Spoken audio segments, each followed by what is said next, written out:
Krishna Mission and the Belur Math. Prime Minister during the campaign found time to visit Belur Math. I think this is going to be a very big moment for the BJP cadres of Bengal and the rest of the country also, as Ratan Sharda was mentioning a while back. We are okay, and Chandra Babu Naidu. So essentially the NDA show of his strength, apart from BJP leaders and the brass. And we are also showing you on the side the chief ministers who would be arriving. Many of them have already arrived. In fact, they must be there now because 10 o'clock is what the time that the event starts. 11 o'clock is the oath-taking ceremony, and we have guests with us. Do we have more breakings? Do we have? Was there some bomb? Yeah, there were pictures of a crude bomb that was found in Nandigram. Those pictures came in a short while back, and we'll put out those pictures. In fact, there was a still picture that came in of a live bomb found in Kajuri village in Nandigram, found under a tree. It was placed in a plastic bucket, a bucket bomb. Police were at the scene. The bomb was kept in a bucket. Those were pictures that came in from Nandigram a short while back. And we've seen a lot of this happen in the last few days, especially after the elections, because one of the playbooks of the Trinamool Congress has been to terrorize people and try to make it seem like it was BJP violence. And they got caught doing it as well. That's the picture. That's the bucket, a brown bucket that was placed, and a live bomb was found inside it in Nandigram. So that's another breaking news input that came in. So if we have Ratan Sharda, Prafulla Ketkar and Chandrachur Ghosh, we can go back to them. Prafulla Ketkar, you know, one aspect, Abhishek, I need to tell you that, you know, when violence took place in Sandeshkhali 2 days back, when the goons of Sheikh Shah Jahan unleashed violence 2 days back, one of the things that, the MLA there, Rekha Patra is the survivor of Sandeshkhali. She said, enough is enough now, give me a free hand, I'm going to go in and I'm going to clean these guys up. I mean, that is the kind of mood of the people. Yeah. She's saying, give me the chance, I will go and clean them up. And there's a lot of cleaning to do. Where do you start, Prafulla Ketkar? Where do you start? Because when you talk about rebuilding Bengal, remaking Bengal, you got to first clean the rot. Absolutely. No, and the first, step for that is, what BJP did. That TMC people cannot declare themselves, suddenly turning into BJP. So BJP making it official that nobody individually can declare themselves as BJP karyakarta. That is a very, very important step. But I think we have seen, Niranjan, in states like Uttar Pradesh, where, the law, if is allowed and the police machinery is given a confidence that you can take a stand and you can take an action against the people, the goons, the mafias, then I think it is possible. So BJP will have to have a threefold strategy. On the one hand, as Home Minister Amit Shah said yesterday, because it is not just about the local mafia, the kind of support they get from across the border. We have seen, Niranjan, what happened in Kaliachak in 2017, where entire police station was burned. The entire record was... So it is the local population, even in Sandeshkhali, when police went to arrest Shahjahan, what happened there? They create an atmosphere as if, the local people are with him, and then it is actually the gang that is supported from across the border. So that is going to be the one challenge, I think, on security front, that is going to be the key. There are clubs. Football, carom, Durga Puja Pandal, and through that they run the extortion racket.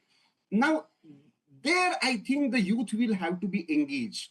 There the hard hand will not work. You will have to constructively channelize their energy with various government programs and giving them positive employment opportunities, because they are not goons in a sense, but they work for somebody, and to run their small clubs, they have to be dependent on them.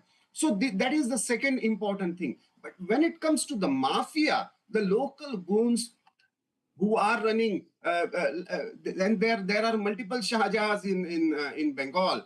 There, I think BJP will have to give a free hand to the police machinery. Police machinery has to be rehauled. The first step, I think, Prime Minister talked about Atmanirbhar, Ayushman Bharat scheme. That will be the first thing that will be taken care of. But after that, I think the first decision that BJP will take about having a right person in the form of state police chief and the entire overall of the machinery. I think there will begin the real change to control this mafia and syndicate Raj. Are you expecting that there would be, because as of now we are hearing that Suvendu along with just 4 or 5 ministers is taking oath, but ultimately you would have, say, the model that the BJP follows in other states, having 2 deputy chief ministers also to assist Suvendu Adhikari? I also got the similar kind of, feelers, but as of now, BJP is not talking about the deputy chief ministership, but what I feel is there will be more, thought about the kind of representation that has to be given. Because North Bengal is one area, the Chai Bagans, the Siliguri area, there the BJP has performed very well.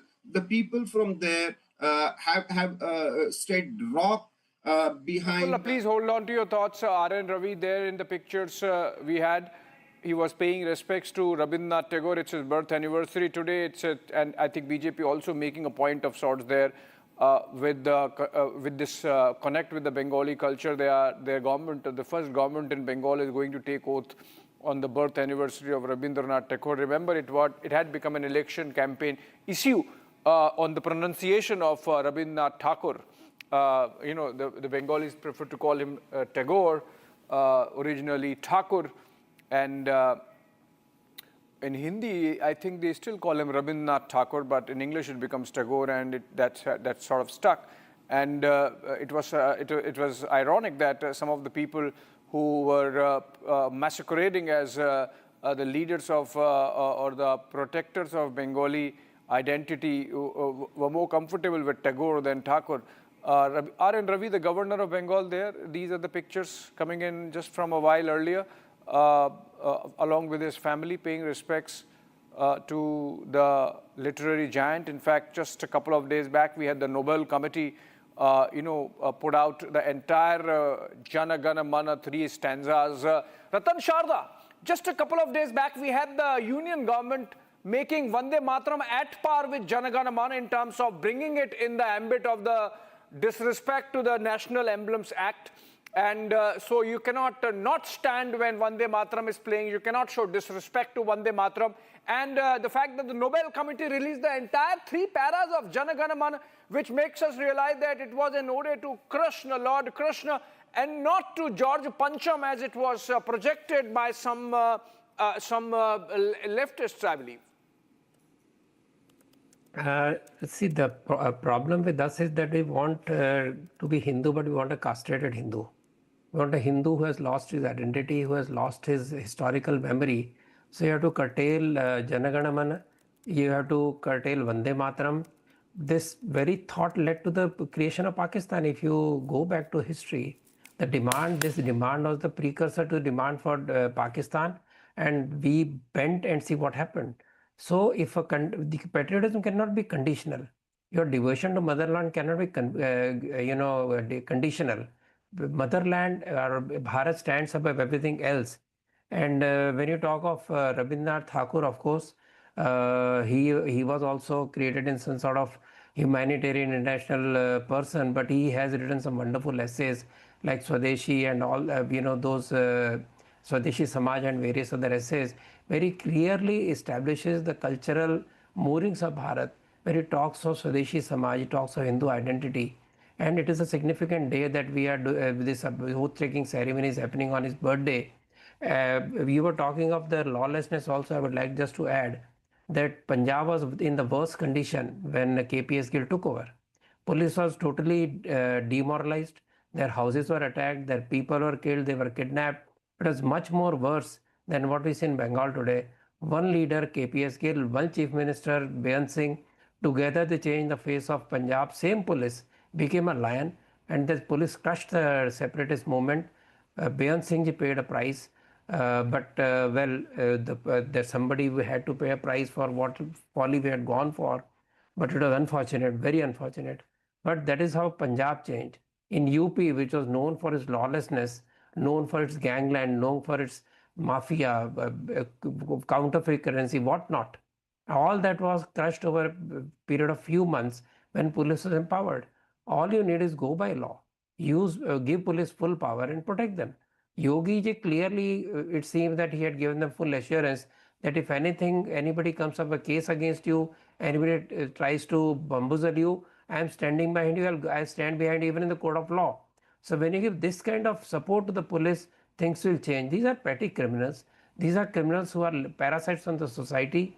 To give them the honor that they are jobless and they are poor people, yes, they need employment opportunities, but every unemployed person doesn't become a goon on the road who collects tolls on the road, who collects various kind of hafta. I think strict law and order is the first thing. Naxal movement is supposed to be a movement which was supposed to be against injustice, exploitation, but it turned out ultimately it was a fight for power. It was a fight for violent takeover of the state. It did not do anybody any good. They stopped development. How did how did Bengal sink? It sank because of Naxal movement, then followed by communist movement, then followed by TMC, who did not want development, because how do you control people if they have better money, if they have better situation, prospect, they move away from you. So this Congress philosophy and communist philosophy would keep people poor and keep them in a hold is what is happening in Bengal, and Bengal must rise above that, and it will take. That will be much more difficult for Bengal to rise industrially.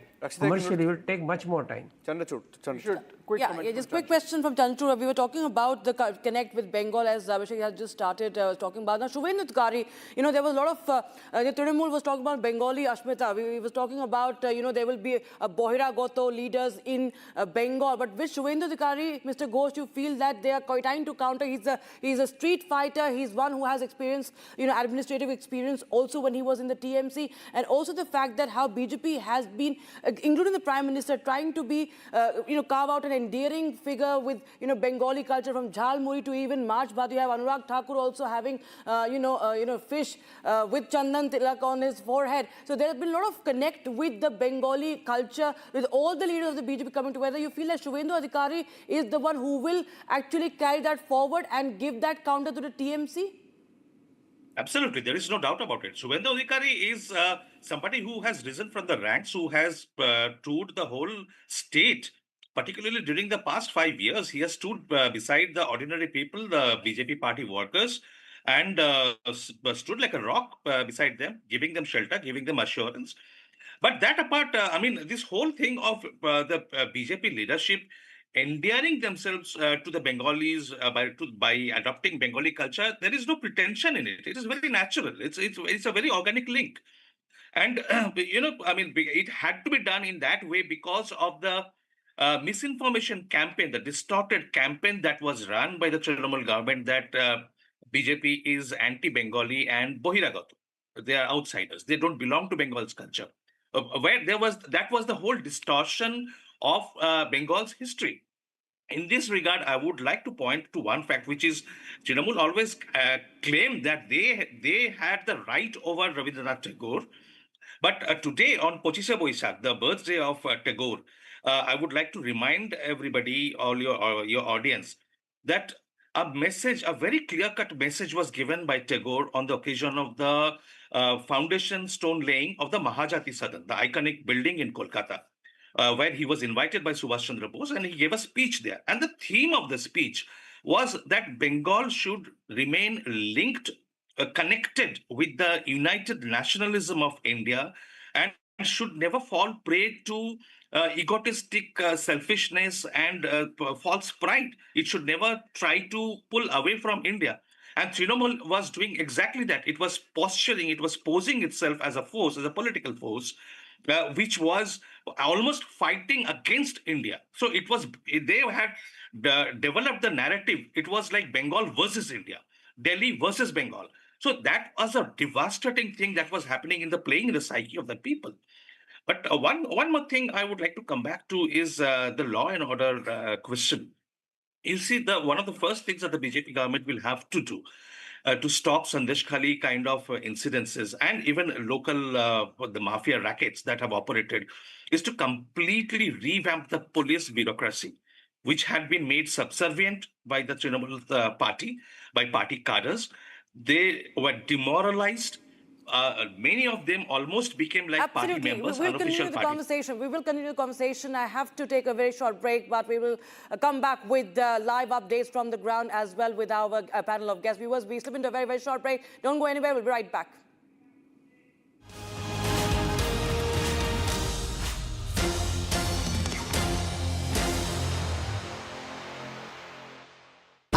Pure सूजी pasta उबालो मिलाओ और खाओ 8 minute में तैयार क्या taste है सबका राजा हार्डकोर मसाला का ये जश्न है जश्न का ये जश्न है राष्ट्रीय इलायची जश्न का जश्न चमकी चाट से क्या बना है सैंडविच लस्सी और छाछ हर घूंट में चमकी चाट ड्राई फ्रूट और दही बड़े चमकी चाट से स्वाद बढ़े असली स्वाद सिर्फ चमकी चाट थोड़े में ज्यादा स्वाद यही तो है इसकी खास बात वाओ मामा क्या स्वाद है अरे मेरी राजा मसाला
और शाही पनीर मसाला, delicious, healthy, everyday.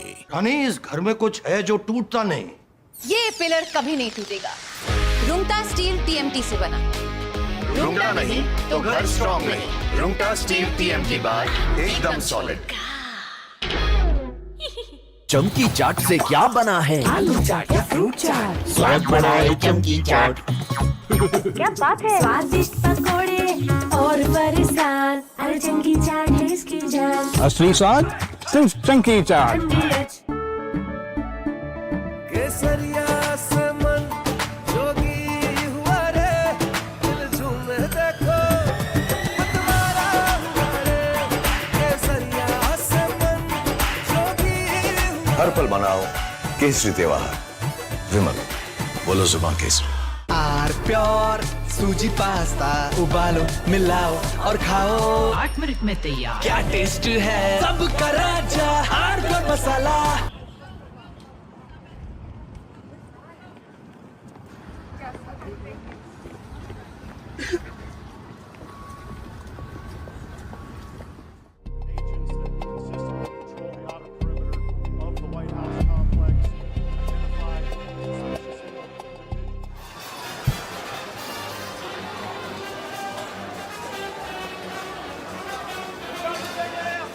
Approximately 3:30 this afternoon, our plainclothes officers and agents that consistently patrol the outer perimeter of the White House complex identified a suspicious individual that appeared to have a firearm. They called in support from our marked uniformed Secret Service police to make contact with that individual. Upon making contact, that individual fled briefly on foot, withdrew a firearm, and fired in the direction of our agents and officers. They returned fire and engaged. That individual was hit. He's since been transported to the hospital. I have no comments on his condition. I can tell you that at least one, we believe only one bystander was hit by the suspect. That individual is a juvenile, did not sustain any life-threatening injuries, but he's also receiving treatment at the hospital. I'll point out that not long before this shooting occurred, the vice.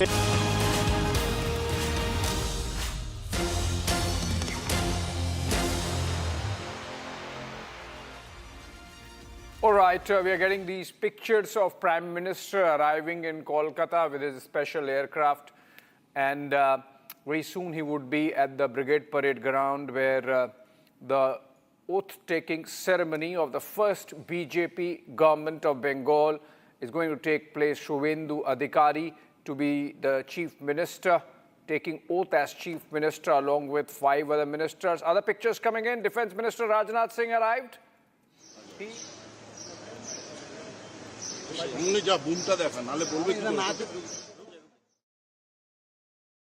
It's going to be turning out to be a veritable show of his strength. 21. Suvendu is going to be 22nd, of course. So a couple of hours before that happens, an hour at least. And then they'll all go together to Assam. Then 22 will go to Assam. Yes, but it's not today, right? No. Yeah. So they did not have enough numbers to get Chennai, right?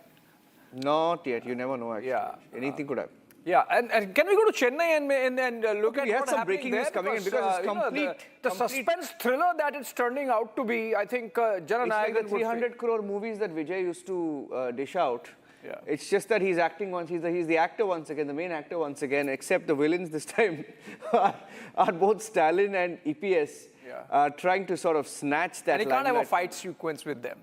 He can't. It's going to be extremely interesting what happens there. But I think we should stay on Bengal for a bit, Abhishek. Yeah. Given that the Prime Minister has landed and all the fanboy channels, and I want to tell you something about the fanboy channels. Have you heard about the fanboy channels, Abhishek? The fanboy channels went to the stadiums and short of giving oath to Vijay, they stood at the pandals. They spoke about the arrangement of the pandals and how the seats were arranged and the seat covers were put. Yeah. And they were about to give oath to Vijay. It didn't happen day before yesterday, didn't happen yesterday, didn't happen today. And the fanboy channels, for some reason, are all very keen. It's like the Kejriwal movement. You remember when Kejriwal came in, the Kejriwal fanboys, all lined up. And similarly, they're doing the same with Vijay.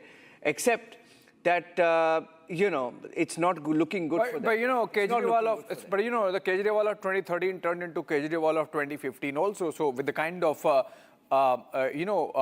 the vote share that Vijay has got, whether the Vijay of 2026 can translate into Kejriwal of 2015 in the next election is something you have to watch out for, because nobody was expecting that he would get this number. Yeah, but you don't, as a journalist, you don't go and, lay out the red carpet, right? Just that too fractured. Yeah, of course. I'm not on that. I'm on Vijay. Vijay, the fact that he has really sprung a surprise and really proved to be a disruptor insofar as Tamil Nadu politics. 100%. Yeah, we are staying with the pictures from Bengal, from the airport, and Prime Minister arrived.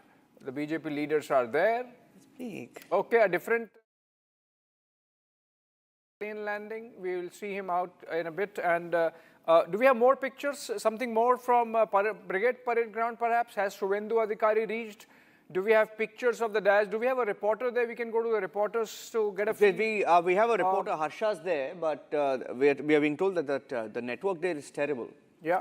Network is terrible, and you've had to completely depend on news agencies to give you the live feeds from there. But Shatarupa is joining us live. I think we can go to Shatarupa, contested from Ballygunge in Kolkata. Tough fight. She fought a tough battle. Shatarupa, a big day for all of you. Why are you not at the Brigade ground? Why are you at home? Why are you in Ballygunge? It's your fault. It's your fault. You people wanted me here. So I agreed.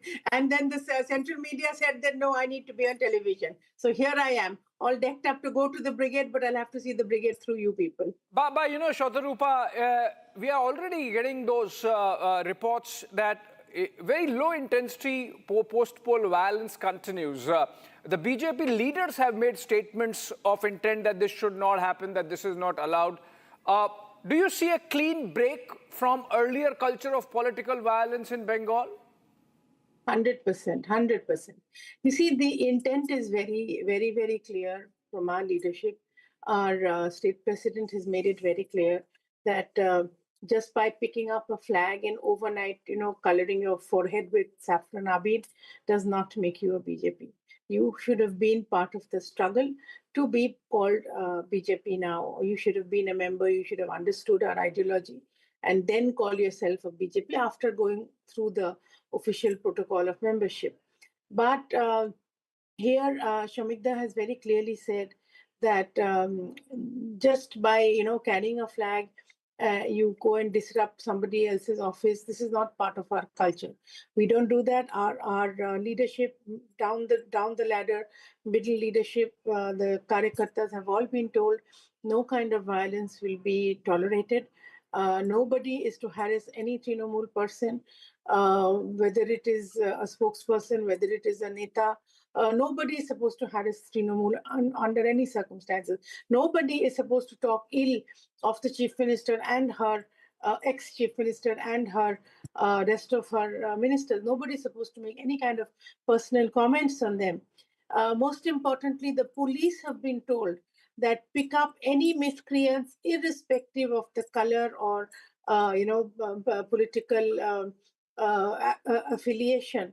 So this intent, this statement from the Honorable State President, of course, speaks volumes of BJP's discipline. And even when, in Ballygunge, people are telling me that, you should come and attend this julus or come and help us take over that office. I'm also being very clear that this is no way. We are not going to do anything like this.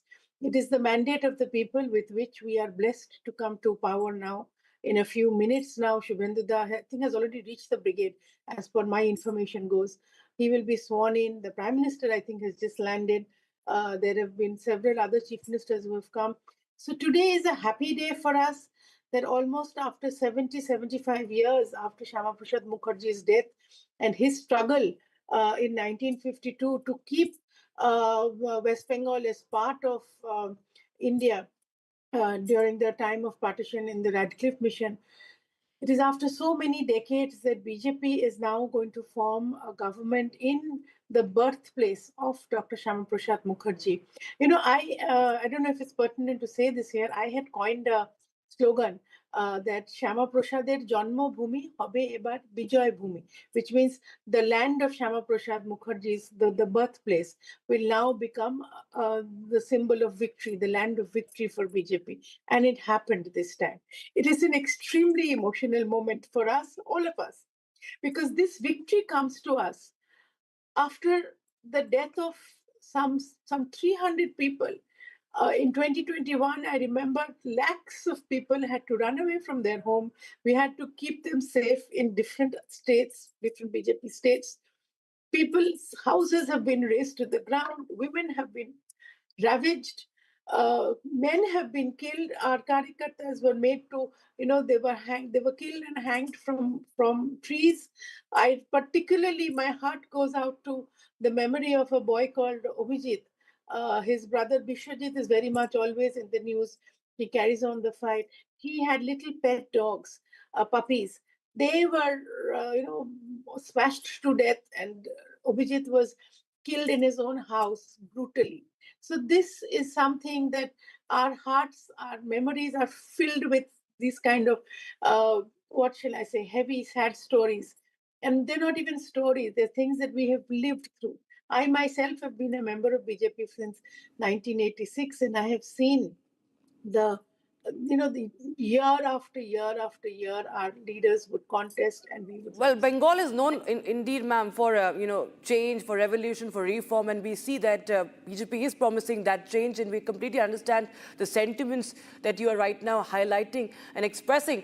Ma'am, also, I want to understand from you, I know you have to also leave for the ceremony, but just a quick word on what can you tell us about the number of ministers? Because we are learning that not the entire cabinet would be sworn in, but what is really going to happen? Are we going to see a few ministers today taking oath?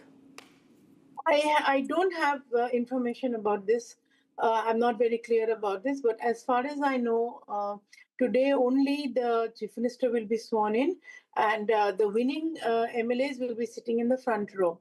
As far as the guests are concerned, apart from the Honorable Prime Minister and the Honorable Minister of Home, he's already here. In fact, Minister of Home is already here. Shah is heading to the venue. You've already written that. But I think we are expecting all the chief ministers of different BJP-ruled states. I think I saw on your screen Dharmendra Pradhan. Smriti Irani has just landed, I'm told. So that's it. I'm not very clear. I can't say yes, I can't say no. I'm not very clear as to who else will be sworn in, but as far as I know, I think it's only the Chief Minister who will be sworn in today. Okay. I just want to make a point here, where she contested from Shatarupa, and we'll stay on the pictures. I just want to make a point. Ballygunge.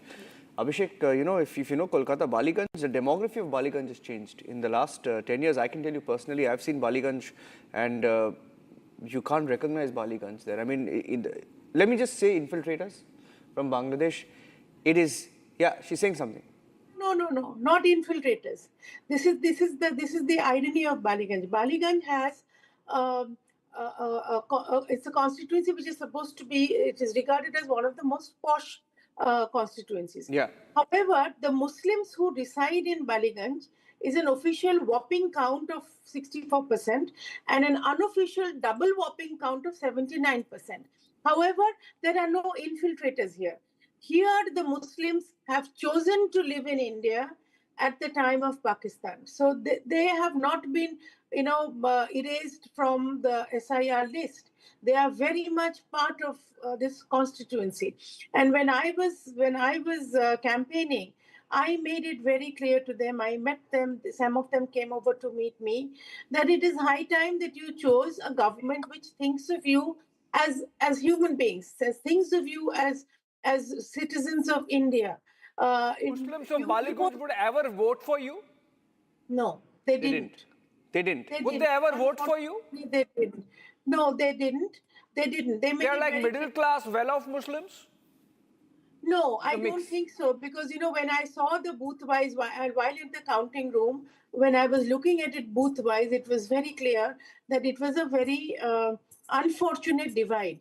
the entire Muslim population, almost 90% of the Muslim population, only chose to vote for Trinamool. Did you make an outreach? How did you make an outreach when you say that, when Suvendu at every drop of a hat says Hindu, Hindu, then how would you convince them? How did you make an outreach? I want to make a correction here. Shubhendida has mentioned Hindu, Hindu, but he has also mentioned that the residents of India, irrespective of their religion, are going to be treated as Indians. There is going to be no divide between Hindu and Muslim. I conveyed that to them. And I remember I had made Urdu pamphlets where Sabka Saath, Sabka Vikas and the yojanas that we have for the Muslim community as well. And what inclusive policy that we have. Shatarupa, I wish you luck in the next election if you're going to get votes, from the other side. It's good. I really wish you luck. I wish you luck. You're speaking like a Bhodro from Ballygunge. कार्यकर्ताओं ने शुभेंदु अधिकारी जो CM बन रहे हैं उनका बड़ा योगदान है और आदरणीय प्रधानमंत्री जी के ऊपर लोगों ने भरोसा किया। या भय और भरोसा ये लड़ाई थी, तो भय हार गया और भरोसा मोदी जी का जीत गया। और इसलिए अभी डबल इंजन की सरकार यहाँ काम करेगी, यहाँ परिवर्तन होगा, यहाँ डेवलपमेंट होगा, यहाँ इंडस्ट्री आएगी, इंफ्रास्ट्रक्चर होगा, लोगों को रोजगार मिलेगा, माता बहनें सुरक्षित होगी। बहुत बहुत धन्यवाद। Okay, that's okay. Eknath Shinde also there. Let's go across before we take a break and come back. I want to go across to Adwaita Kala also joining us. Adwaita Kala is a commentator on politics, and she's seen and witnessed governments come and go, governments fall, arrogant leaders fall. For some reason, I can't help but remember the Uddhav Thackeray government, Abhishek, and the fall of Uddhav Thackeray government. It's something like that. When we look at what happened in Bengal, I think people were extremely angry. Adwaita Kala, when you look at the BJP government being sworn in today, how would you describe the emotions of the people of Bengal? Niranjan, I was watching the visuals that you all have of the Prime Minister's plane landing. And I said, this is probably the first time in his long career as Prime Minister now, over 15 years actually, wherein he's going to be landing to not a hostile reception. Because remember, Mamata Banerjee was taking on governors. She was showing her arrogance to someone of high office like the Prime Minister. There was actually no rein on her, neither rein in terms of just basic niceties or a basic protocol of office, just nothing. She was running her own, kind of empire there. And I don't often quote Rahul Gandhi, but he was absolutely right in saying that this was a very corrupt syndicate and called it out quite clearly. And that's exactly what it has been. It has been a culture of intimidation. It has been a culture of abuse, of violence, of the kind of fear that whenever I encountered it, for example, if I would want to do like a YouTube show and casually call someone from West Bengal, educated, well-spoken, well-connected, come on and discuss politics in West Bengal, they used to say, sorry, but we can't do that because we live here and it'll be intolerable for us to be caught up in any kind of situation. They're very vindictive. So this was what was going on right from, the so-called Bhadralok to the cadre on the ground, to poor people, on the women of Sandesh Khali. There was just this air of intimidation and fear, which was frankly something that one has not witnessed in any other state of India. And once you realize that, you see just how monumental this victory was and the personal sacrifice that many people have made over the years, nameless, faceless people with no possibility of power, making sacrifices year after year, decade after decade. So this moment really belongs to those brave people who stood by their party, stood by their ideology, stood by the democratic principles that we have all been assured, that of freedom to live and to speak in the way we want to. And this, unfortunately, was not the reality in West Bengal. And I always say this, she used elite voices very strategically. So in Delhi and on television screens, I mean, a very different picture of Trinamool on television and a very different picture on the ground. I mean, the difference between Sayoni Ghosh and Sandosh Khali, yes. If I could try to show the contrast with those words and those names. Rakshita, I think we have our reporters on the ground. Adwaita, stay with us. We are coming back. We'll take a short break. Short break. Coming back on the other side with ground reports and, of course, live coverage.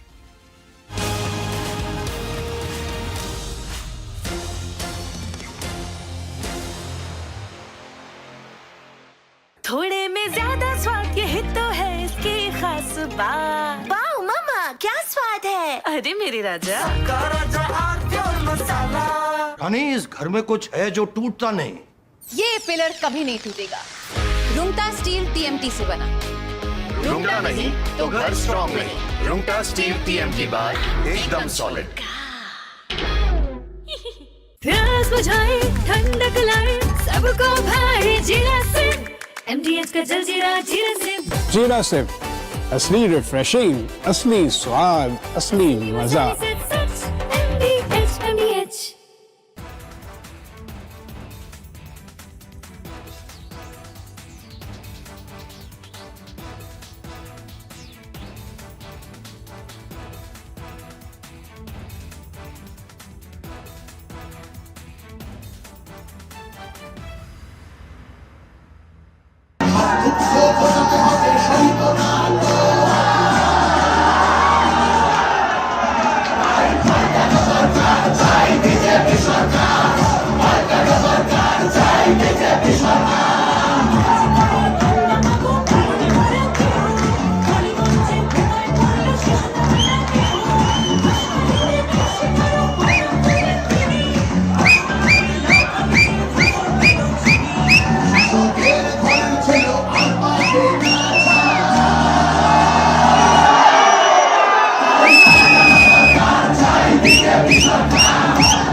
Pure शाही पनीर मसाला, delicious, healthy, everyday.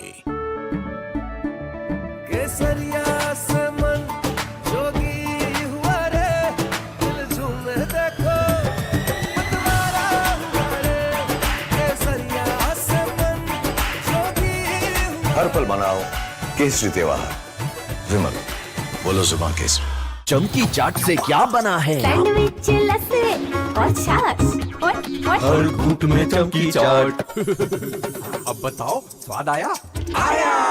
असली स्वाद सिर्फ chunky chaat.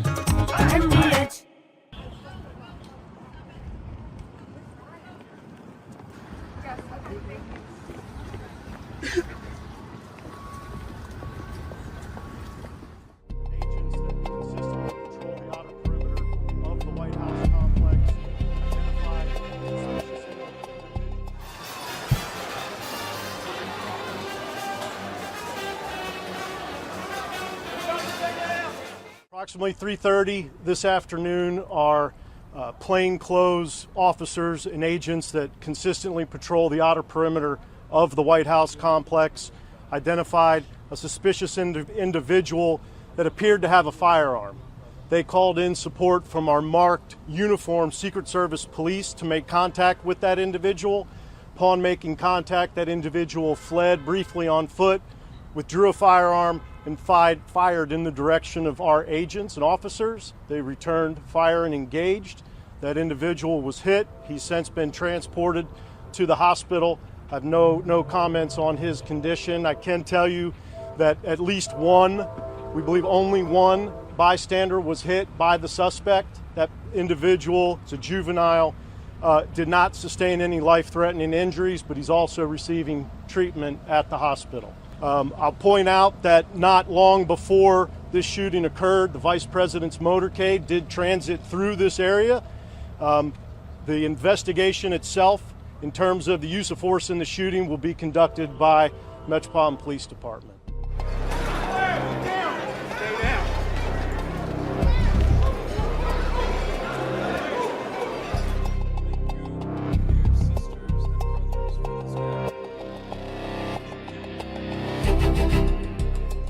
Great to be here. I'm thrilled to be back in the home of a great place. I love Florida. We love Florida. With all of the very proud, great American patriots of the villages. Are we happy with the villages? We like the villages. Now, you know, I shouldn't be here. There was just an attempt, I won't use the word, an attempt, they say, on my life. I should be indoors at a secure facility where I can quietly, beautifully, and safely play out my term, destroying everything that comes in our way, like bad countries that want to get nuclear weapons.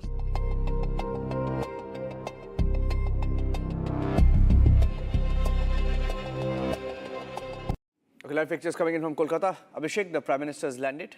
Yeah. The eagle has landed, as they say in the United States. Yes, and I want to talk about the Prime Minister, Abhishek, and, you know, for the BJP, right, Amit Shah was there personally looking at the campaign, point one. And secondly, for the Prime Minister, I remember the 2021 when Republic Bangla was launched, they really had hopes of, you know, winning that election, but they've had to wait 5 years. They've been calm, and they've been strategizing, and that strategy has paid off today. When you look back at the last 5 to 10 years of the BJP in Bengal, now, for the Prime Minister, how critical is Bengal? And for the BJP, how critical has this entire campaign been? Yeah, it's been a 10-year project, Niranjan. In fact, a little more than 10 years. In fact, I recall when I was covering the party in the field, and remember 2015 period, Amit Shah had just taken over as the president of the party, and he kept a Bangla teacher for himself in Delhi. Amit Shah was learning Bangla. Oh. And I remember I went to Kolkata a couple of times to cover a couple of his, visits and rallies.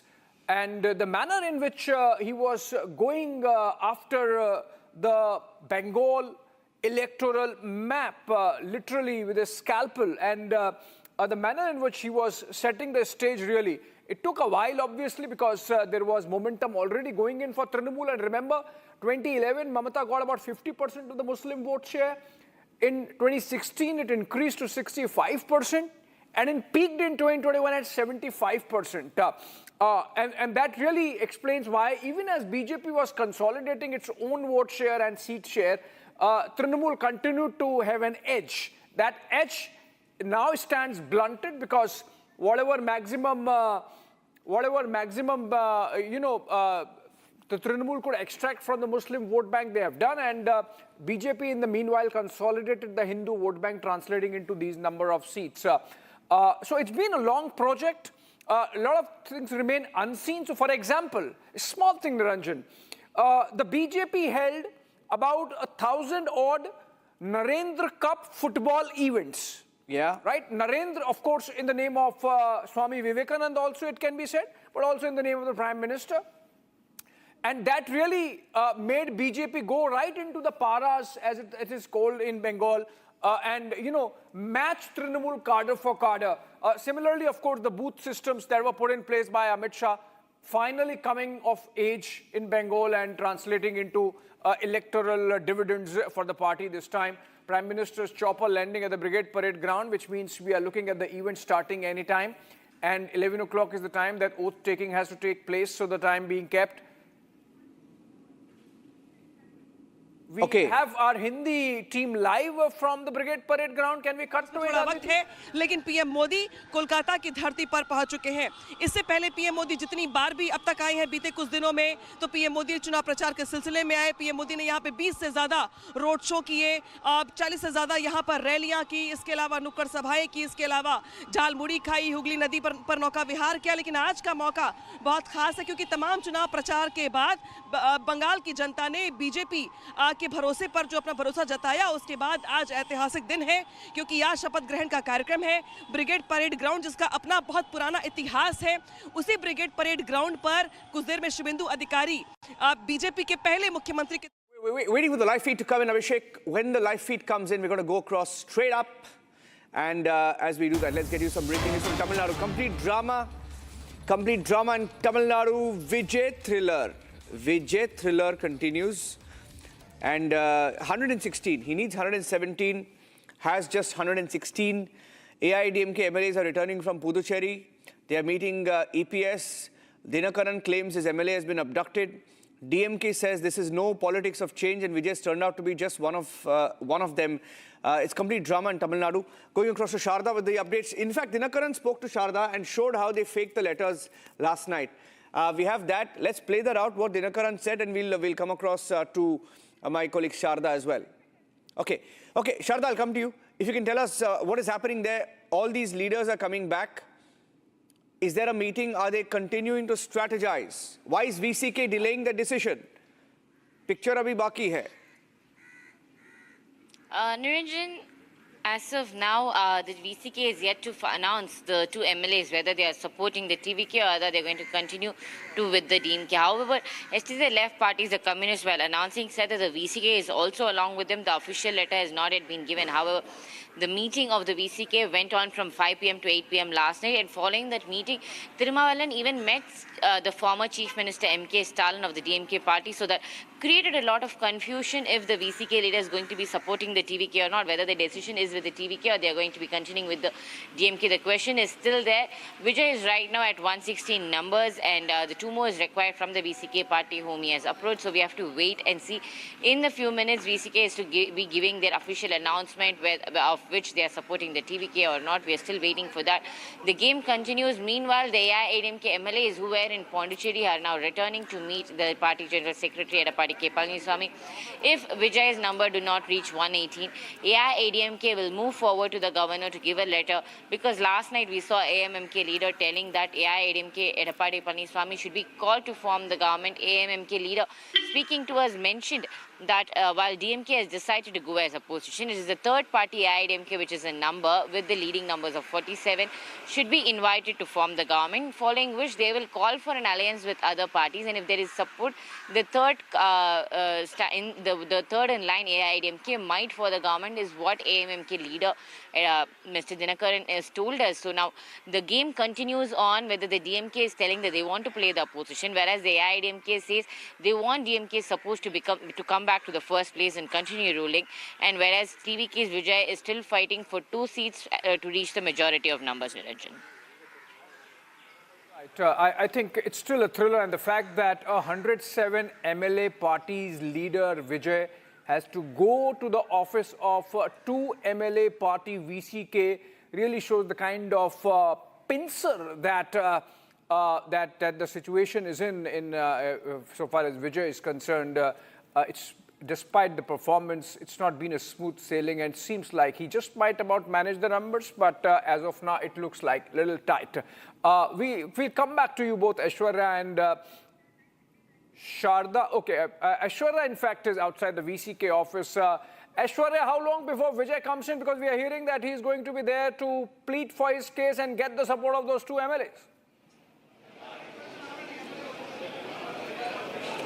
Absolutely. First, we are waiting for Thirumavelan, the BCK chief, to finally make an official announcement whether he might support TVK or remain in the DMK alliance.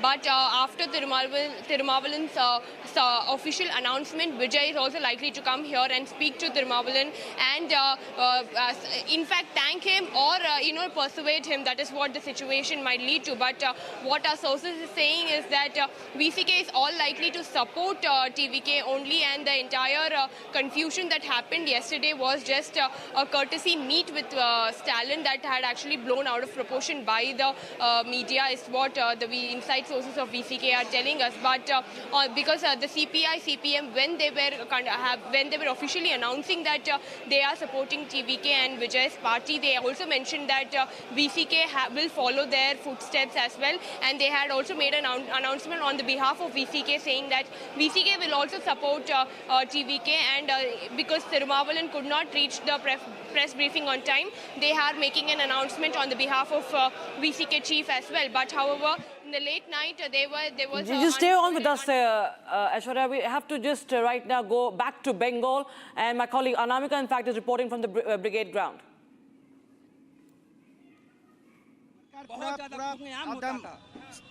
हमें किनारे में चला गया था, कोई बात करना चाहता था, करने नहीं देता था, हम लोग को कोई बात नहीं सुन रहा था सरकार। लग रहा है आप लोग पूजा पाठ खुल के कर पाएंगे। रामनवमी के পিসি চোর ভাইপো চোর চলে গেছে, এখান থেকে পিসি চোর ভাইপো চোরের আর জায়গা নেই, পিসি চোর ভাইপো চোর পুরো এখান থেকে চলে গেছে। এবার চোর রাজ খতম हुआ, রাজ খতম हुआ, খতম। अब हिंदू राज शुरू हुआ। ধ্বনি উঠবে খালি জয় শ্রী রাম, জয় শ্রী রাম। चेहरे पे मुस्कान है, माथे पर भगवा टीका है, चेहरे पे मुस्कान के साथ खुशी इस बात की कि अब बंगाल भय मुक्त होगा, बंगाल आजाद हो रहा है। हिंदुओं को बहुत दबाया गया, हिंदुओं को पूरा दबाया गया, इतना दबाया गया कि हिंदू मुख से अपना हम भगवान का नाम नहीं ले पाते थे। हरे कृष्णा महामंत्र हम लोग जाप करते थे और जाप नहीं कर पाते थे, कुछ नहीं, सिर्फ राम सलाम करना ही बस, उसके बाद कुछ नहीं। ऐसे इतना दब के हम लोग जी रहे थे। आज लगा कि हम भारतवर्ष में हूँ, लगता ही नहीं था कि मैं भारत में हूँ, लगता था कि मैं बंगाल में हूँ, बांग्लादेश में हूँ, बंगाल नहीं बांग्लादेश में हूँ, पाकिस्तान में हूँ। इस तरह से मैं हमारे ऊपर हिंदुओं के ऊपर में जुल्म था। हिंदुओं से मतलब इन लोगों से आज हिंदू पूजा पाठ करने की आजादी मिली, पूजा पाठ करने की आज़ादी मिली है, भगवान का धार्मिक अनुष्ठान है वो करने की आजादी मिलेगी, पूजा पाठ करने की। और बताइए, और आप लोगों को convoy coming out of that sound bite, and we are cutting live to pictures of the Prime Minister arriving at the Brigade Parade ground. A massive history there of that location where once in 1972 Sheikh Mujibur Rahman had made an address while on his way to Dhaka after the change, after the revolution there, having led the Mukti Bahini, and after defeating Pakistan in the armed rebellion against West Pakistan. Then Prime Minister now arriving at a very different moment for the Brigade Parade ground, a revolution of sorts, given the fact, Rakshita, that this is the first time since independence that a right-wing government is taking oath and coming to power in Bengal. Remember, between Congress and a very long rule of the CPM left, and then of course 15 years of Mamata Banerjee, Bengal has almost like a political culture stayed with to the left of center. And this is the first time a right-of-center government coming to power, and Prime Minister. The fact that Prime Minister himself, led from the front in terms of the campaign of the BJP, and some iconic moments there of him playing football in Darjeeling and in Sikkim actually, but then he taking a boat ride in Hooghly and visiting Belur Math. And on the day of the results, of course, in that kocha dhoti, as it is called, very traditional Bengali attire. Can we cut to the nats and see if we're getting some sounds also from those pictures? हाँ बहुत माहौल পাল্টানো দরকার ছিল অভয়ের হত্যাকাণ্ডের পরে এটা আমাদের দরকার ছিল अच्छा आप कहाँ से आई हैं मौजतला से आई हुई हैं महिलाओं के लिए माहौल बदलेगा पहले से है पहले बदलेगा हम लोगों का बिलीव है उसमें ये कह रही कि माहौल बदल जाएगा और क्या कुछ चाहते हैं आप लोग नई सरकार 26,000 टीचर जो ये হয়েছে চাকরি आगे आइए রিপাবলিক জিন্দাবাদ আমাদের ভারতীয় জনতা পার্টিকে নিয়ে আসার জন্য রিপাবলিককে অসংখ্য ধন্যবাদ আমাদের রিপাবলিককে অসংখ্য মহেশতলাবাসীকে ধন্যবাদ রিপাবলিক আমাদের প্রত্যেকটা হিন্দুদের পরিবারের পাশে দাঁড়িয়েছে रिपब्लिक को लेकर जो दीवानगी है, रिपब्लिक को लेकर जो क्रेज है यहाँ पर लोगों में, वो भी आप देख पा रहे होंगे। लोग यहाँ पर रिपब्लिक जिंदाबाद के नारे लगा रहे हैं और जिस तरीके से रिपब्लिक बांग्ला ने, रिपब्लिक की पूरी टीम ने, रिपब्लिक एक तरीके से पूरे ऑर्गेनाइजेशन ने यहाँ पर लोगों की आवाज़ दिखाई पूरे चुनाव में, उसके बाद लोग यहाँ पर एक तरीके से अपनी भावनाओं को व्यक्त कर रहे हैं। ये देखिए यहाँ पर देखिए जिस तरीके से दीवानगी देख रहे हैं आप, लोग रिपब्लिक जिंदाबाद करते हुए यहाँ से गुजर रहे हैं। हाथों में झंडा है बीजेपी का और चेहरे पे मुस्कान है।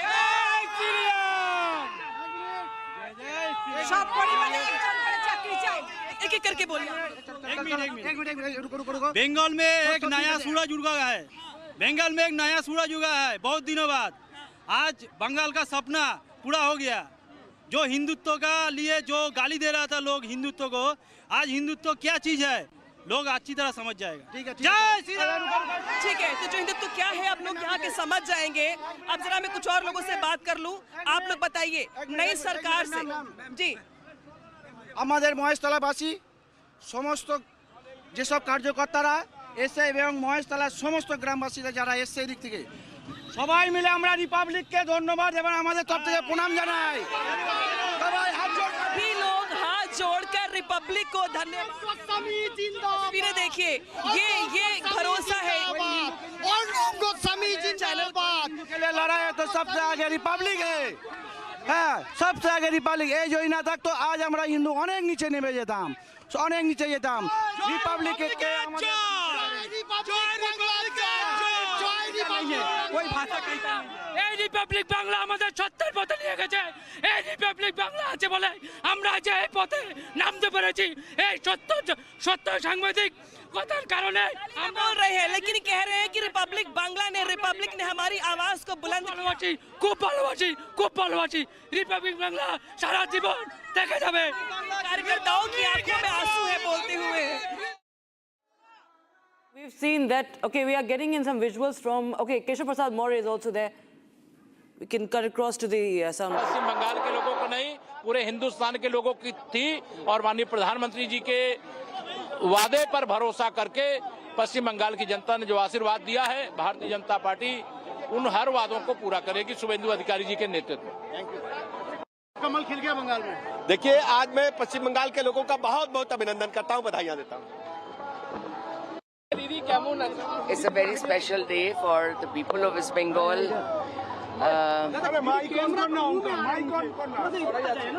Please, exactly. So it's a very big day for the people of West Bengal. They have given us this mandate. It's them, and now everybody will work and do their best so that West Bengal development actually happens now. आज रविंद्र जयंती का दिन है और उसके के उपलक्ष्य में ये कार्यक्रम रखा गया है। रविंद्र संगीत भी हर जगह बज रहा है, तो बीजेपी को कहा गया था कि बाहरी पार्टी है, तो क्या ये साबित करने की एक तरह से कोशिश है? ये कोई साबित करने की बात नहीं है। डॉक्टर श्यामा प्रसाद मुखर्जी की भूमि को अगर आप बोलना चाहते हैं कि वो बाहर के पार्टी हैं, तो इसके जैसा ये इसका क्या जवाब दिया जाए, बोलिए तो। Thank you very much. All right, we're getting in reactions in the run-up to that oath-taking ceremony that is going to begin any time from now. We have the dignitaries arriving, the top ministers, MLAs. You have the governor also, yes, arriving. The cavalcade of the governor and the prime minister will be also arriving. He has, in fact, landed at the brigade ground. He's reached the brigade parade ground. He should be there in the backstage, and very soon we are going to see pictures of the event streaming in and ceremony starting. It's going to be a small one, Rakshita.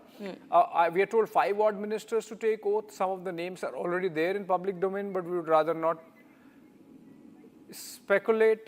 Suvendu there in saffron. I mean, he is really both literally and metaphorically worn saffron on his sleeves, and rise of the saffron in Bengal today we see. Today he's making a statement with his kurta also, the rise of the saffron in Bengal. We were discussing that this is a first for the Bengali politics, for the people of Bengal, that they have voted a right-wing government to power after a good 76 years of independence, and Suvendu there dressed for the occasion, and he's going to be taking oath as Chief Minister. Along with 5 more ministers, Bengal can have 33, maximum 33 ministers as per the standard that we have. For 15% of the assembly strength can be the Council of Ministers for any state and the union also. So in the case of Bengal with 294 MLAs, they can have 33. Shatarupa is still with us. Shatarupa.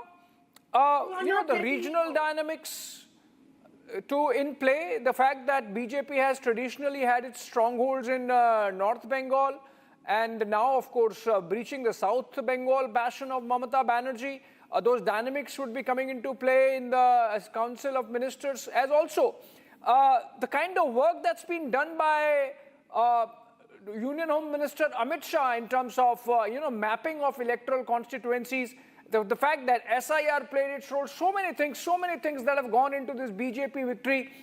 One aspect which is now emerging is that the SIR actually helped the Trinamool more perhaps than the BJP. Well, it's now too late to discuss about the SIR. The fact is that today the new government is being sworn in on the birth anniversary of Prime Minister arriving there in style. Sorry to be interjecting, Shatarupa, but those are compelling pictures. Prime Minister in an open decorated jeep coming in, and an open truck. And this is the first time we're seeing for an oath ceremony. Yes. And I'll have to identify who else is there with him. Shamik Bhattacharya is there. Shamik Bhattacharya, the state president of the party there. So Prime Minister making a grand entrance there in Brigade Parade Ground, venue of the oath-taking ceremony of the first BJP government of Bengal, the Chief Minister designate, and the outgoing leader of opposition, Suvendu Adhikari, on one side to his left, and Shamik Bhattacharya, the BJP president, to his right.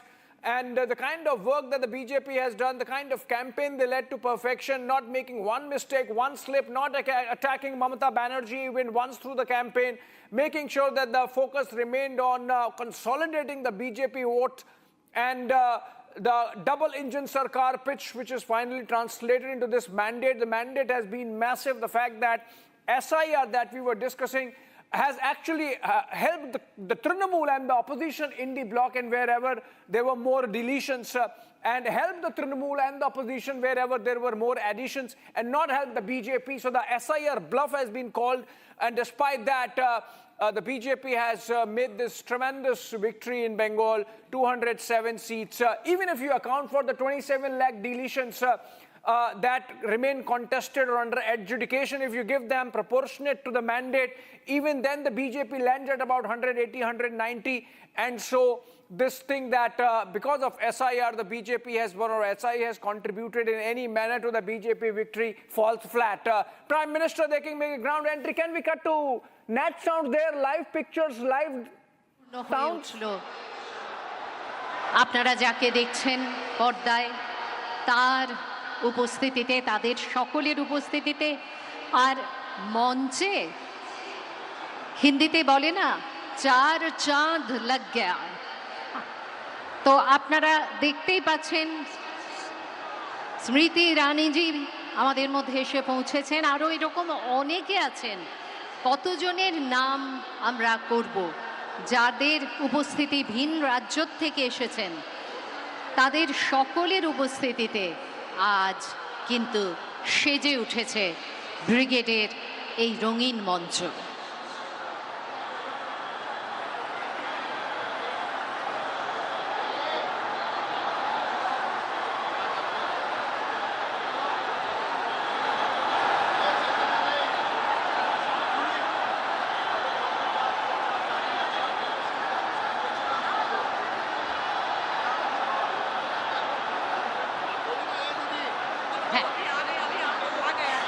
আমাদের মধ্যে এসে পৌঁছে গেছেন মাননীয় প্রধানমন্ত্রী, আমাদের পরম আদরণীয় প্রধানমন্ত্রী শ্রী নরেন্দ্র মোদীজি।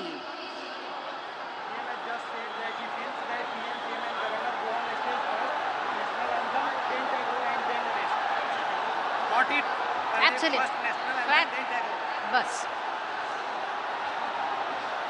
नई खुशियों के साथ जागो आज, नई सूर्य किरणों में, शुभ सुंदर प्रेम से उज्जवल और निर्मल जीवन में जीवन का नया झरना फूट पड़ा है। आशाओं के गीत उभर रहे हैं।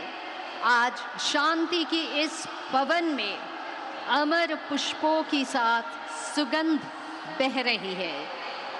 আমাদের মধ্যে মাননীয় প্রধানমন্ত্রী, তার একদিকে রয়েছেন শ্রী শ্রমিক ভট্টাচার্য, সঙ্গে রয়েছেন সিএম ডেজিগনেট শ্রী শুভেন্দু অধিকারীজি।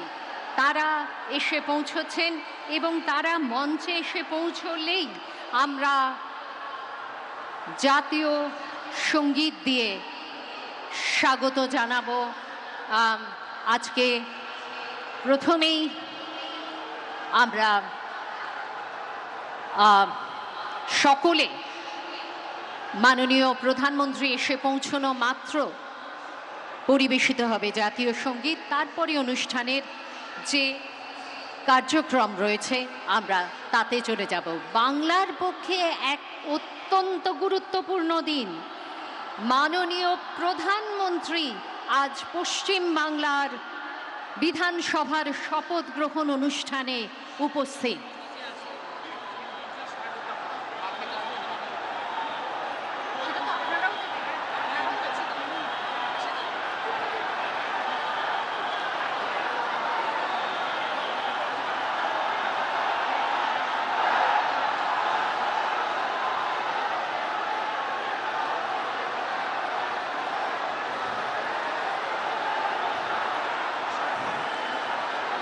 आप सब जोरदार कट्टल ध्वनि के साथ परम आदरणीय प्रधानमंत्री श्री नरेंद्र मोदी जी का स्वागत करें।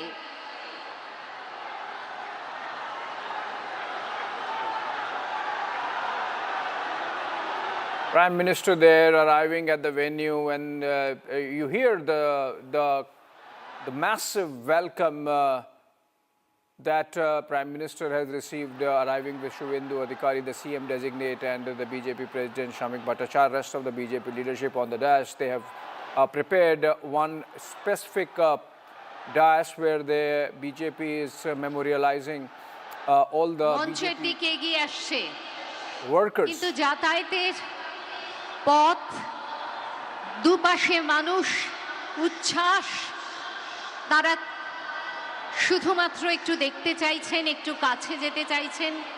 সব সময় সেটা সম্ভব হবে না। এই সীমিত পরিসরের মধ্যে দিয়ে মাননীয় প্রধানমন্ত্রীর সঙ্গে সিএম ডেজিগনেট শ্রী শুভেন্দু অধিকারী, শ্রী শ্রমিক ভট্টাচার্য, আরও অনেক বিশিষ্ট ব্যক্তিত্ব আজকে উপস্থিত আছেন। মঞ্চের দিকে এগিয়ে আসছেন তারা।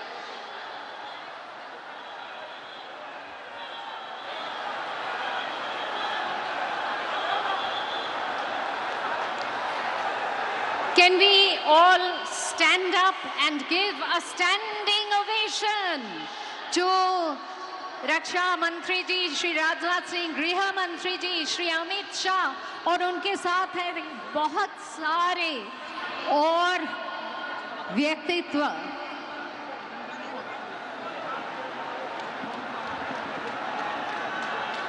नितिन नवीन जी সকলে মিলে এদেরকে স্বাগত জানান। নিতিন নवीन जी আমাদের মধ্যে আছেন, গৃহমন্ত্রী আছেন শ্রী অমিত শাহ, আমাদের মধ্যে আছেন রাজনাথ সিং जी रक्षा मंत्री।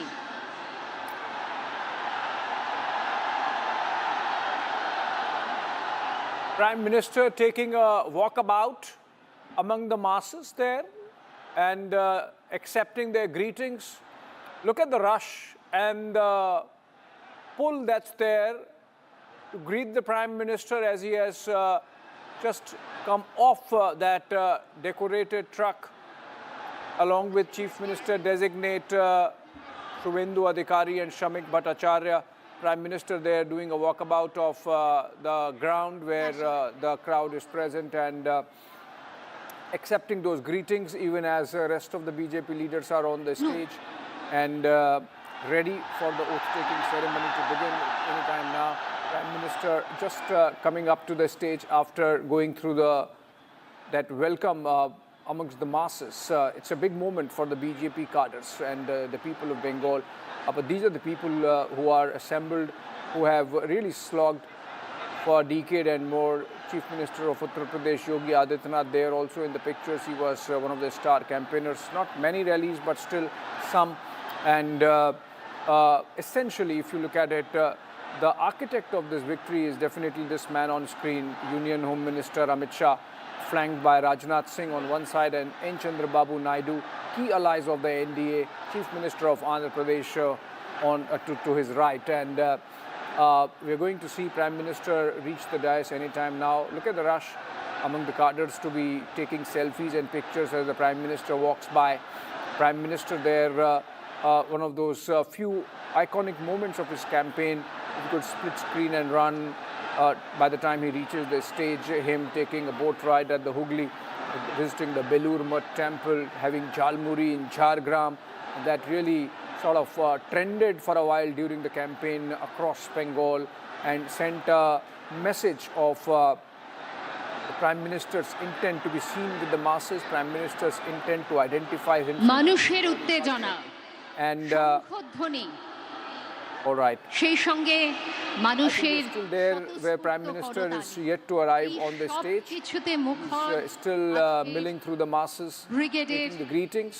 এই মঞ্চ The oath-taking of the first BJP government in Bengal is taking place on the birth anniversary of Nobel laureate Rabindranath Tagore. PM designate.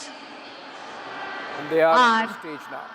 বাকি যারা মঞ্চে এসে উপস্থিত হয়েছেন আপনারা সকলেই দেখতে পাচ্ছেন। আমি জানি এখানে হয়তো 1 লক্ষের বেশি মানুষ আছেন, কিন্তু বড় বড় স্ক্রিনেও আপনারা দেখতে পাচ্ছেন যে মঞ্চে উপস্থিত আছেন কত বিশিষ্ট ব্যক্তিত্ব। আজকে মনে হয় যে ভারত সরকারই যেন উপস্থিত পশ্চিমবঙ্গে।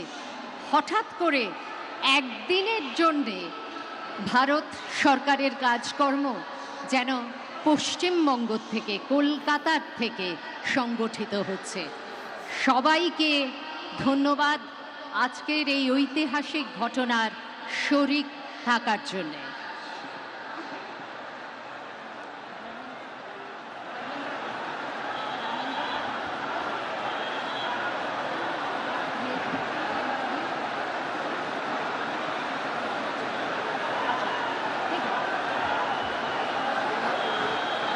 মিঠুন চক্রবর্তী আমাদের সকলের দাদা আমাদের মধ্যে এসে উপস্থিত। And star campaigner of the party, he's been with the party for a few years now. He was given Padma Vibhushan also.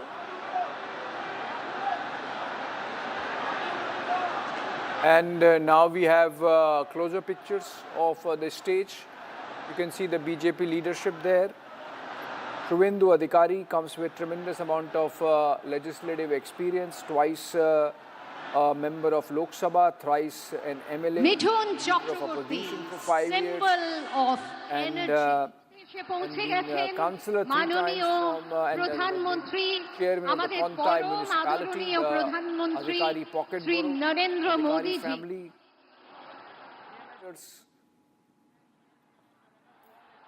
And now, of course, turning into a giant killer, defeating Mamata Banerjee in her own bastion of Bhawanipur, apart from winning his own seat of Nandigram.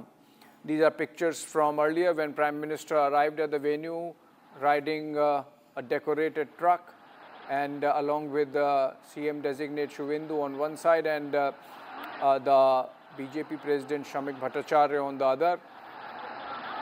We are going to see oath-taking ceremony of Suvendu Adhikari panning out in a bit.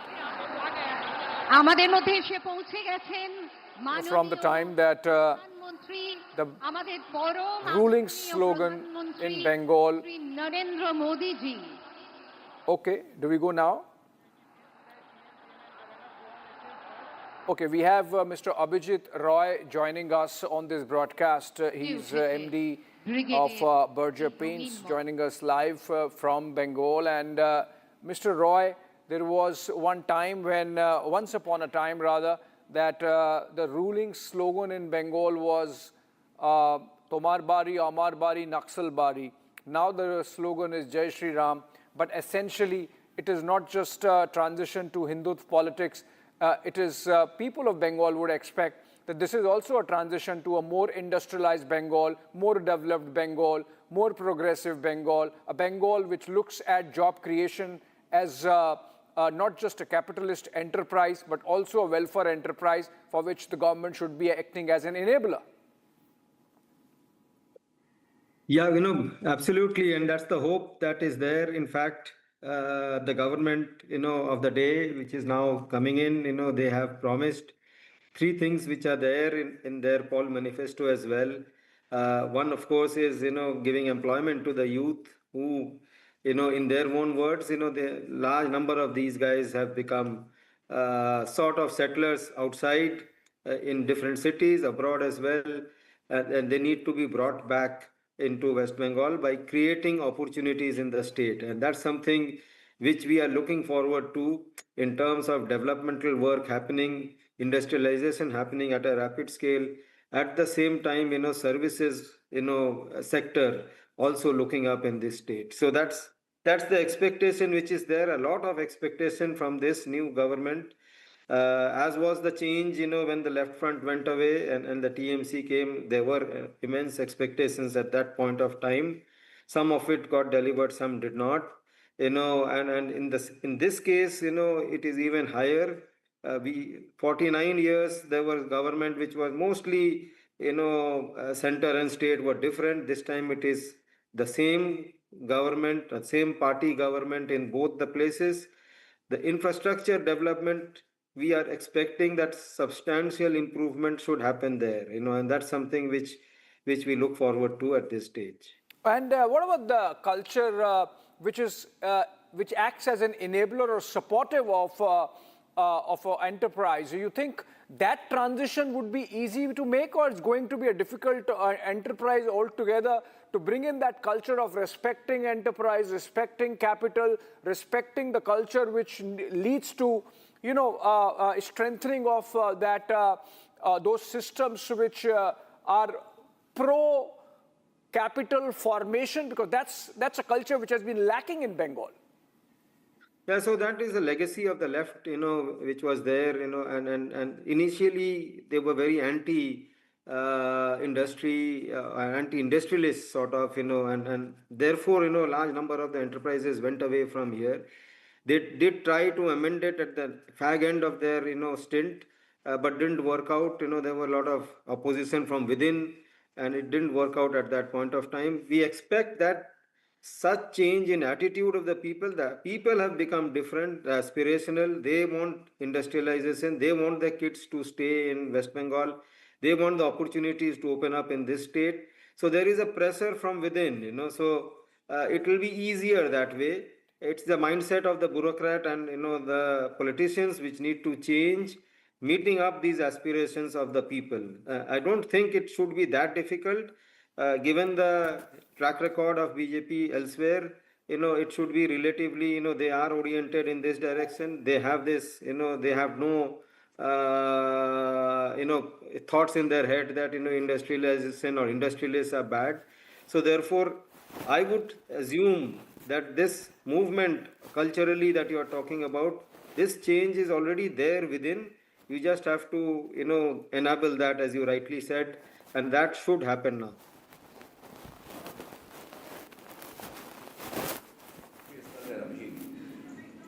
People will talk about rebuilding Bengal, and you need to rebuild Bengal. You need to remake brand Bengal, and you know, once the trade capital of India, a lot of people are now asking questions: how do we rebuild Bengal? Because I remember, I mean, videos you can see in the last 10-15 years, or at least the videos that we've been shown of Mamata Banerjee harassing industrialists, Mamata Banerjee sort of you know, making uncomfortable the industrialists who are in the crowd, etc. I don't want to get you drawn into that, but on the question of remaking Bengal, rebuilding Bengal, how do you think that's going to pan out in the next few years and decades, perhaps? It's got a lot of, you know, resources, natural and otherwise, you know, in terms of intellectual capital that exists here. You know, in terms of natural resources, we have coal, you know, in abundance. We have a fertile land, you know, so agriculturally we are very rich. So food processing can be a big industry. Any coal-based industry can be good. You know, there are, you know, very strong talent available here, you know, talent pool which is good quality and at the same time, you know, relatively less pricey, I would say. And therefore, for IT, services, AI, semiconductor, the new industry can do a wonderful job here in West Bengal. If given the opportunity, I think that is something which will open up here. So both of these, and of course, you know, center and state being together, the infrastructure which was being, you know, not being, you know, developed at the pace at which it should, because of the land issues or other issues which kept cropping up, that might go away, you know, or should go away definitely, and we should see an acceleration in the infrastructure development, including a port which is required, the seaport which is a necessity. Yeah, cutting across live. Abhijit, stay with us. I'm just cutting across live. The Prime Minister there. We have a live commentary. Let's cut across live. माननीय प्रधानमंत्री जी पुष्पांजलि कर रहे हैं एवं সেই সঙ্গে আছেন सीएम डेजिग्नेट श्री शुभेंदु अधिकारी আজকে মঞ্চে উপস্থিত আছেন মাননীয় রাজ্যপাল শ্রী RN রবি এদের সকলের উপস্থিতিতেই পুষ্পার্ঘ্য প্রদান করা হলো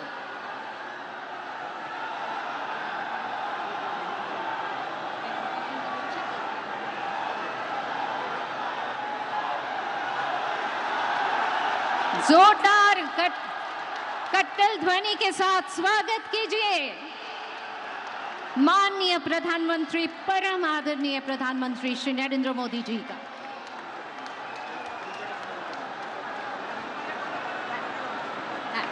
माननीय राज्यपाल उपस्थित आছেন श्री RN रवि उपस्थित आছেন माननीय सीएम डेजिग्नेट श्री शुभेंदु अधिकारी আমাদের মধ্যে উপস্থিত আছেন শ্রী শ্রমিক ভট্টাচার্য মহাশয় আমি তাকে অনুরোধ জানাবো আজকে শ্রী মাখনলাল সরকার সম্পর্কে তিনি আমাদের বলবেন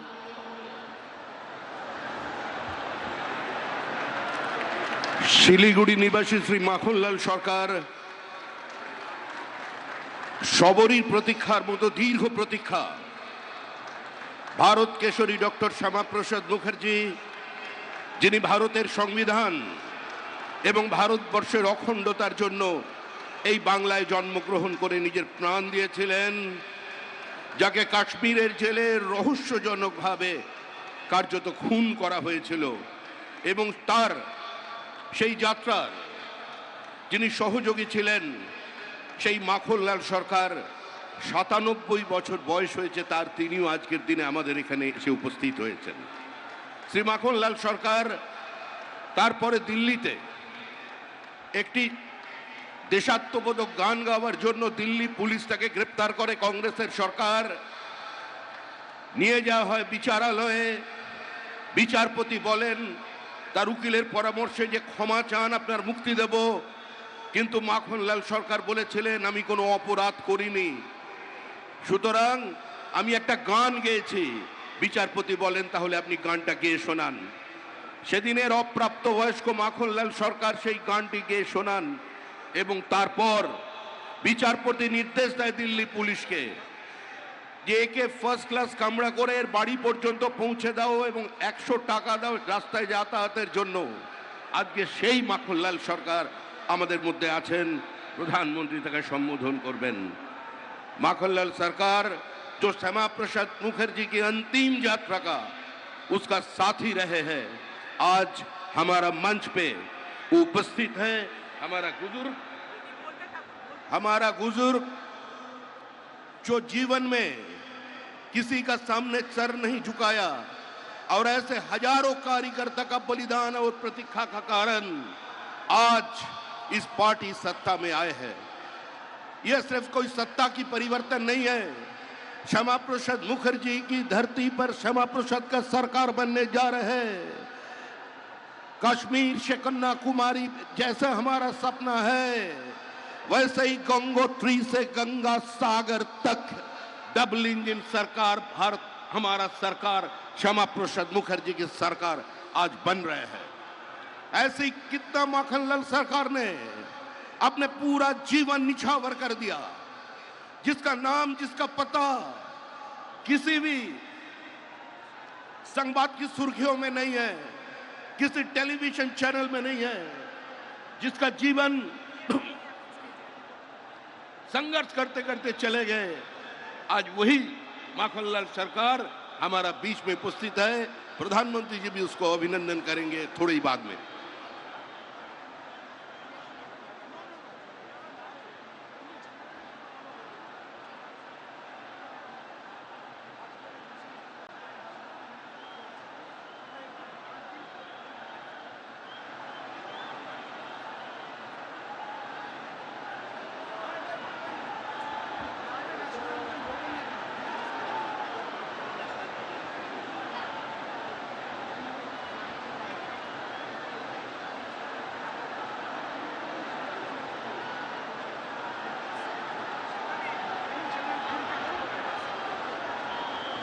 মাননীয় প্রধানমন্ত্রী শ্রী নরেন্দ্র মোদীজি, সেই সঙ্গে আছেন মাননীয় গৃহমন্ত্রী শ্রী অমিত শাহজি, আমাদের মধ্যে উপস্থিত আছেন মাননীয় রক্ষামন্ত্রী শ্রী রাজনাথ সিংজি এবং বহু রাজ্য থেকে বিশিষ্ট মানুষজন আজকে এখানে এসে উপস্থিত হয়েছেন।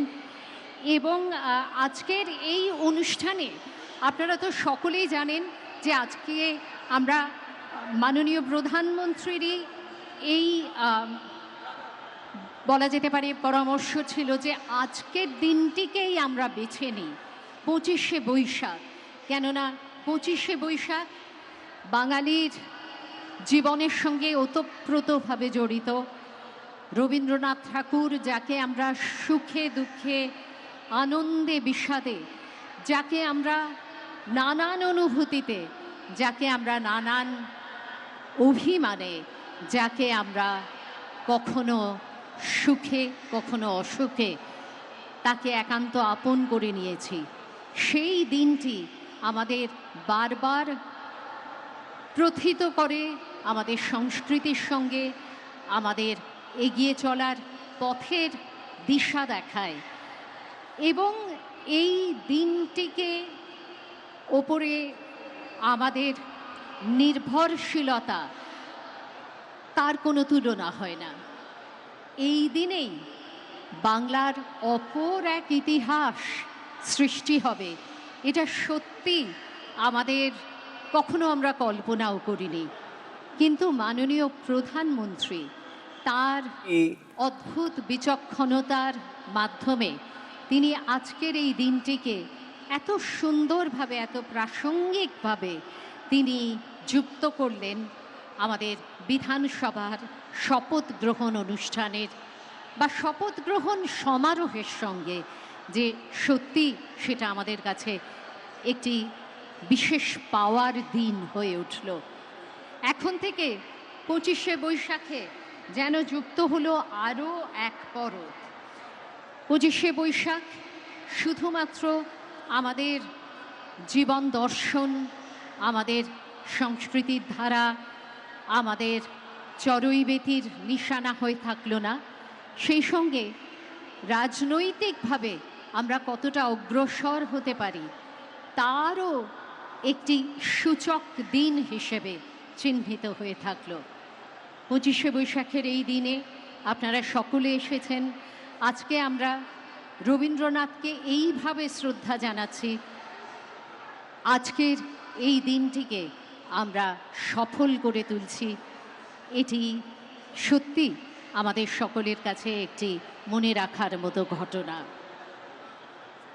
Ladies and gentlemen, what a wonderful coincidence, or let's say what a wonderful coordination has been achieved when the most honorable Prime Minister had suggested that we choose 25শে Boishakh, the birthday of Gurudev Rabindranath Tagore, for the swearing-in ceremony. There was a wonderful conjunction. On the one hand, Rabindranath not only gives us a direction in life in all kinds of going forward, and with that is now added something of political significance, a political revival, a political energy that would once again make West Bengal so very relevant, so very frontline in our country. Today, the swearing-in ceremony is a symbol, and 25শে Boishakh is of course another symbol, and the two symbols have come together to create a metaphor which is extraordinary. Meanwhile, we find people joining us on the dais. আমাদের আজকের এই অনুষ্ঠানে বিশিষ্ট অতিথিরা ক্রমশ এসে উপস্থিত হচ্ছেন এই মঞ্চে, এবং আর অল্প কিছুক্ষণের মধ্যেই আমরা শুরু করতে চলেছি আমাদের আজকের এই শপথ গ্রহণ অনুষ্ঠান।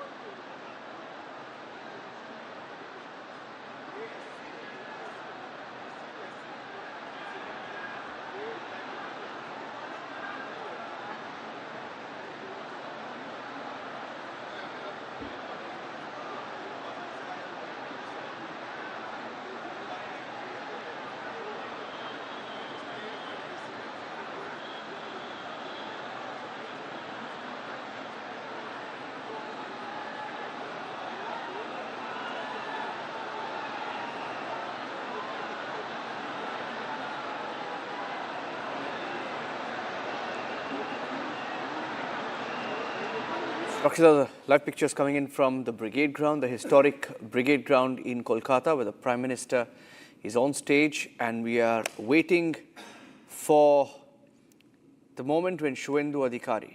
In fact, on that stage, there are two people clad in saffron. One is Yogi, and the other Suvendu Adhikari.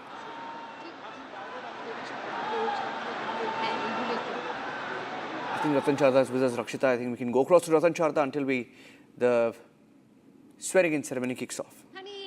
জানাতে ইচ্ছে করছে যে আজকে আপনারা দেখছেন যে মানুষের ঢল নেমেছে, মানুষের মেলা বসেছে, All right, we have Ratan Shah with us.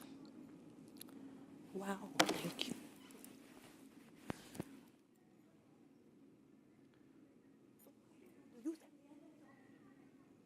Okay, so we'll go across to Ratan Chadha. Ratan Chadha, I mean, while you look at these pictures, I just want to get your thoughts as we cut across and officially, the Suvendu era begins in Bengal. How do you see the next 5 years pan out? Well, next 5 years is going to be very hectic because the expectations have gone sky high. From the bottom of the heap, Bengal wants to reach the apex or apogee of the Renaissance Bharat, which it was earlier on. And it doesn't lack talent, it lacked governance. I think that is what Suvendu has to give policy direction, be very firm in implementation. It's not going to be easy 5 years, but it is going to be necessary to really make Bharat what it could be, because Bengal was once, it was said that what happens in Bengal is goes across Bharat. So that scene has to come back again. And what does it lack? There is no dearth of natural resources, no dearth of intellectual prowess. You have best possible scientists, best possible intellectuals, best possible business and manufacturing facilities at one time. We had path-breaking scientists like J.C. Bose, P.C. Ray, S.N. Bose, you had Meghnad Saha, you had great economists, and you had great industries there.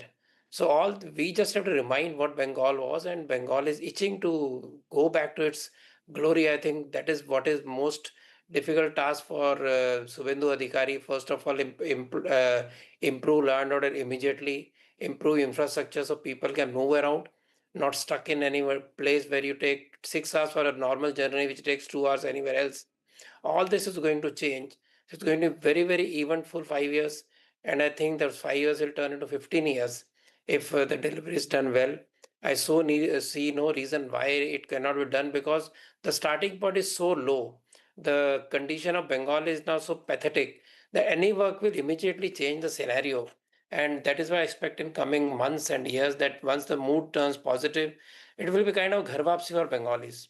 Bengalis who have populated and who have given lead to communities all over India and who have been successful everywhere, who had to leave Bengal to use their talent, whether they came to Mumbai or they went to US, they have a huge talent. So those people have to come back when they feel confident.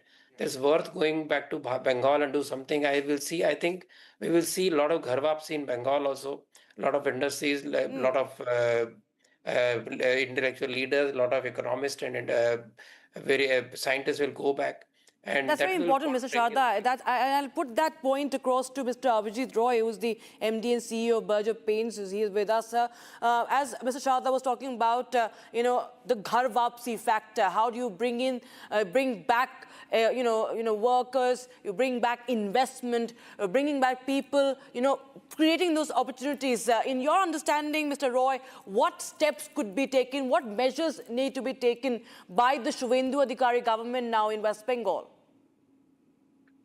So, as he rightly said, this is the expectation that is there. So, first of all, the rule of law has to come into existence in West Bengal in a very strictly enforced without party affiliation. That has been a sort of a problem here, right from the left government onwards. And therefore, that is the first step which will give confidence to the people that investments made in this state, are in safe hands. The second is in terms of the infrastructure development which has to happen. As he was mentioning, there are certain bottlenecks there and which needs to be removed. And once that is done, I think, it will look up.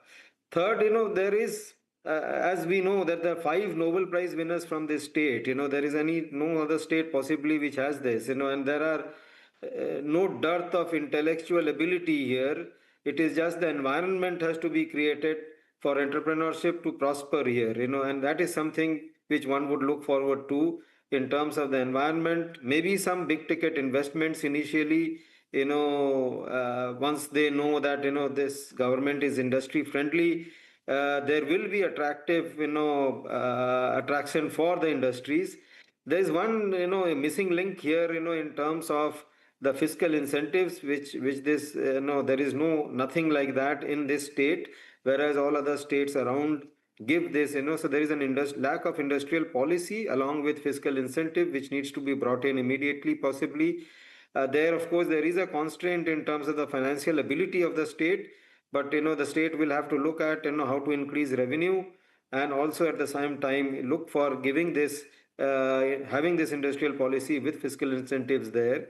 Because all states, if surrounding it, if they give that, and if you are an island which is not giving that, then obviously, it's not attractive enough for investment to happen. So attraction of investment will follow. There is a huge market in West Bengal available. It's a large consumption category market here.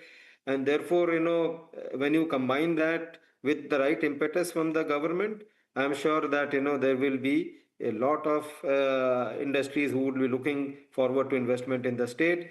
And that will, encourage the youngsters to stay here. Some may also come back. But more importantly, at least the flight of talent from here should stop.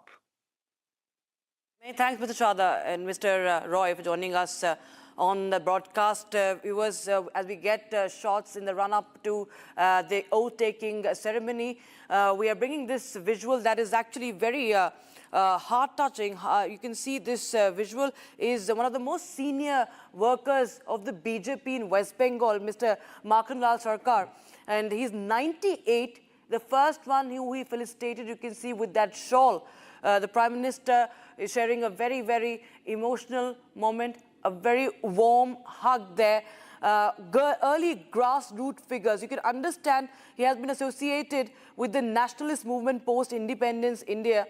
And he has been closely working with Shyama Prasad Mukherjee. In 1952, he was even arrested in Kashmir while he was accompanying Mukherjee during the movement to hoist the Indian tricolour there. And from that moment, from those years, from that era to this one, it will be, he has seen it all, Mr. Makhanlal Sarkar. He has seen this revolution, he's seen this change, the Paribartan over decades after, after independence. And as we speak, viewers, we understand that our viewers, you can see that, Niranjan, if you could take us to the numbers, so whopping... live number, by the way, that's a live number of viewers tuning into this historic moment in India. It's not just a historic moment in Bengal, but it's a historic moment in India.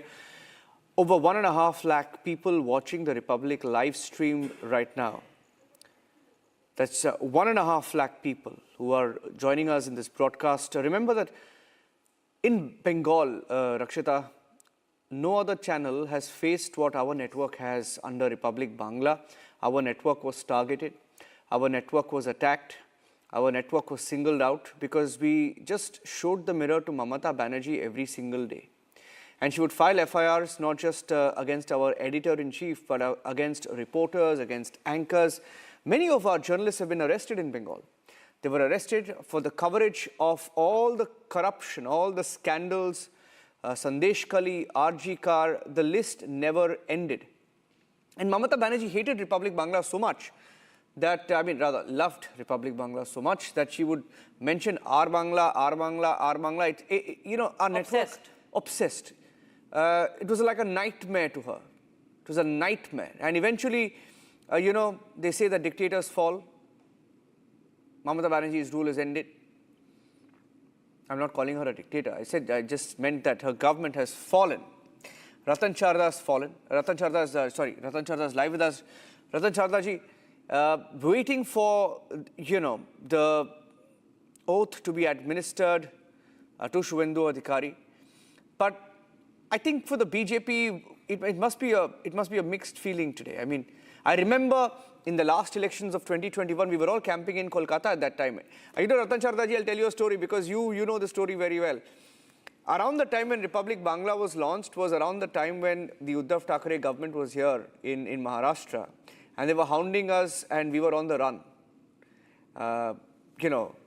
We were all over the place. And we went to Bangla instead, to Bengal instead at that point, and we launched a channel there. And I still remember the pictures of before and after the elections. BJP leaders being hung on trees, BJP leaders' homes being marked out, BJP leaders hacked to death, some of them even beheaded in Bengal. And you contrast those pictures to what you're seeing on stage today. I think for the BJP, that is why this moment is special. It's also about all the sacrifices they've made. They've been attacked, They've been hounded, intimidated. Niranjan, I can't forget the day I was in Republic Studios and I could see the start of violence as soon as the results started coming in, I think around 4 p.m. And we fought over it and we were very worried. And in fact, I was one of the few who actually criticized BJP leaders for kind of abandoning the workers because at that time the leaders who were sent to Bengal simply vanished. And some left, some changed parties, and the workers were left on their own. From that change to how Amit Shah ji and the other organization has finally taken over. See, biggest difference in BJP and any other party is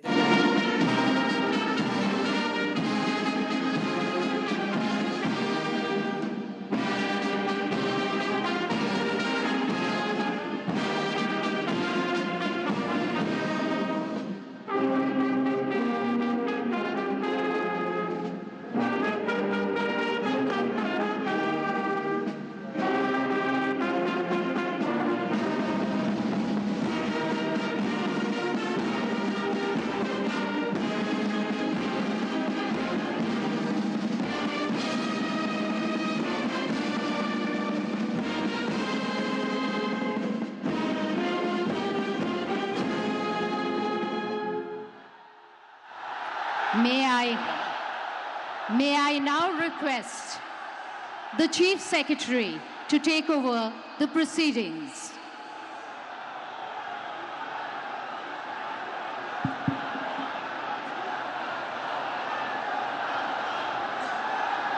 Namaskar.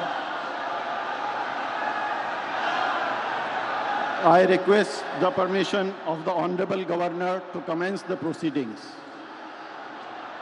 With your permission, sir, I may now read the order of appointment of the Honorable Chief Minister. The order reads, the Governor of West Bengal order, in exercise of the power conferred on me by Article 164(1) of the Constitution of India, I, R.N. Ravi, Governor of West Bengal, hereby appoint Shri Suvendu Adhikari as Chief Minister of the State of West Bengal, signed by Shri R.N. Ravi, Governor of West Bengal, on 8th May 2026. May I now request Shri Suvendu Adhikari, Honorable Chief Minister Designate, to take oath before the Honorable Governor.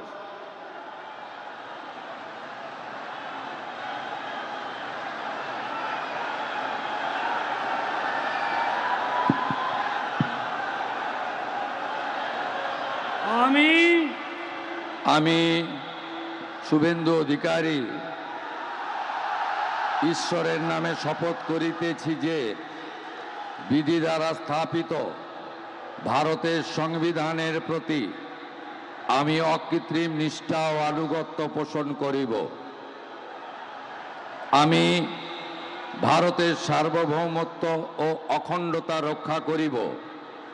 Paschimbanga রাজ্যের মুখ্যমন্ত্রী রূপে আমার কর্তব্যসমূহ নিষ্ঠাপূর্বক এবং বিবেকসম্মতভাবে নির্বাহ করিব এবং ভয় বা পক্ষপাত, প্রীতি বা বিদ্বেষ রহিত হইয়া সকল শ্রেণীর জনগণের প্রতি সংবিধান ও বিধি অনুসারে ন্যায়াচরণ করিব।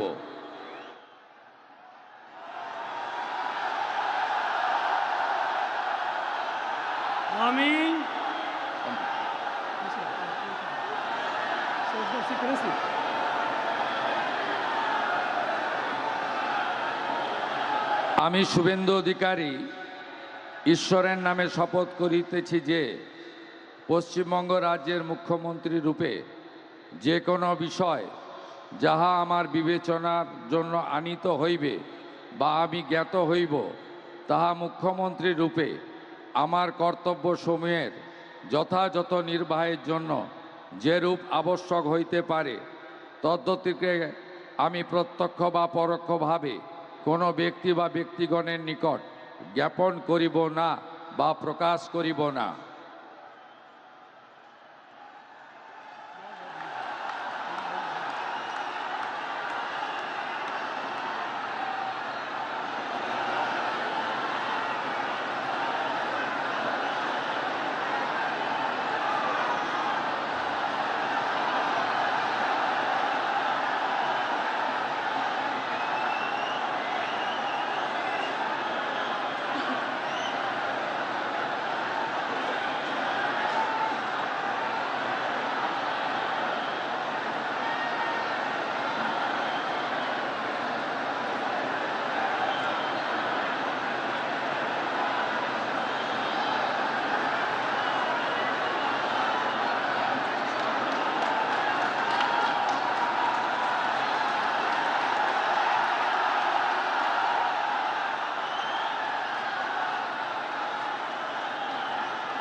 With your permission, sir, I now read out the order of appointment of all the honorable ministers.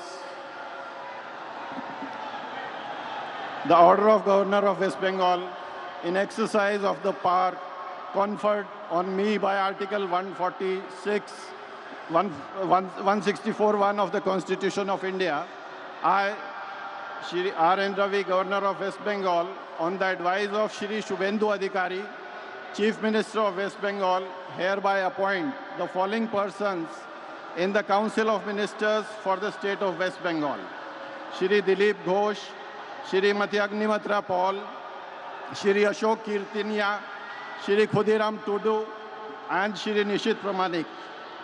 May I now request Shri Dilip Ghosh, Honorable Minister Designate, to write and take oaths before the Honorable Governor.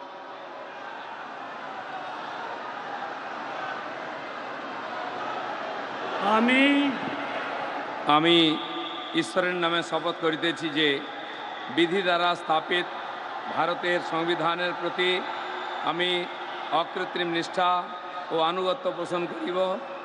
আমি ভারতের সার্বভৌমত্ব ও অখণ্ডতা রক্ষা করিব।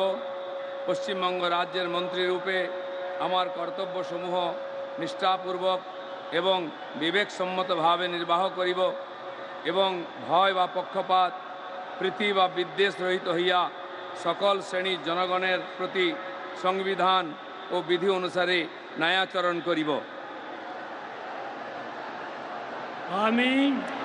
আমি শ্রী দিলীপ কুমার ঘোষ ঈশ্বরের নামে শপথ করিতেছি যে পশ্চিমবঙ্গ রাজ্যের মন্ত্রীরূপে যে কোনো বিষয় যাহা আমার বিবেচনার জন্য আনিত হইবে বা আমি জ্ঞাত হইব, তাহা ওই মন্ত্রীরূপে আমার কর্তব্যসমূহের যথাযথ নির্বাহের জন্য যেরূপ আবশ্যক হইতে পারে তদ্ব্যতিরেকে আমি প্রত্যক্ষ বা পরোক্ষভাবে কোনো ব্যক্তি বা ব্যক্তিগণের নিকট জ্ঞাপন করিব না বা প্রকাশ করিব না।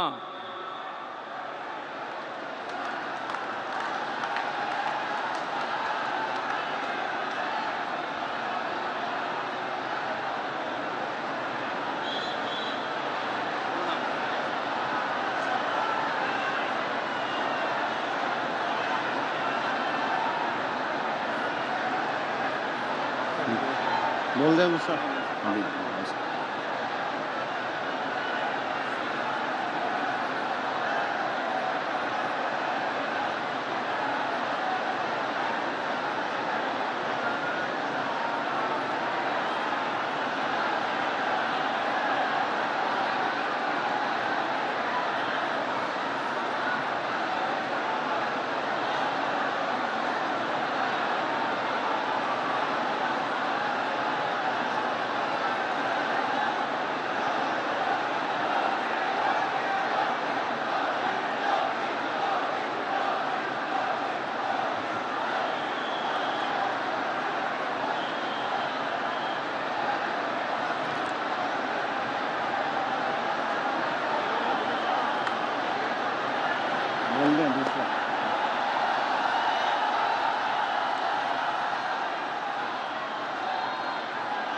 Announce second.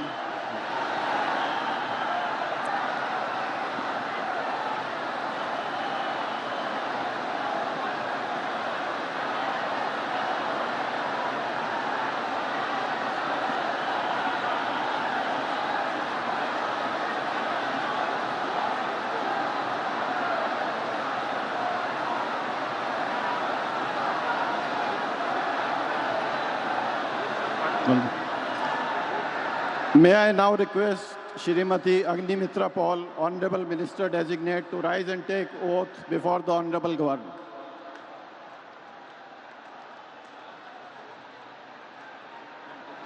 One by one. This is first, this is second.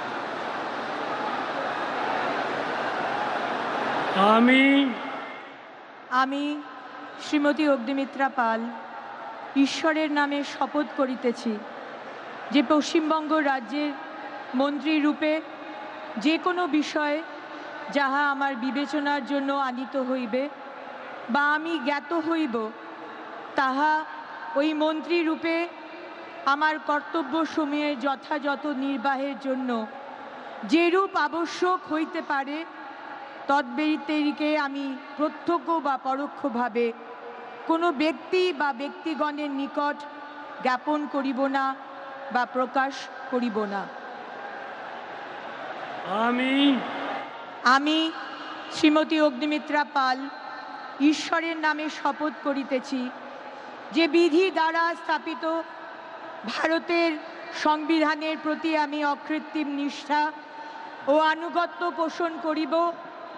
আমি ভারতের সার্বভৌমত্ব ও অখণ্ডতা রক্ষা করিব।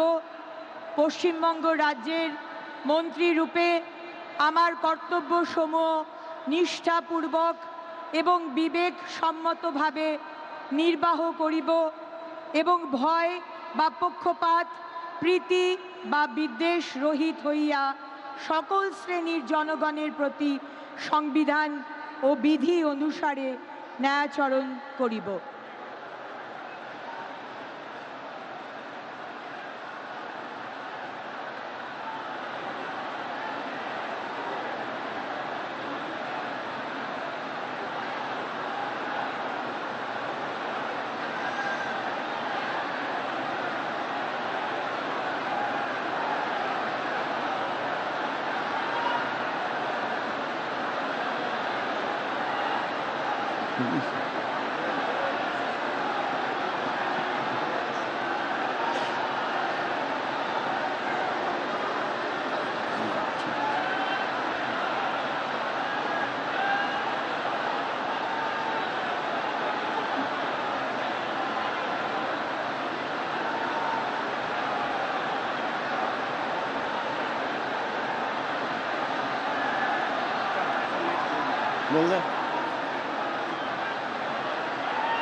May I now request Shri Ashok Kirtaniya, Honorable Minister Designate, to rise and take oath before the দ্বারা স্থাপিত ভারতের সংবিধানের প্রতি আমি অকৃত্রিম নিষ্ঠা ও আনুগত্য পোষণ করিব। আমি ভারতের সার্বভৌমত্ব ও অখণ্ডতা রক্ষা করিব। পশ্চিমবঙ্গ রাজ্যের মন্ত্রীরূপে আমার কর্তব্যসমূহ নিষ্ঠাপূর্বক এবং বিবেকসম্মতভাবে নির্বাহ করিব এবং ভয় বা পক্ষপাত প্রীতি বা বিদ্বেষ রহিত হইয়া সকল শ্রেণীর জনগণের প্রতি সংবিধান ও বিধি অনুসারে ন্যায়চারণ করিব।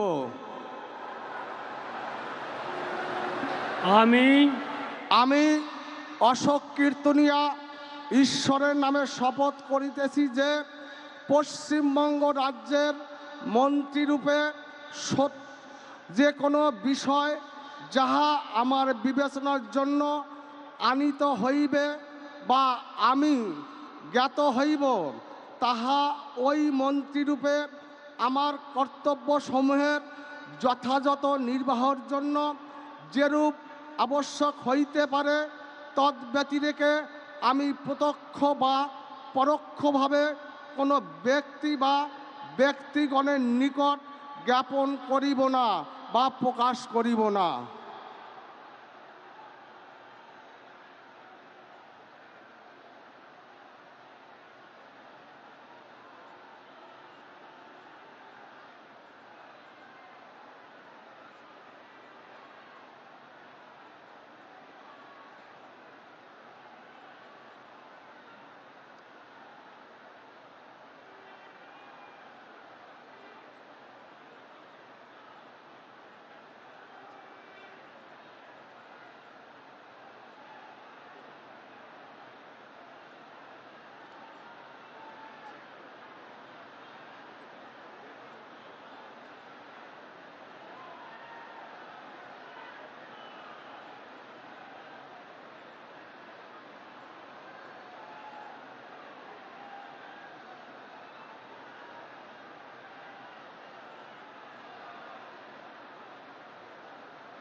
May I now request Shri Khudiram Tudu, Honorable Minister Designate, to rise and take oath before the Honorable Governor.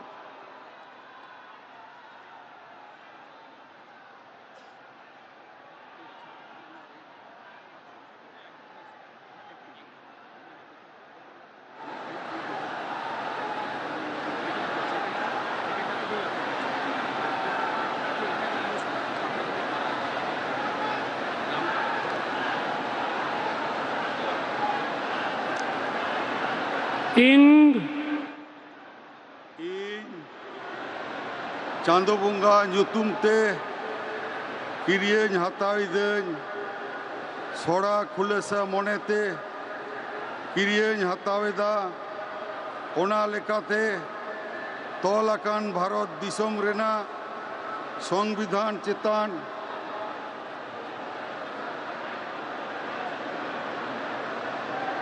Jiwi Gahir Man Ar Manot Indohoya Indo Bharot Rena Samani Ar Jumit Rukhiye Doho Katin Chala Poschim Bangla Ponot Rena Mid Montri Lekate Inya Angibharia Ko Man Ar Nichora Monetin Kami Purewa Ar Botor Se Begor Torop Sine Dular Se Hala Hata Bang Mone Kater Ne Hor Chetan Noa Songvidhan Ar Ariko Mana Batao Kater Somjos Tin Kamia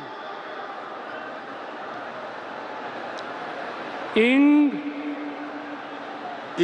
Chandobunga Nyutumte Kiriyen Hatawiden Sora Kulesa Monete Kiriyen Hatawiden Earn Lekate Tolakan Bharot Disom Rena Songvidhan Chetan Jiwi Gahir Man Ar Manotin Dohoya Indo Bharot Rena Samani Ar Jumit Rukhiye Doho Katin Chala Poschim Bangla Ponot Rena Mid Montri Lekate Inya Angibhar Ko Man Ar Nichora Monetin Kami Purewa Ar Botor Se Begor Torop Suni Dular Se Hala Hata Bang Pone Kater Ne Hor Chitan Noa Songvidhan Ar Ariko Mana Batao Kate Somoj Se Tin Kamia Johar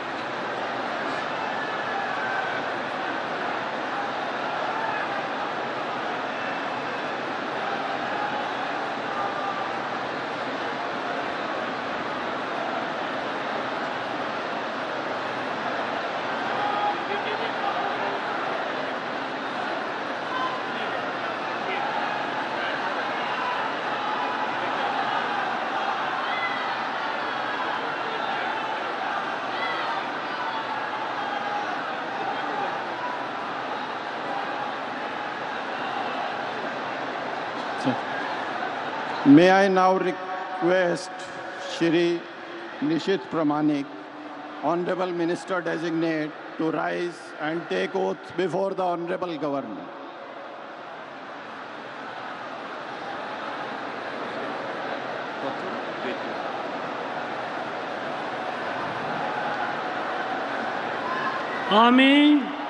আমি নিশিত প্রামাণিক ঈশ্বরের নামে শপথ করিতেছি যে বিধি দ্বারা স্থাপিত ভারতের সংবিধানের প্রতি আমি অকৃত্রিম নিষ্ঠা ও আনুগত্য পোষণ করিব। আমি ভারতের সার্বভৌমত্ব ও অখণ্ডতা রক্ষা করিব। পশ্চিমবঙ্গ রাজ্যের মন্ত্রীরূপে আমার কর্তব্যসমূহ নিষ্ঠাপূর্বক এবং বিবেকসম্মতভাবে নির্বাহ করিব এবং ভয় বা পক্ষপাত প্রীতি বা বিদ্বেষ রহিত হইয়া সকল শ্রেণীর জনগণের প্রতি সংবিধান ও বিধি অনুসারে ন্যায়াচরণ করিব।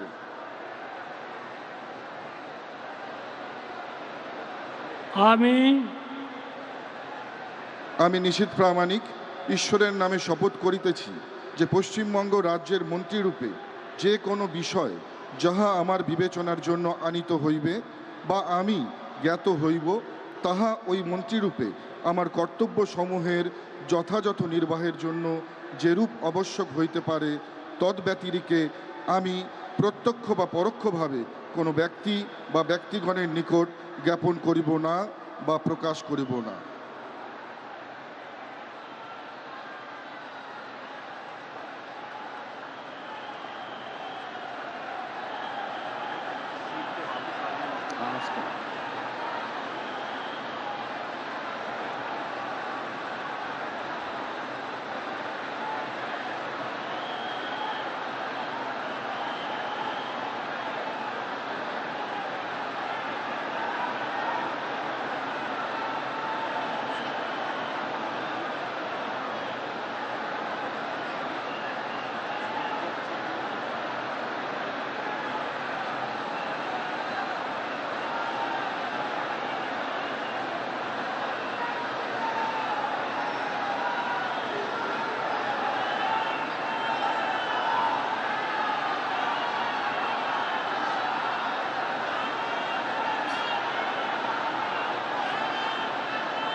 We thank the Honorable Prime Minister and the dignitaries for their gracious presence.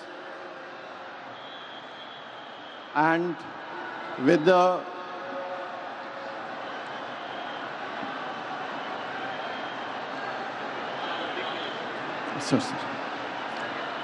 permission of His Excellency the Governor, sir, the proceedings may now be closed. All are requested to rise for the national anthem.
I think, Shravan, the big takeaway, from the pictures there, of course, people will look at this video many times over in the next few years and decades, when all the chief ministers and all the leaders of the NDA came on stage.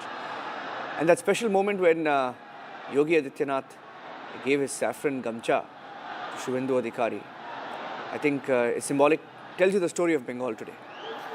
Well, in fact, this is undoubtedly a historic moment, but also a dream come true for the Bharatiya Janata Party, for a party that essentially began from the land of West Bengal to not being able to form a government for the longest time.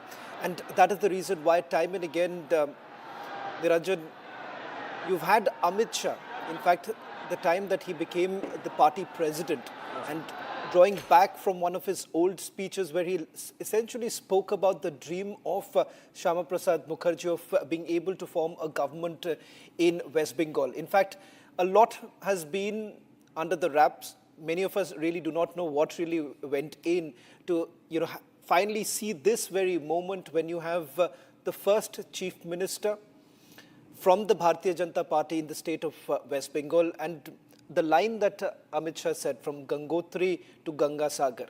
Today you have a situation where you have the Bharatiya Janata Party being able to secure the borders of this country, and that has been the biggest concern for many who have come from that part of of the country. In fact, many of us who have seen Brigade ground, and it's a complete change. A point in time when you've had those red flags of the communist parties, and no one would have really thought that could you actually have seen the kind of a saffron surge that we have seen today in the state of West Bengal. That has now become a reality. And the way forward perhaps has also been, the roadmap has also been laid out by Amit Shah. And one needs to underscore the point that no longer are you really looking at the kind of political revenge that we've essentially seen every time a government has changed. Yeah. When the left was out of power in 2011, we saw political revenge happening. When last elections, many thought that BJP would come to power, did not happen. Trinamool Congress came to power. We had over 300 cases.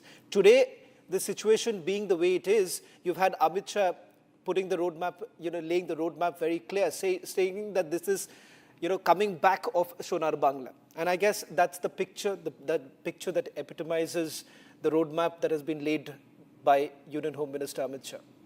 And that is why we are saying that maybe today marks the beginning of the rebuilding of Bengal. And let me introduce our panelists this afternoon, 12 o'clock, as we look at the pictures. Jaideep Mazumdar, a political analyst, will be joining us live from Kolkata.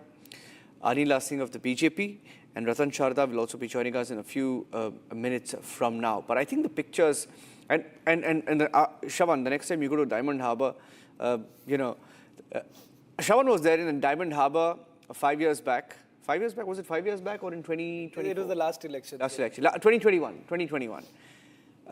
He was covering Abhishek Banerjee's constituency when he too was attacked.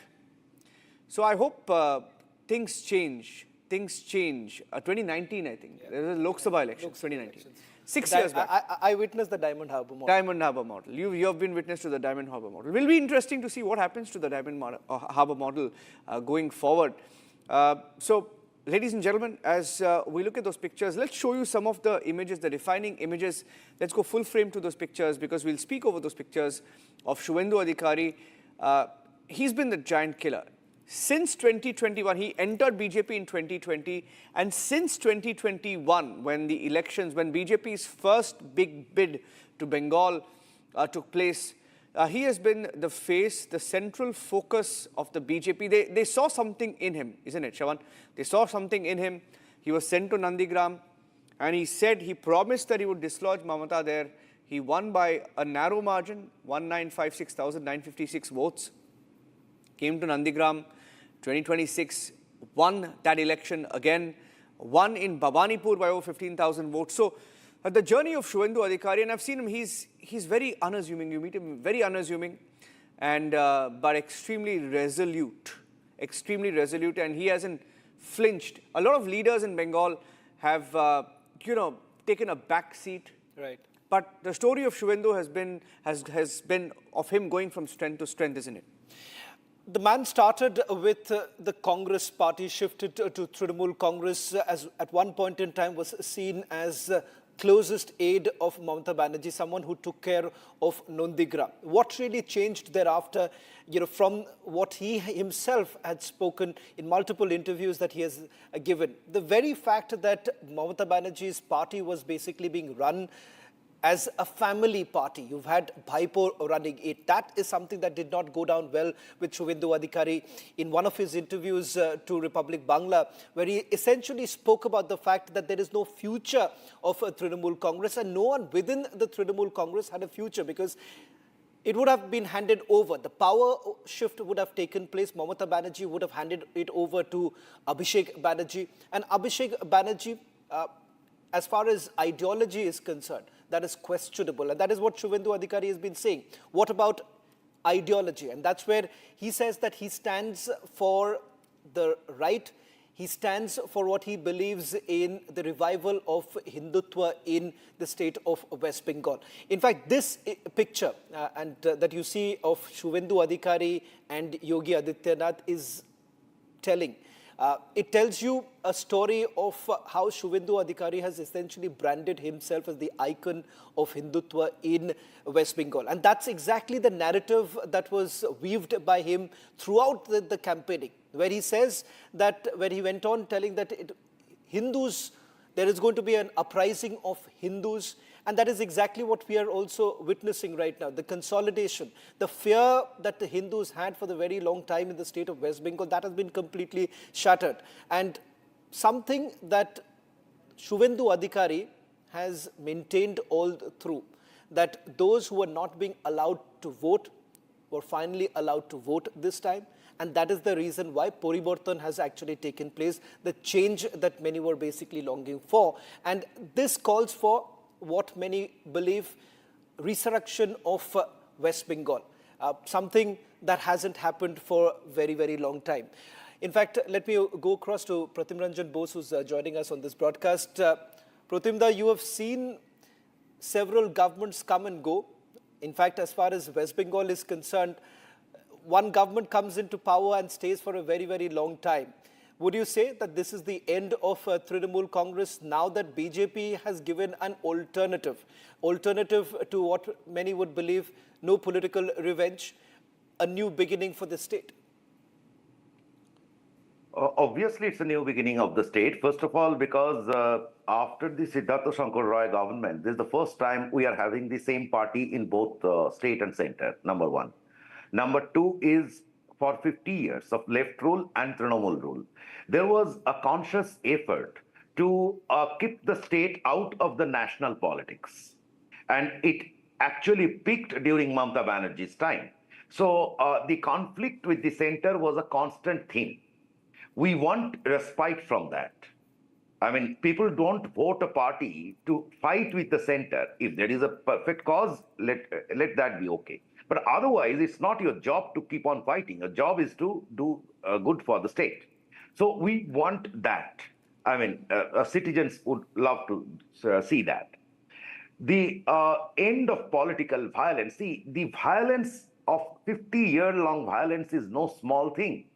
People have underrated it, underestimated it. It decimated our economy, but more importantly, it destroyed our social life. It destroyed our achievements.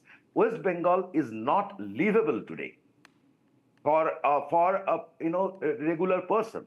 It's unfortunate, and that has hurt growth. That has hurt everything. Whether it is entrepreneurship, whether it is free speech, everything is hurt. We want respite from that. I hope that Trinamool was the worst possible example Indian democracy could ever have. I don't want it to get any political anchor anywhere. I'm not against Trinamool per se, quote unquote, but I'm just saying this is too bad an example. Too bad an example. So that said, insofar as Trinamool is concerned, I hope it is there, or I believe, because they had nothing except an agitation, street agitation, and a conflicting attitude, and the hankering for power. That was all they had. There was no ideology, nothing. Whatever fits their bid for power is their ideology. So I believe this party will implode. We are already seeing signs of it, and it will go further. Most importantly, and finally, Mamata Banerjee's one of her USPs was the undefeated. She was undefeated since 1989 to 2021. Yes. She was the primary engine of the party. Now that she has been defeated twice, one in away match when she went out to challenge Suvendu Adhikari, then in 2026 at her home turf, her political career is over. That is what I understand. Yeah. Jaideep Mazumdar is also joining us. Jaideep, for 8 decades almost, Bengal has been against Delhi-centric politics. 8 decades. But I think the verdict somewhere tells you that each of those governments in the 8 decades has let down people so bad that, you needed to get a BJP government in to fix the mess that they put Bengal in. Right, absolutely. See, this is actually, I would say, it's the beginning of a new dawn. It's a momentous day which signifies the rebirth of Bengal, if I may use the term. Yeah, I would like to, quote Rajnath Singh. He wrote an article in a newspaper this morning. That the elections were not merely a political contest, but an opportunity to restore the lost glory of Bengal, a civilizational calling that transcends electoral considerations. I fully agree with this. This election was momentous in not only Bengal's history. I will go a bit further and say that the security and prosperity of the Northeast is intrinsically tied to the security and prosperity of Bengal. There's a problem with your video line. I believe you're getting some call, and that's the reason why we're losing your video. We'll try and fix that. Niranjan, just a quick question also from Pratimda, because it's not going to be an easy task for anyone. Yes. In fact, Pratimda, you're taking a broken system forward, and to be able to fix that and also meet the aspirations or the expectations of the people of Bengal is going to be a huge, huge task right now for Suvendu Adhikari. 100%. See, that people, I think you said 8 decades, not 8 decades, 6 decades to be precise, when you saw the destruction.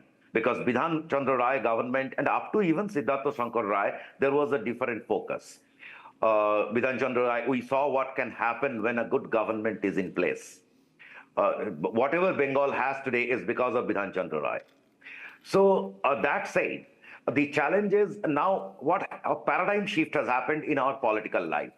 For 5 or 6 decades, I mean, the left movement started from 1930s, and for last 6 decades, since the 1967, leftist ideals became a guiding force of the elites in the society. So naturally, that dominated the political space or political ideology. So finally, Bengal dropped that baggage. Bengal has come out of it. It means that it has now wider choices. It also means, if we look at it chronologically, after 34 years, then 15 years, people pushed TMC out. So BJP now is a government that has to perform. It just cannot expect to stay in power by managing the opposition and all those tricks, which we saw in the past. What is to be done is very, very difficult choices. I mean, BJP has probably the most difficult choices on hand. Look, everyone knows about the fiscal status of the state, and I'm not getting into that. You know about the state's decline in relative per capita income from the top to the bottom. All those are known. We are now having the stigma of the house help supplier of the country. Unfortunate. Everything pinches us. The biggest problem that has happened to the state is untold. That is in the form of education. The state is bereft of skills at this moment because education was politicized and destroyed. Bureaucracy. Nothing is left in the bureaucracy. In 15 years, Mamata Banerjee took the anti-center stance to the level where a bureaucrat, when maintaining, cooperating with another one in his cadre, was seen as a crime.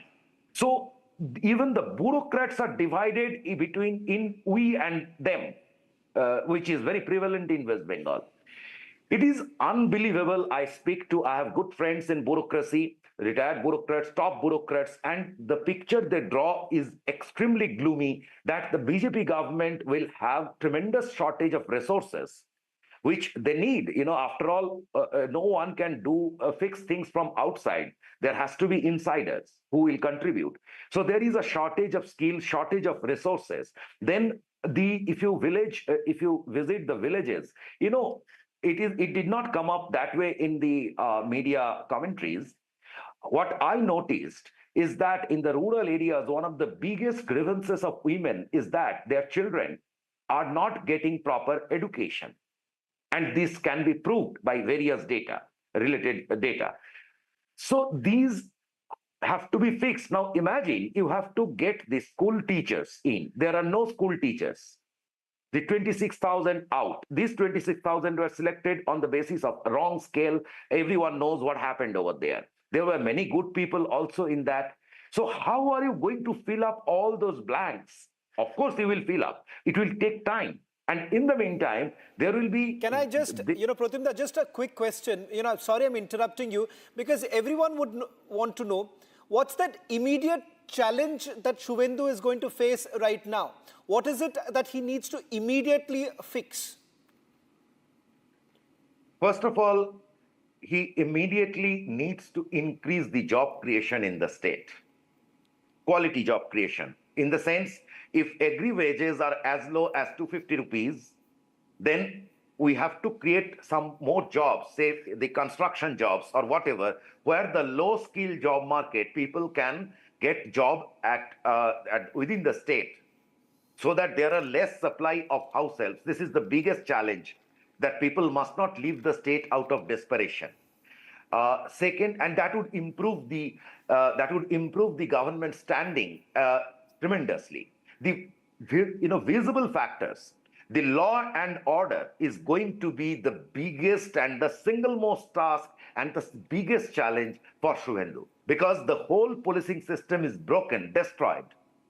That will be the biggest challenge, and any improvement in law and order is going to leave a marked change in the, people will just appreciate that.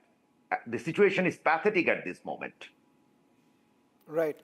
Anila, for the BJP, it's a dream come true. There's no doubt about it.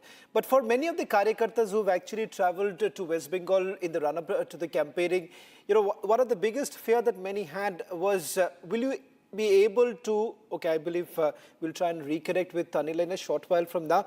Pratimda, before I come back to you, I just want to quickly recap for all our viewers who are tuning in right now to just give you a sense of who perhaps is going to be within Suvendu Adhikari's cabinet right now. One face that was largely spoken about and was being touted that could she become the Deputy Chief Minister, Agnimitra Paul. Dilip Ghosh on your screens right now, who's also handled the party for a very long time. He was the party president before Shomik had taken over. In fact, if you see the cabinet formation that has actually taken place, Pratimda, it's a sense that you get is that a proper representation, tribals also being given enough recognition here, given the fact that Jungle Mahal was a place that had given BJP the much needed entry. So in terms of the representation that you really look at, would you say that every part of West Bengal has been properly represented?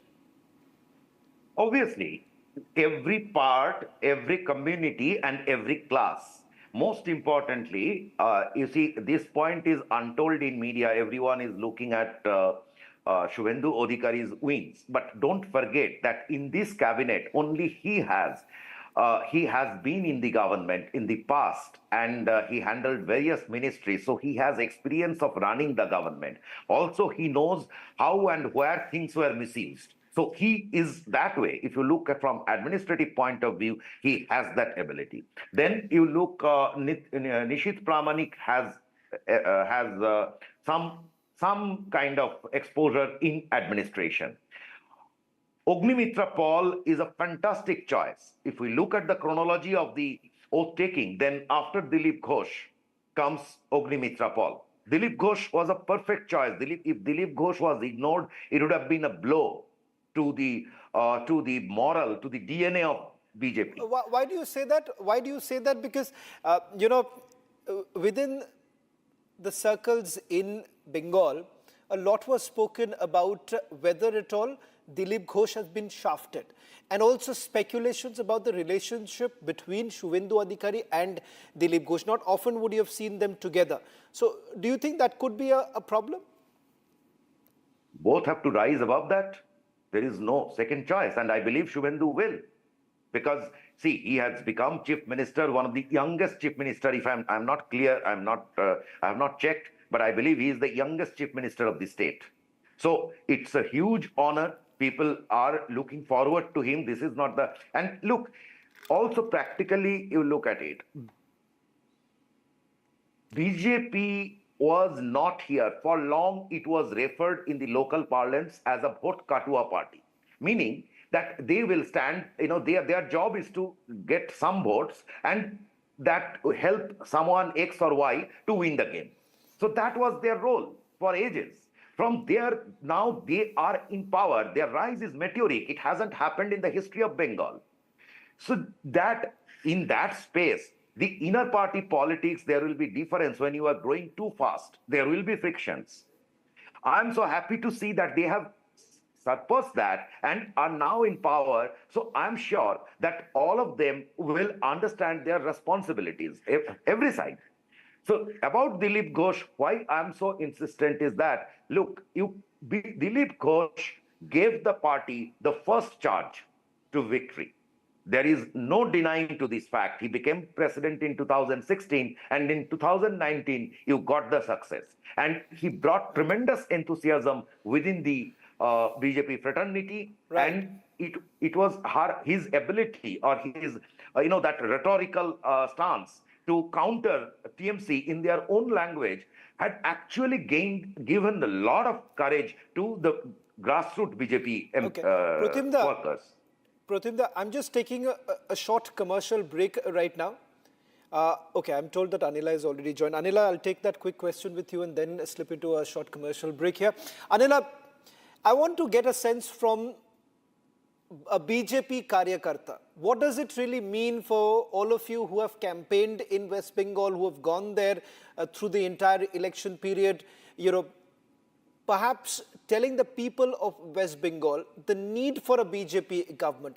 What does it mean for a BJP karyakarta today to see a BJP government being sworn in? My Ram Ram to all, and today is a big day. Not only for Bharatiya Janata Party or the Sangh, I will say it is a huge, big day for the celebration for the people living in West Bengal. So what we observed today, like today's oath ceremony, was not merely the formation of the government. It is the triumph of the unwavering faith that the people of the West Bengal had shown in Narendra Modi's leadership. They have got full confidence that it is going to be the end of Atyachar, Bhrashtachar and Durachar. They want progress, they want development, they want security. They want the identity of the West Bengal to come back again. It is a land of Sahitya, Sanskriti and bravery. And what these people have done.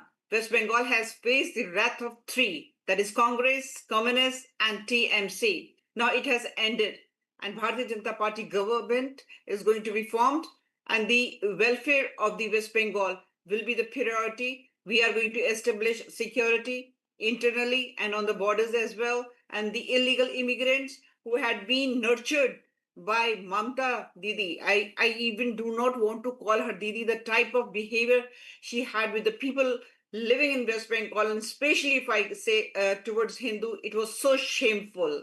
For years, Bengal was plunged into the politics of appeasement, corruption, and violence.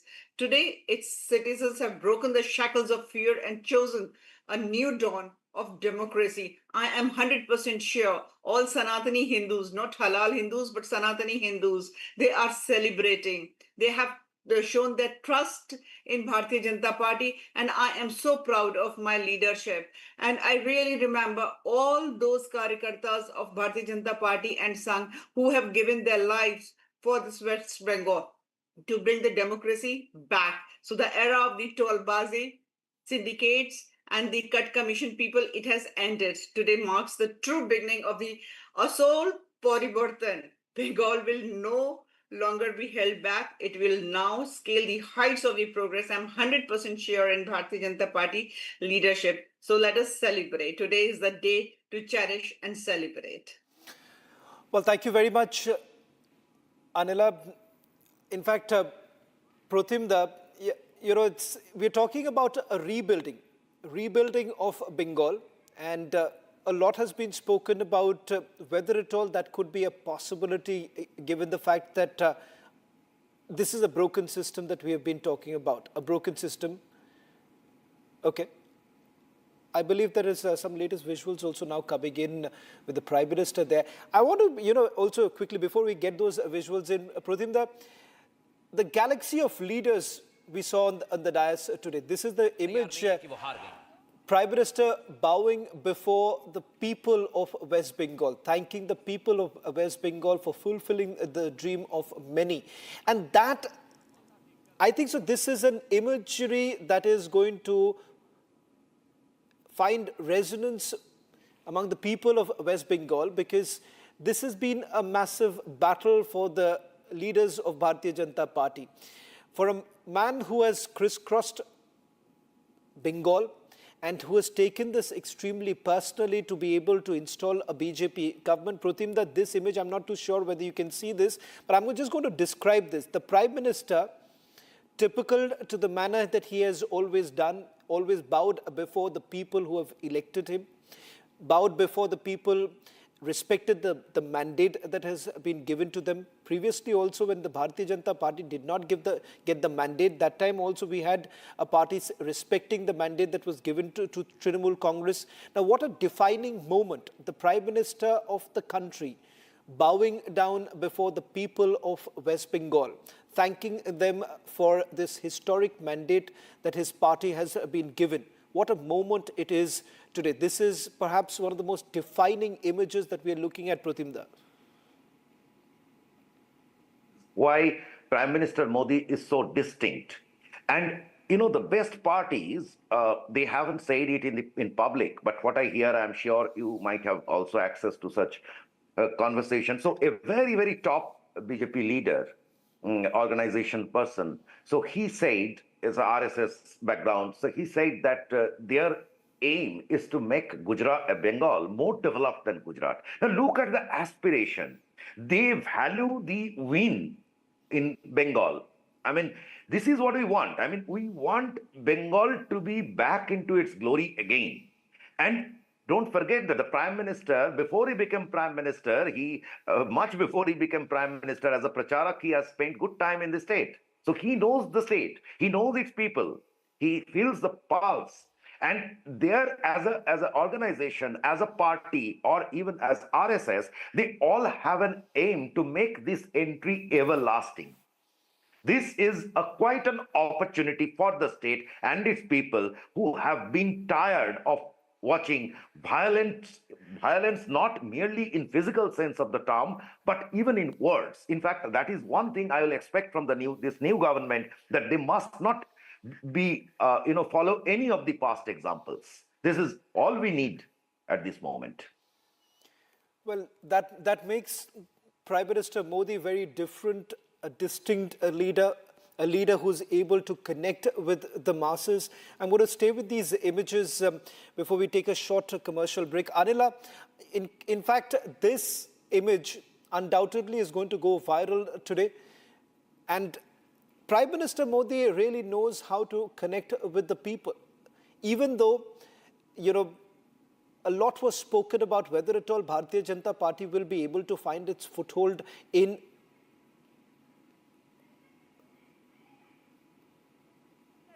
Okay. Anila, I want to stay with these images right now of the Prime Minister. And as I was saying, that a distinct leader, unique in many ways, because always being able to find a way to connect with the masses today. It may not be very surprising for you, it may not be surprising for those who have known the Prime Minister for a very, very long time, but this exactly shows what does it mean to connect with the people. Should I come in? Yeah, go ahead, Anila. All right. Before I say anything, one thing I'm so happy about it, like today in West Bengal and especially in Oath ceremony, I can see Bhagwa, Bhagwa and Bhagwa. This is the same Bhagwa which was coined with the name of Atankawad, terrorism, by Congress party. And today we can see the change of color. Not only the change of guard, but the change of color. Bhagwa is there in West Bengal. So it is not just a change of guard, it is the liberation from the culture of fear. But many, Pratimda, many would only hope that it is truly Sabka Saath, Sabka Vikas. Suvendu Adhikari also indicated that, because at the end of the day, it is not about those who have only voted the party to power, even those who haven't voted them to power would be equally important. I'm going to slip into a short commercial break and I'm going to come back as we discuss this historic moment unfolding in the state of West Bengal.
Approximately 3:30 this afternoon, our plainclothes officers and agents that consistently patrol the outer perimeter of the White House complex identified a suspicious individual that appeared to have a firearm.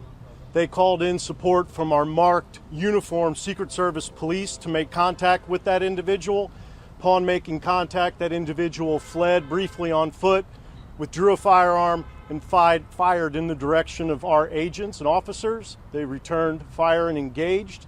That individual was hit. He's since been transported to the hospital. I have no comments on his condition. I can tell you that at least one, we believe only one bystander was hit by the suspect. That individual is a juvenile, did not sustain any life-threatening injuries, but he's also receiving treatment at the hospital. I'll point out that not long before this shooting occurred, the Vice President's motorcade did transit through this area.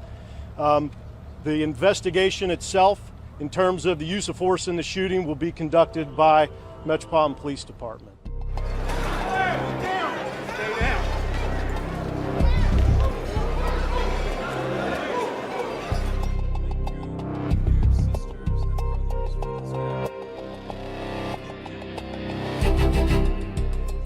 Great to be here. I'm thrilled to be back in the home of a great place. I love Florida. We love Florida.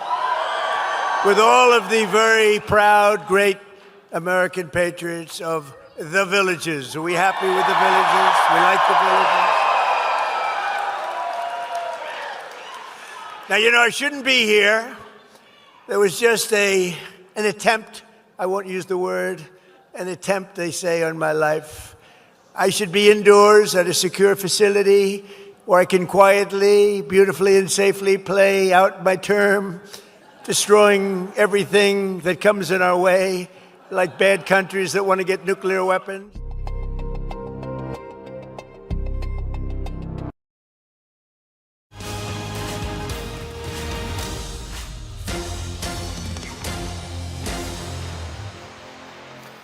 A BJP government has now been installed in the state of West Bengal, the first BJP Chief Minister in West Bengal. Pratimda, to continue with the conversation that we were having earlier, I want to go back to this pictures of the Prime Minister bowing before the people of West Bengal from the Brigade ground. And it's quite historic. This is the very ground where the left parties, the communists, for the longest time had taken full control of.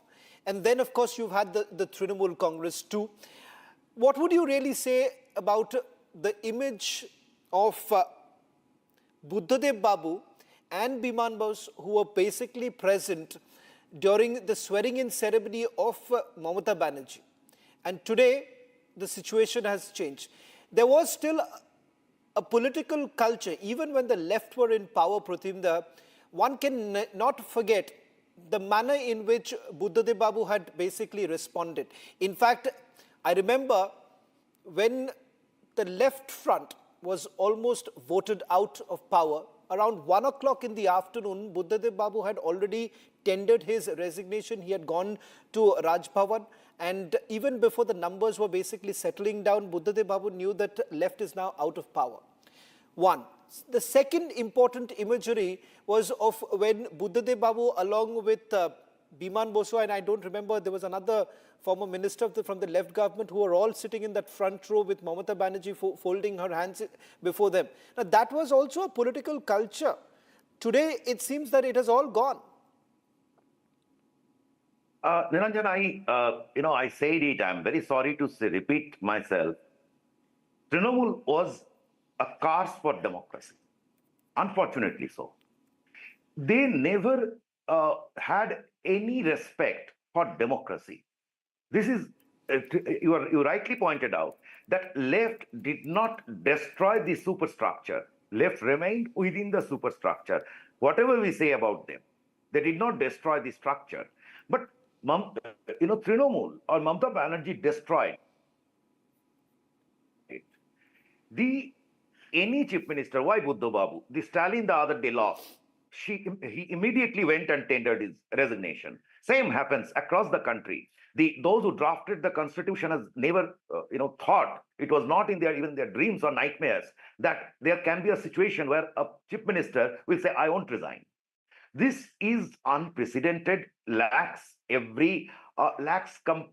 is no trace of any taste over here. And that is the biggest loss. What you are seeing is that, please don't underestimate this. For 15 years, they taught a section of people to disrespect the democracy, to disrespect the state, to disrespect the country. And that is what is to disrespect all norms. Only power does matter. And this is Suvendu or whosoever is in government, they have to handle that. Because some people are misled. Over to you. Okay. It's completely destroyed. You're saying the political culture. Anila, do you believe that perhaps the BJP can bring in the change of a time, an era from political revenge to perhaps political camaraderie? Yeah, I'm not going to use this term political revenge because Bharatiya Janata Party doesn't believes at all in revenge or any sort of that terminology. All right, we have been elected by the people of West Bengal to bring change, and this is our priority. And the Kamal ki jodi of Narendra Modi ji and Amit Shah ji has proven, and we know that how Sunil Bansal ji and his team, they have worked in West Bengal. And because of that, the common man has spoken through the ballot. And the message is very, very clear. The performance over paternalism. And we have to prove this. We have to work on different verticals. Because as I had mentioned earlier, that West Bengal has faced the wrath of three: Congress, Communists, and Mamata Banerjee. So we are going to address law and order. We are going to bring humongous changes in economic scenario as well. We are going to bring the Sanskriti, the culture, back to West Bengal. And today, fortunately, three great people's Jayantis, like Rabindranath Tagore ji, and Maharana Pratap ji and Goraknath Gokhale ji. So all the three, and I'm so happy that they must be observing it. Shama Prasad Mukherjee must be observing it. Now the change begins in West Bengal. As Maharana Pratap ji, he stood so strong against Mughals. So Bharatiya Janata Party workers also stood very strongly in front of TMC. So many workers, they were sacrificed. For what? To bring change in West Bengal.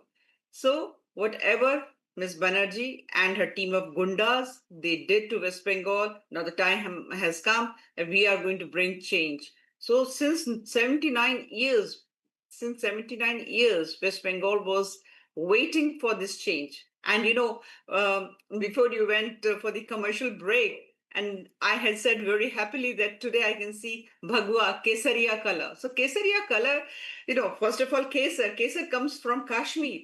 So we have got lots of love and respect for Kashmir. And Kesariya means divinity, sacrifice. So what is wrong in this color? We are here to serve the people of West Bengal, but we are not going to spare those who have extorted West Bengal. And that person might be coming from any religion, any caste, any community. We are not going to spare that person. Maybe he may be a man, he may be a woman. We are not going to spare them. We are here to deliver, and we are going to deliver. Message is very clear. I come from Uttar Pradesh. We know it very well. When Bharatiya Janata Party government took over in 2017, what was the scenario of Uttar Pradesh?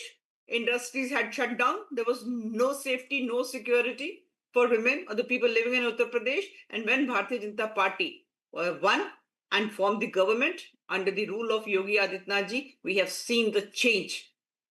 We have seen the change in Uttar Pradesh. Even your studio is in Uttar Pradesh. You must have seen it. What type of growth, humongous growth and prosperity and security we observe today in UP. Similarly, we are going to see it in West Bengal as well. I have got 100% confidence in the leadership. Okay. Anila, thank you very much. I'll request both of you to stay with us as we continue with our rolling coverage from Bengal. In fact, in a short while from now, we'll also go across to our reporters on the ground, live from Brigade ground in a short while from now, slipping into a short commercial break.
Bangla,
Look here.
আমি শুভেন্দু অধিকারী ঈশ্বরের নামে শপথ করিতেছি যে বিধি দ্বারা স্থাপিত ভারতের সংবিধানের প্রতি আমি অকৃত্রিম নিষ্ঠা ও আনুগত্য পোষণ করিব। আমি ভারতের সার্বভৌমত্ব ও অখণ্ডতা রক্ষা করিব। পশ্চিমবঙ্গ রাজ্যের মুখ্যমন্ত্রী রূপে আমার কর্তব্যসমূহ নিষ্ঠাপূর্বক এবং বিবেকসম্মতভাবে নির্বাহ করিব এবং ভয় বা পক্ষপাত, প্রীতি বা বিদ্বেষ রহিত হইয়া সকল শ্রেণীর জনগণের প্রতি সংবিধান ও বিধি অনুসারে ন্যায় আচরণ করিব।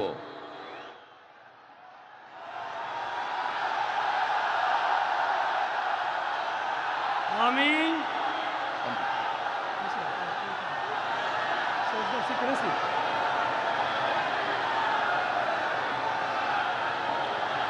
আমি শুভেন্দু অধিকারী ঈশ্বরের নামে শপথ করিতেছি যে পশ্চিমবঙ্গ রাজ্যের মুখ্যমন্ত্রী রূপে যে কোনো বিষয় যাহা আমার বিবেচনার জন্য আনিত হইবে বা আমি জ্ঞাত হইব, তাহা মুখ্যমন্ত্রী রূপে আমার কর্তব্যসমূহের যথাযথ নির্বাহের জন্য যেরূপ আবশ্যক হইতে পারে তদ্গতিকে আমি প্রত্যক্ষ বা পরোক্ষভাবে কোনো ব্যক্তি বা ব্যক্তিগণের নিকট জ্ঞাপন করিব না বা প্রকাশ করিব না। All right, viewers, coming up after a short commercial break, and the Tamil Nadu thriller continues. AIADMK leader EPS is planning to meet governor and submit the claim to make him the CM. He's likely backed by PMK and AMMK and willing to seek support from other parties too.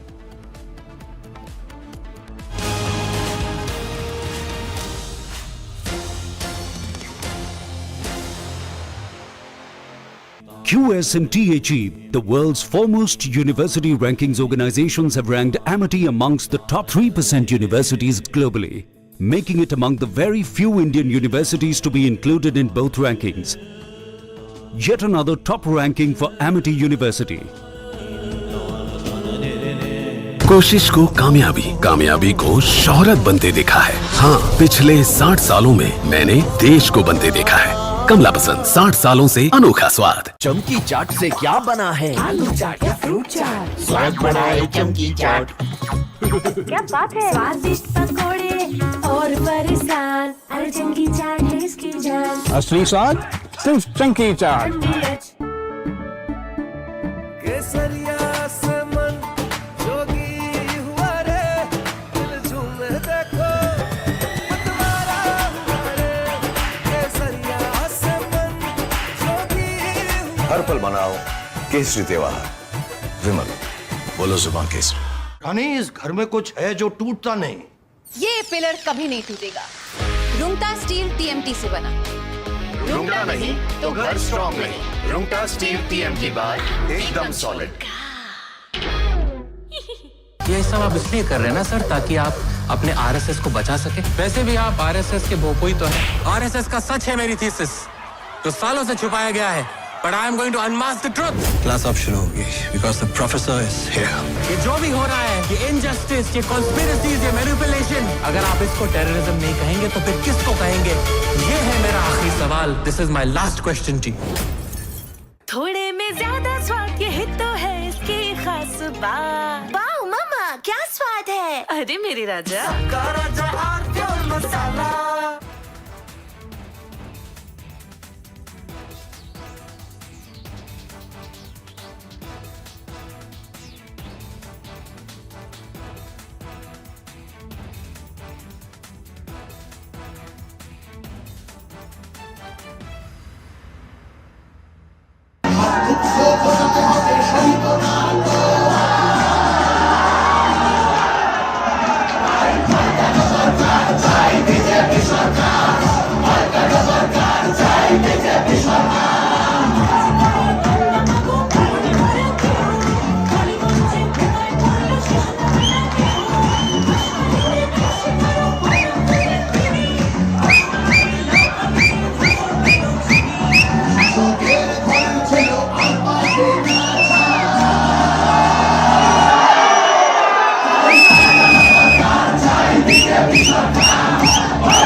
All right, viewers, now these are the visuals of the swearing-in ceremony of Suvendu Adhikari. Prime Minister Narendra Modi was there, Union Minister Amit Shah was there, as you can see, Nitin Nabeen is there, all senior BJP leaders, including JP Nadda, and also the Chief Minister of Uttar Pradesh, Yogi Adityanath, is also there.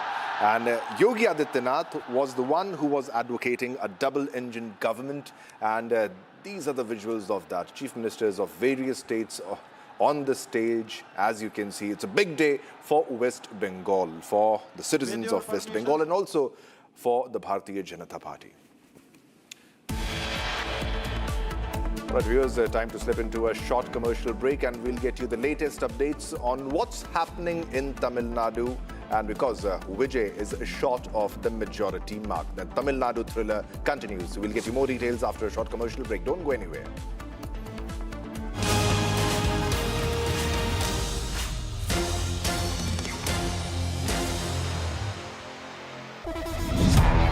जब अपना कोई move किसी को move करता है ना यार, feel आ जाती है। भाई तू अपना है, तेरा सफर मुझे भी करना है। तूने प्रूव कर दिखाया यार, anybody can dream। मुझे लगा मैं नहीं, पूरा का पूरा मूवमेंट चल रहा है। Breathable fabrics, awesome comfort, effortless style, AD from the house of Arvind। Our pure शाही पनीर मसाला, delicious, healthy, every day।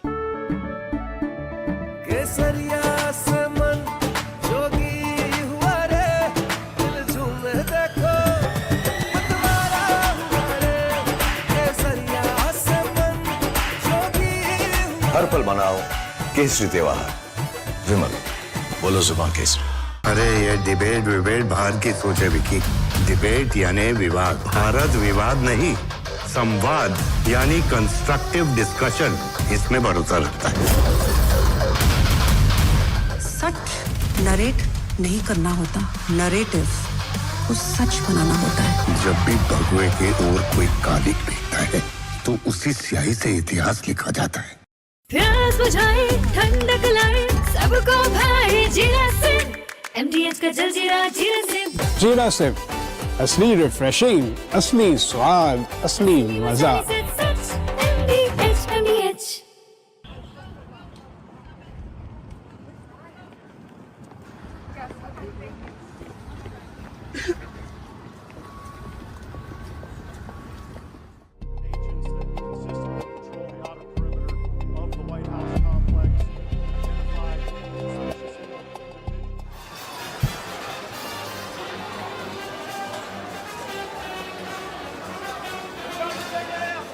Approximately 3:30 this afternoon, our plainclothes officers and agents that consistently patrol the outer perimeter of the White House complex identified a suspicious individual that appeared to have a firearm.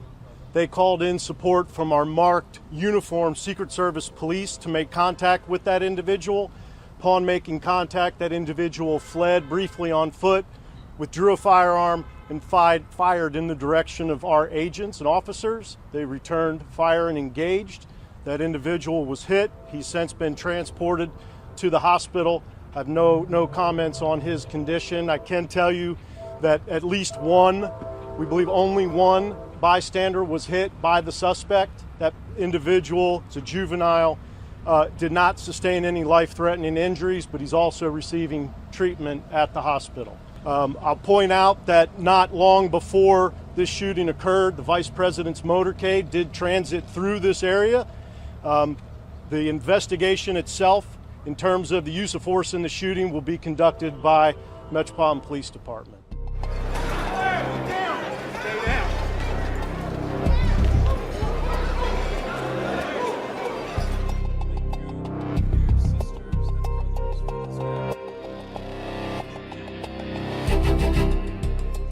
Great to be here. I'm thrilled to be back in the home of a great place. I love Florida. We love Florida. With all of the very proud, great American patriots of the villages. Are we happy with the villages? We like the villages. From Asia's largest news headquarters, setting the agenda for Bharat.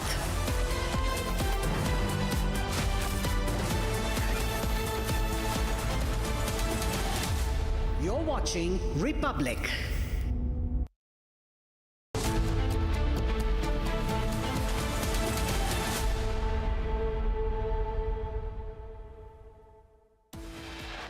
Headlines brought to you by Canara Bank. Together we can. আমি শুভেন্দু অধিকারী ঈশ্বরের নামে শপথ করিতেছি যে বিধি দ্বারা স্থাপিত ভারতের সংবিধানের প্রতি আমি অকৃত্রিম নিষ্ঠা ও আনুগত্য পোষণ করিব। History created at Brigade ground. Historic day for the Bharatiya Janata Party.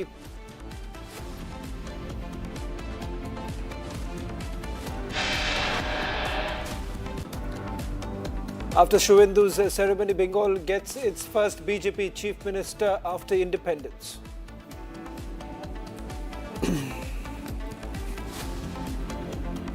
Five ministers take oath with Suvendu in the Bengal cabinet. Sworn in with Suvendu, Dilip Ghosh, Agnimitra Paul, Nishit Pramanik, even as MLAs.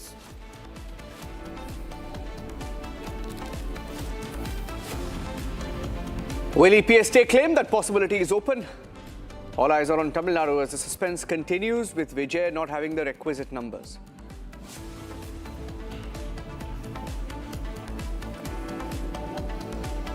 VCK yet to announce support to TVK as suspense over the Tamil Nadu political deadlock continues.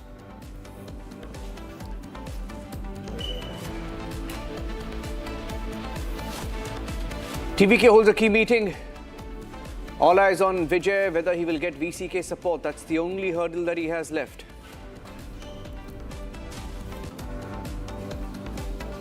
Vijay at his residence plans to meet VCK leader after official announcement of his position.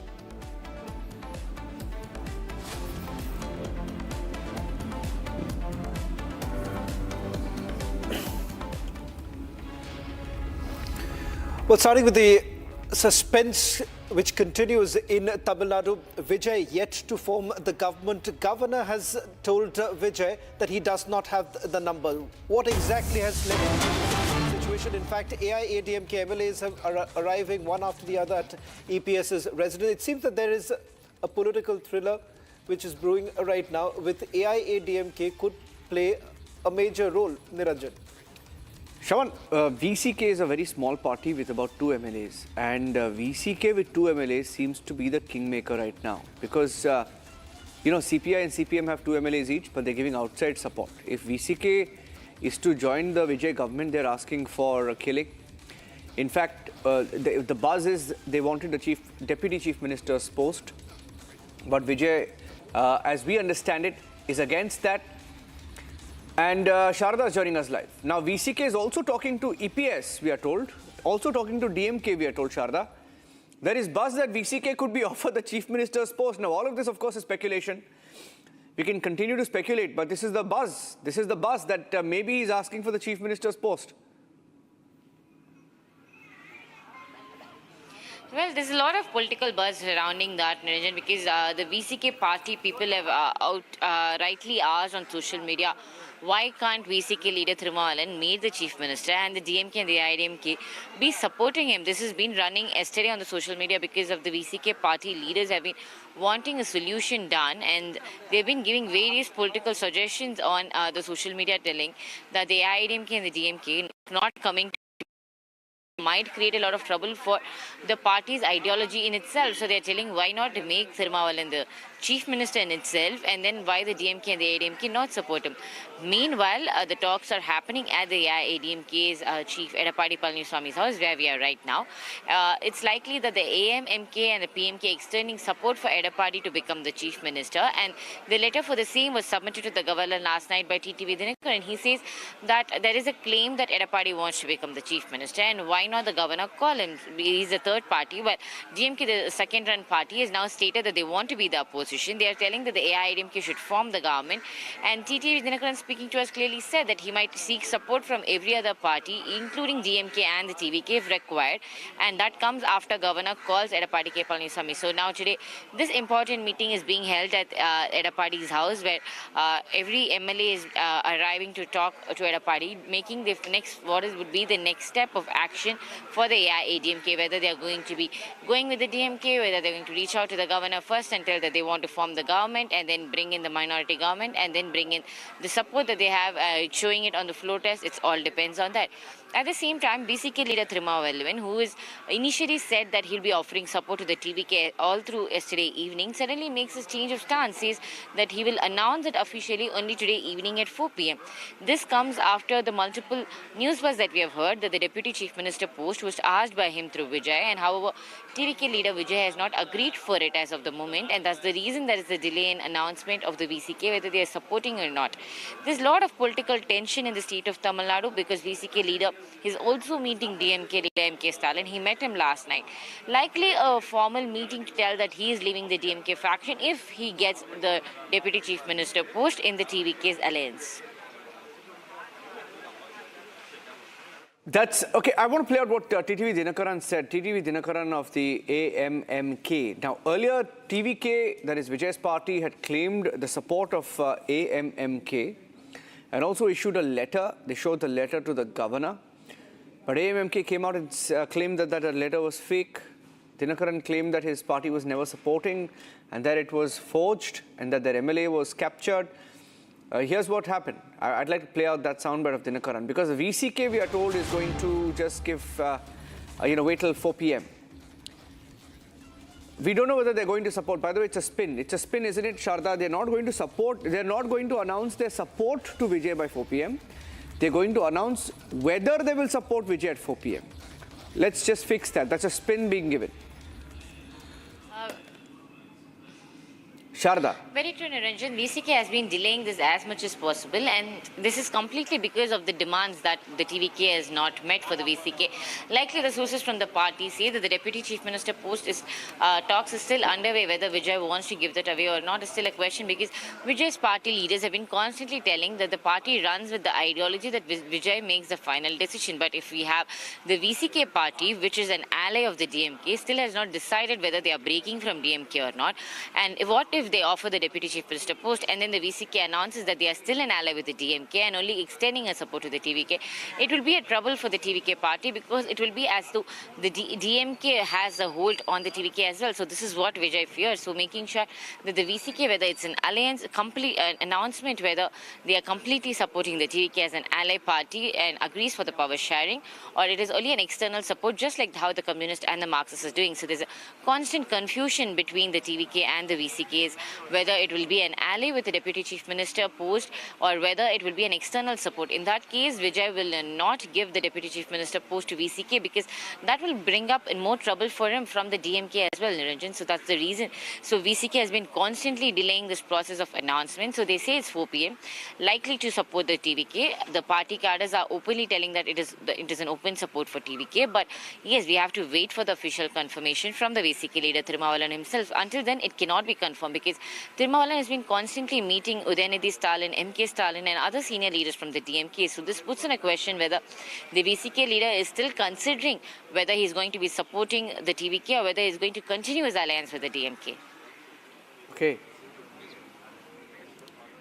One more bit of breaking news update coming in from VCK office. I think Aishwarya said. Aishwarya, where is the VCK chief? AIADMK is now, we are hearing, going to stake claim. There is one possibility. EPS may meet the governor. Is that a possibility? This is a breaking news update that we have. Is that going to happen? Is that going to happen? DMK likely to back AIADMK claim. Now, all of this is in the realm of speculation, but is it actually happening? Aishwarya.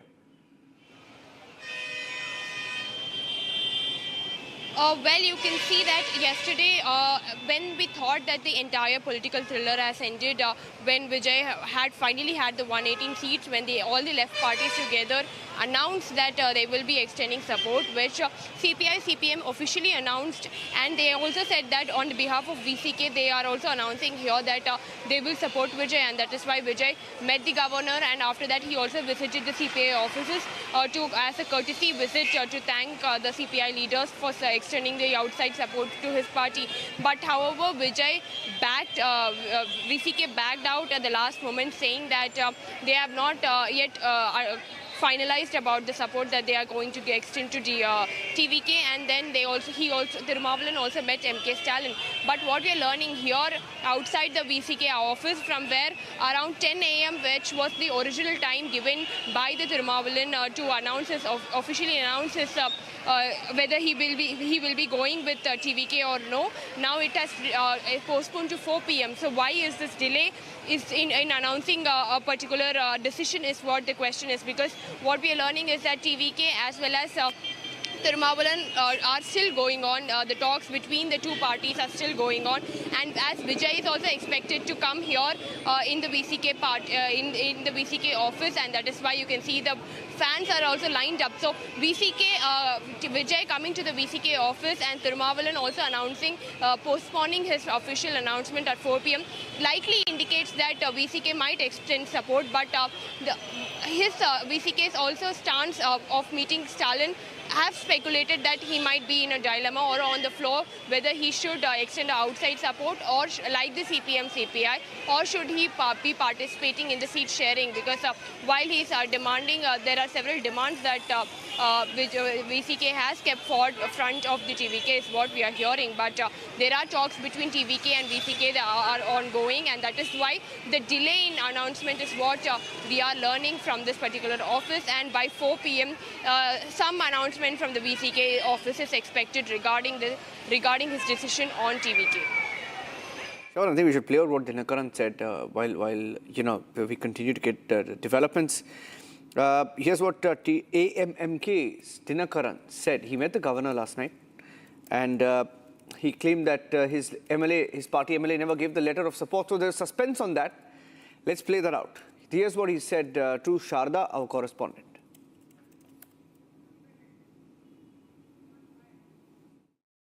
How can they call me or reach me? Because I am their opposition, and we contested against DMK and TVK. Even in Mannargudi, where Kamaraj, this case, Sir Kamaraj has won TVK and DMK. How can we give support to him? Nobody will try to approach me also. They know about me. We are all Amma's followers. How can I go and support other party who contested against us? And it's a clear-cut case of either forgery or horse trading. My MLA signed my letter in the evening, and when I saw in the TV, that he has supported TVK. So after receiving the letter, I rushed to the Raj Bhavan and I waited there and I met the governor also. I made a complaint and I requested the Honorable Governor to investigate this. It's a mockery of democracy. How can we allow in Tamil Nadu? See, before coming to power, they are doing this sort of arrogance. How, if they form the government, how it will be? How can they poach a opposition MLA like this? Sir, in your For argument's sake, even if he gives support, how can he accept? He is telling that I am a very pure energy. How can they do this? See, your MLA, Mr. Kamaraj, you said he signed the letter, but he's missing. But even in your Twitter today afternoon, you had mentioned that he is in Pondicherry in the resort along with others. Suddenly, now MLA Kamaraj is missing. Yes, suddenly he is not attending my phone. So one more question. In the letter, you have mentioned that you want the governor to call Edappadi K. Palaniswamy to form the government. So you are the third party. You're not even the opposition in the second numbers. You're at the third with the only 53 numbers and one along with this is BJP. So how do you think Edappadi K. Palaniswamy can form the government? See, DMK has clearly told we are not going to climb. We are going to be in the opposition. So we are the next party. So even Palaniswamy didn't tell me anything. I thought my MLA, he told after meeting our friends, our MLAs, AIADMK MLAs in Pondicherry, he told that he is going back to his native and he will come back after 2-3 days. Suddenly I thought if I get this letter, it will be useful. So I drafted it, my lawyer drafted it, and my secretary went and got it signed. See, in the democratic country, if the one party is failed to prove its majority, we have all the right to ask for how will the India prove majority? Not like this. So which means I tell you, not DMK. We will ask all of the other parties, even TVK, to support us. Not like this. Not like horse trading or anything, forging. We will ask we will give appeal to all the parties in order to avoid the election. We will form a government. So can you confirm that there is no talks with the DMK and the AIADMK faction? No, that's not.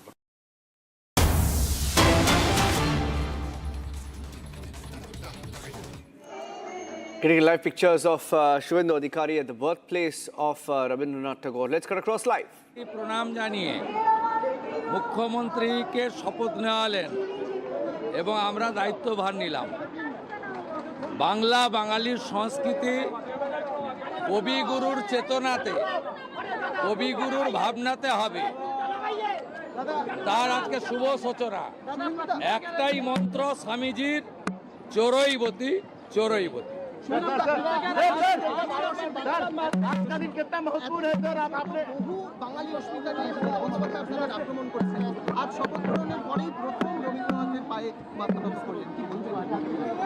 আরে ধুতি পাঞ্জাবিতে থাকা doctor Shyamaprasad মুখার্জির তৈরি করা আদর্শের ভিত্তিতে যে রাজনৈতিক দল তাকে কারোর কাছ থেকে সার্টিফিকেট নিতে হবে না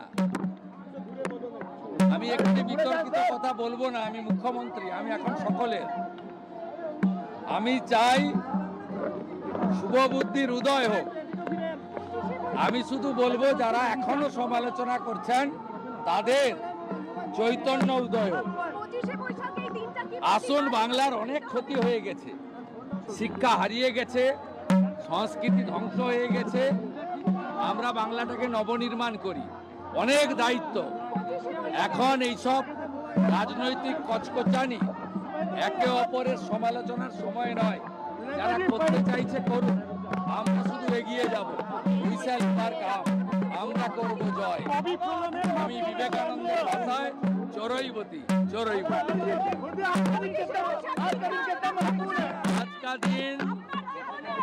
आज का दिन बहुत महत्वपूर्ण है देश के लिए बंगाल के लिए इसलिए प्रधानमंत्री का इच्छा था नया सरकार रविंद्र जयंती का दिन अपना कार्यकाल शुरू करे इसलिए हम लोग प्रधानमंत्री जी का नेतृत्व में कवि गुरु को प्रणाम करते हुए आज संविधान को मानते हुए What he is saying is, we are paying our respect to Kavi Guru Rabindranath Tagore. He is speaking in Hindi, Suvendu Adhikari. He is saying that we have come here to pay our respects to Kavi Guru Rabindranath Tagore.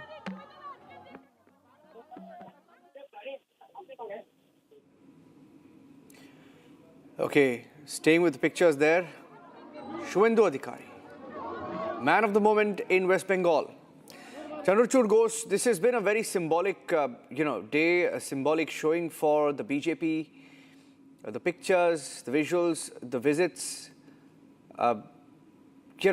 it's beginning of what many people say will be a historic tenure, or at least hope will be a historic tenure. Chandrachud Ghosh. Absolutely. It is well begun. It's well begun in a very calm, composed and dignified manner. No political backlash, no hot statement. And given the fact that the Trinamool has still not backed out, given the fact that Mamata Banerjee still claims herself, announces herself to be the Chief Minister, she hasn't removed that designation from her Twitter account. And the unrest is always there. And we cannot forget that just a couple of days back, Suvendu Adhikari's PA was assassinated in a horrible manner.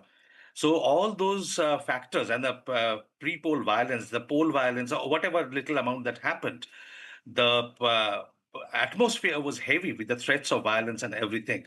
So all those must be hanging somewhere there over their minds, but yet they have not taken the course of the route of retaliation or any hot statement. They have been very dignified and calm and composed, announcing the intent of the government to move towards development, to stabilize the state and bring back assurance, bring back confidence among the people, in the mind of the people. And from the north to the south, there are different types of uncertainties in different regions. So I would say that it has been a very responsible way to begin. It's very well begun. And I hope, once the portfolios are distributed, the other ministers are appointed, this government will have to hit the ground running, and they will do so. That's the expectation.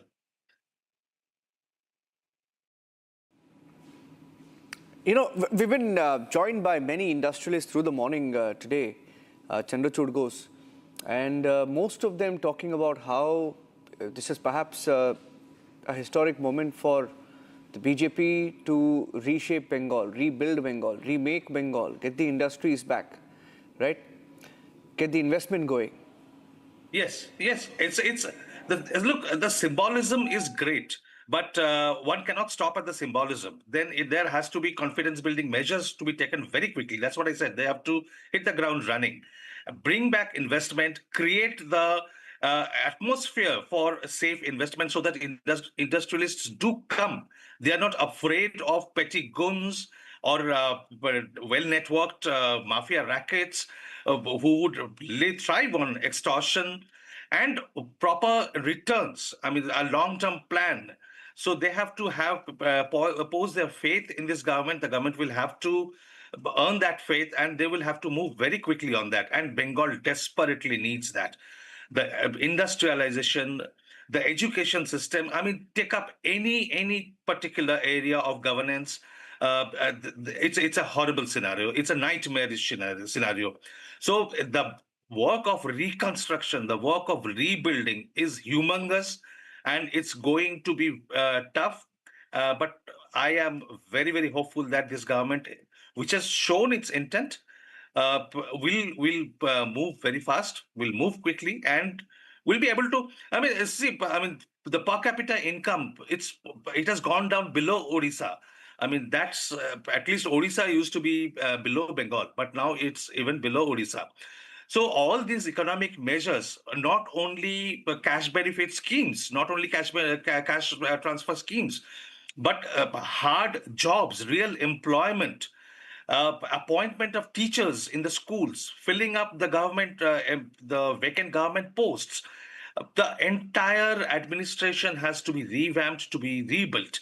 And even talking about me gives me the nervousness that how it's possible to do it in a very short time. But that's the nature of the job. That's the nature of the challenge, that it has to be done very quickly. A lot of things have to be done, and a lot of things have to be done very quickly without losing time.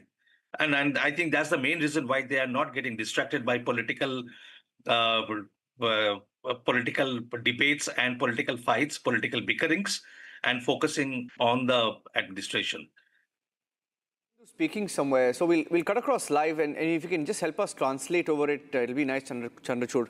If you can go across, he's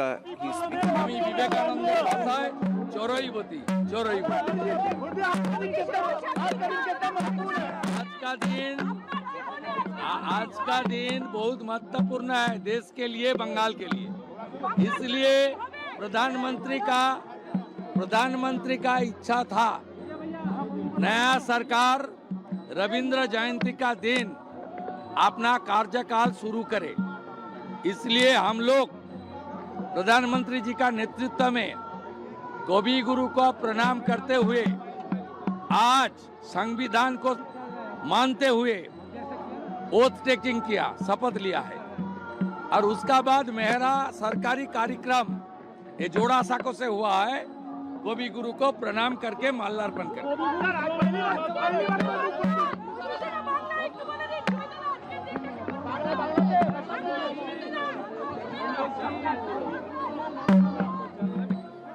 Okay, so the messaging also with the five ministers who've been sworn in, right? The formula, the math.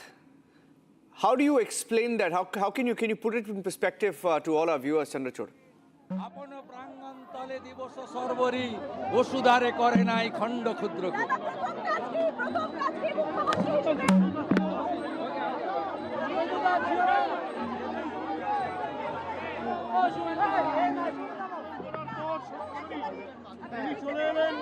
I was asking you about the messaging on the formula of the five ministers who've been chosen in Bengal.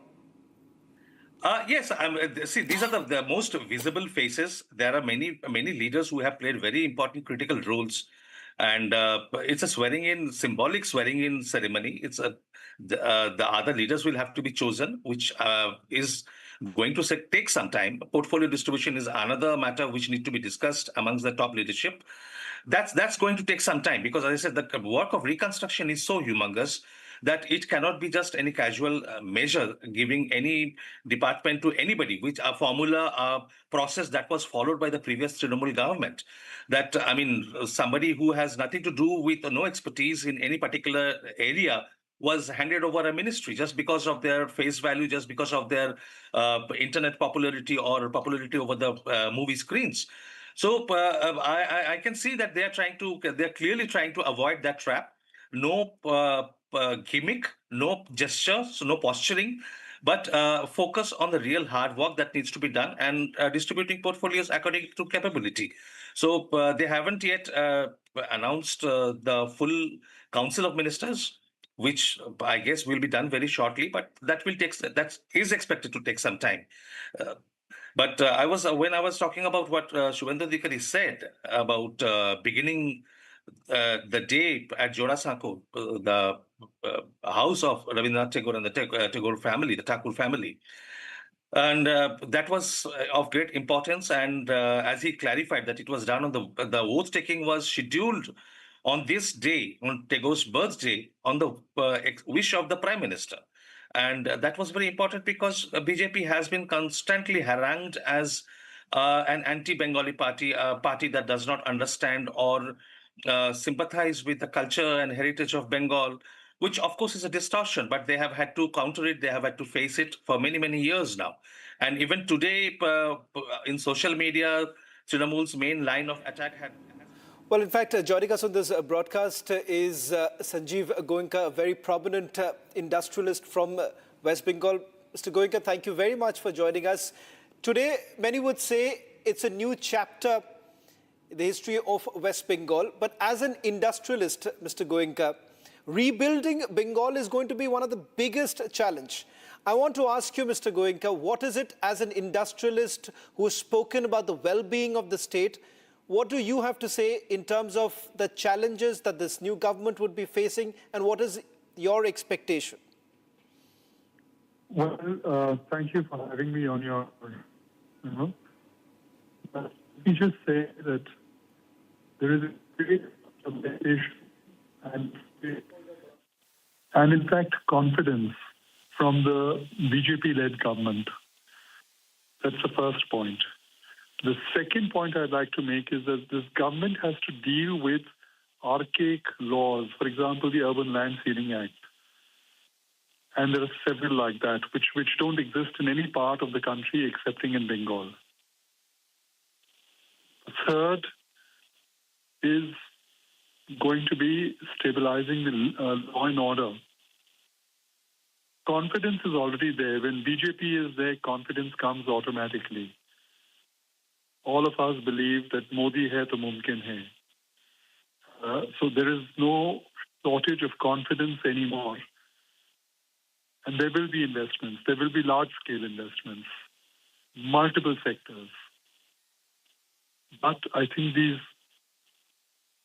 Mr. Suvendu Adhikari's government will have to address these archaic laws and the law and order. Ranjan here.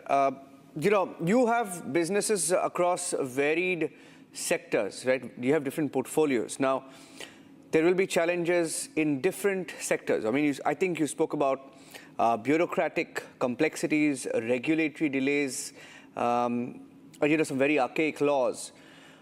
What would you tell the BJP government if they had to, let's say, focus on rebuilding Bengal, remaking Bengal, and getting the businesses back to Bengal? What should be their focus in the first, let's say, 6 months to 1 year? Well, it's really not for me to do any prescriptive recommendations. The BJP has had a track record of success in every state that they have governed. So I'm fairly confident that the same will apply here. In terms of the roadmap, one of the challenges that most industrialists have faced in the past in the state of West Bengal is about the opaqueness that we have seen in the past. I know you may not be very comfortable in responding to the challenges that you've had in the past, but having said that, there would be certain aspirations that every industrialist today has in the state of West Bengal. In your mind, what would be the way forward? And perhaps in order to bring in what BJP is saying, a Sonar Bangla, what is really needed?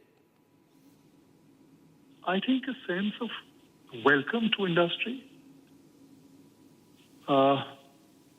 Make industry feel welcome. Make them feel part of the process. And one does so much out of emotion and affection for the state. But eventually it is also a question of confidence, which BJP gives. Undoubtedly it gives. And it is also a question of, making everyone feel part of that change, feel part of that process. And, just a sense of warmth and belonging. Mr. Goenka, you've had roots in Kolkata. Your family's had roots in Kolkata. You're headquartered in Kolkata, and you look at the left rule, and then you look at the Trinamool Congress rule. It's first time, perhaps, in 6 to 8 decades, where a Delhi-centric party has come to Bengal, right? There's been a lot of fear. There's been a lot of uncertainty over the last years. Would you now say the fear and the uncertainty is gone?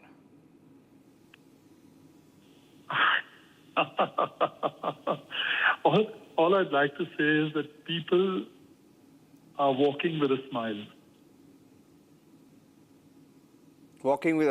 People are walking with a smile. Great. Yes. I think that says a lot. Okay, Mr. Sanjiv Goenka, thank you for joining us here on Republic TV this afternoon. Thank you. Thank you very much. I think that last line, I think, gives it all. Said a lot. I think it gives it away. People are walking with a smile. Okay. Chandrachud Ghosh, if I can get your concluding remarks on that, just to sum up what Sanjiv Goenka was saying, I think it sort of said a lot. His last sentence, Shravan, yeah, that it said everything that people had to. I mean, and for an industrialist to say that is a big thing.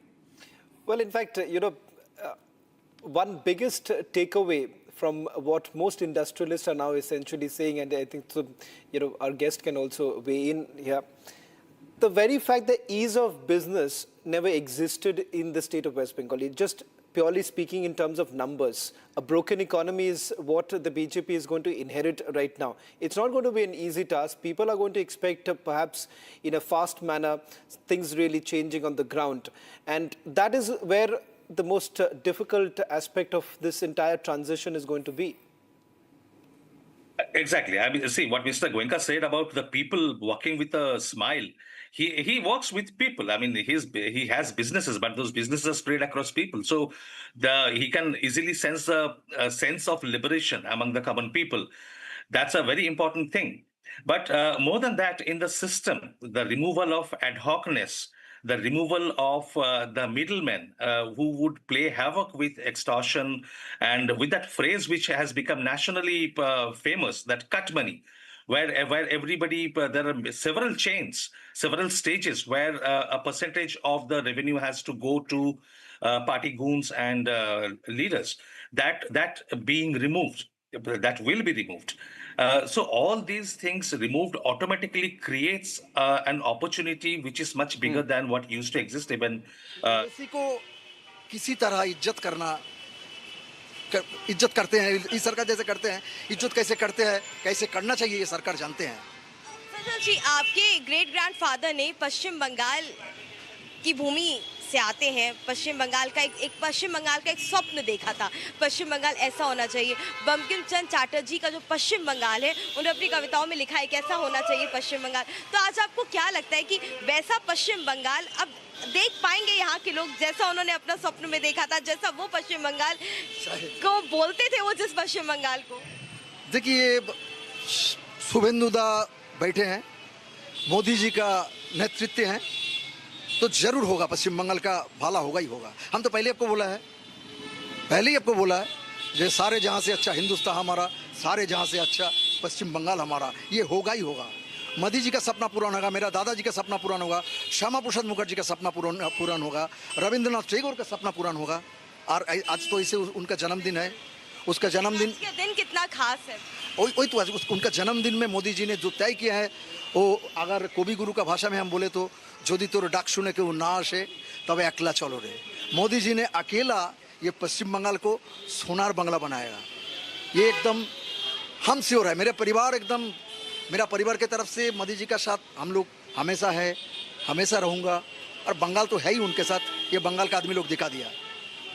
तो जरूर होगा, बंगाल का सपना सफल होगा, मोदी जी का सपना सफल होगा, भाजपा सरकार के सपना सफल होगा, और 100% सफल सीएम बनेंगे शुभेंदु अधिकारी।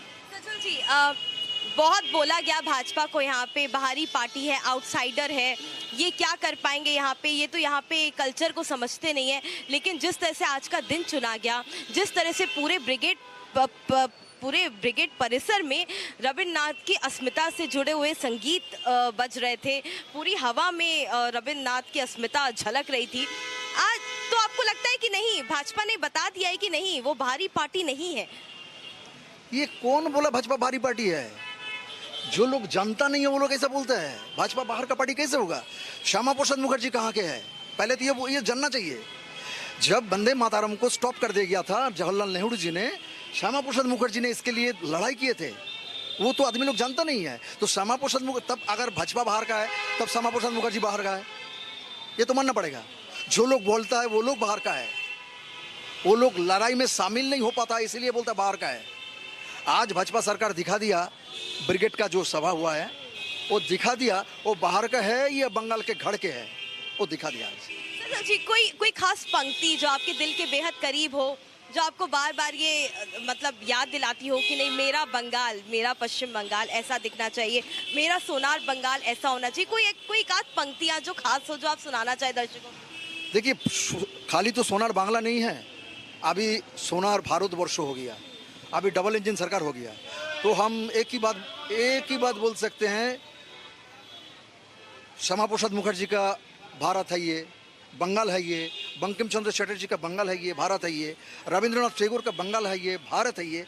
हम खाली ये एक ही बात बोलना चाहते हो, भारत आमार भारतवर्ष, स्वदेश आमार स्वप्न गो, तोमाते आमरा लोधिया जन्म, धन्य होएছি धन्य हो। ये मैं बोलना चाहता हूँ हर बंगाली के लिए, हर हिंदुओं के लिए, हर जातीयतावाद के लिए, हर राष्ट्रवाद के लिए, जो भाजपा सरकार के साथ रहो और बंगाल के आगे लेते चलो, मोदी जी का साथ रहो, भारत का पूरा पश्चिम बंगाल का सपना सफल करो।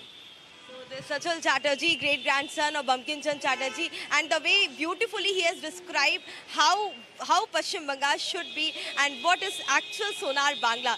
This is direct from the words of Sachal Chatterjee. Harsha Chandwani along with video journalist Vivek Singh for Republic TV. All right, that was the Republic TV's exclusive input from Ground Zero viewers, and that is of course important to listen to the family of Bankim Chandra Chattopadhyay, as we've seen that how the Prime Minister, the entire the NDA, the NDA, the BJP has commemorated 150 years of Vande Mataram, and there has been a neglect towards Bengal. That's what great-grandson of Bankim Chandra Chattopadhyay is saying there, speaking to Harsha. My colleague Harsha has been speaking to several other leaders also. I think we have a picture also of the Prime Minister who is right now sitting with other leaders in West Bengal. If we can just get that photograph in the meantime. Okay, in the meantime, I'll go across to Mr. Chandrachud Ghosh as well. Okay, before I go to him, let's play out those pictures. Let's play out those pictures. Because the Prime Minister has also just now tweeted, he has just posted on social media platform X, he has congratulated Suvendu Adhikari for taking charge as CM. Okay, we have this photograph. Who all are sitting, we'll just try and understand.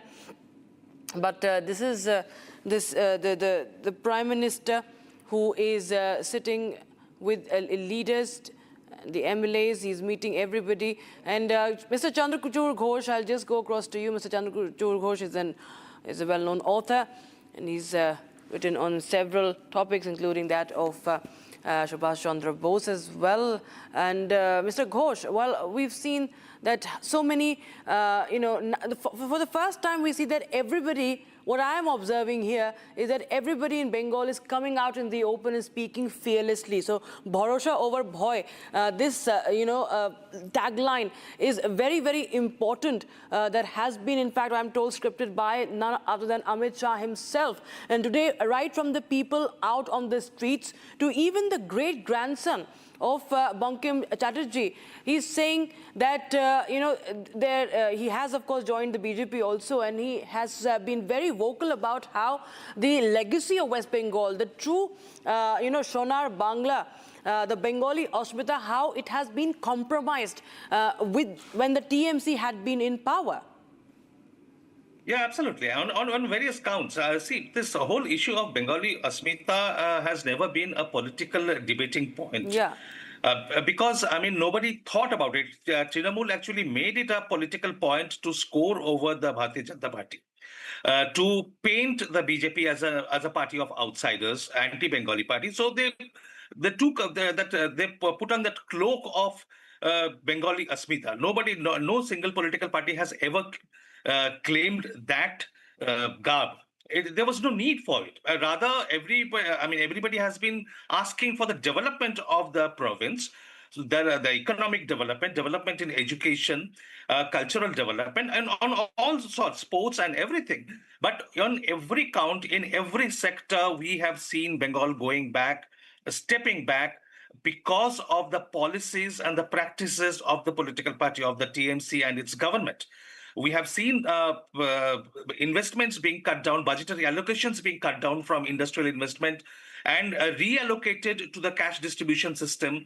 That is something which the new government will have to think very hard about, how to generate that kind of revenue where more money can be put into capital expenditure, more money can be brought into education development, industrial development, infrastructure development, so that there you have a good structure, a good environment which will give assurance to the industrialists all over the world to come and investment in Bengal, because Bengal is so economically so rich in so many things, agriculturally, in natural resources, in talent.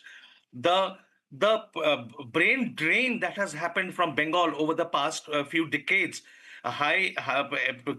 Youngsters, after completing their education, after getting skilled, they don't get jobs within the state. So there is no other way than to move to other provinces. I am a living example.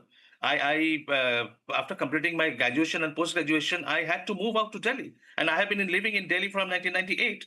So, it is from that time, if not earlier. So that has to be reversed so that the talent of the state remains within the state. They can be adequately skilled, so that skilled labor, skilled managerial force is available to the industry that wants to come in, and incentives given for people to come back from other provinces. Why should all Bengalis be in Hyderabad, Bengaluru, Pune, Mumbai, Chennai, Gurgaon, Haryana, Delhi, everywhere? They're spread all over the country. That is okay, but they are literally fleeing. They have been fleeing. That is a brain drain. That drain has to be stopped. That is something that should be the priority. I hope that the government will make its priority along with stabilizing the law and order system, because plugging the law and order system will be the biggest reassurance to investors who don't want money to be leaking through several loopholes, through several gaps. Unproductive wastage of money just to be paid to party goons and party leaders. One has to see what is going to be the BJP's Vikas model here in West Bengal, because there's lots of work to be done. That's what I have gathered in the conversations right now. Thank you so much, in fact, Mr.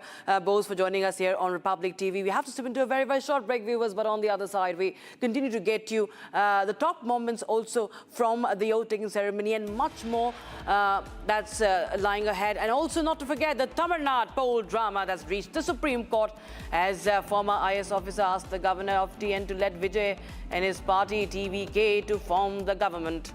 Plea filed in the court. We'll get you more on that.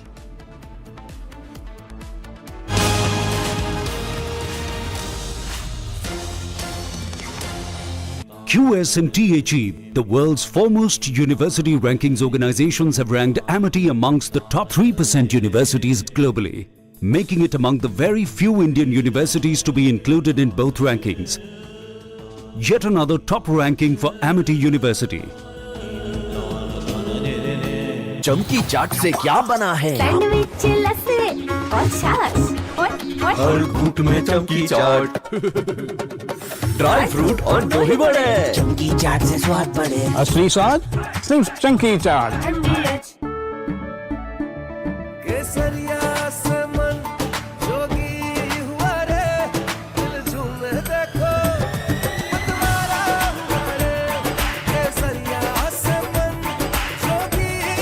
हर पल मनाओ केसरी त्योहार।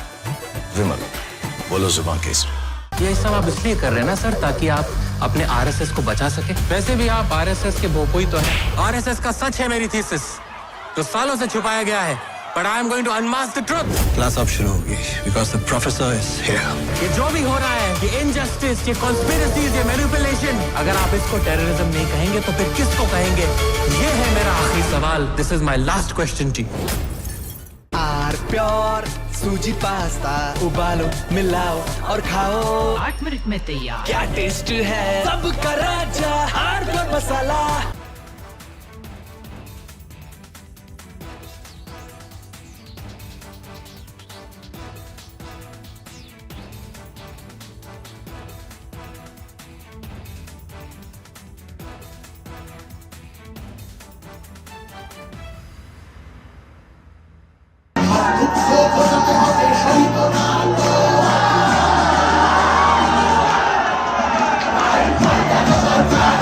BJP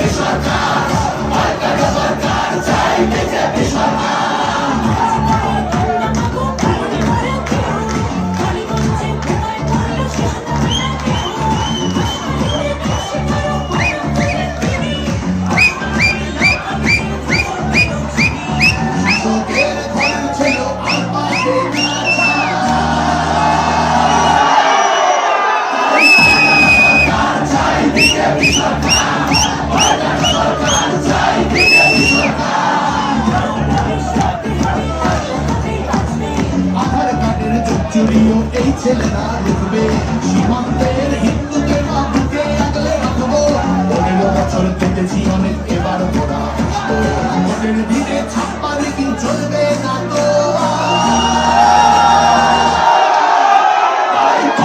সরকার চাই BJP সরকার সরকার চাই BJP সরকার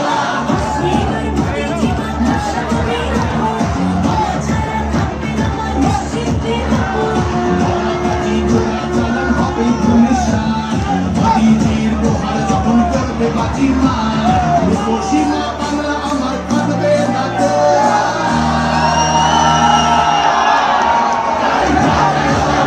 চাই BJP সরকার সরকার চাই BJP সরকার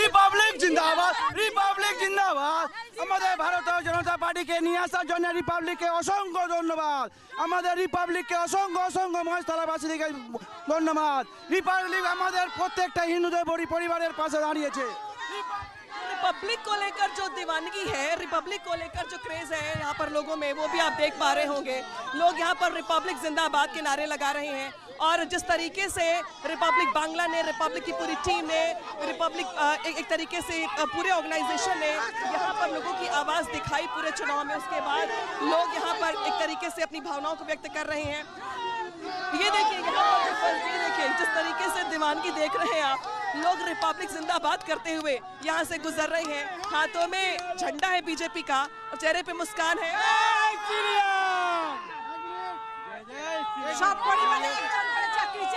एक एक करके बोलिए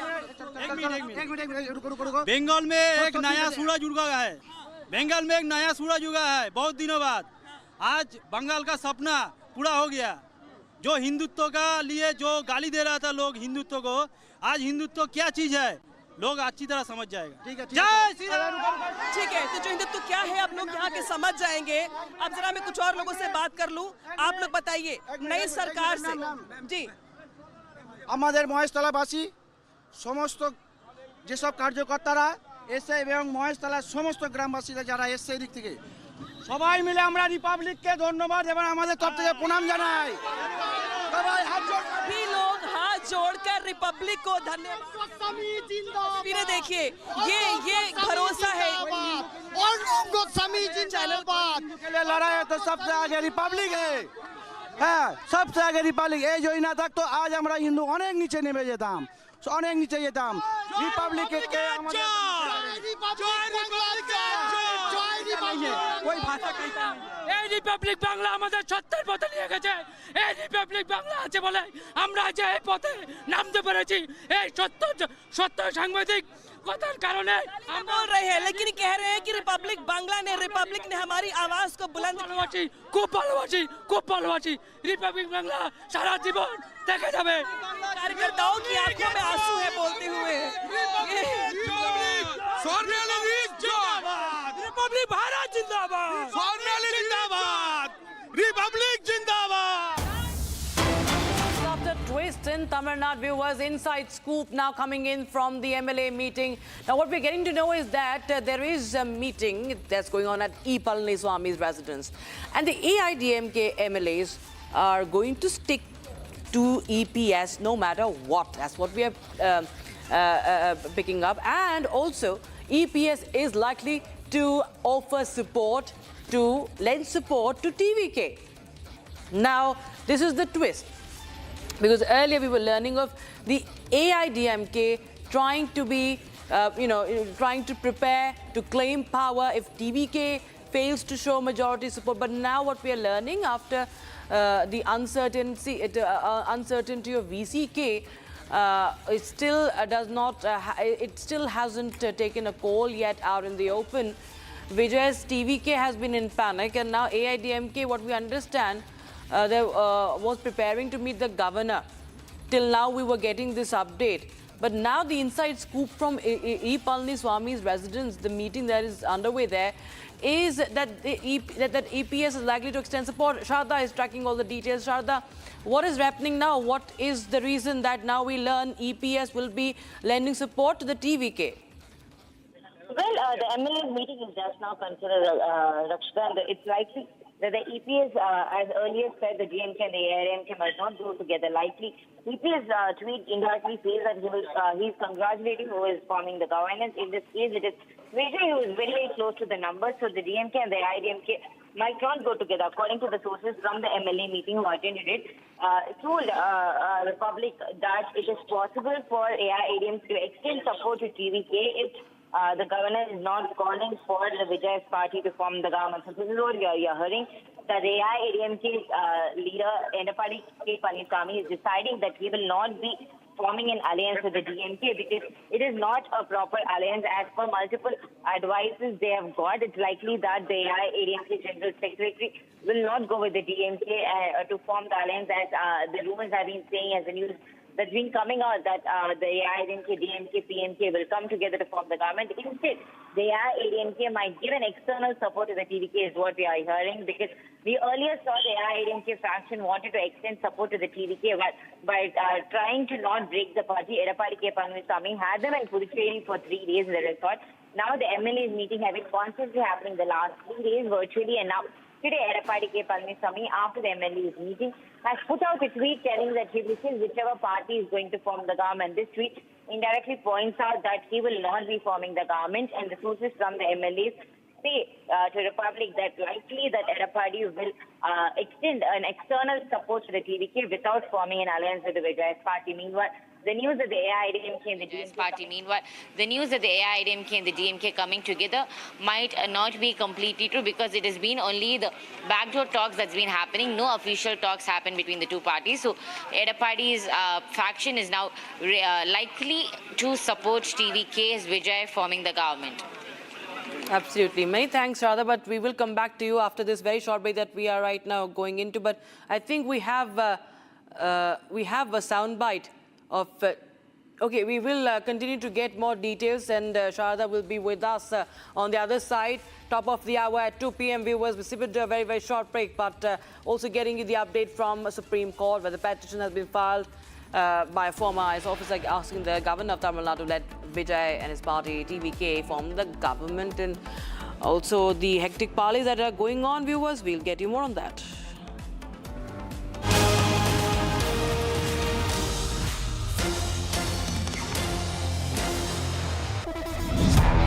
जब अपना कोई मूव किसी को मूव करता है ना यार, फील आ जाती है। भाई तू अपना है, तेरा सफर मुझे भी करना है। तूने प्रूफ कर दिखाया यार, एनीबडी कैन ड्रीम। मुझे लगा मैं नहीं, पूरा का पूरा मूवमेंट चल रहा है। Breathable fabrics, awesome comfort, effortless style, AD from the house of Arvind। थोड़े में ज्यादा स्वाद, यही तो है इसकी खास बात। वाओ मामा, क्या स्वाद है? अरे मेरे राजा, सबका राजा और प्योर मसाला।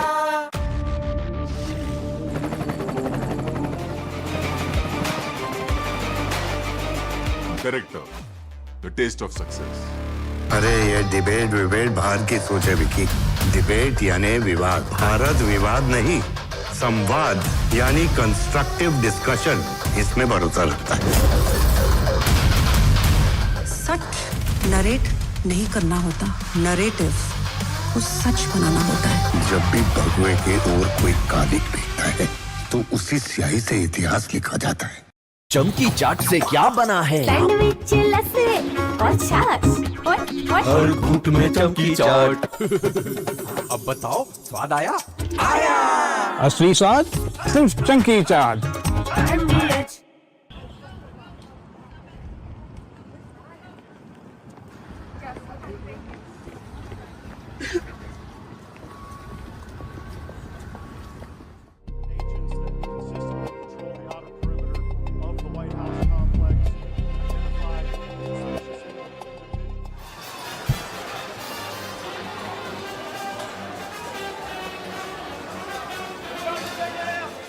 Approximately 3:30 this afternoon, our plainclothes officers and agents that consistently patrol the outer perimeter of the White House complex identified a suspicious individual that appeared to have a firearm.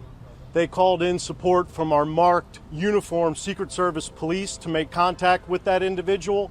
Upon making contact, that individual fled briefly on foot, withdrew a firearm, and fired in the direction of our agents and officers. They returned fire and engaged. That individual was hit. He's since been transported to the hospital. I have no comments on his condition. I can tell you that at least one, we believe only one, bystander was hit by the suspect. That individual, it's a juvenile, did not sustain any life-threatening injuries, but he's also receiving treatment at the hospital. I'll point out that not long before this shooting occurred, the Vice President's motorcade did transit through this area. The investigation itself, in terms of the use of force in the shooting, will be conducted by Metropolitan Police Department.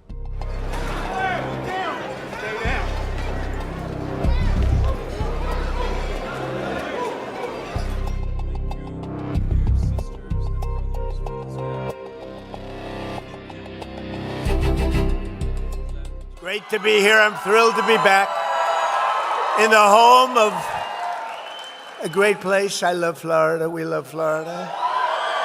With all of the very proud, great American patriots of the villages. Are we happy with the villages? We like the villages. Now, you know, I shouldn't be here. There was just an attempt, I won't use the word, an attempt, they say, on my life.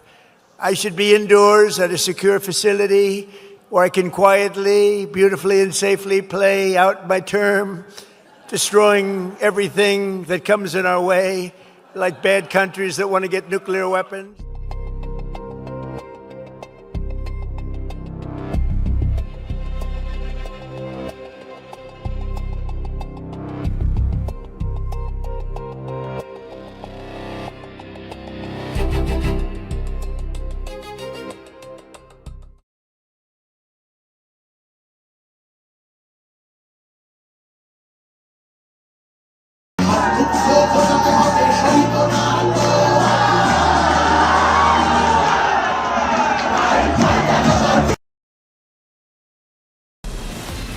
From Asia's largest news headquarters, setting the agenda for Bharat.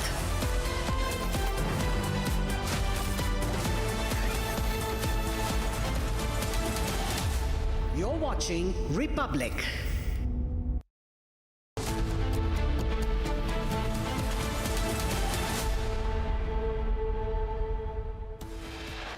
Headlines brought to you by Canara Bank. Together we can. ঈশ্বরে আমি শুভেন্দু অধিকারী ঈশ্বরের নামে শপথ করিতেছি যে বিধি দ্বারা স্থাপিত ভারতের সংবিধানের প্রতি আমি অকৃত্রিম নিষ্ঠা ও আনুগত্য পোষণ করিব। History scripted at the Brigade ground in Kolkata. Suvendu Adhikari takes out as the Chief Minister of West Bengal. Bengal gets its first ever BJP Chief Minister after independence. The first time the centre, the state government ruled by the same party, double engine in West Bengal. 5 ministers take oath with Suvendu Adhikari in the Bengal cabinet. Dilip Ghosh, Agnimitra Paul and Nishit Pramanik part of the cabinet.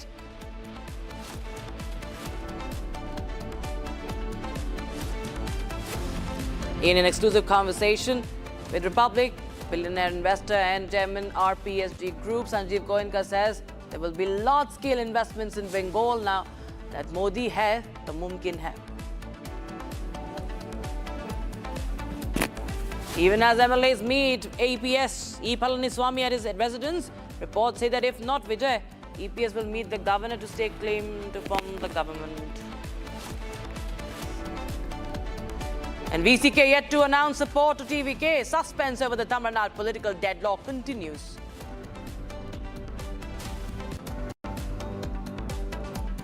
TVK Secretary Anand holds a meeting with party MLAs and members in Pannayur.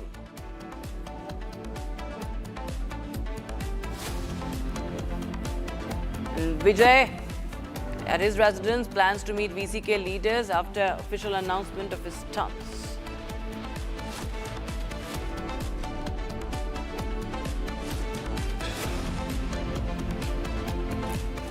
All right, viewers, a very warm welcome. Very good afternoon. I'm Amit Shah with you this Saturday, and we have inside scoop coming in from Tamil Nadu. Viewers, this is the MLA meeting of the AIADMK and Palaniswami's residence that's going on. And what we understand is that the AIADMK MLAs are going to stick to EPS, and EPS is going to stick to TVK, is what we are learning.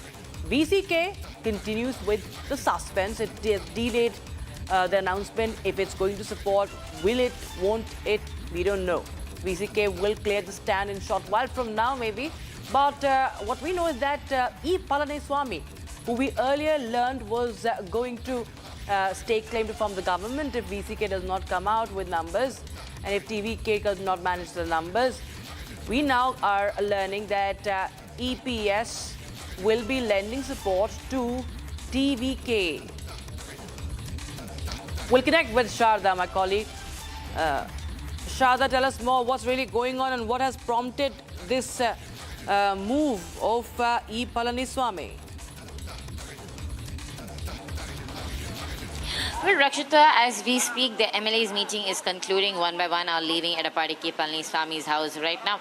It's likely that the leaders have come to a conclusion with the meeting almost ending. Edappadi K. Palaniswamy has put out a tweet telling that he is congratulating whichever party is going to form the governance. So this is indirectly telling that it is not him who is going to be forming the governance, and that he's happy with whoever is forming the governance. He's congratulating them.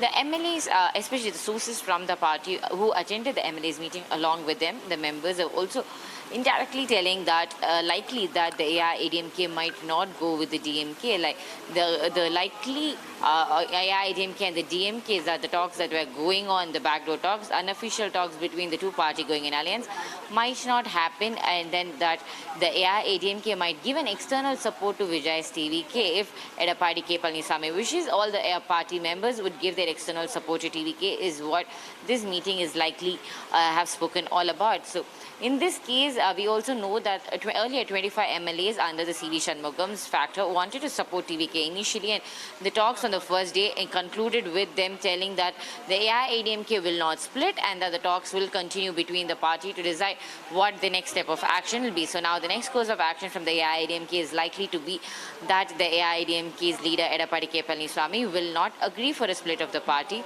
and go by the majority of what the MLAs are voting for, and it is likely that they might be extending their support for Vijay. However, not a direct alliance, might give an external support. But however, the talks have not been finalized. The official confirmation from the party is yet to be announced. So we can keep it at that for now, that the AIADMK might not go with the DMK as an alliance and let Vijay form his governance. That is if VCK extends their support or come as an alliance with him to meet the two numbers of making it 118 for the government to be formed. All right, just stay on with us, Shraddha. We also have Aishwarya joining us from VCK office. So what's happening in the VCK camp? Is Vijay there yet? What are the discussions going on? What are they mulling?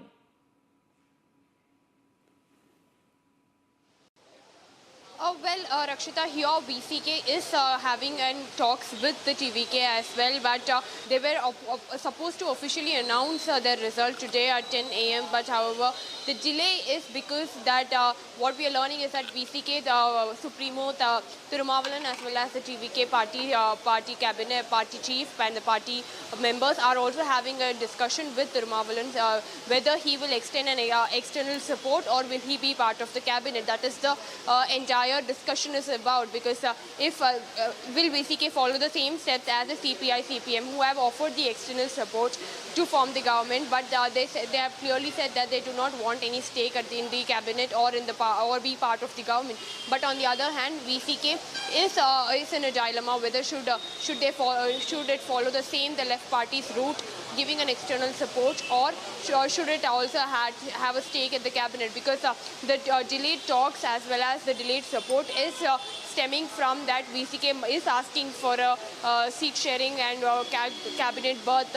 That is what, and that did not go well with the TVK parties, and that is the reason the delay in the VCK and TVK alliance is what we are picking up from the VCK office here. And soon, at 4 o'clock, we will get to know officially what is the result from the VCK side. Will it go with TVK, or will it stick to its DMK alliance, or will it not support any party like it has told? It's neither with DMK or TVK, but an independent, functioning as an independent party. So this is what all eyes are on VCK today to decide, will it give the crucial 2 seats to TVK? All right, just stay on with us. We have this breaking news, viewers, from the TVK camp, that TVK has assembled all MLAs in Mahabalipuram resort, asking all the 107 MLAs to arrive in the resort, party leadership to address them.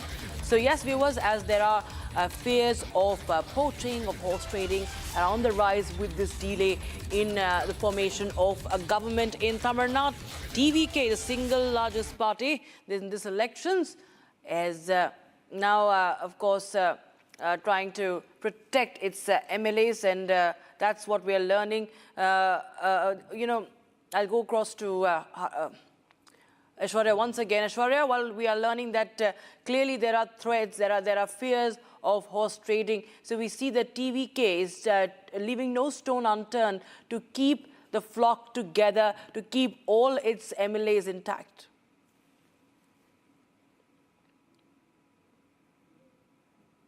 Here you can see TVK had already approached the governor thrice, and they are having every difficulty that is possible to form the government, be it once seeking the support of the parties, minority parties, but later they were, when they offered, there was another hindrance, seeing that IUML as well as the BCK were tight-lipped about their alliance, and that is the reason TVK had to again, the oath-taking ceremony, which was supposedly scheduled today, had to be postponed yet again. So this is the third time that Vijay is trying to get everything together inside his party and reach the 118 magical mark, and that is the reason where things are getting closer and to the final climax. Vijay is making sure that once VCK officially most likely to support Vijay, he is also ensuring that all the other 107 MLAs will not be horse-traded by any other party, and that is the reason to ensure this and safeguard them. He has been moved everybody in Mahabalipuram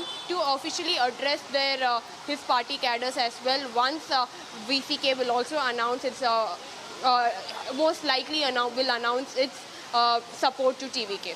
Yeah, and talking about horse trading, Dinakaran was the one actually. Dinakaran was the one who was alleging that there could be horse trading, and he was urging the governor that he should invite EPS. So let's listen into what TTV Dhinakaran has to say. How can they call me or reach me? Because I am in their opposition, and we contested against DMK and TVK. Even in Mannargudi, where Kamaraj, this case, Mr. Kamaraj has won TVK and DMK.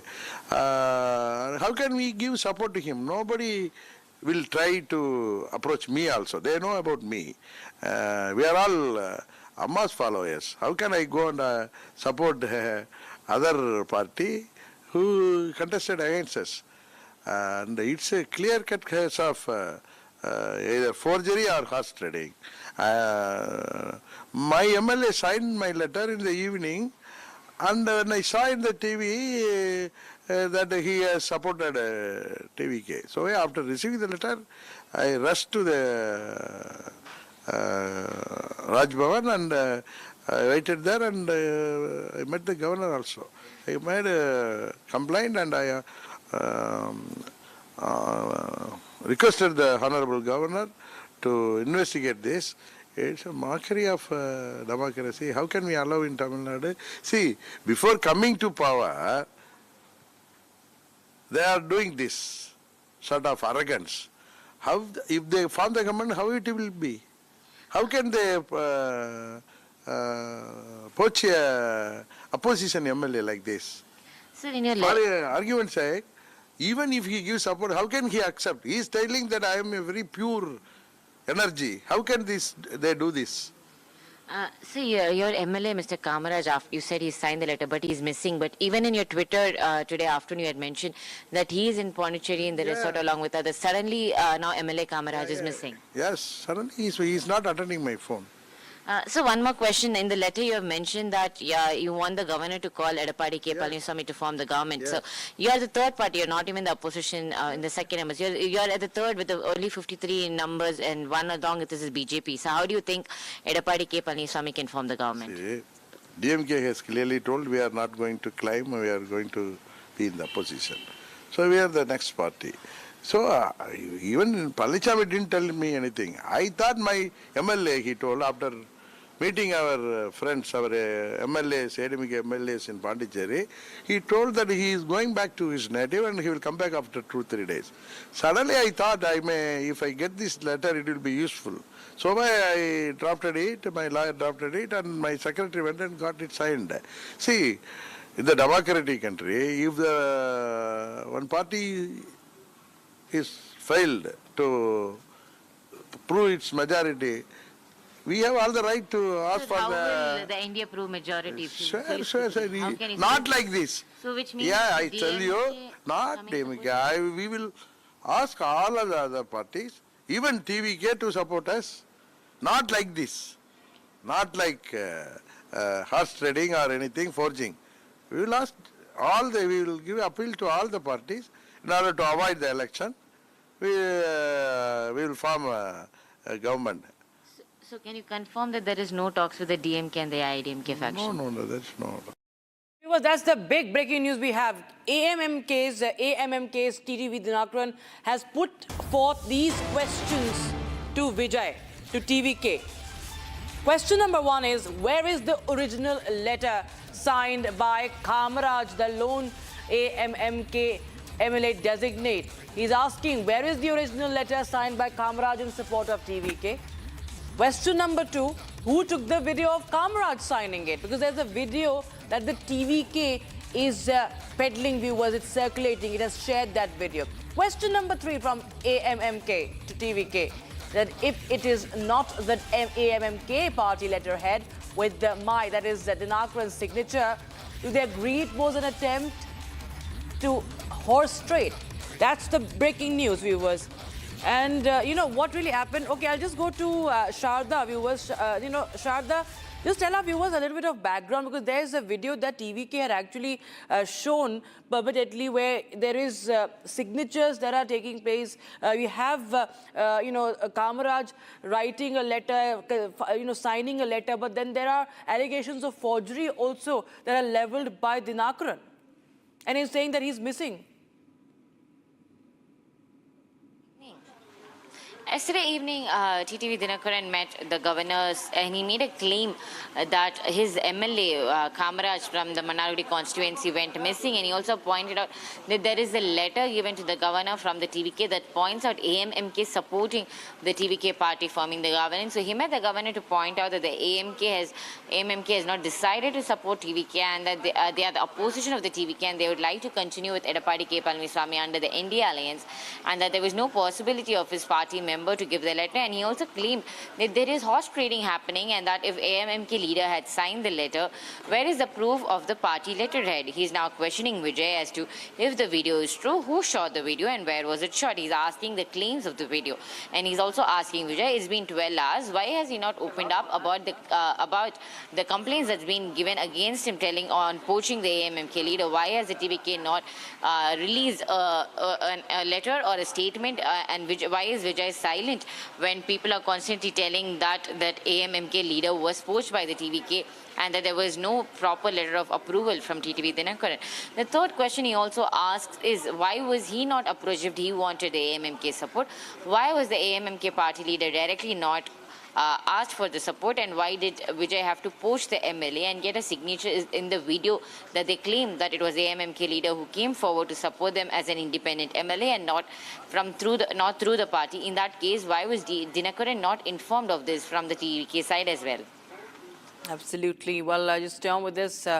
Stay on with us, because these are different allegations that are being put forth. But I'll once again, for the latest update, go across to Aishwarya, who's outside the VCK office. What's really happening at the VCK camp? Are we expecting an announcement, some clarity today or not? Because time is really running out for Vijay as well to take a call.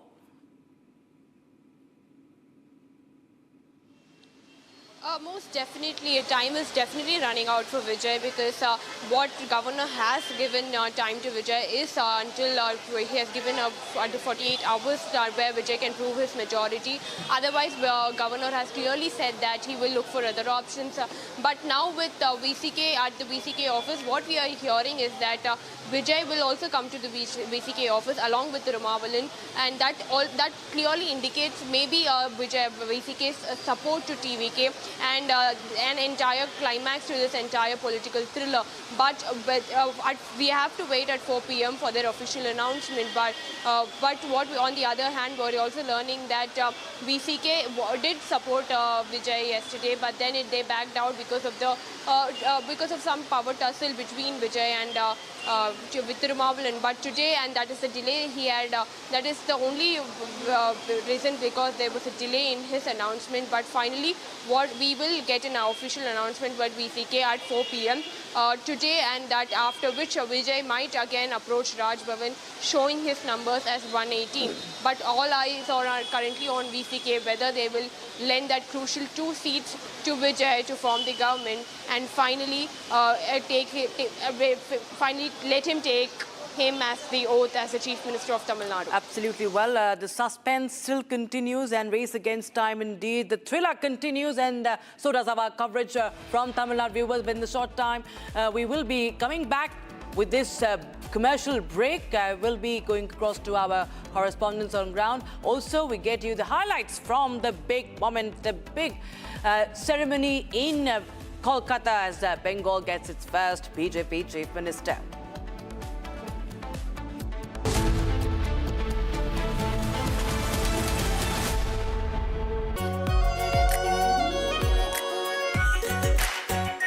Our pure Shahi Paneer Masala. Delicious, healthy, every day.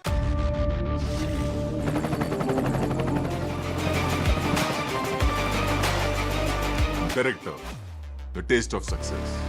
अरे ये debate बाहर की सोचे Vicky. Debate यानी विवाद, भारत विवाद नहीं, संवाद यानी कंस्ट्रक्टिव डिस्कशन, इसमें भरोसा रखता है। सच नरेट नहीं करना होता, नरेटिव को सच बनाना होता है। जब भी भगवे के ओर कोई कालिक दिखता है, तो उसी स्याही से इतिहास लिखा जाता है। प्यास बुझाए, ठंडक लाए, सबको भाए जीरा से। MDH का जलजीरा जीरा से। जीरा से असली रिफ्रेशिंग, असली स्वाद, असली मजा। MDH।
All right, viewers, time for a short break. We continue to get you updates from Bengal, where the first ever BJP Chief Minister has been sworn in the state of West Bengal. Sheikh Hasina, the president of Bangladesh Awami League, former Prime Minister of Bangladesh, has also congratulated Suvendu Adhikari.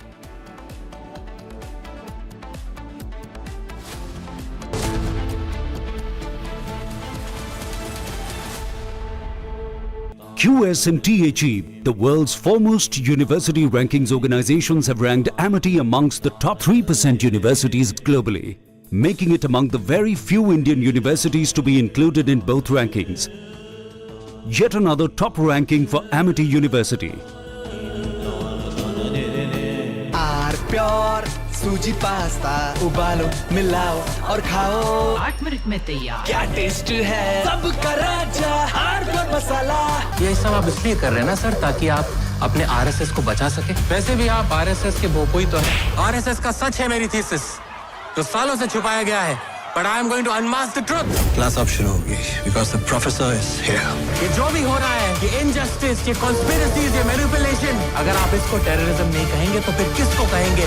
ये है मेरा आखिरी सवाल. This is my last question to you.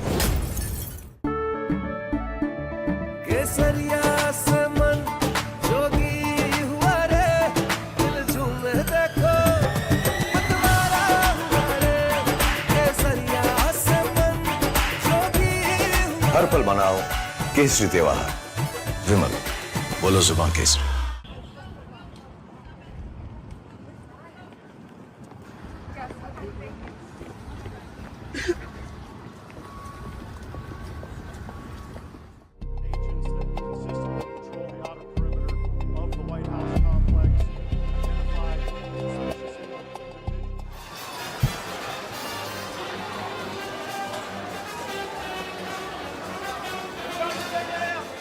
Approximately 3:30 this afternoon, our plainclothes officers and agents that consistently patrol the outer perimeter of the White House complex identified a suspicious individual that appeared to have a firearm.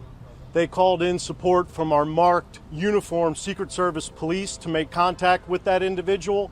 Upon making contact, that individual fled briefly on foot, withdrew a firearm, and fired in the direction of our agents and officers. They returned fire and engaged. That individual was hit. He's since been transported to the hospital. I have no comments on his condition. I can tell you that at least one, we believe only one bystander was hit by the suspect. That individual, it's a juvenile, did not sustain any life-threatening injuries, but he's also receiving treatment at the hospital. I'll point out that not long before this shooting occurred, the Vice President's motorcade did transit through this area. The investigation itself, in terms of the use of force in the shooting, will be conducted by Metropolitan Police Department. After the very short break, we bring you updates from West Bengal as Suvendu Adhikari takes oath as the first ever BJP Chief Minister of the state.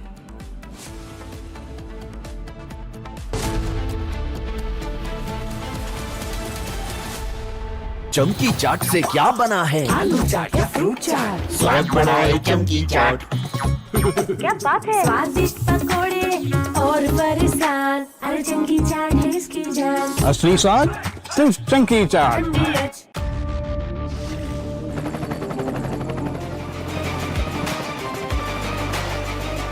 Character, the taste of success. कोई global organisation नहीं है, it's a terror machine. अगर हम terrorist होते तो terrorist हमें क्यों मारते? आरएसएस ने बाबरी मस्जिद तोड़ी और आरएसएस वायलेंट है। Just say it! वो तब गिरा जब इस देश के बहुसंख्यक समाज का विश्वास टूट गया। आप लोगों ने तो देश चलाने का दावा किया है, लेकिन आप लोगों का ना कोई हिसाब है ना कोई किताब। ये चोट निशान छोड़ेगी। थोड़े में ज्यादा स्वाद, यही तो है इसकी खास बात। वाओ मामा, क्या स्वाद है। अरे मेरे राजा, मसाला।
Headlines brought to you by Canara Bank.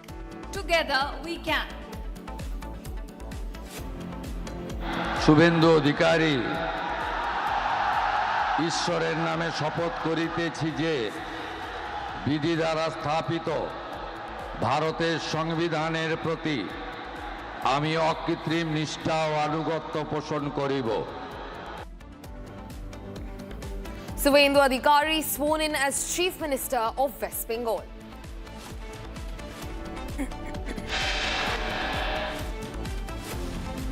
Five ministers take oath along with Suvendu Adhikari.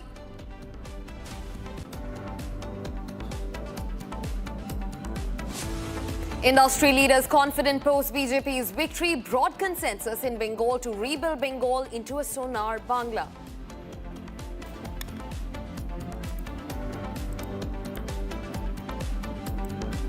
TVK Chief Vijay still short of the majority mark and uncertain of his next move.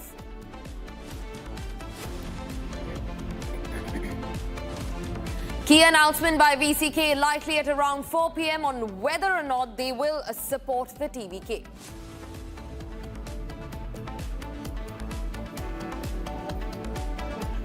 While VCK acts as a crucial power breaker, EPS likely to extend support to Vijay.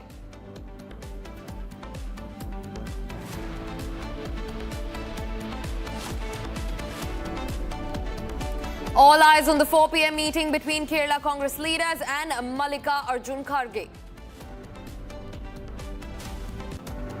India gets its new Chief of Defence Staff NS Raja Subramani to replace CDS Anil Chauhan.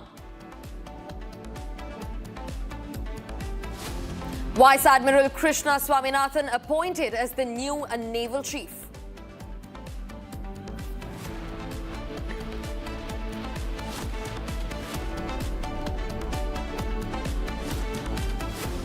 Hello and a very warm welcome. You're watching Republic TV. I'm Gesu Bharadwaj, and we were starting first with a breaking development that we're getting in from Kerala. Now, Congress President Mallikarjun Kharge will meet Kerala leaders at around 4 p.m. today. Now, All India Congress Committee President Mallikarjun Kharge will meet Ramesh Chennithala, the opposition leader V.D. Sathisen, and also KPCC President Sunny Joseph at around 4 p.m. at his residence, at Mallikarjun Kharge's residence. And in the meantime, the leaders also met Kharge personally and individually in the morning just today. Now, as per an official announcement, we can expect an official word from the Congress, the AICC, today, if Kharge will be able to reach a consensus on who will be the next Chief Minister of Kerala. Remember, a triangular battle that's ongoing in Kerala. V.D. Sathisen and others on the race to become Kerala's Chief Minister, and talks continue to be on Kerala Chief Minister's selection,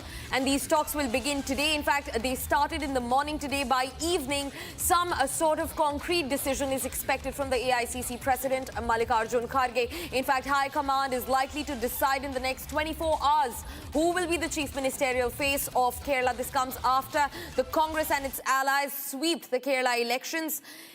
In fact, joining me live on the broadcast is my colleague Sankar to talk to us about the details of what is expected today evening. Sankar, a huge high-stakes meeting today evening, given the fact that no consensus has been reached on the Chief Ministerial face. What are we expecting today, Sankar?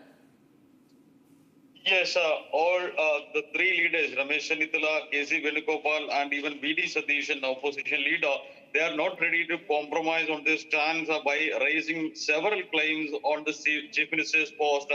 Ramesh Chennithala claims that he is such a senior leader, and he has been awaiting to become the Chief Minister for the last couple of years, or even in 2021. He was supposed to be the Chief Minister, but in the assembly polls, the party faced a major debacle and he could not become the Chief Minister. So he considered it as his last chance to become the Chief Minister. And at the same time, K.C. Venugopal claims that it was he who took the party back to the success shore after facing such a debacle in the 2021 polls. And V.D. Sathisen also states that he came to the post of the opposition leader after the party faced a debacle in 2021, and he took the party to success in the 2026 polls.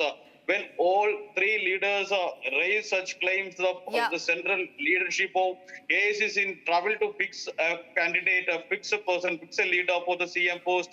At the same time, there have been protests continuing across states to make V.D. Sathisen as the chief minister in the upcoming government. Right, Sankar, thanks for getting us a lowdown on that situation. And in fact, all eyes will remain on the meeting today, which is expected to, start at 4 p.m. viewers. And this is where the AICC, All India Congress Committee President Mallikarjun Kharge will meet other leaders, and they will hopefully come to a consensus to who will be the Chief Ministerial face for Kerala. Like my colleague Sankar also pointed out, multiple protests going on across Kerala, with support now marching behind V.D. Sathisen to be the next face for Kerala's Chief Ministerial seat. In fact, viewers, now shifting focus to another breaking development. Republic also spoke exclusively to senior Congress leaders Ramesh Chennithala and even Sunny Joseph regarding the possible outcome of the meeting and the next Chief Ministerial face. Listen in to this entire conversation.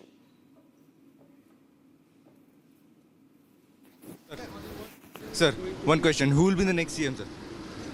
That we will decide. The decision will be announced by the High Command. So is there agreement between the leaders in the party? So will the MLAs have a say in this? This will be announced by the High Command, I have already told you. But sir, any disagreement within the party? There are democratic processes within the party. That will be undertaken.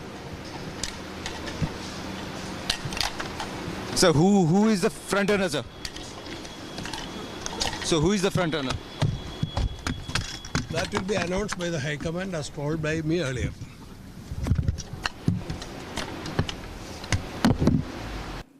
In In fact, we're also being joined by my colleague Sarthak, who tried to ask some pertinent questions to VD Satheesan. Sarthak, you are here with us on the broadcast. Speak to us about how he evaded your questions and what can be expected next now that VD Satheesan is so tight-lipped over, the party's internal rifts in Kerala unit. Yes, absolutely, KG. We tried confronting him, tried to ask him some pertinent questions, expecting him to give us a clarity on specifically on who is going to be the next CM. If he could just point out or give us one name who happens to be a front runner of becoming the next CM. There was VD Satheesan present there. There was Ramesh Chinnithala present there. There was the important Congress leaders who are supposedly are expected to meet the Congress High Command today. They arrived late night yesterday. We tried confronting them, tried asking them these questions. Their joint appearance is politically very significant after the election results. Specifically, VD Satheesan has been leading the opposition aggressively in Kerala, and it's being seen by many in the party as the face of the next generation. On the other hand, Chinnithala represents senior leadership and still has strong support within sections of the Congress organization. And then there is KC Venugopal, is also close to the Congress High Command. So what we were expecting him to answer, if there is any sort of a party disagreement with any sort of disagreement within the party regarding who could be the next face of for the Kerala CM. However, it was surprising that we did not get any answer. I hear you. Sarthak, also continue being with us. Viewers, once again, let's listen into the conversation that my colleague Sarthak, in fact, had just a few moments ago with Kerala's Congress leaders VD Satheesan and also Ramesh Chinnithala. And not just that, also Sunny Joseph, who in fact announced that today evening the AICC will most definitely put its foot down on who the next Chief Minister will be. Listen in. Sir. Sir, who is the front runner for the CM, sir? So, will the final decision come to the Congress High Command, or will the MLAs have a say in that? Sir. Okay. So, who will be the CM, sir? Sir, one comment, sir. Disagreement between who will be the CM?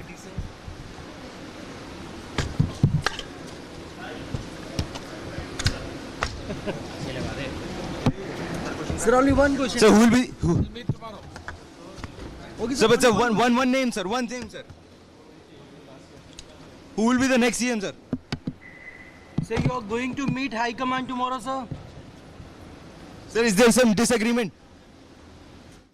Unilaterally, all senior leadership in Congress has remained tight-lipped on the matter, but Republic continues the pursuit. We also managed to speak to Kerala's opposition leader and Congress's strongman, VD Satheesan, who was in Delhi for the talks with Mallikarjun Kharge. Now remember, Satheesan has said that if he is not made the Chief Minister, he will not be a part of the ministry and the team of ministers at all. Now let's listen into this entire conversation that actually talks about the emerging rifts within the Congress party. Sir, who is the front runner for CM this time? Sir. Sir, will the final decision come from Congress High Command? Or will the MLAs have the say in that? Sir. Who will be the front runner? Sir, is there any disagreement between the parties? So will the MLAs have a say in that? The final decision will come from the Congress High Command, sir. Sir, going to meet with Congress High Command, sir. Sir, will you meet with Rahul Gandhi or Sonia Gandhi? Who is the front runner for the CM, sir?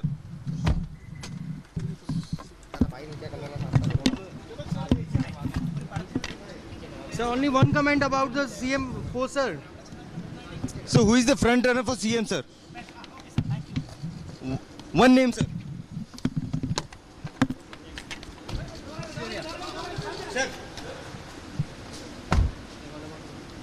Sir. We tried to reach out to as many people as we could. We also spoke to the senior Congress leader Rashid Alvi on the Kerala government formation question. Now listen into what he has to say about the matter. There was assembly elections in 5 states, but no candidate of any political party has taken oath as chief minister as yet. So BJP and some people are in habit to raise questions against Congress party. It is not important 4 days or 5 days have gone. Process in our party is according to the Constitution of India. Majority of members of Legislative Assembly, they will decide who should be the leader, and then High Command of the party will approve it. So it is very simple. Very soon it is going to be decided. Everybody has his own wish. It is not any conflict inside the party. Venugopal, there are so many leaders, senior leaders. They think he has been very competent General Secretary organization in Delhi. They think he may be the good Chief Minister.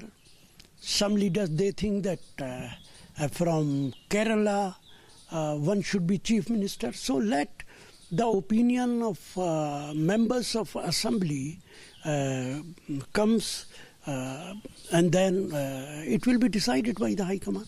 So since you have spent a lot of time with the senior leaders of the Congress, including Rahul Gandhi, Sonia Gandhi, in fact Mallikarjun Kharge now, who do you think would be their preference based on the situation we have now? V.D. Satishan, obviously joined by K.C. Venugopal, now Sunny Joseph also joining them to Delhi, and now also Ramesh Chennithala. Now, who do you think, based on your experiences with the senior leaders of the party and the current situation in Kerala, would be the rightful choice that Congress would go with as the Chief Minister candidate? You know, it is not important what I think.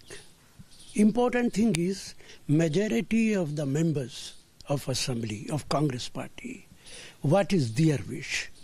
According to the wish of members, majority of the members of Assembly of Kerala, they will decide who should be the leader of a legislator party, and then our High Command will approve it. It is very simple. So different people have different wishes. Someone may think that Mr. X should be Chief Minister, someone thinks Mr. Y may be the most competent person, but important thing is what is the opinion of members of Legislative Assembly.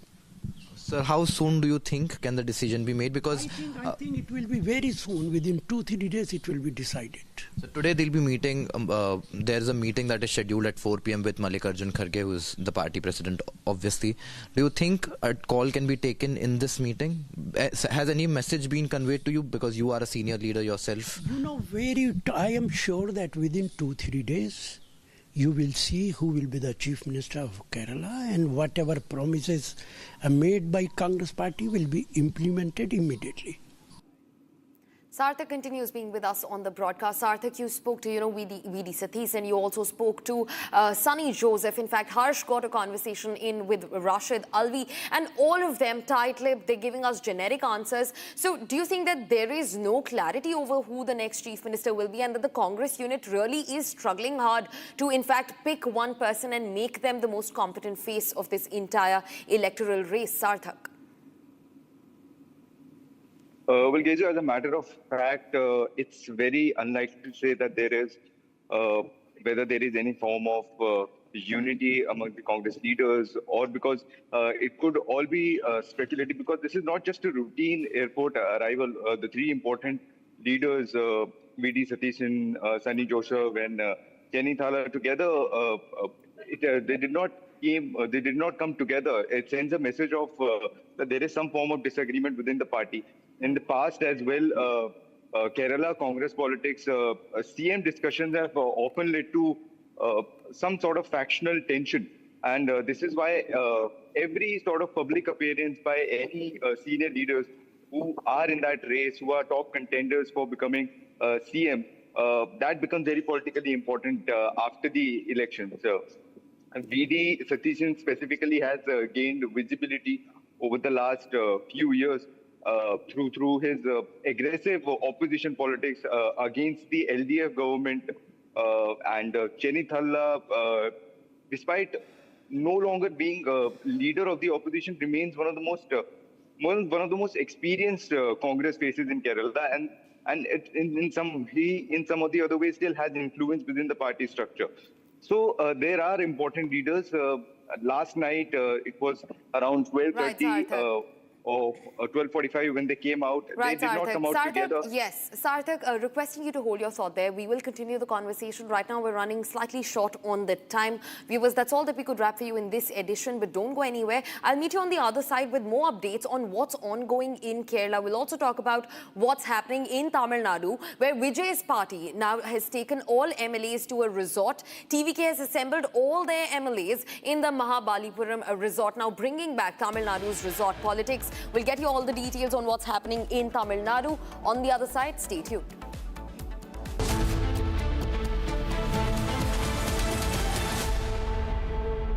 चमकी चाट से क्या बना है? Sandwich लस्सी और छाछ और हर घूंट में चमकी चाट, ड्राई फ्रूट और दही बड़े। चमकी चाट से स्वाद बढ़े। असली स्वाद सिर्फ चमकी चाट।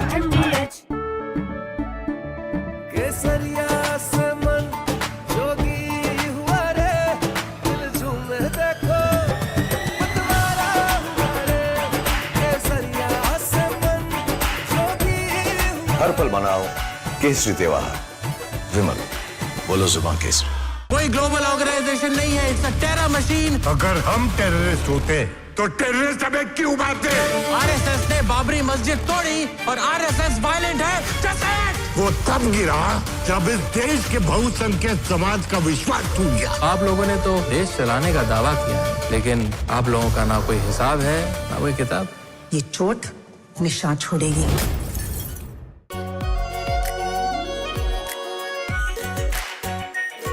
प्योर शाही पनीर मसाला, delicious, healthy every day.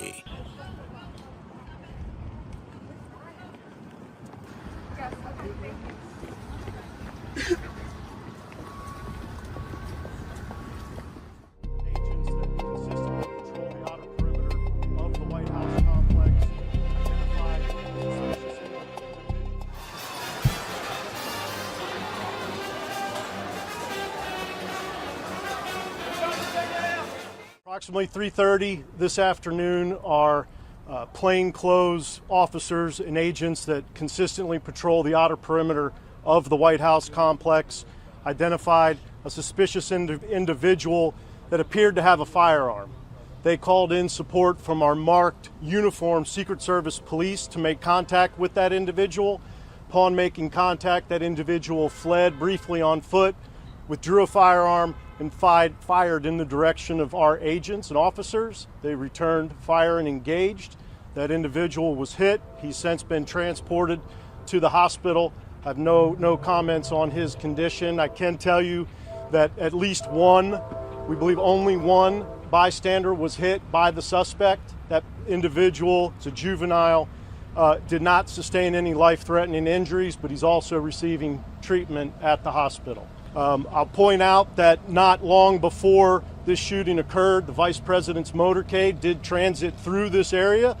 The investigation itself, in terms of the use of force in the shooting, will be conducted by Metropolitan Police Department.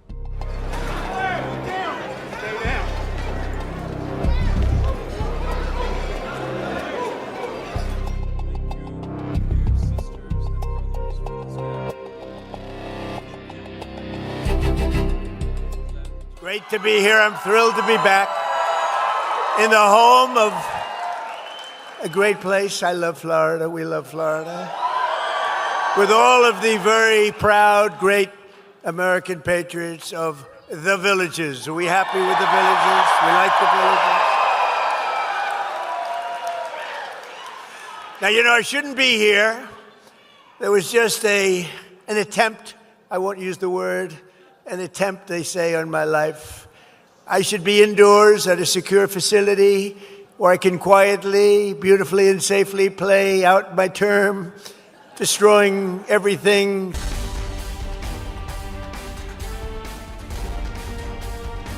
QS and THE, the world's foremost university rankings organizations, have ranked Amity amongst the top 3% universities globally, making it among the very few Indian universities to be included in both rankings.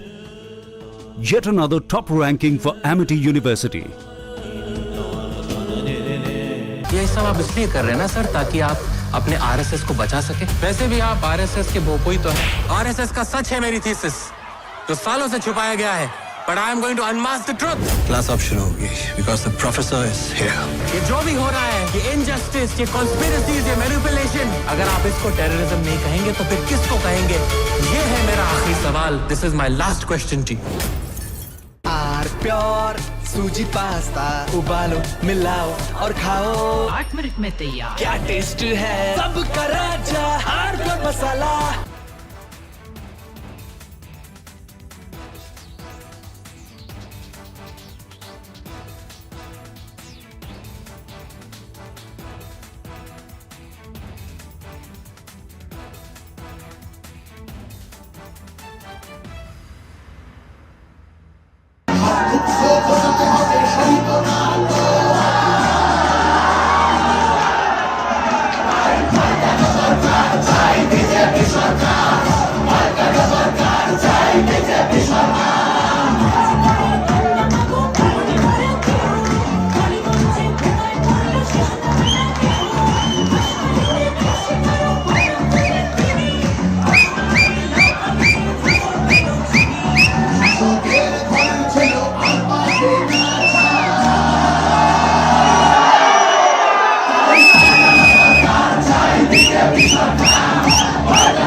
largest news headquarters.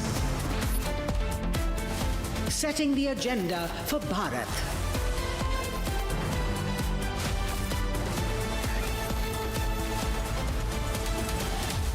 You're watching Republic.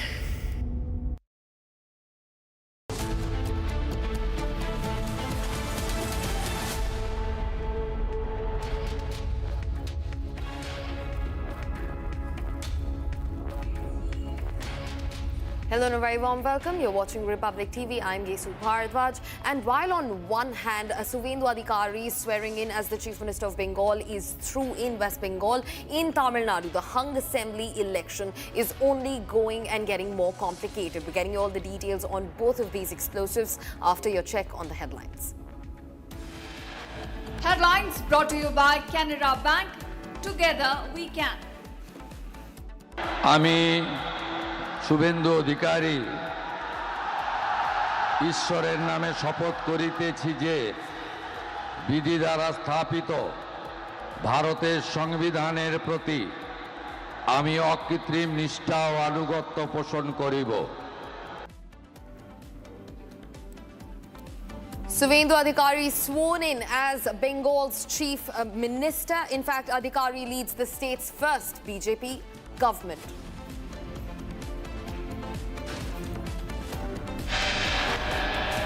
Five ministers take oath along with Suvendu Adhikari in West Bengal.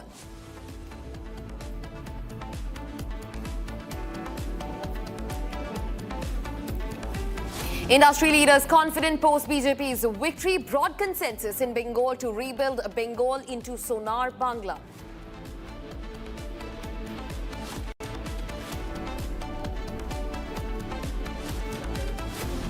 TVK Chief Vijay is still short of the majority mark and uncertain of his next move.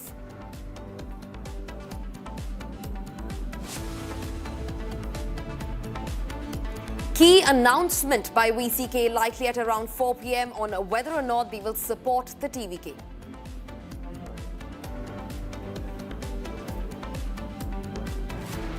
While VCK acts as a crucial power breaker, EPS likely to extend support to Vijay's government.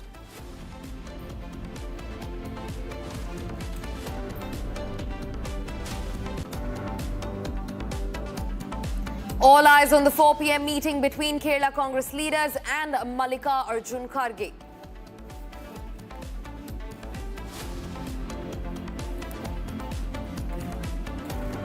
India gets a new Chief of Defence Staff, NS Raja Subramani, to replace CDS Anil Chauhan.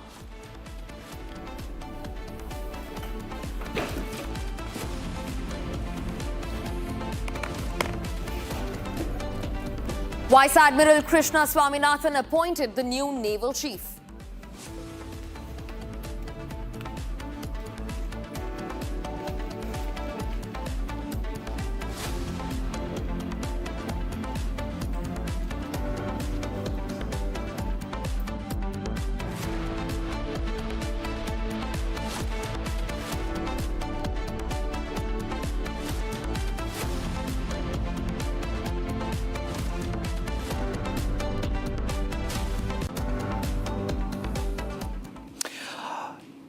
It's a new beginning for the people of West Bengal. BJP gets its new Chief Minister in the state of West Bengal. But what does it mean for the party which has had a long-standing dream?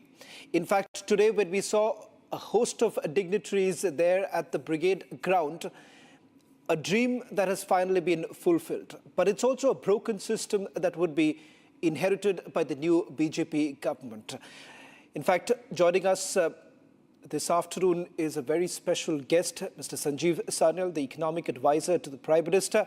Mr. Sanyal, who better than you to take us through this journey for someone who has been in the state, for someone who has seen transitions of various governments, and not to forget the hardships that many Bengalis have actually faced. First of all, thank you very much, Mr. Sanyal, for taking out the time. I know you must be extremely busy. Let's first begin by the journey that has unfolded before your eyes. As someone who has been associated with the state, as someone who comes from that state, I want to ask you, how does it feel today when you see this transition taking place? So let me say it's obviously a huge opportunity to reverse 2 generations of decline. So when India became independent, West Bengal was 11% of the national economy. And despite partition, it was still the 3rd largest economy in the country. Kolkata was by some margin the most important commercial and economic hub in India at that time. And from there, the share of GDP of West Bengal in the national economy has declined from, as I said, 11% to about 5.5%. Similarly, the West Bengal had a per capita income that was 30% higher than the national average at independence. This has now declined to being 20% below national average. So basically 130% to 80%. So this is a story of a very long-term decline, a lot of which happened right in front of my eyes. As a child, I witnessed how, in a sense, Kolkata died as an economy and as a city. In fact, as I keep saying, Kolkata did not die, it was murdered, and I am a witness to that murder, which happened in the 80s. And since then, it has never really recovered. So this is an opportunity, and as I said, I'm not just speaking as an economist, I'm really speaking as somebody who comes from that state. I am a proud Bengali from Kolkata. Mr. Sanyal, in fact, let me also tell you this, that for someone who has studied in Kolkata, who has studied during the left period, the left front period, little did we think at that point in time that there could be any transition. When Trinamool Congress was sworn to power, many thought that there could be a possibility of a change. 15 years, nothing much has changed. You've already put out some numbers for our viewers. In fact, if you really look at the average rate of the real GSDP growth, it's much lower than the national growth. That's 4.3%. As far as Bengal is concerned, national average growth of 5.6%. So today, when the Bharatiya Janata Party starts a new chapter, they are going to inherit a broken system. Let me then ask you, Mr. Sanyal, how difficult, how challenging would it be for the new government to bring West Bengal at par with other states? So as you pointed out, this is not just about a transition, any transition in government. This is almost a civilizational moment in the sense that this state has now been in decline for 2 generations. And so there are many, many things that are broken in the system. There's obviously the obvious things like infrastructure needs to be revived. You need to revive investment by the private sector and so on. But it really goes down to something much more deep. There needs to be a cultural reboot, in a sense, to bring back the animal spirits of entrepreneurs and a culture of entrepreneurship, of hard work, taking risks in innovation. We need to also begin to think about another major problem, which is that other than Punjab, West Bengal is the most indebted state in the country. So, the coffers are completely empty. Which means that we will have to look at where those resources will come from. Some of it may come from the center, but of course, there has to be local generation of resources. There'll have to be a huge amount of changing of the spending patterns to push them into more productive areas, and so on and so forth. So there's a lot to be done. Mr. Sanyal, this morning, all through, we were basically talking about rebuilding Bengal. And someone who has been an advocate of rebuilding Bengal, no better than you to tell us, in terms of the roadmap. Union Home Minister Amit Shah has already spoken about the fact that we will move out of the culture of political revenge. That's one step ahead as far as the political culture is concerned. What about the economic culture? What is it that needs to be done? From your point of view, what are the immediate steps that should be taken or ought to be taken? Just as the Honorable Home Minister pointed out, we do need to impose basic law and order across the state. So that's step one. But beyond that, I think there are several things to do. First of all, there's been a long period since many central schemes were not implemented in West Bengal. So that's an obvious immediate thing to do so that central resources into these schemes can be rolled out. And there used to be certain equivalent local schemes, which obviously cost a lot of money, which can now be wound down because the center is laying out, the health insurance and many other schemes. So that is something that should be done immediately. Second important thing we need to do is to finish several important infrastructure projects that have languished for a while. For example, a lot of the metro system in Kolkata is half built. They're a bit, a big push in that would just finish off certain lines that have been languishing for decades. And so that's a second thing, finish off some of the half-built infrastructure projects. But ultimately, you really need to bring investment back. And as I said, get that innovation, risk-taking culture back, which has been which went away during the communist period and never really came back. And that requires to think about it in a much more focused way. So I've been arguing that, look, while it's generally important to bring back investment into West Bengal, but in fact the fastest place to focus is actually the city of Kolkata. It is, the eastern half of India does not have a major economic hub in the same range as Mumbai or Bengaluru or Delhi NCR. The eastern sort of half of the country needs a high growth urban hub that not only generates growth in its own right, but also generates the revenues that can be then used to get the rest of the region going as well. So I think reviving Kolkata as a high growth engine is a very, very important part of the strategy. Mr. Sanyal, we moved away from the look east policy to the act east policy, which essentially reflected the proactiveness of the Modi government.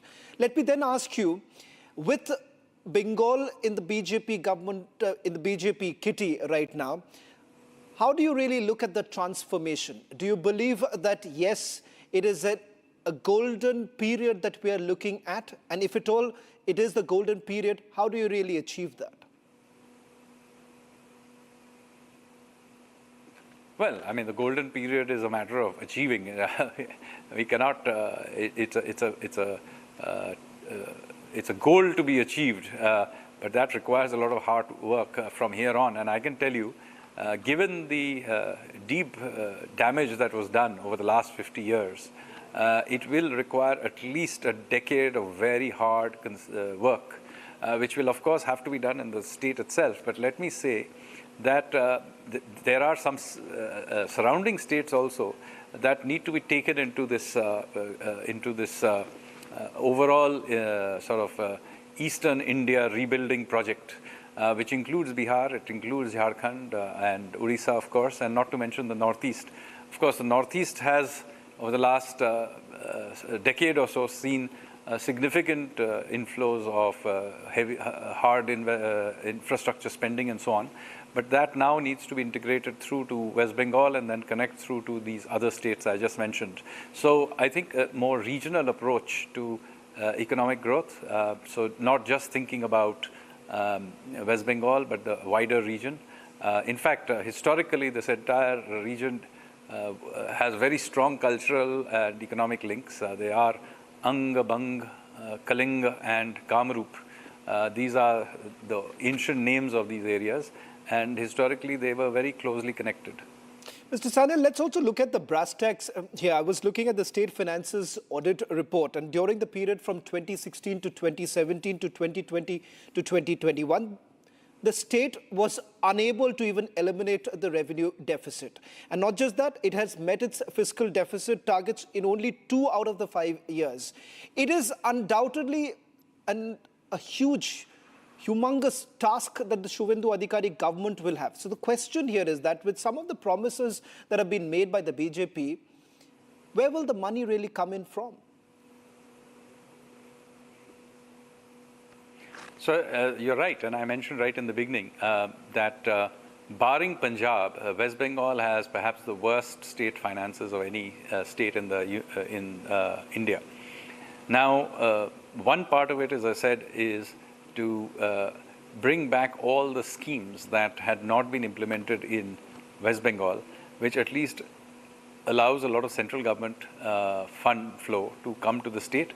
It also means that the state government can then withdraw resources from those things. For example, providing health insurance. There's no need for the state to spend on it when the center is willing to do it.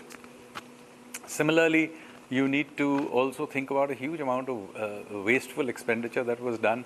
A lot of them, of course, in terms of creating low-paying jobs of all manner to party-affiliated people. So many of those need to be restructured and re-looked at. And of course, in the end, growth is the best antidote for these things. If you get an economy growing again, you'll get more revenues. It's in fact, West Bengal does waste a lot of resources in many things, but the real big problem for West Bengal is that since its economy is not growing quickly, it doesn't generate high revenues growth. So if you can get the economy generally going, then revenue growth will also come. So you'll get into a virtuous cycle, but that requires, as I said, a change of culture, a change of overall policies, and at least in the beginning, quite a lot of support from the central government. Mr. Sanyal, do you believe that there is a strong potential that the state has which needs to be unlocked? And if that's the case, which are the main areas would you say that you would bet on? That look here, there is a high possibility if these are the things that are unlocked right now, it could really be a game changer, not just for West Bengal, but for entire eastern India. So first of all, do remember, if you look at our coastline, West Bengal is the only state with a coastline and a maritime connection that has not done very well since 1991. I mean, you go down, right down the coast from Gujarat, Maharashtra, right down all the way and round. Even Odisha has done reasonably well in the last 20, 30 years. So in that sense, West Bengal is literally the only maritime state that has not done well. So one of the things is to begin to seriously leverage the fact that it does have two ports, Kolkata itself, it's a river port, and Haldia, or maybe build a new port. It's up to, we'll have to look at that. But the important thing is to leverage the maritime linkages of Kolkata. Secondly, there is a huge push into shipbuilding. Garden Reach does have a shipbuilding capability, and we need to build that up. So there's entire maritime economy needs to be brought. Secondly, I mentioned earlier that Kolkata has to be thought of as a growth engine and not as a sort of place of nostalgia for non-resident Bengalis returning to see it from time to time. It's a real city, real people live here, and people need to return to it. But for that, we need to begin to invest into modern infrastructure, begin to look at modern industry to be brought in, a lot of redevelopment of derelict industrial land. There is also derelict port trust land. All of these need to be redeployed for modern economic activities. Mr. Sanyal, I find your one line quite interesting when you say that it cannot be a place of nostalgia. And for many of us who've been in that city, it's always about the culture, the fact that it is about nostalgia most of the times. Opportunity to tell all the Bengalis who are outside the state of West Bengal, what is it that you would like to tell them? If at all this poriborton that we are talking about, if this poriborton has to really come in, we really have to work towards it. Perhaps for millions who are watching this evening, what is it that you would like to tell them? Well, I think they should begin to look at whether or not the policies on the ground are being implemented, and if they think that there is a genuine momentum, then they should come and participate in it in some way. Some may move back, some may invest here, whatever it is. But as I said, this long period of both capital, as in financial capital, and human capital flight has to be stopped, because this is a vicious cycle that has made, as I said, there are parts of Kolkata have basically become retirement homes. We can't allow that to happen. We really need young people to come here from, not just retain, talented Bengalis back in Kolkata, but we would like young people from around the country or even the world to come here. After all, Kolkata was a cosmopolitan city. People came here from all over the country and the world to do business, to study. I think we need to bring back that spirit again. One final question before I let you go, Mr. Sanyal. Your vision for the state of West Bengal and perhaps some sort of advice to Suvendu Adhikari, because at some stage they all would be needing your advice and many like you for rebuilding Bengal. I want to end by asking you your vision and your suggestion to the new government.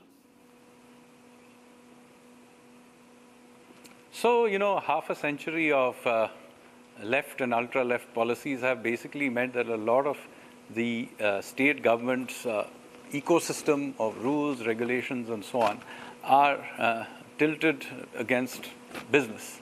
And that was, of course, connected to, a general attitude of disdain towards private enterprise. Even when, on the face of it, people are speaking about ease of doing business, there is a sort of general disdain that is sort of there at the back. So this has to be gotten rid of. If we want Kolkata to come back, after all, Bengal has been a home to business hubs for literally from the beginning of time. The largest port of the Mauryans and the Gupta Empire was Tamralipti. After that, Hooghly and later Kolkata were India's largest ports. And so, there has to be, we need to bring back that spirit of, as I said, entrepreneurship, risk-taking back. And then once the financial resources, human capital resources begin to flow back, it will, just like it is now in a vicious cycle, it will begin to generate its own virtuous cycle. That will feed through to many other things. And very importantly, as I said, we should stop thinking of Kolkata just merely as a West Bengal problem. The eastern half of India is distinctly poorer from the western half of India. And if you look through the western half of India, whether it's in the south, you have Bengaluru, Hyderabad, and Chennai, high growth urban hubs. On the west, you have Mumbai, Pune, Ahmedabad, that triangle with high growth. North has Delhi NCR, which goes not just from UP to Haryana, but also extends all the way to Jaipur. So we need to have a big urban hub in eastern India that grows fast, and then network it through from Kolkata to Patna, to Bhubaneswar, to Ranchi, Guwahati, etc. And that network is what will generate the growth. High growth, unfortunately, is not something that spreads out nicely. It tends to be very concentrated activity, and Kolkata is the best candidate for it. It used to be a major hub. It still is, by some margin, much bigger than the other cities in eastern India. So bringing back Kolkata is really a good thing for all of eastern India. Well, thank you very much, Mr. Sanyal, for joining us on this broadcast. It's always a pleasure having you on Republic TV, and your suggestions perhaps inspires many who would be listening to you this evening. Thank you very much. Thank you.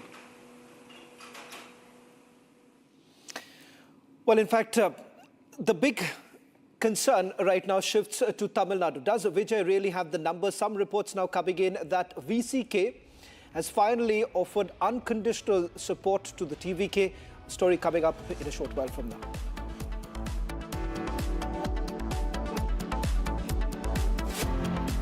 प्यास बुझाए ठंडक लाए सबको भाई जीरा सिर्फ MDH का जल जीरा जीरा सिर्फ जीरा सिर्फ असली रिफ्रेशिंग, असली स्वाद, असली मजा। MDH केसरिया से मन जोगी हुआ रे, दिल झूमे देखो मतवारा हुआ रे, केसरिया से मन जोगी हुआ। हर पल मनाओ केसरी त्योहार। विमल, बोलो जुबान केसरी। अरे ये डिबेट बाहर की सोचे विकी। डिबेट यानी विवाद, भारत विवाद नहीं, संवाद यानी कंस्ट्रक्टिव डिस्कशन, इसमें भरोसा रखता है। सच नरेट नहीं करना होता, नरेटिव को सच बनाना होता है। जब भी भगवे के ओर कोई कालिक दिखता है तो उसी स्याही से इतिहास लिखा जाता है। थोड़े में ज्यादा स्वाद, यही तो है इसकी खास बात। वाओ मामा, क्या स्वाद है? अरे मेरे राजा, सबका राजा और pure masala.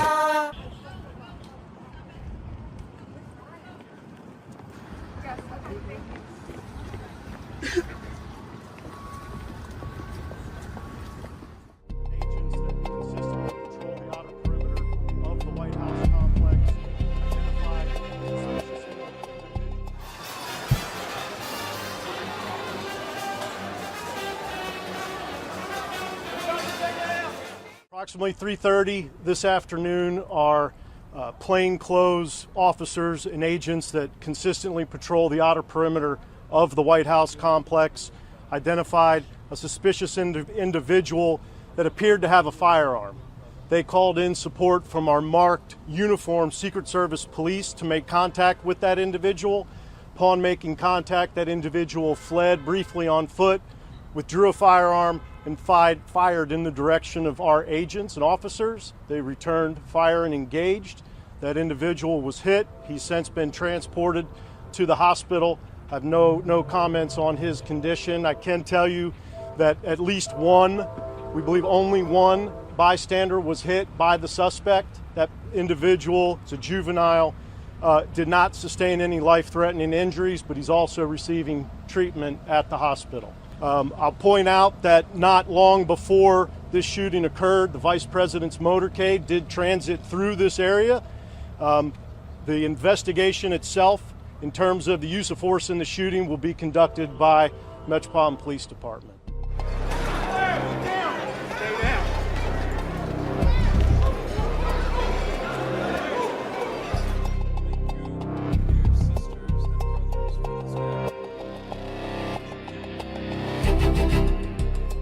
Great to be here. I'm thrilled to be back in the home of a great place. I love Florida. We love Florida. With all of the very proud, great American patriots of the villages. Are we happy with the villages? We like the villages. Now, you know, I shouldn't be here. There was just an attempt, I won't use the word, an attempt, they say, on my life. I should be indoors at a secure facility where I can quietly, beautifully, and safely play out my term, destroying everything that comes in our way, like bad countries that want to get nuclear weapons.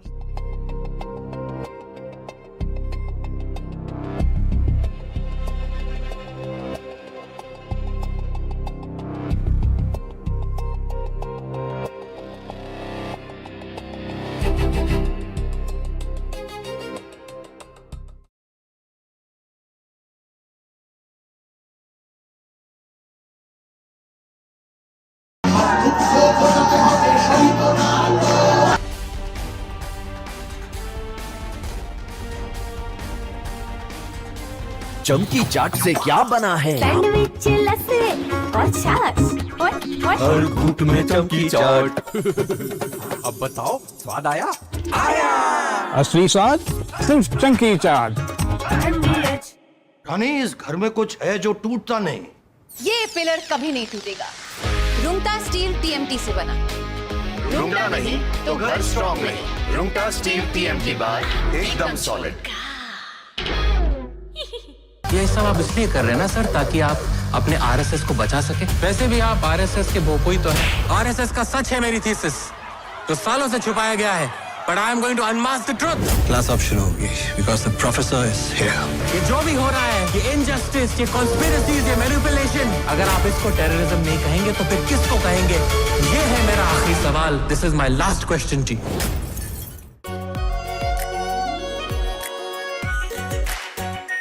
Our pure Shahi Paneer Masala. Delicious, healthy, every day.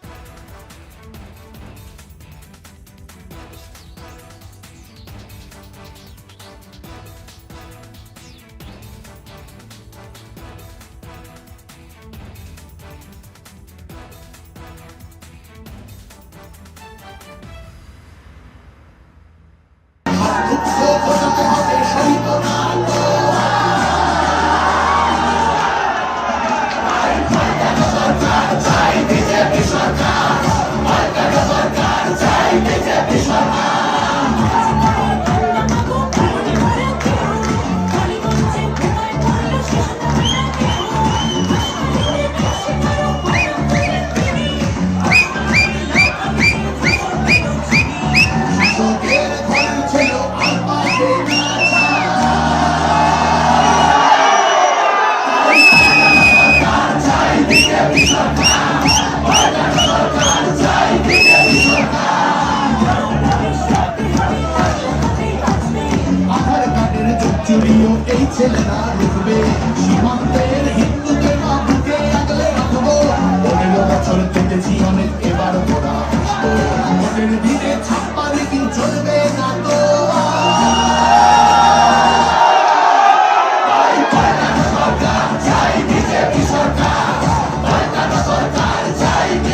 Good afternoon, viewers. You're watching Republic TV special edition of the verdict 2026, viewers. And while it was a historic day today in West Bengal as the state gets its first ever BJP Chief Minister, we are closely tracking the developments coming in from Tamil Nadu, where the thriller still continues, the political thriller.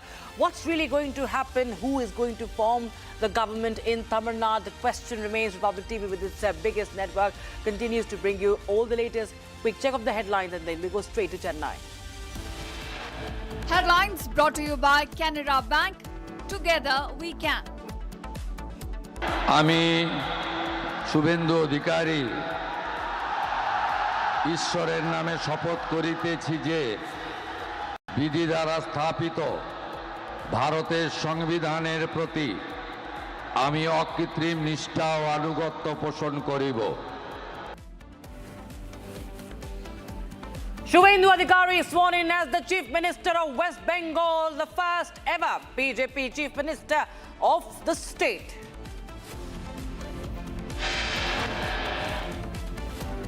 Five ministers also take oath along with Suvendu Adhikari at the Brigade ground.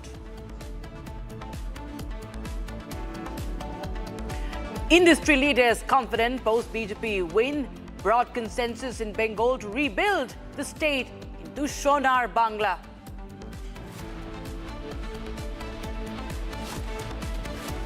TVK Chief Vijay still short of majority. Hectic parleys continue. Meetings after meetings in Chennai. And key announcement from the VCK, the Kingmaker.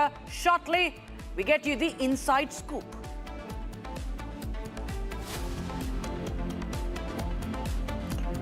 While VCK acts as the crucial power breaker, its EPS was also likely to extend support to Vijay. And in Kerala, all eyes on the 4 p.m. meeting between the Congress leaders and Mallikarjun Kharge. India gets a new Chief of Defence Staff, N.S. Rajasubramani, to replace Chief of Defence Staff Anil Chauhan. His term, superannuates, ends at 30th of May. And Vice Admiral Krishna Swaminathan appointed the new Chief of Naval Staff.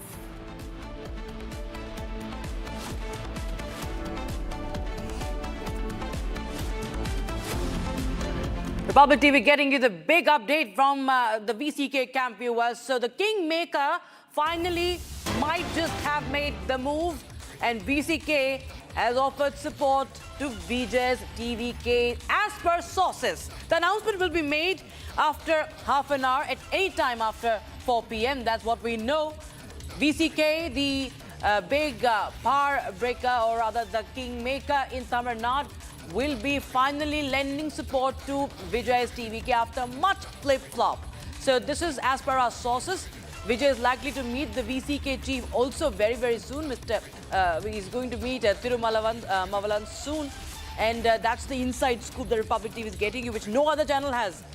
Sharda is getting us that inside information. Sharda, tell us more about the VCK. Is it final? Is VCK finally going to lend support to the TVK? Well, strong sources from the party of the VCK have told us that they finalized the alliance. It's likely that Thirumavalavan will take over as the Deputy Chief Minister and a ministerial post for Mr. Vaniyarasu, one of the MLAs in the VCK, will be taking over as the power sharing after they sign it up with the TVK. While the alliance of the support of alliance from the VCK to TVK has been in talks for the last 4 days, it was finalized last evening after a high-level committee meeting was held by the VCK leader. However, the official announcement has been on hold for a longer time because there was due demand from the VCK leader, and the TVK leader took time to finalize on these demands. However, now the important point is that the VCK is extending support, and the official confirmation of the VCK supporting TVK are just few minutes away. After 4 p.m. we can expect Thirumavalavan to officially announce that he will be supporting Vijay's TVK in an alliance to form the government. In that case, Vijay can be called by the governor, as he will have the 118 mark, the majority mark that is required to form the government in the state. Following that, Vijay, who is coming from his Paneer house to the city, will meet the likely will meet the governor. Following that, he'll also meet VCK Chief Thirumavalavan at their office. Absolutely. So what happens to Palaniswamy? Because we were also tracking developments from EPS camp as well. He has also taken to social media and congratulated, without naming any party, that I congratulate the party that will form the government in Tamil Nadu. So this is coming in as he held a closed-door meeting as well, expecting a lot of important announcement to be made at 4 p.m. But what's really happening in the larger picture? Well, Rakshita, on the larger picture, earlier, the last 2 days, AIADMK and DMK were likely to hold talks, give in a proper mandate to the people, telling that the AIADMK and the DMK are coming together to go against the actor and politician, which however, both the DMK and the AIADMK faction were having unofficial backdoor talks. There was no official talks on the alliance.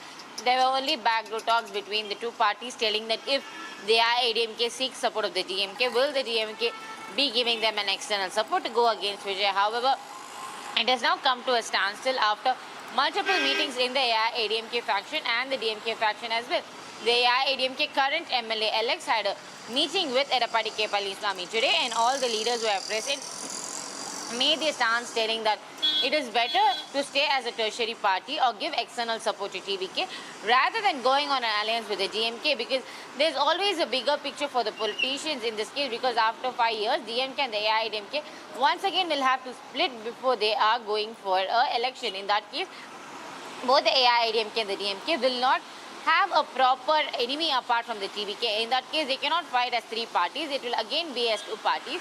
So there might be no future of the DMK and the AIADMK separately. In that case, the MLAs have now opted to be as a tertiary party, give external support to TVK. Likely in that case, the AIADMK leader Edappadi Palaniswamy has tweeted out, telling that whoever is forming the government, it is his wishes to them, and that likely that the AIADMK, after TVK takes over as a charge, might announce that they might be giving an external support after the flow test is done. So what I'm gathering right now, what the information you're getting to us is, A, VCK is offering support to Vijay's TVK, and it is eyeing the Deputy Chief Minister's post, right, Sharda? So we'll break that again, viewers. That's the big breaking news we have right now. We also get more and more reactions that... got that. Sorry, come again, please. Sharda, you can just repeat what I was telling Rakshita, that's what the VCK has demanded, yes. The Deputy Chief Minister post and the Minister post. And following that, the TVK leader is now considerably agreed for the ministerial post. But however, the answer on the Deputy Chief Minister post is still awaited for the VCK. Absolutely. So that is the big update that Sharda is getting to us. The first, that's the big update we have. TVK will be tying up with the VCK as per sources right now. We are waiting for the official announcement. But also, TVK has assembled all its MLAs in Mahabalipuram, a resort in Mahabalipuram. All 108 MLAs to arrive, 107 MLAs arriving in the resort. And party leadership will be also addressing the MLAs. So yes, they're protecting their MLAs, but what we understand is that VCK will be stepping in finally. Okay, so we can move on from this breaking. And this is the big story that VCK finally is could be coming in to join the government. Sharda continues to bring us more. Sharda, well, so there's a lot been going on. You know, there have been this entire script for the last 3 to 4 days has had so many chapters. You also have a latest chapter of the AMMK also. There were so many possibilities from AIADMK, the unnatural alliances also being speculated on. But what really is happening as far as these different factions of the AIADMK is concerned, including and also the AMMK? Initially, 2 days ago, the SP Velimani, the CV Shanmugam factor turned out to be the rebel factor of the AIADMK, wanted to join hands with the TVK. However, the conversation went on with the AIADMK General Secretary Edappadi, who decided that it's not possible for TVK taking over and them giving their support, because all these days as NDA ally, they have been fighting against the DMK and the TVK, and that they cannot support the enemy is what the AIADMK faction earlier decided. However, when they got the chance to take over, to be called by the governor, who was third in the line for forming the power, he might take the support of the DMK. And in that time, the AIADMK has now decided that it's okay, it's not necessary to go along with the DMK and form that unnatural alliance. So to make sure that the MLAs stay together, Edappadi has now formed a final decision that if it is the TVK going to take charge, they will wait for the floaters to happen.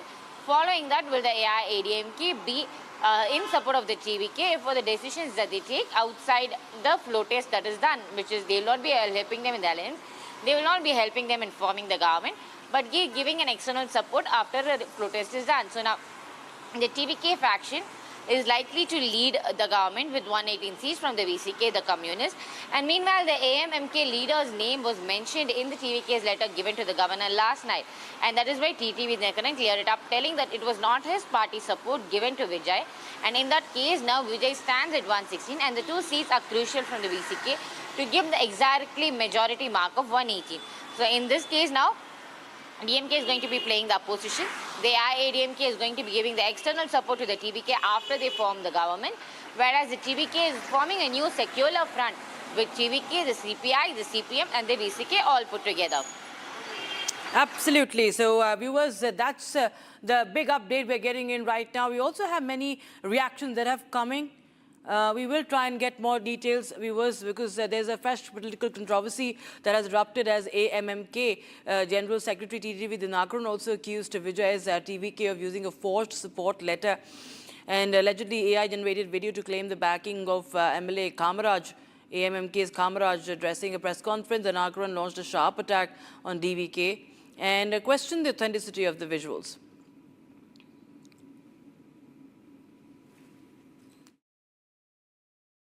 How can they call me or reach me? Because I am in their opposition and we contested against DMK and TVK. Even in Mannargudi, where Kamaraj, this case, Mr. Kamaraj has won TVK and DMK. How can we give support to him? Nobody will try to approach me also. They know about me. We are all Amma's followers. How can I go and support other party who contested against us? And it's a clear-cut case of either forgery or horse trading.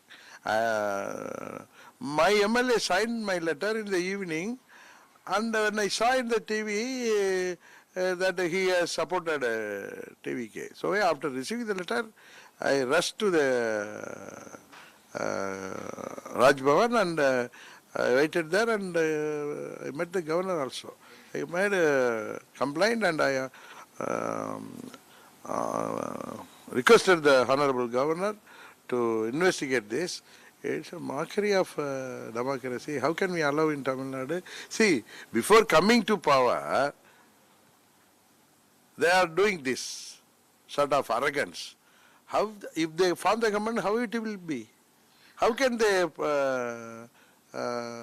poach a opposition MLA like this? Sir, in your for argument's sake, even if he gives support, how can he accept? He is telling that I am a very pure energy. How can they do this? See, your MLA, Mr. Kamaraj, you said he signed the letter, but he's missing. But even in your Twitter today afternoon, you had mentioned that he is in Pondicherry in the resort along with others. Suddenly, now MLA Kamaraj is missing. Yes, suddenly he is not attending my phone. So one more question. In the letter you have mentioned that you want the governor to call Edappadi K. Palaniswamy to form the government. So you are the third party. You're not even the opposition in the second numbers. You're at the third with the only 53 in numbers and one along with this is BJP. So how do you think Edappadi K. Palaniswamy can form the government? See, DMK has clearly told we are not going to climb. We are going to be in the opposition. So we are the next party. So even Palaniswamy didn't tell me anything. I thought my MLA, he told after meeting our friends, our MLAs, AIADMK MLAs in Pondicherry, he told that he is going back to his native and he will come back after 2-3 days. Suddenly I thought if I get this letter, it will be useful. So I drafted it, my lawyer drafted it, and my secretary went and got it signed. See, in the democratic country, if the one party is failed to prove its majority, we have all the right to ask for how will the India prove majority? Sure. Not like this. So which means I tell you, not DMK. We will ask all of the other parties, even TVK, to support us. Not like this. Not like horse trading or anything, forging. We will ask we will give appeal to all the parties in order to avoid the election. We will form a government.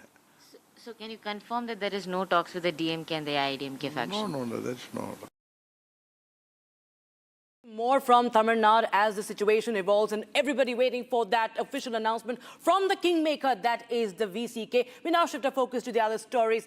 Lieutenant General N.S. Raja Subramani, who is known within the military circles for being both a soldier, scholar and an operational man, has been appointed the new the next Chief of Defence Staff and Secretary, Department of Military Affairs. He will take over from CDS General Anil Chauhan after his extended tenure ends on the 30th of May. Now, Lieutenant General Subramani is currently the military advisor, National Security Council Secretariat, headed by National Security Advisor Ajit Doval.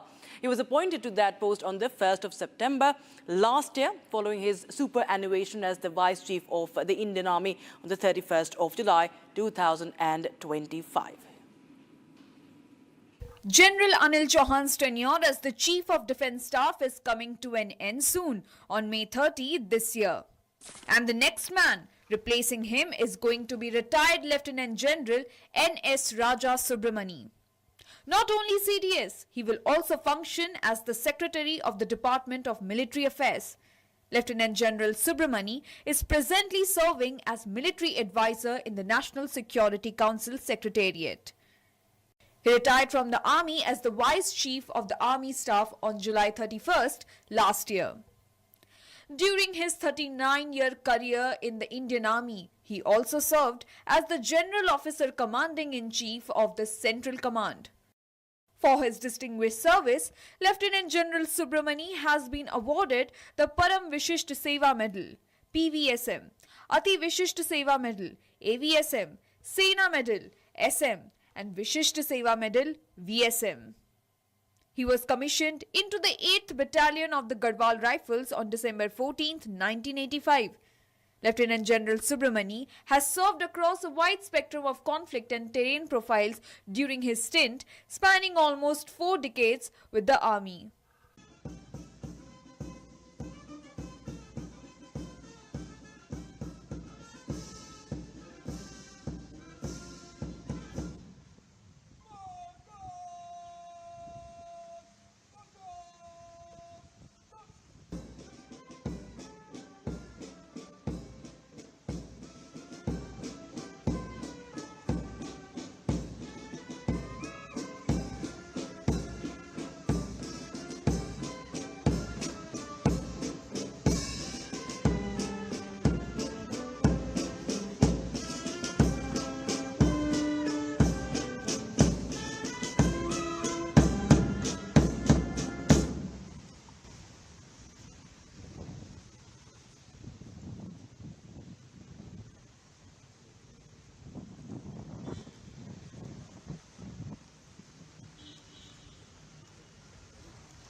Major General अब Lieutenant General N.S. Raja Subramani, Sena Medal, Vishisht Seva Medal.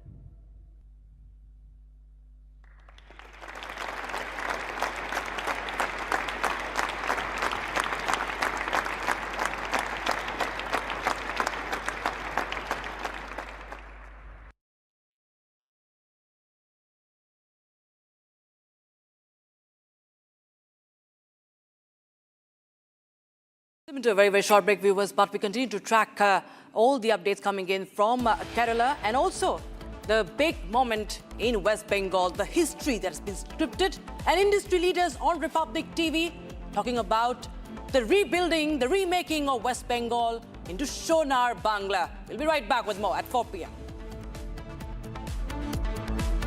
प्यास बुझाए ठंडक लाए सबको भाई जीरा से MDH का जलजीरा जीरा से जीरा सिप असली रिफ्रेशिंग असली स्वाद असली मजा MDH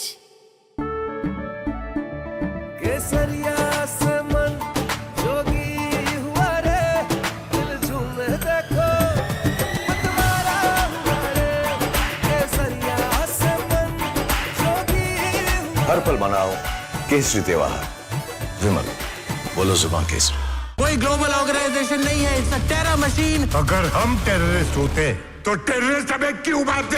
आरएसएस ने बाबरी मस्जिद तोड़ी और आरएसएस वायलेंट है। वो तब गिरा जब इस देश के बहुसंख्यक समाज का विश्वास टूट गया। आप लोगों ने तो देश चलाने का दावा किया है, लेकिन आप लोगों का ना कोई हिसाब है ना कोई किताब। ये चोट निशान छोड़ेगी।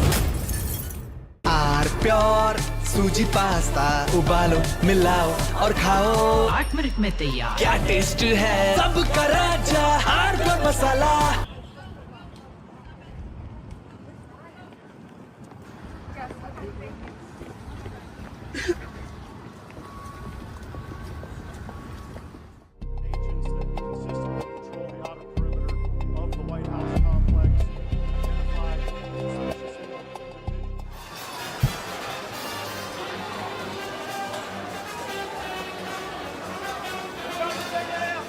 Approximately 3:30 this afternoon, our plainclothes officers and agents that consistently patrol the outer perimeter of the White House complex identified a suspicious individual that appeared to have a firearm. They called in support from our marked uniformed Secret Service police to make contact with that individual. Upon making contact, that individual fled briefly on foot, withdrew a firearm, and fired in the direction of our agents and officers. They returned fire and engaged. That individual was hit. He's since been transported to the hospital. I have no comments on his condition. I can tell you that at least one, we believe only one bystander was hit by the suspect. That individual, it's a juvenile, did not sustain any life-threatening injuries, but he's also receiving treatment at the hospital. I'll point out that not long before this shooting occurred, the Vice President's motorcade did transit through this area. The investigation itself, in terms of the use of force in the shooting, will be conducted by Metropolitan Police Department.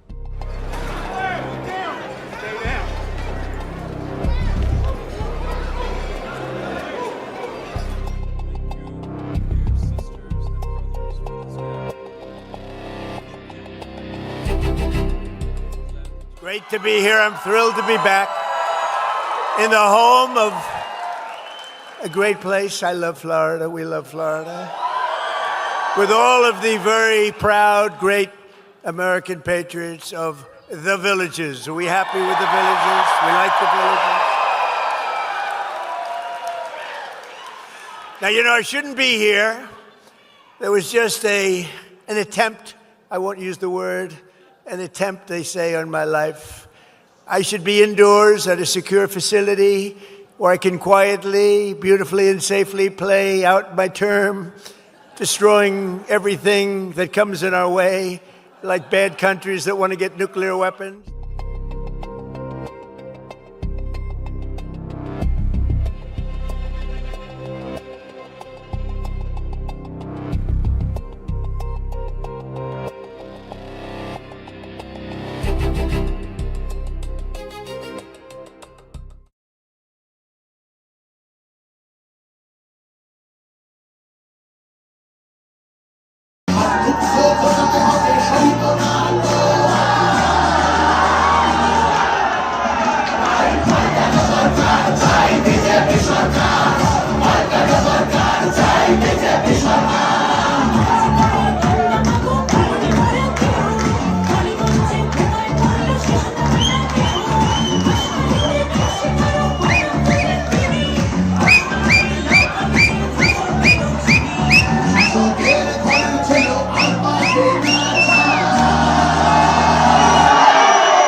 This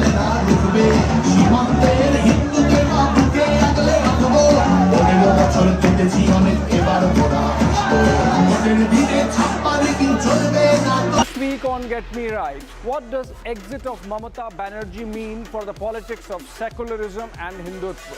Why is BJP's victory being dubbed as a civilizational shift in Bengal?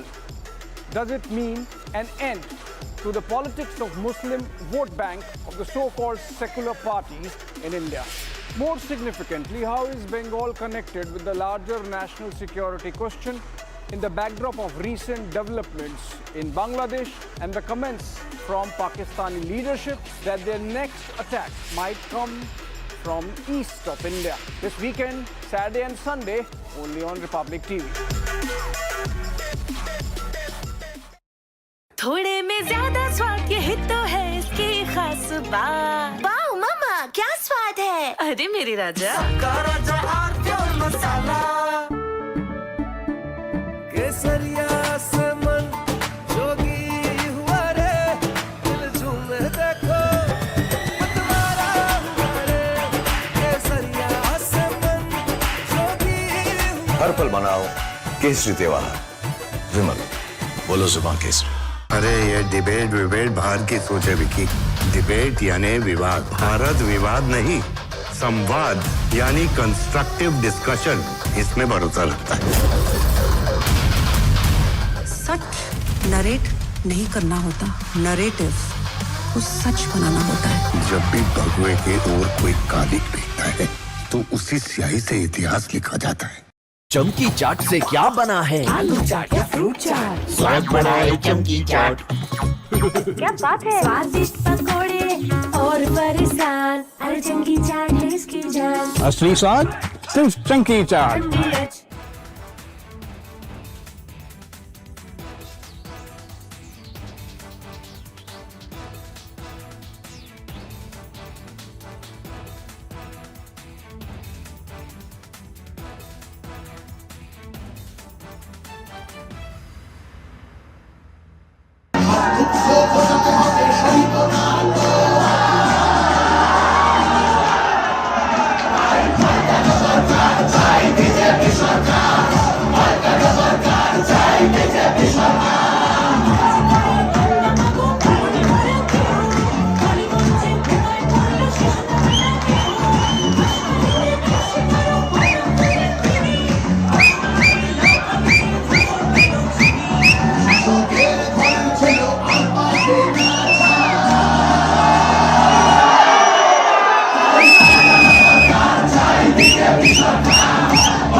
From Asia's largest news headquarters,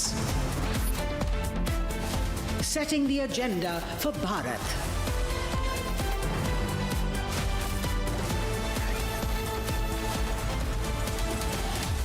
You're watching Republic.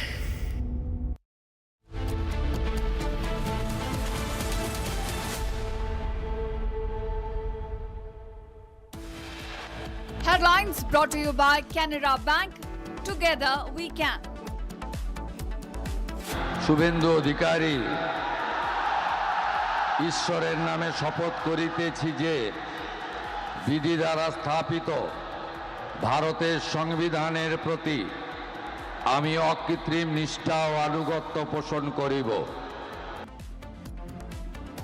Suvendu Adhikari sworn in as the Chief Minister of West Bengal. He becomes the first ever BJP Chief Minister of the state. 5 ministers take oath along with Suvendu Adhikari at the Brigade ground in Kolkata.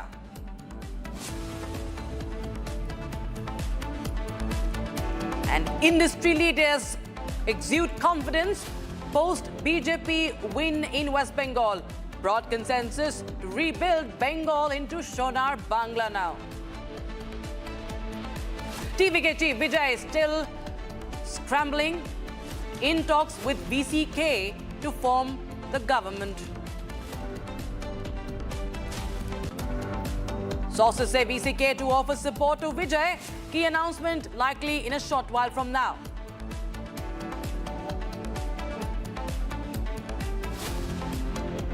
Edapati Palaniswamy also likely to extend support to TVK Vijay. Also closely tracking the meeting between Kerala Congress leaders and Mallikarjun Kharge in the national capital as the chief ministerial race and the infighting explodes in Kerala Congress. And India gets new Chief of Defence Staff NS Rajasubramani to replace Chief of Defence Staff Anil Chauhan. Vice Admiral Krishna Swaminathan appointed the next Navy Chief.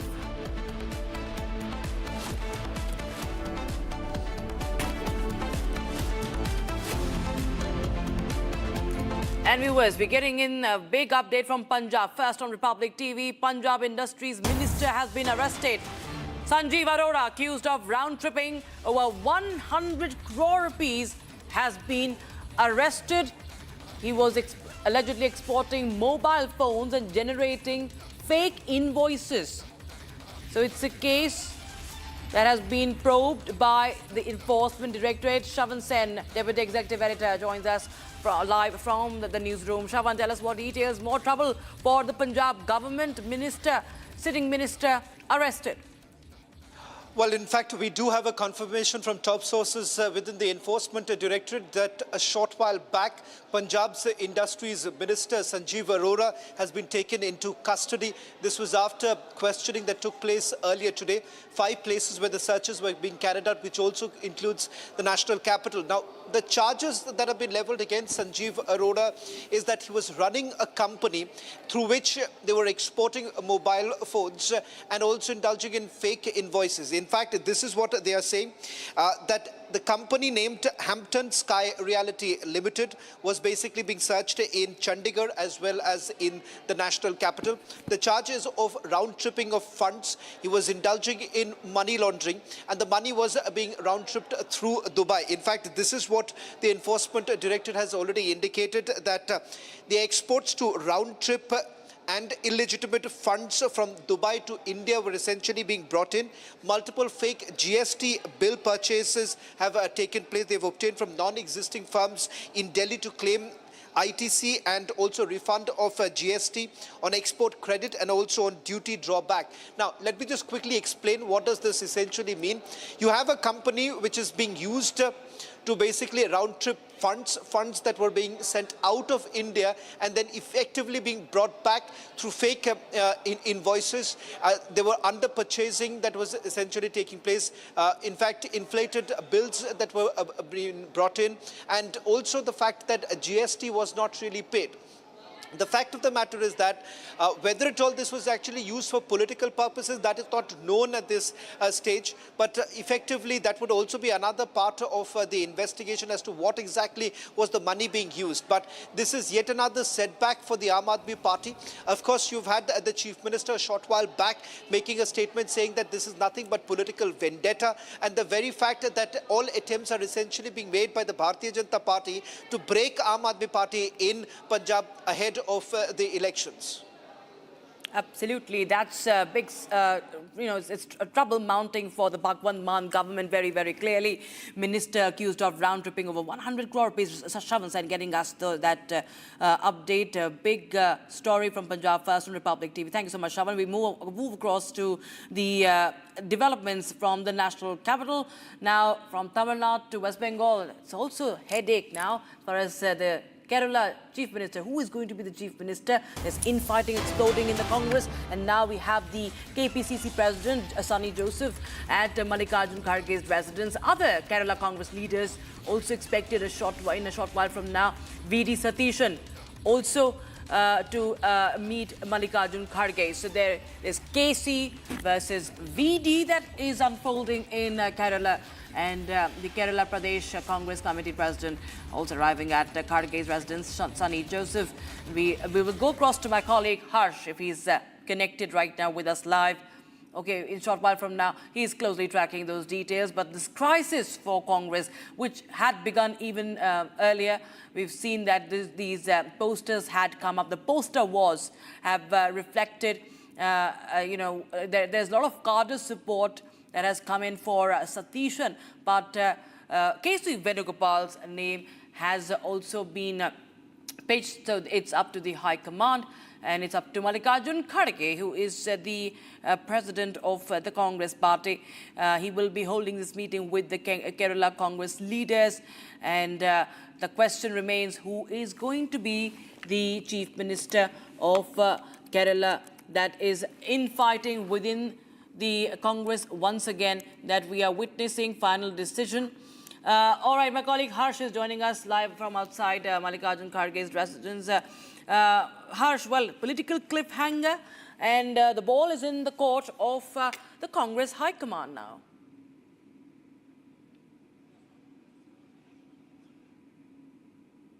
Harsh. Okay, we seem to have lost that connection, but we'll go across to Shankar, who's also been tracking the entire elections for us. Shankar, what are you picking up with, as per your sources? What's really going to be? Is it VD or is it KC? Whose name is far ahead? Where are the scales tilting?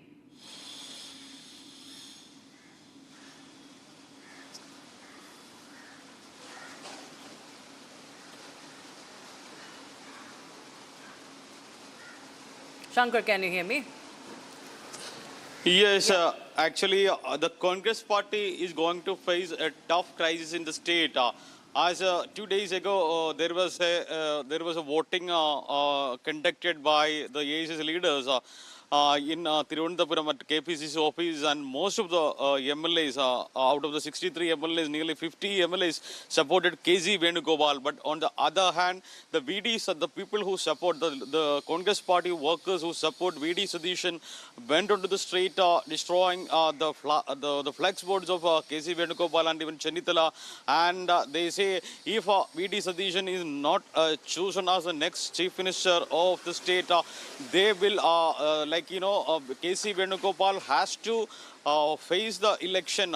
He has to contest the assembly polls again in 6 months, or if he is chosen as the Chief Minister of Kerala, and he has to quit the MP post as well. So, of course, he has to contest the elections, and the supporters of VD Satishan say he will not be allowed to win in any of the constituencies in the state if VD Satishan is not made the Chief Minister. On the other hand, the Ramesh Chennithala faction section is not creating much uproar in the state, but the VD section, the supporters of VD Satish and the KC Venugopal are engaged in an open fight in the state, and it will be escalated even if the High Command takes a decision to appoint either of them as a CM. If VD is chosen as the CM, that decision will definitely be questioned by KC Venugopal, as he got the support of as many as 50 MLAs. On the other side, if KC is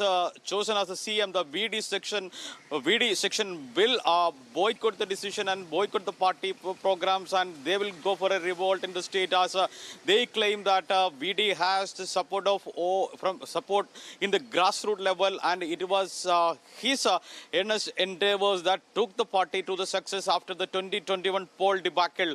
But it is almost certain that whatever be the decision the AICC going to take, it will create a tough situation in the coming hours.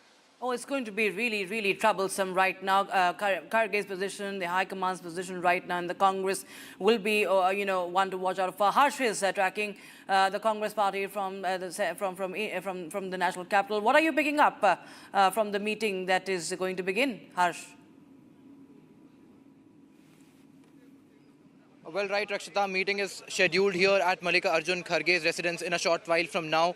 We just saw Sunny Joseph, VD Satishan, Ramesh Chennithala and KC Venugopal, in fact, the top contenders for the Chief Minister candidate in Kerala, entering the premises of the party president Mallikarjun Kharge. A decision shall be taken in this meeting. Earlier reports suggested that KC Venugopal has a support of nearly 47 of the 63 MLAs in Kerala, and he is being seen as the topmost contender of the Chief Minister face in Kerala. However, this meeting that is scheduled to take place in a short while from now will be deciding the Chief Minister of the Kerala just in a short while from now. Now, four of the top contenders include Sunny Joseph, VD Satishan, Ramesh Chennithala and KC Venugopal, who are in fact present at the very residence of Mallikarjun Kharge here in New Delhi. Rakshita. And Shankar for joining us. We could quickly go across to Tamil Nadu, viewers, where all the action is happening right now. And there are twists after twists in this political thriller. Going across to this big breaking that we're getting in from Tamil Nadu as this suspense only deepens. Now what we are learning is that 36 AIADMK MLAs are in talks to support the TVK. That's as per our sources. SP Velumani, C. Vijay Bhaskar and C. V. Shanmugam are leading the talks for the AIADMK. That's big news, as we just broke that story of VCK and TVK tie-up. That VCK finally is going to break the suspense, break the silence and go with the VCK. Now we are hearing of the AIADMK also. 36 of AIADMK MLAs in talks to support TVK. And Republic TV was the first to get you the update that E. Palaniswamy is going to lend support to Vijay. And now we have sources telling us 36 AIADMK MLAs backing the TVK. Sharda is joining us on the broadcast for more. Sharda, over to you.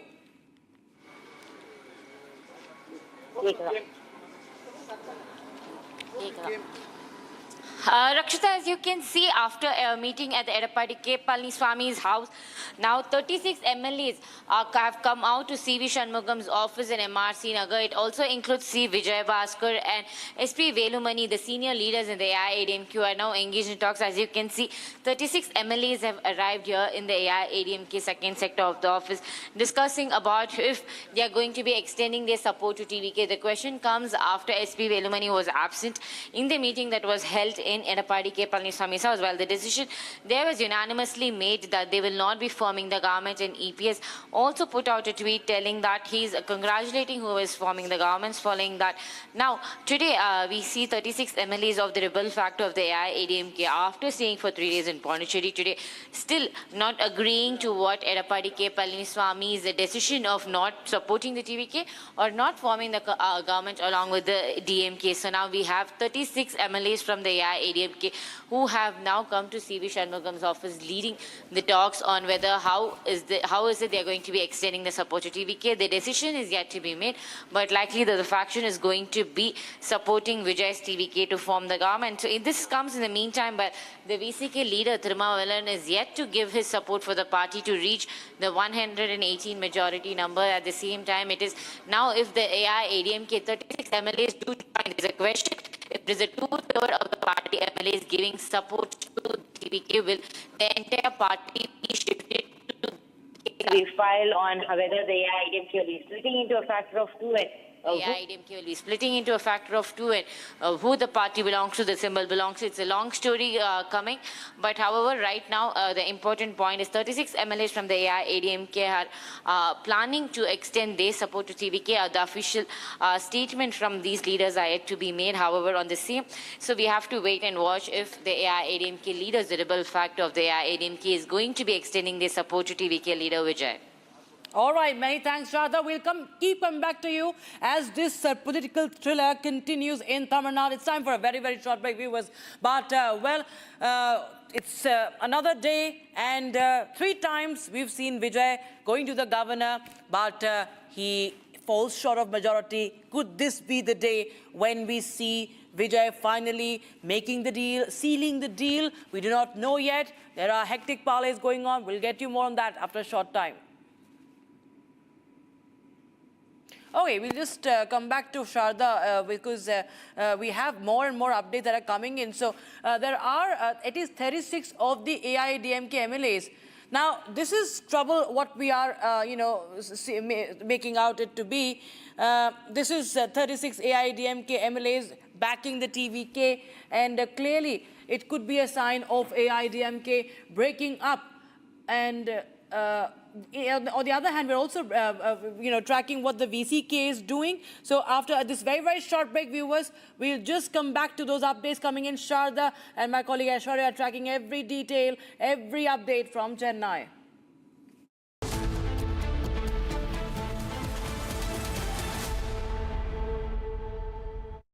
QS and THE, the world's foremost university rankings organizations, have ranked Amity amongst the top 3% universities globally, making it among the very few Indian universities to be included in both rankings. Yet another top ranking for Amity University.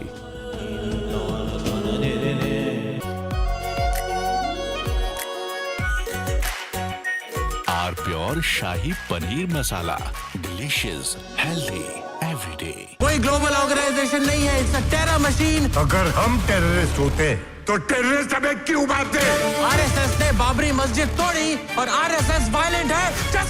वो तब गिरा जब इस देश के बहुसंख्यक समाज का विश्वास टूट गया। आप लोगों ने तो देश चलाने का दावा किया है, लेकिन आप लोगों का ना कोई हिसाब है, ना कोई किताब। ये चोट निशान छोड़ेगी। ये जश्न है, जश्न का ये जश्न है। राष्ट्रीय इलायची, जश्न का जश्न।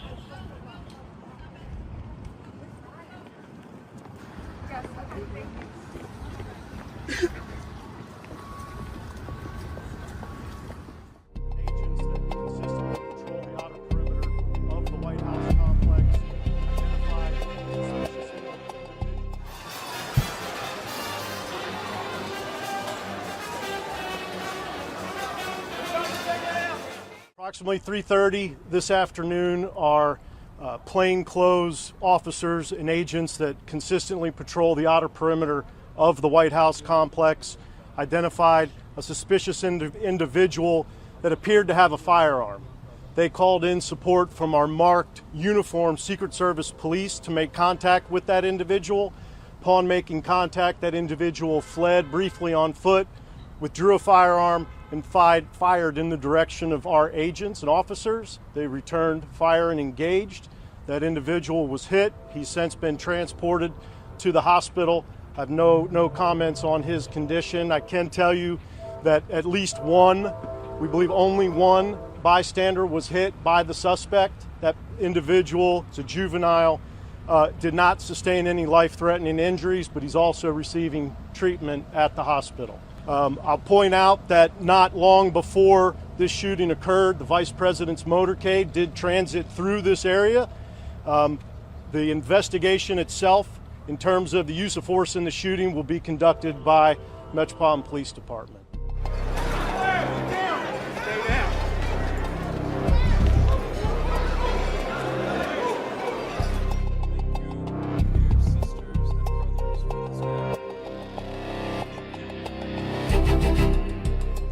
Great to be here. I'm thrilled to be back in the home of a great place. I love Florida. We love Florida.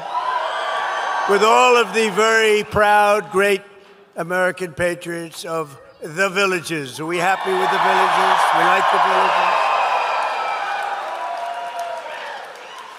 Now, you know, I shouldn't be here. There was just an attempt, I won't use the word, an attempt, they say, on my life. I should be indoors at a secure facility where I can quietly, beautifully, and safely play out my term, destroying everything that comes in our way, like bad countries that want to get nuclear weapons.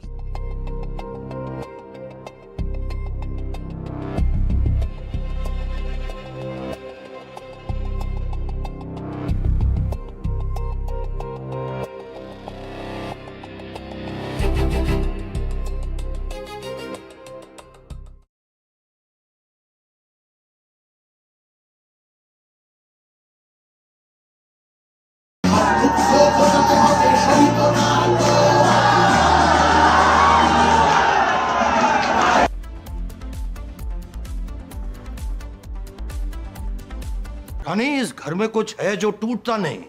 ये pillar कभी नहीं टूटेगा। Rungta steel TMT से बना। रुंगटा नहीं तो घर strong नहीं। रुंगटा स्टील टीएमटी बार एकदम सॉलिड। आर प्योर सूजी पास्ता उबालो, मिलाओ और खाओ। 8 मिनट में तैयार। क्या टेस्ट है सबका राजा आर प्योर मसाला।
चमकी चाट से क्या बना है? सैंडविच लस्सी और छाछ और हर घूंट में चमकी चाट। ड्राई फ्रूट और दही बड़े, चमकी चाट से स्वाद बढ़े। असली स्वाद सिर्फ चमकी चाट। केसरिया से मन जोगी हुआ रे, दिल झूमे देखो मतवारा हुआ रे। केसरिया से मन जोगी हर पल मनाओ केसरी त्योहार। विमल बोलो जुबान केसरी। अरे ये डिबेट विबेट बाहर की सोचे विकी। डिबेट यानी विवाद, भारत विवाद नहीं, संवाद यानी कंस्ट्रक्टिव डिस्कशन, इसमें भरोसा रखता है। सच नरेट नहीं करना होता, नरेटिव को सच बनाना होता है। जब भी भगवे के ओर कोई कालिक दिखता है तो उसी स्याही से इतिहास लिखा जाता है। थोड़े में ज्यादा स्वाद, ये तो है इसकी खास बात। वाओ मामा क्या स्वाद है। अरे मेरे राजा, मसाला।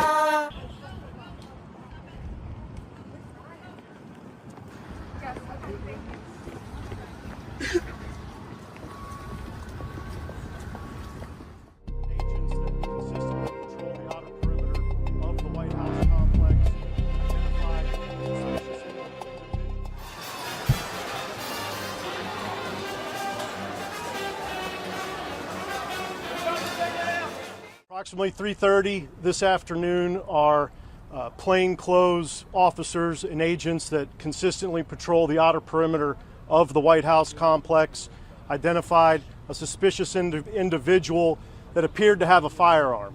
They called in support from our marked uniformed Secret Service police to make contact with that individual.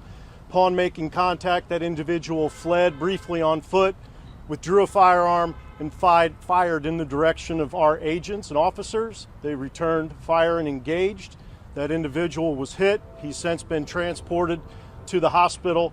I have no comments on his condition. I can tell you that at least one, we believe only one bystander was hit by the suspect. That individual is a juvenile, did not sustain any life-threatening injuries, but he's also receiving treatment at the hospital. I'll point out that not long before this shooting occurred, the Vice President's motorcade did transit through this area. The investigation itself, in terms of the use of force in the shooting, will be conducted by Metropolitan Police Department.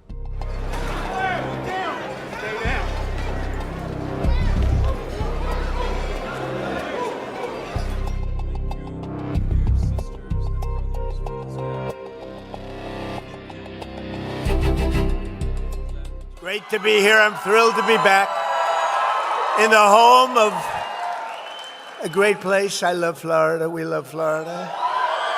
With all of the very proud, great American patriots of the villages. Are we happy with the villages? We like the villages. Now, you know, I shouldn't be here. There was just an attempt, I won't use the word, an attempt, they say, on my life. I should be indoors at a secure facility where I can quietly, beautifully, and safely play out my term, destroying everything that comes in our way, like bad countries that want to get nuclear weapons.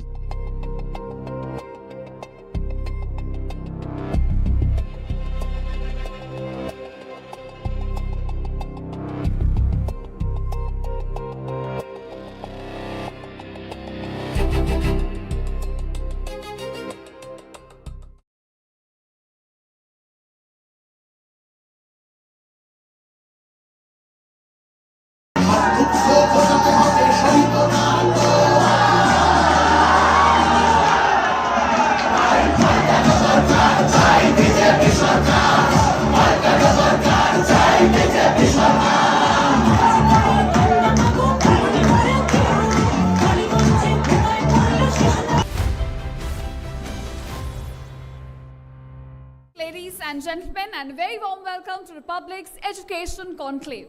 Now today, conversation is not just about education, it is about the future of India, the future of this country. As it is in our classrooms that you're building and shaping the leaders of tomorrow, the decision makers, the policy makers that will be leading this country tomorrow.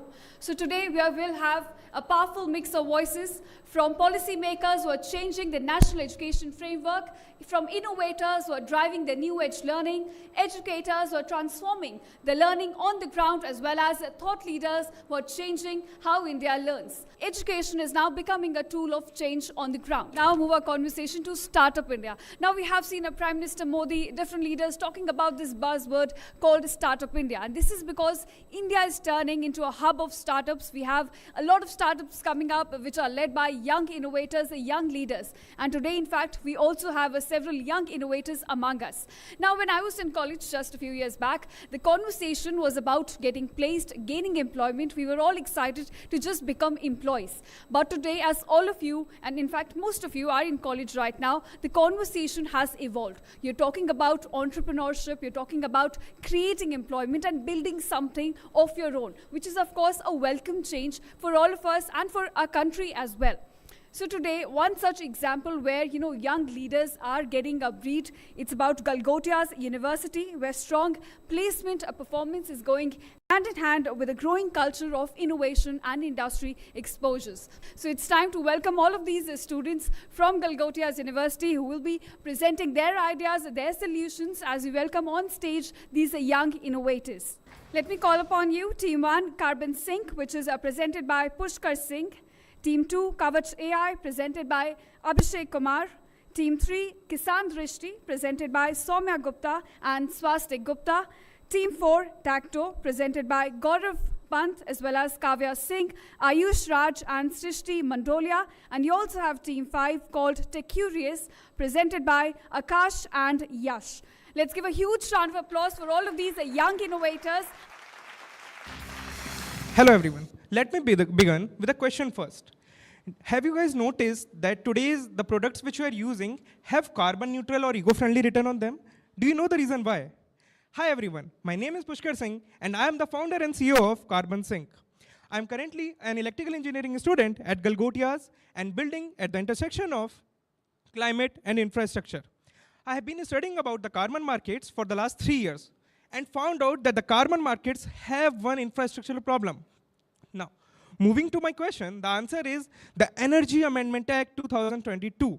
So, according to the Act, the carbon credit trading scheme comes into play, which says that every enterprise should measure, report, and verify their carbon emissions. Now, the companies which emit less than their allowed carbon emissions would earn carbon credits, and the companies which emit more than their allowed carbon emissions would have to buy these credits either from these companies or from the individual project owners. But the real problem is that there are more than 1800 plus emission factors defined by the government of India, which makes it really complex and impossible for these enterprises to account their carbon emissions manually through spreadsheets. Secondly, there is one more problem in the carbon credits trading part, that the problems are double selling and invalid credits. Now, the problem, let us understand this problem through an example. Let's say I have an acre of land and have trees planted on them.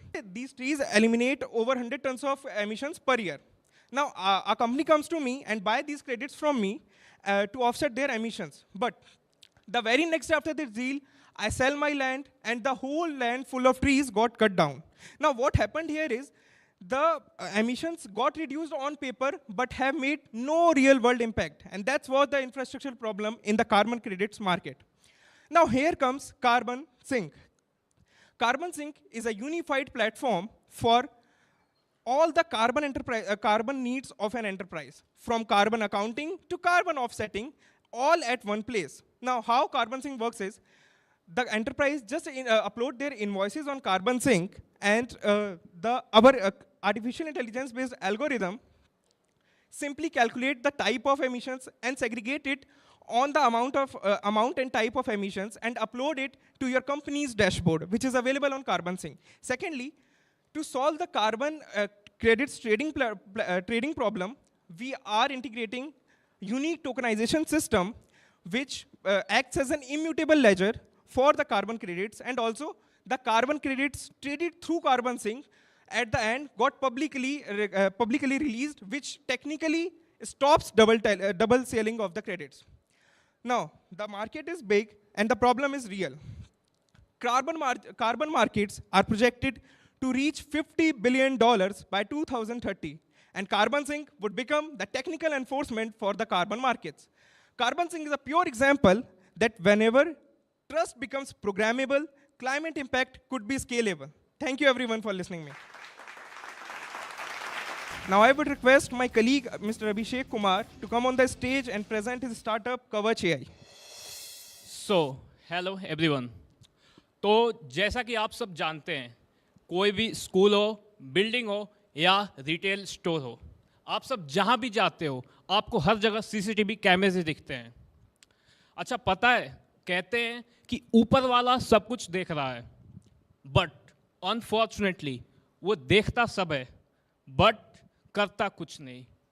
In the time when the incident happens, तब बाद में हमें rewind करके देखना पड़ता है कि आखिर हुआ क्या था. So, hello everyone, I am Abhishek and we are building Kavach AI. We are third year machine learning students specializing in the field of computer vision. Last year, Mahakumbh Stampede, हम सब ने witness करा था. Then we thought and brought out a solution to manage crowd efficiently. We did it, we implemented it, tested in our college, and it worked fine. But the real idea clicked when we shifted our focus to the retail industry. ठीक है? तो retail में problem ये है, you get the problem of shrinkage, customers damage your product, inefficient employees, and many other things. चलिए, let's come to the product. What is Kavach AI? Kavach AI makes the existing camera setup smarter. AI-powered mechanism के through it creates the passive cameras into active and real-time threat-proof. मान लो कि आपके पास एक retail store है, हर जगह कैमरे लगे हुए हैं. किसी भी इंसिडेंट में, for example, a customer is damaging a product, you get to know real-time notification. या फिर in case of abnormalities such as crowd formation or any mishappenings, ground security staff को रियल टाइम अपडेट मिल जाता है. ठीक है? तो how does it works? ये कैसे काम करता है? It takes in feeds from your existing cameras as well as some sensors which we installed. It's a one step plug and play solution. After that, the model analyzes real time feeds, and in case of any events जो कि हमने पहले ही install कर रखा होता है, it flags out and directly pushes the announcements or alerts to centralized dashboard where the security officer can see present as well as past activity in form of analytics graphs. India का जो AI CCTV market है, that is $5 billion, and the market which we are addressing in the next 2 years, it is going to be around $25 million. We have currently installed our system in our college, and to increase its accuracy for the real time, we are inputting the surveillance data into it. It is getting stronger day by day. देखो, India is getting developed, world is getting developed, but the security needs to cope up with it. और उसके लिए हम कुछ अलग नहीं कर सकते हैं. We cannot just start innovating on a different surveillance system. We need to build systems which are compatible with our existing solutions. So hence, we propose Kavach AI to make India a safer place. This is the market data which I just told. And so, चल आइए मिलकर भारत को सुरक्षित बनाएं. जय Hind. Thank you everyone. So now I would like to call Soumya to present her startup Kisan Drishti. Hello everyone. I'm Soumya Gupta, founder of Kisan Drishti, an agri-tech startup, along with my teammate Swastik Gupta. In India, the backbone of our economy, our farmers, are still taking critical decisions based on guesswork. And that guesswork is expensive. India loses over 1.5 lakh crore worth of crops every year, while the number exceeds to $220 billion globally. Farmers often face challenges about how much water their crops actually need, how much fertilizer is optimal, or when the disease is about to hit. The result is low yields, high rising inputs, and massive but preventable crop losses. This isn't a farmer problem. It's the lack of accessible and actionable data. That's where Kisan Drishti comes in, IoT-powered AI intelligence farm monitoring system. We combine real-time IoT sensors, in-house built LLM based on Indian agriculture data sets, and computer vision for early crop disease detections. Kisan Drishti consists of 20 plus real-time parameters from electrical conductivity, soil pH, nutrient levels to microclimatic variations. We combine all this complex data and convert it into actionable decisions for farmers, not dashboards, but decisions. Like irrigate after 6 hours, reduce nitrogen levels by 20%, early crop disease detected, take these actions before the spread. Kisan Drishti is unique because we have designed our system for the farmer-first usability, not technical users. And we are not adapting global technology into India, but building the India-first agriculture intelligence system. Now, if we look at the market opportunity, India alone has 120 million farmers. Smartphone usage is increasing rapidly, and the demand for high productivity is higher than ever. That's why Kisan Drishti is not just a product. It's an opportunity to make a decision layer for the Indian agriculture system. We have already secured 2 grants from the government, built a 10-member interdisciplinary team. And as now we are nearing our MVP, we have our goals set to impact at least 1,000 farmers this year. Our business model consists of hardware as well as SaaS approaches. And we provide with an affordable sensor kit with a subscription-based advisory platform to the farmers. Our vision is to make farmers data-driven instead of guess-driven. From sowing to harvest, Kisan Drishti is a farmer's decision engine. We are not building a product. We are building a data infrastructure for agriculture. And this time, farmers won't be the last to be benefit from technology. They will be the first. Thank you. Now, we would like to call our peer startup founders from Project Tecto. All right, ladies and gentlemen, a very good afternoon. I'm Gaurang Pant, the founder and CEO of Project Tecto. Joining me on the stage are my co-founders, Ayush, who's also a CTO, Kavya, who leads our business, and Srishti, who designs our curriculum. You know what? I'd like to begin with a scenario. Imagine being a kid, curious about how technology works. But the very tools designed to teach you that assume one thing that you don't have: vision. Today, for over 90 million visually impaired children around the world, that's the exact problem. Coding, mathematics, computational thinking all rely on screens and visual interfaces. So for them, it's not just difficult, it's inaccessible by design. And when learning becomes inaccessible, opportunities become inaccessible. And that creates a wider economic gap. So, instead of trying to make screens more inclusive, we asked a different question. What if coding could be taught through touch and not by sight? And that's how Tecto was born. A system where you can build programs physically, like Braille meets Lego. Where logic is no longer something that you need to imagine. It's something that you can touch and feel. Because inclusion shouldn't be an add-on. It's something that, that should be built into the foundation. But how does it actually work? Ayush will tell you. Well, it's simple. So here's how a visually impaired person would use Tecto. He starts by picking up a block, reads the brain embedding using his fingers, and proceeds to arrange these blocks in a sequence, where each block represents a concept. It can be a loop or a number. And all of these connects to a centralized reader grid that's placed underneath the surface. It converts the spatial arrangement of blocks into a textual sequence, which gets outputted in a audio feedback. so the students can listen in live time what they are coding and debug the errors. When we combine all these systems together, it creates an ecosystem which pushes the visually impaired and other neurodivergent kids to learn new concepts, make errors, learn from it, and all by using their sense of touch. Existing solutions, either like affordability, accessibility, or learning in depth. Tacto solves all of this.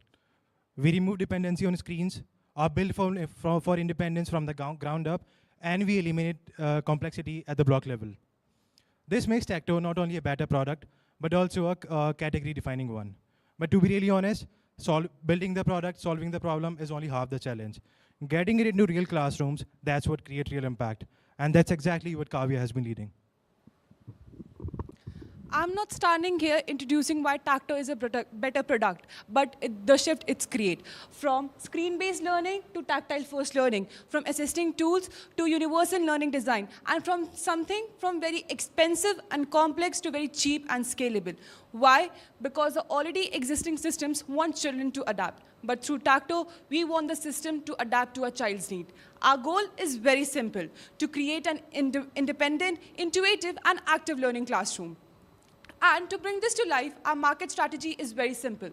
We want to collaborate with the NGOs, school, and the government organizations that already serve visually impaired kids. Why? Because they already have the reach and the trust that we want for the targeted population. They could also provide us with the correct infrastructure that we need to scale. Partnering up with such initiatives will help us reach hundreds of students at once, effectively and sustainably. But beyond the market, beyond the scale, is the impact that it creates. So now Shrishti will take you through it. We all have heard that education is accessible and inclusive. But is that really the case? For many visually impaired students, learning still relies on listening rather than experiencing. Concepts like coding and problem solving remain abstract. Ladies and gentlemen, that is exactly where Tacto comes in. It is inspired by constructionism, which is a strong belief that learning happens the best when students build things, experiment, and see the results for themselves. Tacto is guided by universal design for learning, which ensures that every learner engages in a way that works the best for them. By taking education towards an inclusive manner, Tacto makes sure that the visually impaired students feel empowered and finally feel that this space, that education, belongs to them as well. What happens next is not just adoption, it's transformation. A child that was learning to adapt starts learning to build. A classroom that once felt separate starts learning together.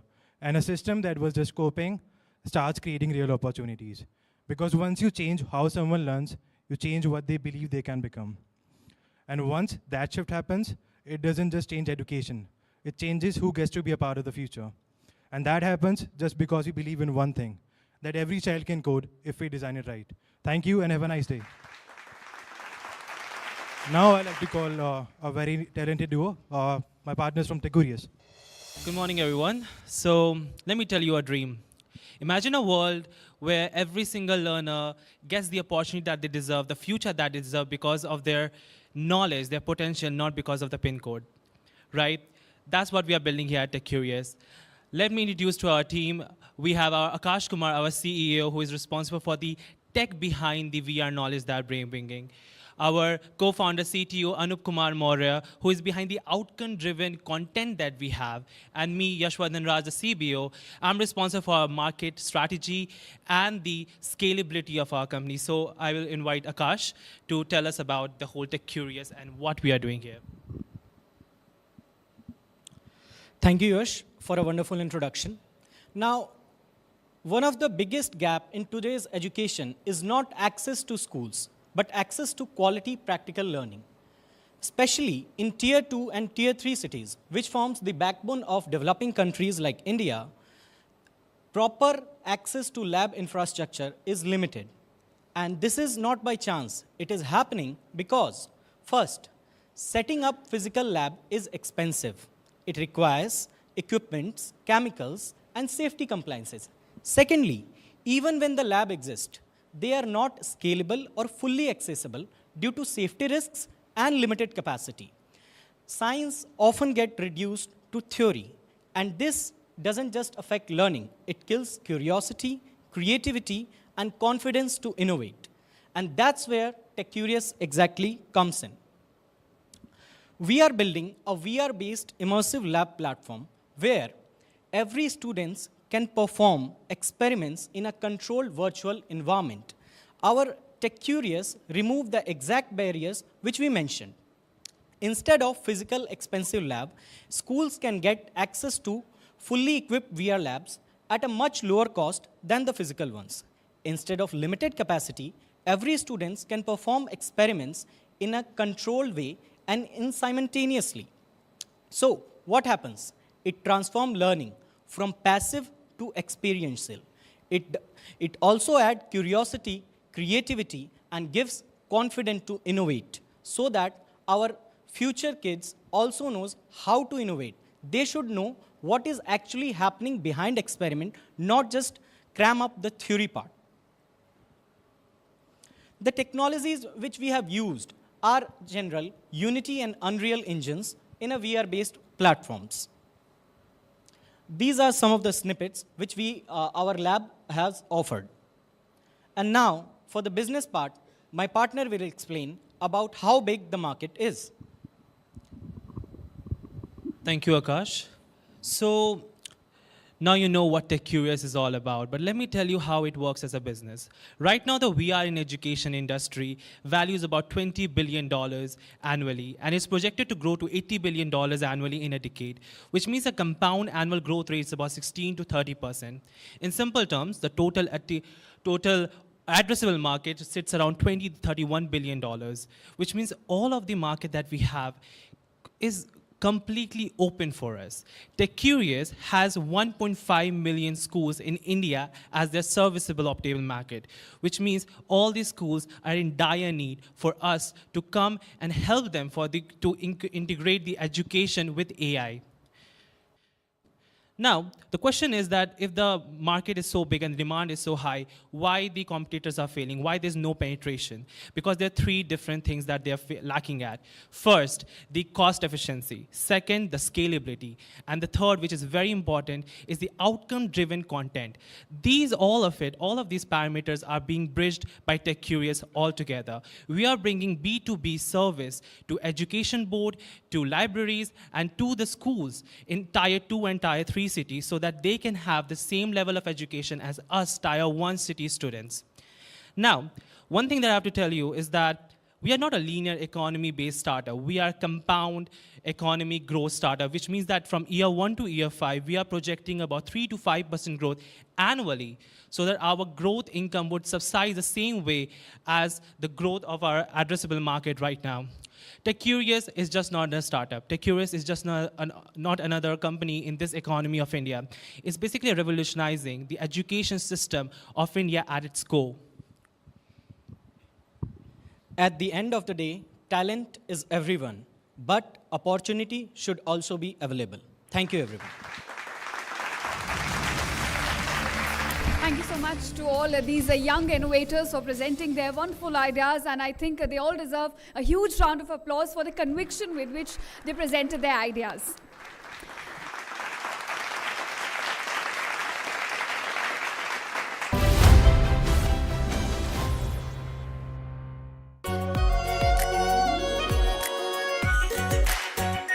Our pure Shahi Paneer Masala. Delicious, healthy, every day. केसरिया से मन जोगी हुआ रे दिल झूमे देखो मतवारा हुआ रे केसरिया से मन जोगी हर पल मनाओ केसरी त्योहार विमल बोलो जुबान केसरी कोई ग्लोबल ऑर्गेनाइजेशन नहीं है इट्स अ टेरर मशीन अगर हम टेररिस्ट होते तो टेररिस्ट हमें क्यों मारते? आरएसएस ने बाबरी मस्जिद तोड़ी और आरएसएस वायलेंट है जैसे वो तब गिरा जब इस देश के बहुसंख्यक समाज का विश्वास टूट गया। आप लोगों ने तो देश चलाने का दावा किया है, लेकिन आप लोगों का ना कोई हिसाब है ना कोई किताब। ये चोट निशान छोड़ेगी। आर प्योर सूजी पास्ता उबालो मिलाओ और खाओ 8 मिनट में तैयार। क्या टेस्ट है सबका राजा आर प्योर मसाला।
प्यास बुझाए ठंडक लाए सबको भाई जीरा सिम MDH का जलजीरा जीरा सिम जीरा सिम असली रिफ्रेशिंग असली स्वाद असली मजा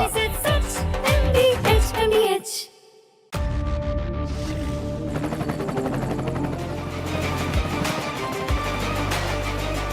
Character, the taste of success. थोड़े में ज्यादा स्वाद ये ही तो है इसकी खास बात वाओ मामा क्या स्वाद है अरे मेरे राजा मसाला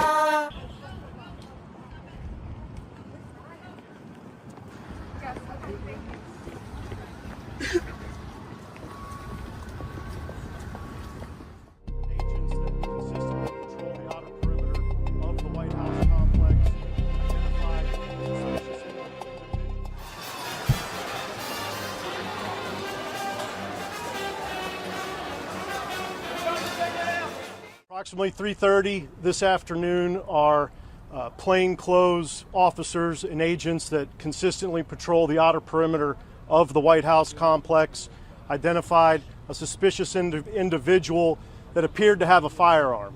They called in support from our marked uniformed Secret Service police to make contact with that individual.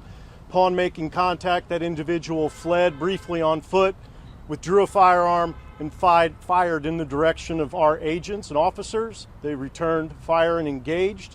That individual was hit. He's since been transported to the hospital.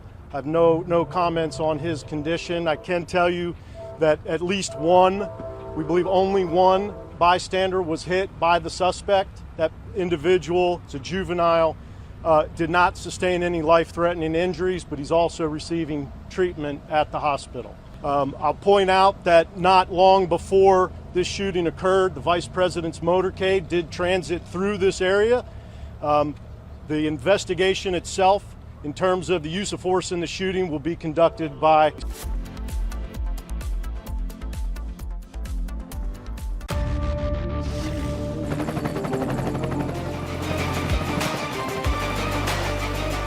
Character, the taste of success.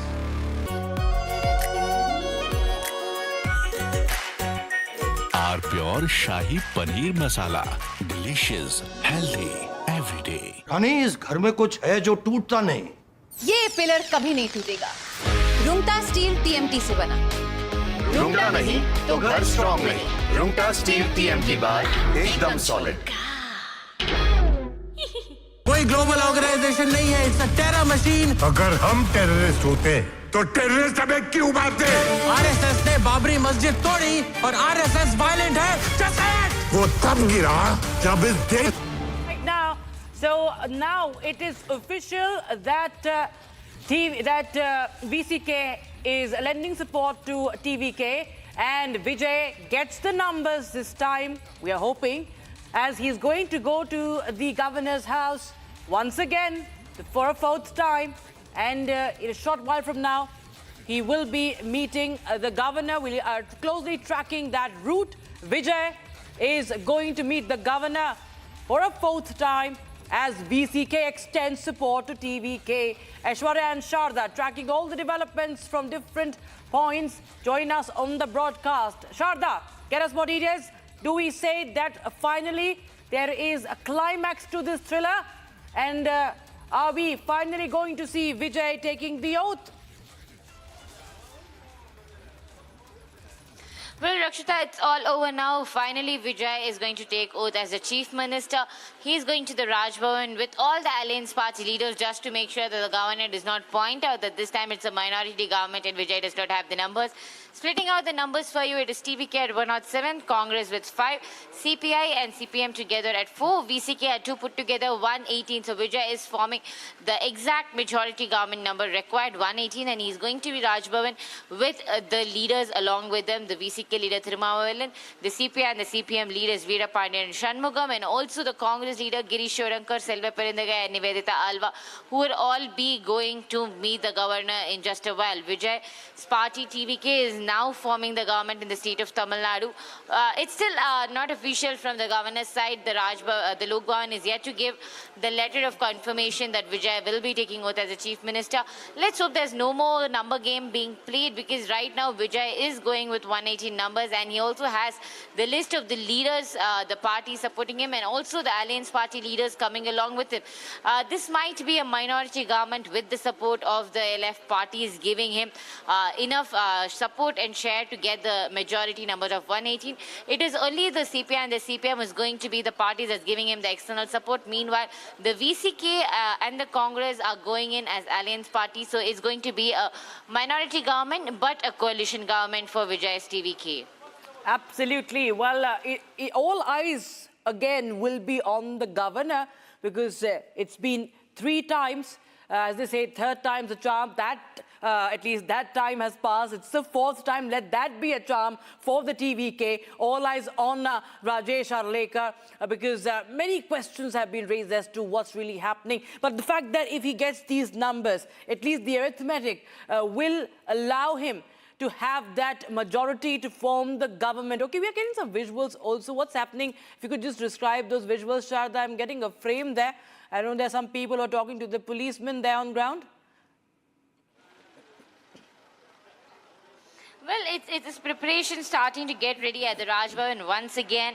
With the confirmation, Vijay is planning to go meet the governor, Vishwanath Rajendra Arlekar. Once again, as you mentioned, let 4th time be the charm for the TVK party, likely, at least because the conversations right now has completely been sealed off with the VCK leader, and we saw the letter, the official letter that's been given to the party leader Adar Varjara. You can see celebrations where Vijay's party members are celebrating near the VCK office, as you can see all over the state, especially in Chennai. TVK cadres are coming forward, and you can see the photos where they're raising out the banners for Vijay, celebrating that finally Vijay has got the 118 numbers of majority. If you see, Rakshita, is going on for a very, very long time now. It's 5 days after the results, and it's 4th time Vijay meeting the governor at the Lok Bhavan. So every time he went with the numbers, there was some faults that he had to come back. So now Vijay is very sure of his numbers, 118, shows short numbers of 118 with the alliance parties. Once again, it is TVK at 107, Congress with 5, Communists at 2, the Marxist Communists at 2, and VCK at 2, finally with 118.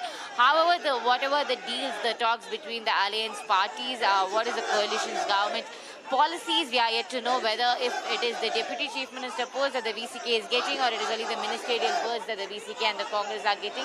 All discussions after Vijay takes oath as Chief Minister. Now, likely Vijay should be taking oath as Chief Minister on Monday, because the preparations were stopped. Now, only after the Lok Bhavan and the governor decides whether Vijay can be accustomed as the Chief Minister, will he be giving approval for Vijay's 180 number in the majority.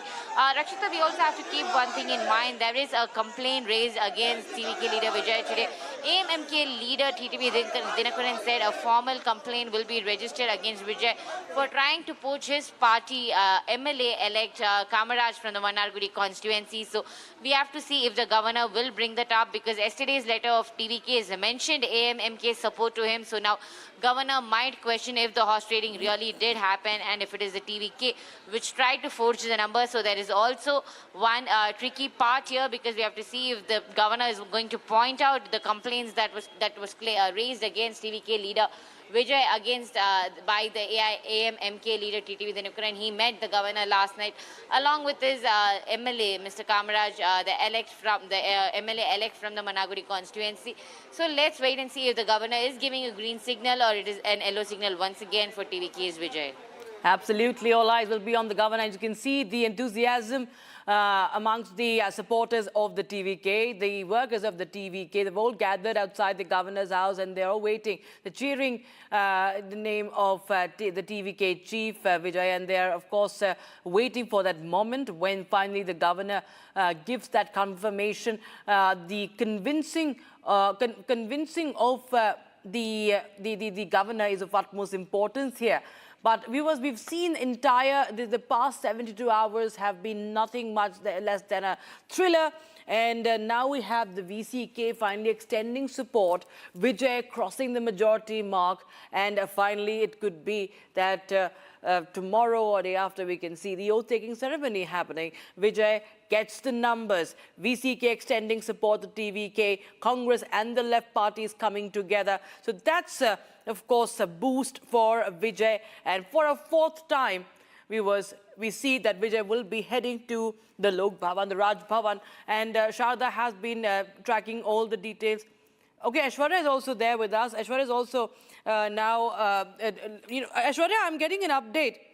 This is about the Muslim League. And Aishwarya, I'm getting to know that Indian Union Muslim League has also extended unconditional support to the TVK. Hello. Yes, Aishwarya, can you hear me? Aishwarya, we are getting an update that Vijay is going to meet the governor and he also has the support of the TVK. And now even the RUML is extending unconditional support to Vijay. Well, the IUML has not officially confirmed that they are extending the support. However, yesterday they did say that IUML is not extending any support and they want to be with DMK, which is their old and long-standing alliance. And yesterday, the IUML leaders have also met MK Stalin at their residence in the night, and after which they have openly declared that IUML is not giving any support to TVK, and only the parties that are giving support to TVK are the left parties, CPI, CPM and VCK, and of course the Congress as well, which amounts to 118, which is the exact amount of number that TVK requires to form this particular majority, where we are currently at the Raj Bhavan as well, where Vijay might arrive along with his alliance leaders, party leaders who are extending his support to him, that is Congress, left leaders, to meet the governor and for the fourth time and to finalize this particular deal with the governor, and so that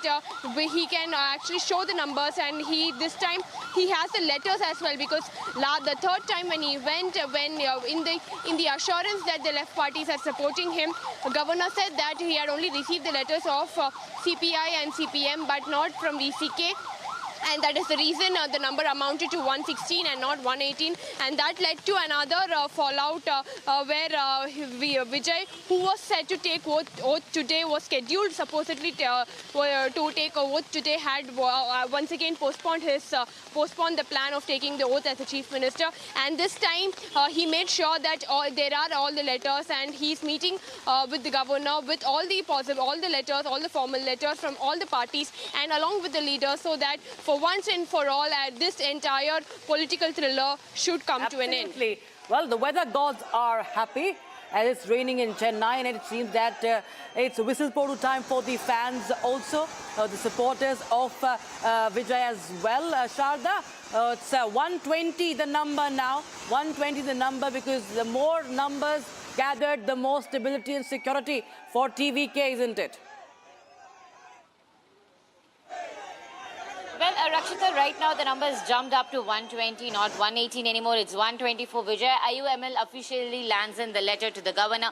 As you can see the pictures, it is Arun Raj, IRS from the TVK party, who has approached the IUML party. The talks went on last night.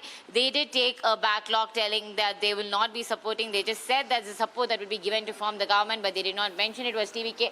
IUML has now officially extended support. It's 120 on seat for Vijay, and now he is about the majority mark, 2 more than the exact majority numbers that is required. As you can see, the video that also shows the letter of the IUML saying they offer unconditional support to the TVK party. The letter clearly states that IUML is now for the unconditional support to form the government in the state of Tamil Nadu. The national president, Kadir Mohiddin, who's also the MP, has mentioned that 2 MLAs, which is under the IUML, who were elected in the General Assembly elections in 2026 by the people of Tamil Nadu, has now stated that it can be taken on record that they are supporting TVK leader Vijay. The MLAs are Syed Farooq Basha and AM Shahjahan, who have extended their support for the actor-turned-politician Vijay. So TVK can now easily form the government with a 120 majority number.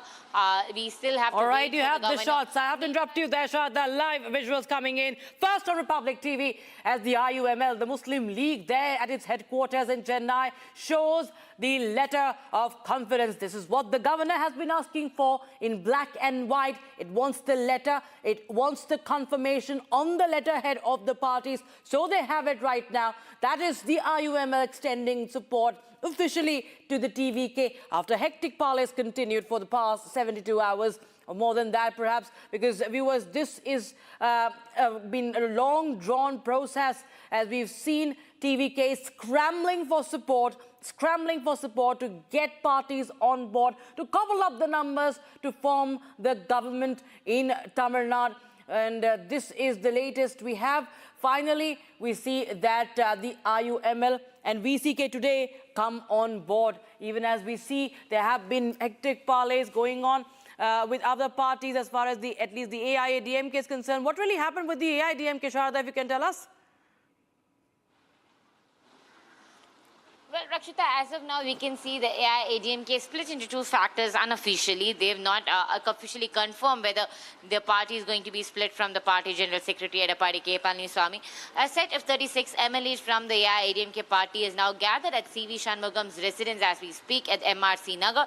Now it is CV Shanmugam, C. Vijay Bhaskar and SP Velumani, the important leaders of the AIADMK. SP Velumani is also the second in command in the AIADMK party, as we know, have now gathered at CV Shanmugam's office, likely to be leading the talks with the TVK. So earlier it was this factor of the AIADMK which wanted to support TVK. However, 2 days before they had a talk with Edappadi K. Palaniswamy, the party General Secretary, and there was an official announcement from KP Munnusamy, the third in command of the party, telling that there will be no kind of support for Vijay's TVK. Likely now there might be a rift in the party, and the 36 MLAs can be called as a factor, the AIADMK factor that want to support Vijay's TVK, are right now in conversation, might be deciding how to extend support to the Vijay's TVK, or if they are planning to do that officially, or if they're going to do it after the flow test is done, or if they're going to be telling it to Edappadi K. Palaniswamy that their decision is different from his and that they want the party to support Vijay openly in the parliament.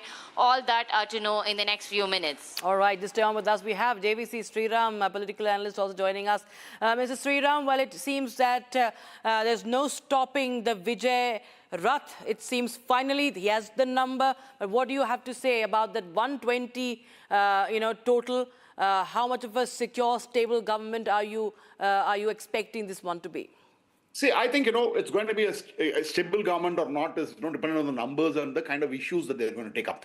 Because at this point in time, I would like to take my, through your channel, I would like to congratulate Vijay and Tamaraga Vetri Kadagam, because I think it's been a spectacular debut for them, unexpected. Nobody thought about this, but he had come through. They won. It's a massive thing for a debutant party to, get 1 or 8 seats. And now everybody who has broken from DMK Alliance and coming and joining and supporting TVK. But at the same time, I also stand to hear, and I probably will be giving you a breaking news, is that Mr. Edappadi Palaniswamy has instructed his MLAs that to brainstorm amongst themselves so that to ensure that they bring the fresh blood into the party. The lead is there to guide, he is there to mentor them. But at the same time, I think they're going to talk about, the various strategies, and these young MLAs from SP Velumani and CV Shanmugam, they're meeting others to chalk out the strategy. It is, there is no split in the party, as some of the media outlets are reporting. Yeah, just stay on with us, Mr. Sriram. We are going across to Sharda once again, who's tracking all the latest updates. So how much time to go, Sharda? When are we expecting Vijay to meet the governor? Well, Rakshita, Vijay has to meet the governor in the next 15 to 20 minutes, likely to be 5:30 to 5:40, because according to his schedule, Governor Mr. Vishwanath Arlekar is set to leave Chennai at 6 p.m. today and to leave to Kerala. We know that the governor takes care of both the states, Kerala and Tamil Nadu. In that case, the governor is set to leave to Kerala today. His plans may be cancelled. We don't know for that for sure. However, if Vijay has to meet the governor, it is to be very immediately. It has to happen immediately and give the numbers. Otherwise, governor might leave to Kerala, and you don't know when he is coming back, as the election session in Kerala also recently got over. There's also a government waiting there for him to take oath as a chief minister in the Congress. So at the same time, Vijay has to make sure he meets Vishwanath Arlekar before 6 p.m. today, before the governor leaves to Kerala. Absolutely. So Vijay finally gets the numbers. 120 is the tally as far as Vijay is concerned, and all eyes will be now on the governor as he needs to be convinced. We see those letters. And you have this huge crowd waiting to welcome the Thalapati, who is going to be the chief minister. Finally, at least we feel that this is going to be a blockbuster climax today. And it's Saturday. Perhaps, Sharda, do we expect the oath ceremony to happen tomorrow or day after? Is it going to be a super Sunday in Chennai?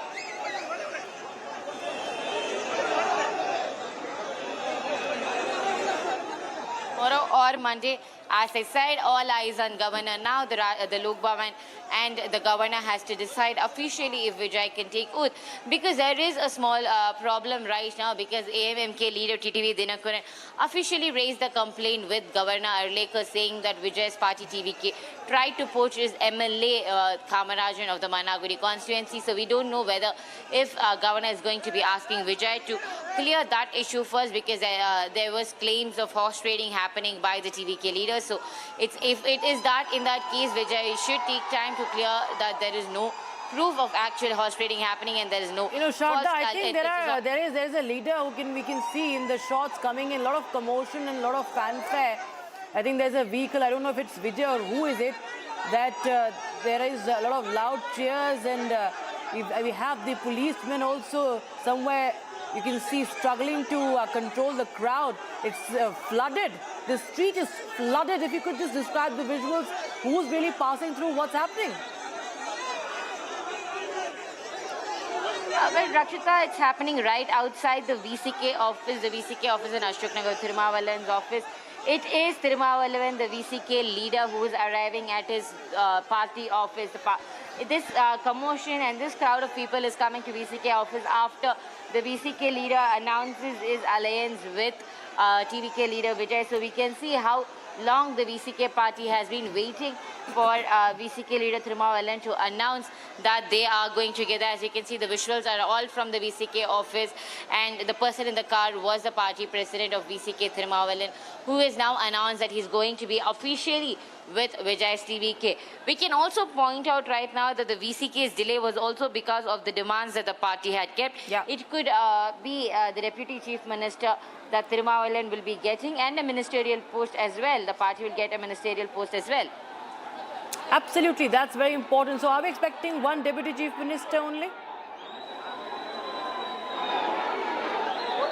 As of now, it's only at the number 1, Rakshita. It is not official, though. It's not, the TVK has not announced it's one Deputy Chief Minister, or whether it's going to be 0. But we know the demands of the VCK. That was 1 Deputy Chief Minister and 2 ministerial posts, and also it was also for the local body elections for the seats of mayors. So it all depends on Vijay and Thirumavalan, who will be making the announcement. After taking oath as the Chief Minister is when we will know when the coalition government is going to be taking place, how many seats is the Congress taking in the ministerial berth, and how many will be part of the cabinet from the VCK as well. So the question still lies if Thiruma will be made the Deputy Chief Minister, as Vijay agreed to it. It is most likely yes, Thiruma will be made the Deputy Chief Minister, but yes, the official announcements are to be made. Absolutely, huge support indeed. The Kingmaker VCK, which has led to this moment that we are witnessing right now. This, of course, a massive reception, big reception for the VCK chief. and we expect that this is going to be it, that this evening, Saturday evening, is going to seal the deal for the TVK. We will be slipping into a very, very short break. Don't go anywhere, viewers. We will be bringing you minute-by-minute updates from Chennai.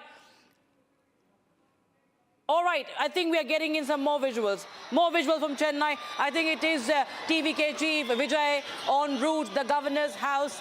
I think we are getting in latest visuals. Live updates coming in from Chennai as we are waiting that what would be the response from the governor. Also, that's important to see. But I think this is the convoy of TVK Chief Vijay. Heavy security, of course, in Chennai. And as he meets the governor, getting the number 120 is the number. But yes, all boils down to what the governor does. Governor suspense loading in Tamil Nadu. And viewers, what we know is that earlier today, the governor was to leave from the Lok Bhavan at 6 p.m. He has to leave to Kerala also.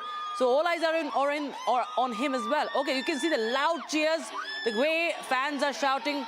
I can understand it's Vijay. Needless to say, that is Vijay and Vijay's convoy over there. And fans going crazy, but all eyes are on the governor.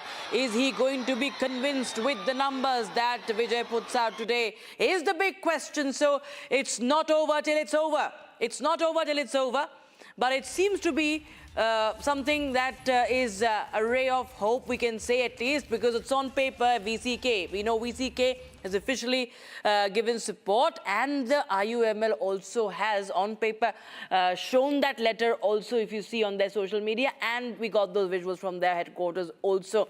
So yeah, we see Vijay is reaching the governor's house. He crosses the majority. He has 120 on his side. But what does the governor do? All eyes will be on the governor, all waiting for the climax. And Aishwarya is there, I think, right near the Raj Bhavan, if I'm not wrong. Aishwarya is also tracking more developments. Aishwarya, what are you picking up? Because all eyes are on the governor. And there is the news that governor is set to leave from 6 p.m. Now, what's really happening?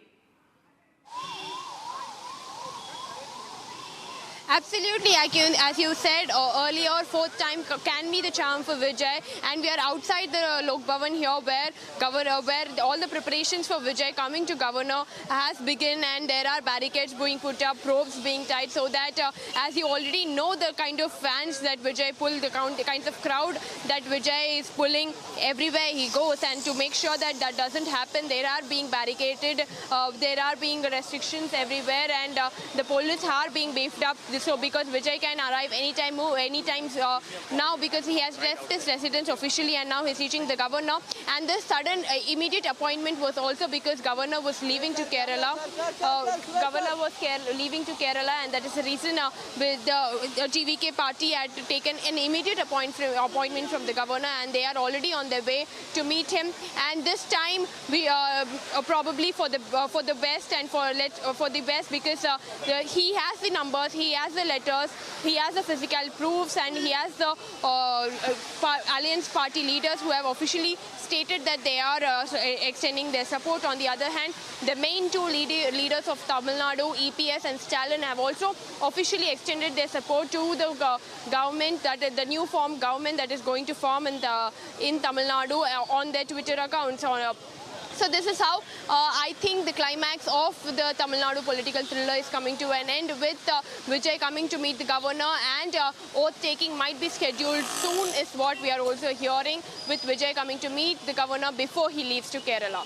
Absolutely. It's take 4 in this thriller, it seems. Fourth time can be a charm for Vijay. We don't know. We're all waiting for to hear from the governor, from the Lok Bhavan, where we are all waiting for. We have Mr. Sriram also, I think, in the meanwhile. We'll just get a quick reaction from that. Mr. Sriram, what are you expecting this time? Are you confident that it's going to be the final take for Vijay?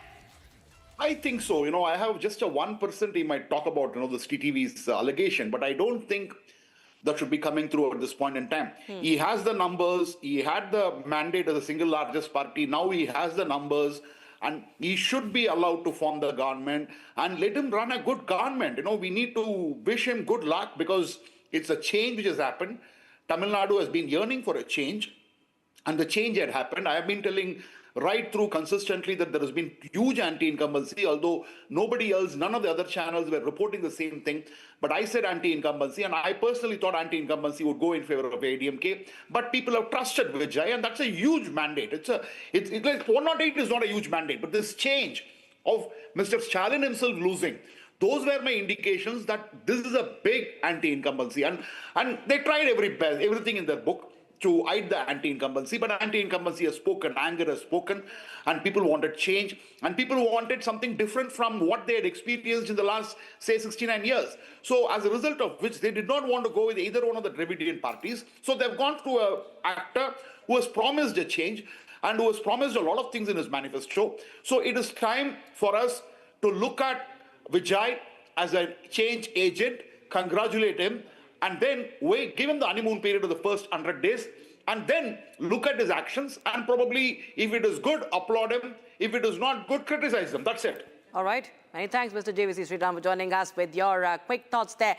on that development. Viewers, we continue to be with our reporters because we are tracking that convoy of Vijay as we can see him moving towards the Lok Bhavan. Aishwarya, go across to you again. What time are we expecting Vijay to reach? And this time, of course, as you said, it's you know, there are hopes and there is a lot of confidence. But what about the governor? Where is he? What about his?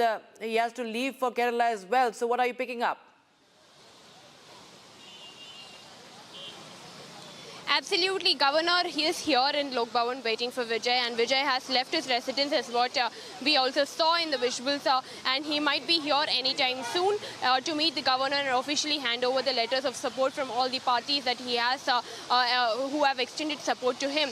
And as you can see here, there are celebrations have already begun in party offices, be it TVK or VCK, and even here there are preparations happening all around to welcome Vijay to the Governor's office for the fourth time and to meet Governor. And this time all eyes are on the Governor because he has sent away Vijay thrice, and the last time, the third time when Vijay went, we thought it was the end of this political thriller where he has the number of seats, but unfortunately when he came out, Governor had given a statement that there was only 116 seats and he did not receive the VCK support. We said that he did not have the letter that the VCK party has extended support, and that is the reason yet again another oath-taking ceremony or Vijay's oath-taking ceremony had to be postponed, and this time now that the crucial kingmaker VCK has also given its official support, and adding to that IUML who earlier denied giving support, who had initially given the support but taken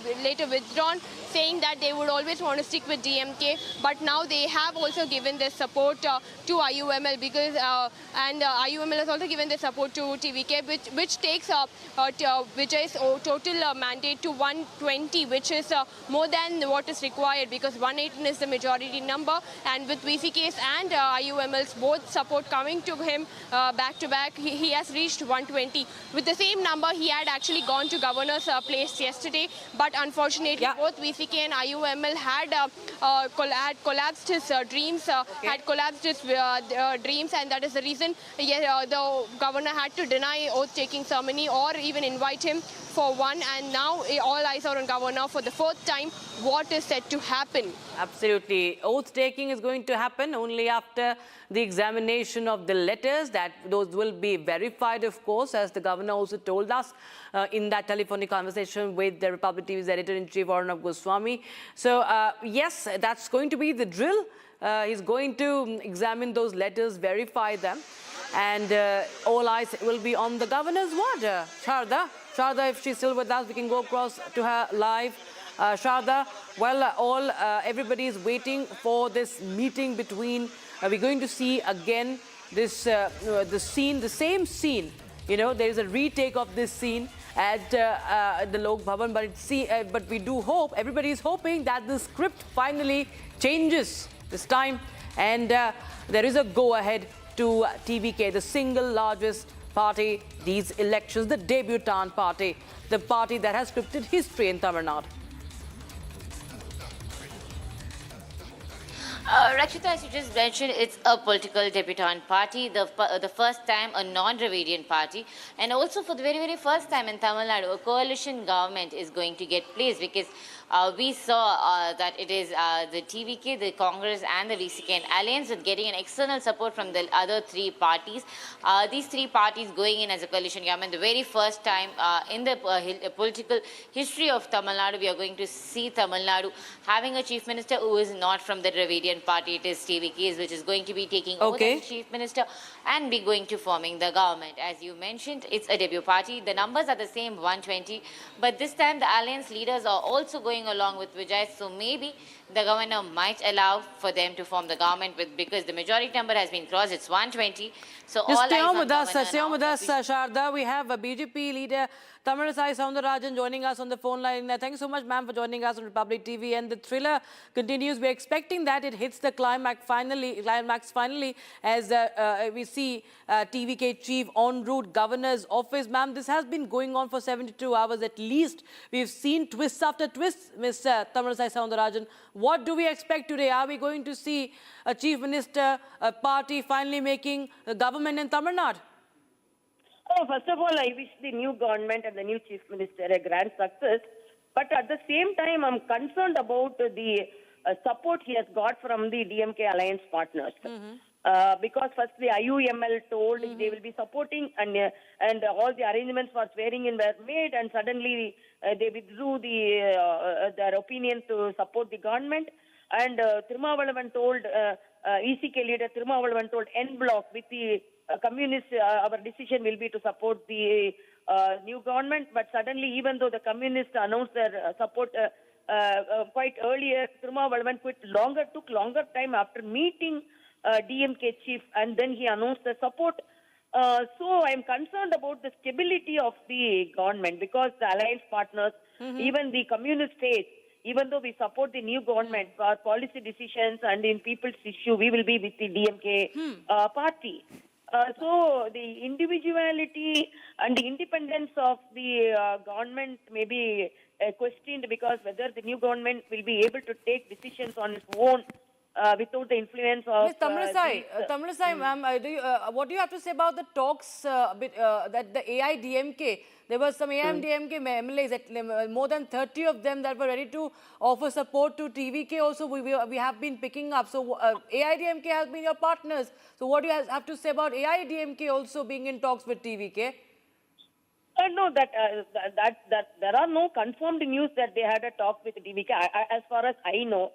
I believe they are speculations, but the ADMK General Secretary Edapadi Palaniswamy has wished the new government in the morning, and afternoon I believe there were some meetings, but I don't have any proof of any separate meetings, so I cannot comment on these speculations or any other things which I am not aware. Hey, forget the TVK, ma'am. There were talks about AIADMK and DMK also, and none of them denied the talks happening. That there's nothing like that. There was.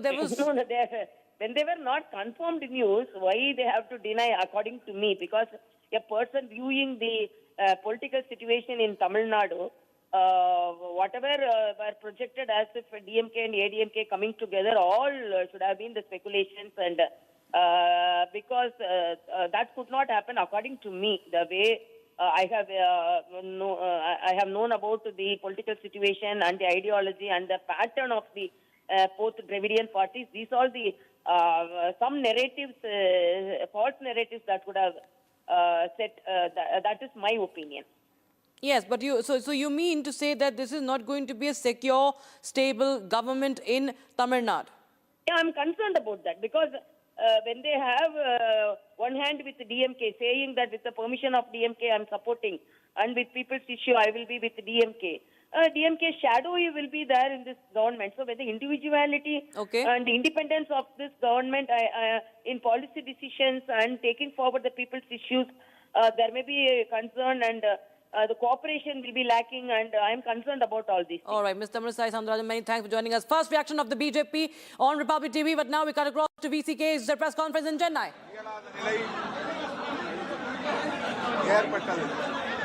ஏற்பட்டுள்ளது.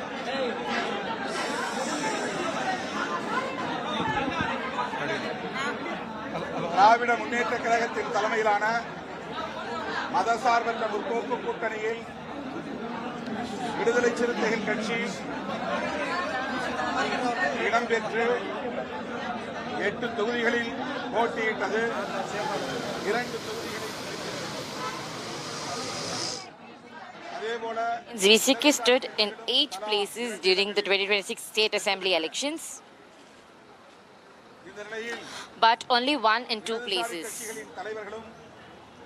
In this case,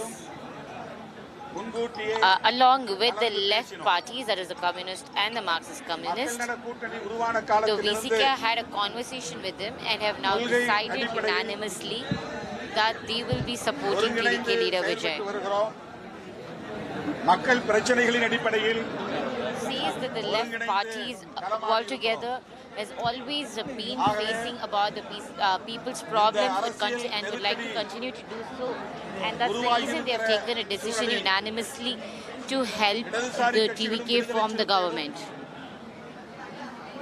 தொலைநோக்கு பார்வையோடு The left parties and the VCK have considered the future prospects and the situations in the state of Tamil Nadu in the political arena, and have made this decision that they will be supporting the party of TVK to be taking the governance this time. இடதுசாரி கட்சிகள் இந்திய communist கட்சி மற்றும் Marxist communist கட்சி ஆகிய The left parties and the communist, the Marxist communist, மாநில குழு எடுத்த முடிவுகளை அடுத்து the 3 parties in the state legislative assembly have always taken decisions together and would continue to do so, and this time their decision was to support TVK's Vijay. முடிவை அறிவிப்பதென்றும் திட்டமிட்டிருந்தோம். And unanimously have taken this decision. He is also saying that this was done after taking assurance from the DMK party as well. That they informed formally to the DMK alliance that they are going to be extending their support to TVK party Vijay. ஆட்சி அமைப்பதற்கு ஆதரவளிப்பது என்ற முடிவை எடுத்தார்கள். அந்த முடிவை The communists and the Marxists did announce their support to TVK Vijay last evening, and keeping that forward, the VCK had their high-level committee meeting yesterday evening at 5 p.m. and following the high-level committee meeting is when they decided to support the TVK as well. The high-level meeting that VCK had yesterday was after the communists and the Marxists confirmed their support for TVK. Public TV gets it spot on. There's no appointment from the governor to the TVK chief. So that's another twist in the tale as far as this Super Saturday is concerned. In Tamil Nadu, Vijay going back home. He was en route the Lok Bhavan and he's taken a U-turn. But has the governor taken a U-turn? What's the reason that he has not given an appointment yet? Is a mystery. So the mystery of the governor continues. Republic gets it spot on. We told you just a while back, just a few minutes back, Republic TV told you that the governor has to leave at 6 p.m. for Kerala. But what really happens is just a short while, a few minutes left as far as 6 p.m. Shravan is joining us live in the broadcast for more. Shravan, Republic news break stands confirmed, and we have Vijay taking a U-turn. He goes back home. Take 4 is going to fail, it seems. Well, in fact, Rakshita, let me share this a little before 30 minutes from now. A call that we made to a source in Lok Bhavan to get a sense of what's really happening. And we were quite surprised because the response that we actually got from the Lok Bhavan sources was that the governor is busy in certain engagements. Now, of course, not much details was shared with us at that point in time as to what are the engagements all about, given the fact that Vijay had already left from his residence. And now if we can take a look at these images that have now come in of Vijay going back to his residence is a clear indication that the governor hasn't given the appointment as yet. In fact, we were also trying to confirm from our sources in Lok Bhavan as to whether at all the governor plans to leave for Kerala, because he had in his schedule, it was written that he would be leaving this evening for Kerala, but there hasn't been any clarity on that front too. Now, it is quite surprising here because you have Vijay saying that he has the numbers this time. In fact, not just 118, he's talking about 120 with support coming in from VCK, from Left Front, from the Congress Party and the IUML, which means that the numbers basically stands at 120 above the majority mark. So what is stopping the governor from inviting Vijay to form the government? In fact, we're given to understand that the governor will also be examining the letter of supports right now, because this comes amidst allegations that had come in from AIADMK, TTV Dhinakaran, who spoke to our colleague Sharda earlier today, where he had made this assertion that there was forgery on the part of TVK as far as letter of support coming in from the AIADMK is concerned. So the governor here is also being a little extra cautious right now, saying that they are going to examine the letter of support right now. But this is going to lead to a full-blown political crisis right now in Tamil Nadu if at all the governor does not give him the appointment anytime soon. Nothing really explains why the governor hasn't given any appointment as yet. Why is it that Vijay has had to return? Whether at all there has been some communication coming in from Lok Bhavan telling Vijay to come in at a later stage, because there were already pre-scheduled meetings that the governor had, and that could be the reason. This is all in the realm of speculation right now, but it's also a little bizarre given the fact that the most important thing for the Lok Bhavan right now in Chennai should be about forming the government in Tamil Nadu. And if at all the single largest party here, that is the TVK, is saying that they do have the numbers, they do have the letter of supports, and I'm given to understand, perhaps you can bring in Sharda on this count, that even some of the party leaders are accompanying Vijay right now. If at all they are accompanying Vijay, then nothing really stops the governor from actually inviting Vijay to form the government. The suspense continues, and as we were telling our viewers, that it all boils down to what the governor does. It's on the governor to actually give that green light. And Republic told you first, Vijay has indeed taken a U-turn. He's going back home. And as Shravan was telling us that we made that call to the governor's house, to the office, to the Lok Bhavan, and what we understand that he has some other engagements. So there is no appointment that has been given to the TVK chief yet, the single largest party this election. I think. Do we have Sharda with us? We can go to Sharda. Sharda, well, we are learning that Vijay has taken a U-turn and no word yet from the governor, no appointment, and the deadline to form the government to prove majority ends tomorrow. Well, very true, Rakshita. As we speak, Vijay is taking a U-turn back to his house.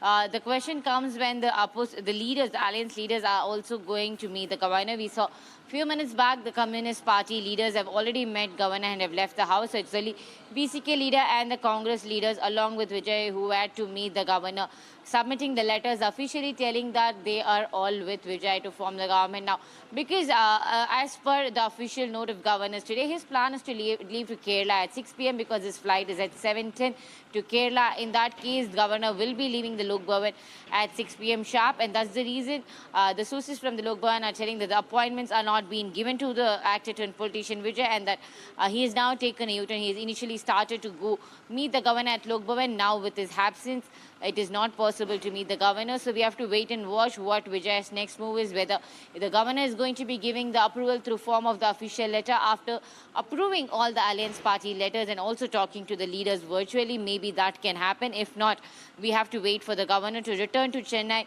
and we have to wait for when Vijay will be taking oath. So it's likely that Vijay will not be taking oath as a chief minister tomorrow.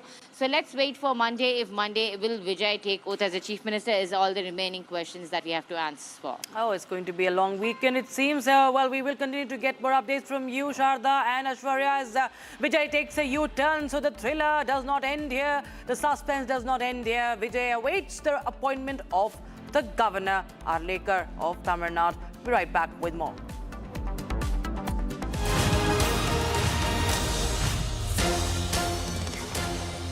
चमकी चाट से क्या बना है? आलू चाट या fruit चाट, स्वाद बढ़ाए चमकी चाट। क्या बात है? स्वादिष्ट पकोड़े और फरसान, अरे चमकी चाट है इसकी जान। असली स्वाद चंकी चाट केसरिया से मन जोगी हुआ रे दिल झूमे देखो मतवारा हुआ रे केसरिया से मन जोगी हर पल मनाओ केसरी त्योहार विमल बोलो जुबान केसरी आर प्योर सूजी पास्ता उबालो मिलाओ और खाओ 8 मिनट में तैयार क्या टेस्ट है सबका राजा R pure masala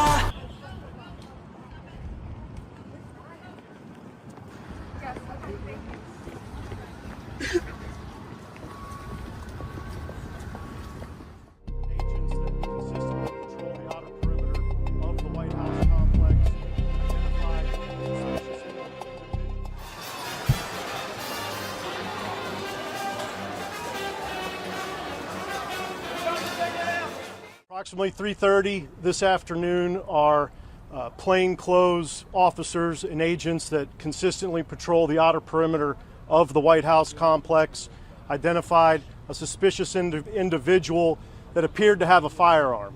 They called in support from our marked uniformed Secret Service police to make contact with that individual. Upon making contact, that individual fled briefly on foot, withdrew a firearm, and fired in the direction of our agents and officers. They returned fire and engaged.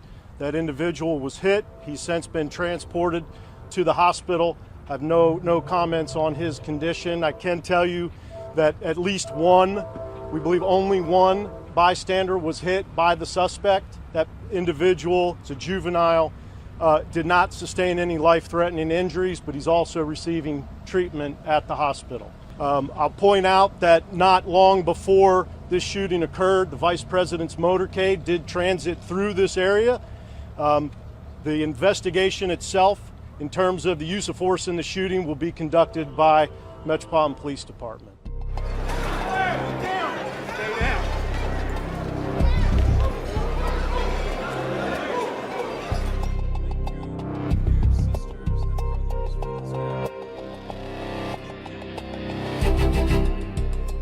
Great to be here. I'm thrilled to be back in the home of a great place. I love Florida. We love Florida.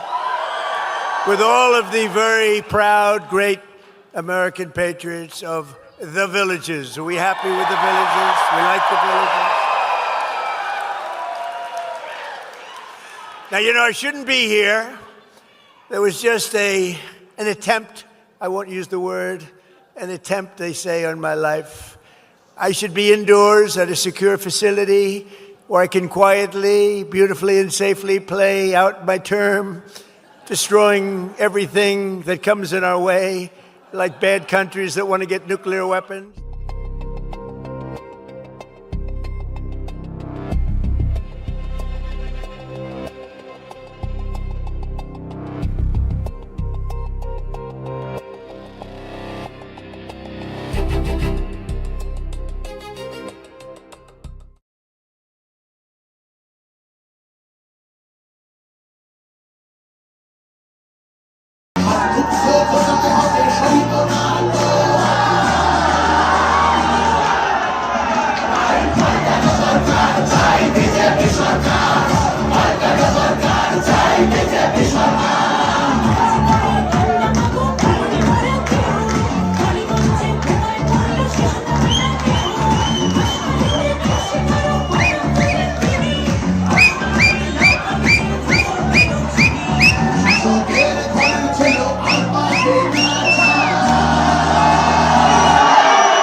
Join International Institute of Hotel Management. Call 983-10-50,000. थोड़े में ज्यादा स्वाद ये है तो है इसकी खास बात। वाओ मामा क्या स्वाद है। अरे मेरे राजा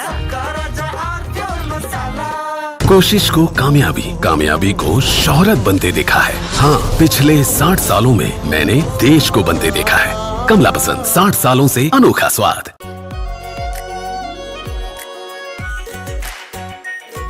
प्योर शाही पनीर मसाला, delicious, healthy everyday.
What does exit of Mamata Banerjee mean for the politics of secularism and Hindutva? Why is BJP's victory being dubbed as a civilizational shift in Bengal? Does it mean an end to the politics of Muslim vote bank of the so-called secular parties in India? More significantly, how is Bengal connected with the larger national security question in the backdrop of recent developments in Bangladesh and the comments from Pakistani leadership that their next attack might come from east of India? This weekend, Saturday and Sunday, only on Republic TV. प्यास बुझाए ठंडक लाए सबको भाई जीरा सिर्फ MDH का जलजीरा जीरा सिर्फ जीरा सिर्फ असली रिफ्रेशिंग, असली स्वाद, असली मजा।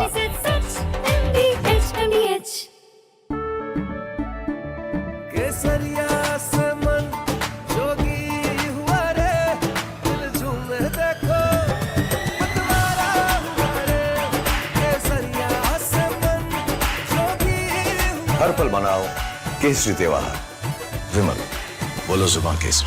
आर प्योर सूजी पास्ता उबालो मिलाओ और खाओ 8 मिनट में तैयार। क्या टेस्ट है सबका राजा R pure masala.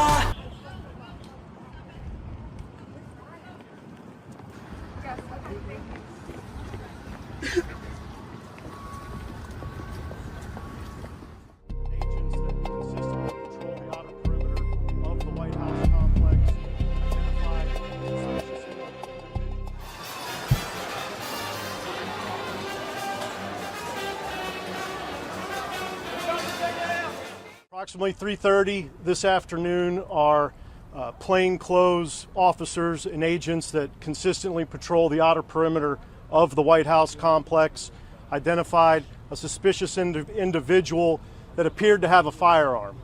They called in support from our marked uniformed Secret Service police to make contact with that individual.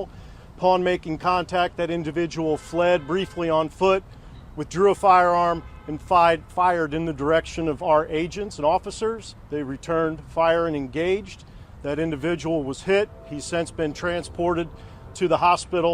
I have no comments on his condition. I can tell you that at least one, we believe only one bystander was hit by the suspect. That individual is a juvenile, did not sustain any life-threatening injuries, but he's also receiving treatment at the hospital.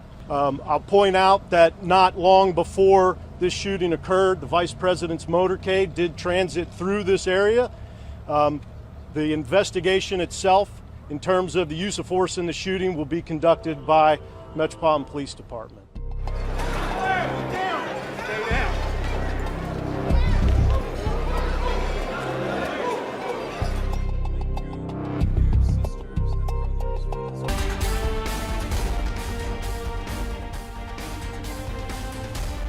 Join International Institute of Hotel Management. Call 983-10-50,000. चमकी चाट से क्या बना है? Sandwich लस्सी और छाछ और हर घूंट में चमकी चाट। ड्राई फ्रूट और दही बड़े। चमकी चाट से स्वाद बढ़े। असली स्वाद सिर्फ चंकी चाट। केसरिया से मन जोगी हुआ रे, दिल झूमे देखो मतवारा हुआ रे। केसरिया से मन जोगी हुआ। हर पल मनाओ केसरी त्योहार। विमल, बोलो जुबान केसरी। थोड़े में ज्यादा स्वाद यही तो है इसकी खास बात। वाओ मामा क्या स्वाद है। अरे मेरी राजा राजा आर प्योर मसाला।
largest news headquarters.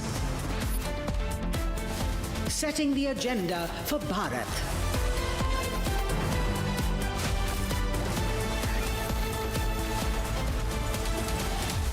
You're watching Republic.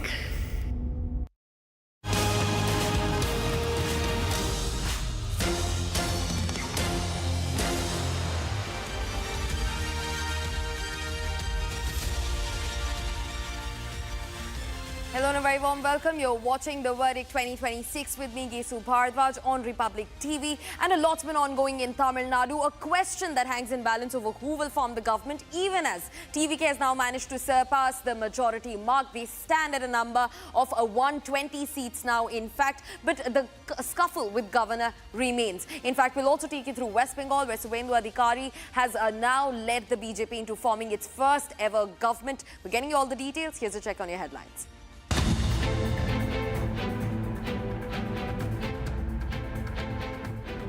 It's official now. VCK extends support to Vijay's TVK. Tally now set at 120.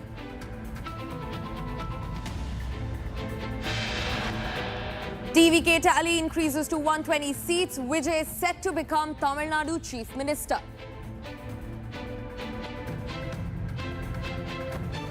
Despite getting the numbers, Vijay did not get the appointment letter from the governor.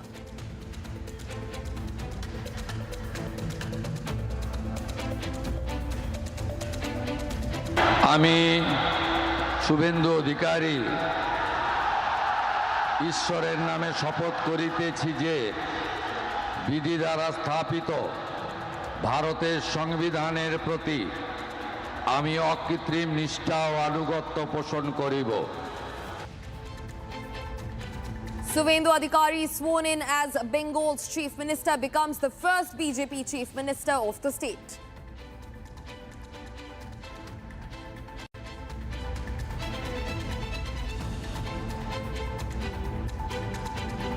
Viewers, now starting first with exactly the turmoil that is unfolding in Tamil Nadu. A hung assembly first, majority mark not breached second. But now, even as the majority mark has been breached, the tally for TVK has reached 120 seats. Even then, there is no confirmation over the appointment letter from the governor. Republic brings you this, the first before any other channel. In fact, now the governor of Tamil Nadu has not given the appointment letter to TVK chief Vijay, who in fact expressed confidence for forming the government. In fact, he's also been given support by in fact, he's received enough support, and his tally now stands at 120 seats. And even then, Republic gets you the information first.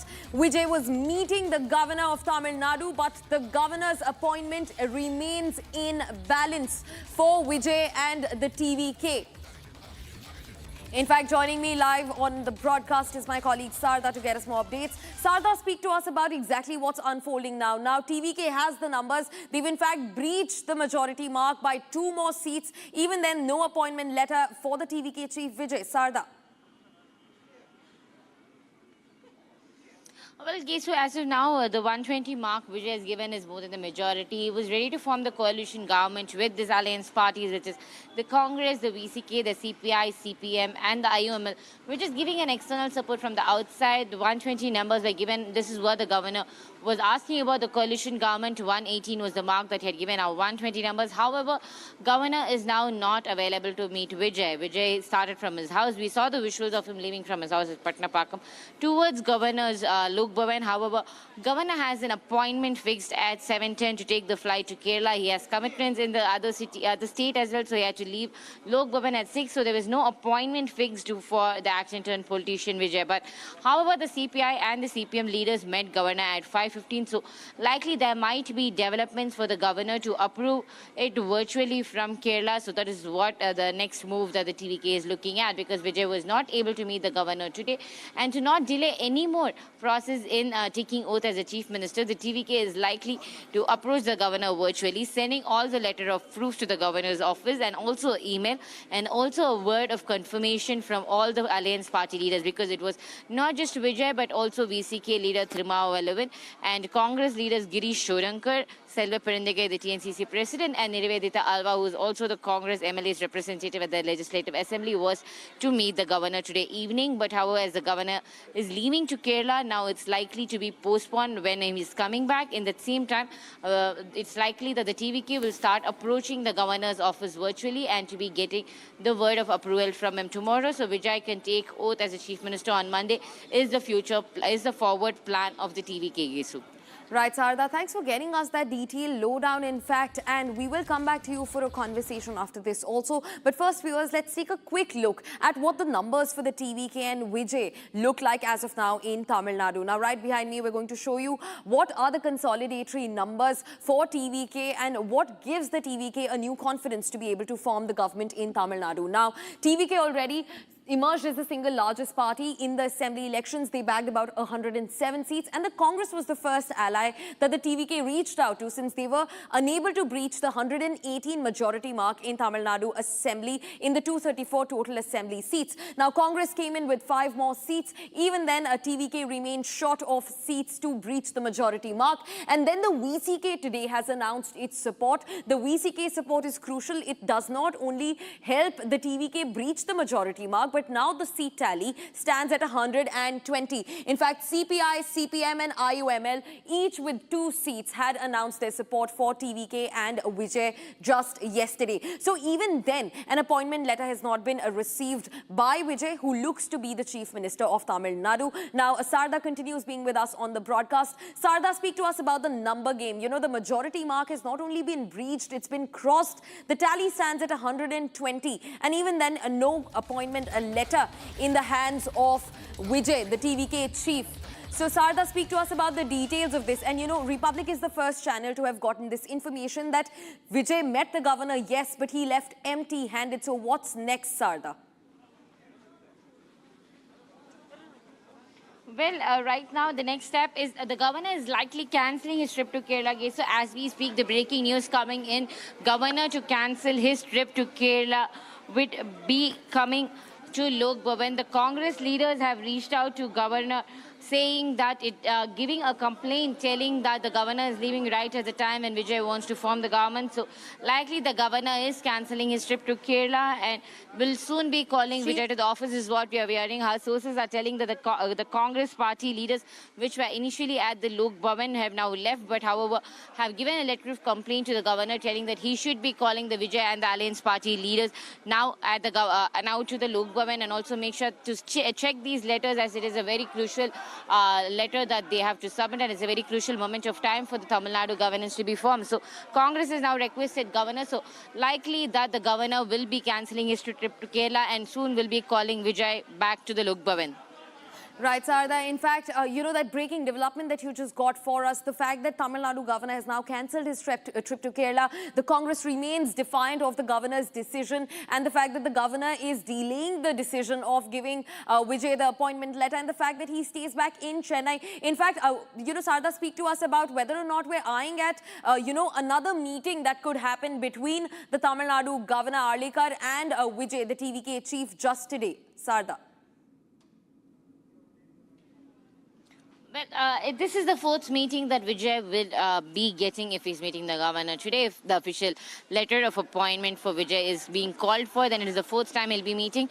But this time, luckily, Vijay has all the numbers in place. 120, as you mentioned. The numbers have now crossed 120 with the alliance parties of VCK and the Congress, and the external support being given from the CPI, the CPM, and also the IUML, which is just a few minutes back after 4:30 announced that they will be extending their support to Vijay for the TVK party to form the government, and likely the meeting to happen with the governor. We're not very sure about it because the official call to Vijay has not been gone out. We saw Vijay getting out of his house, going to the governor office, but returning halfway as the governor was leaving to Kerala. But now after the Congress leaders gave a letter of complaint asking the governor to stay back to make sure that he listens to Vijay, the TVK and his ally parties immediately, and it's a word of claim that it is important for the Tamil Nadu government from the Congress. Likely that governor will stay back, might cancel his trip to Kerala, but that will be confirmed in few minutes if governor's schedule to Kerala will be completely cancelled, and will he call for an appointment for Vijay today is all that lays in the question. So we have to wait and watch if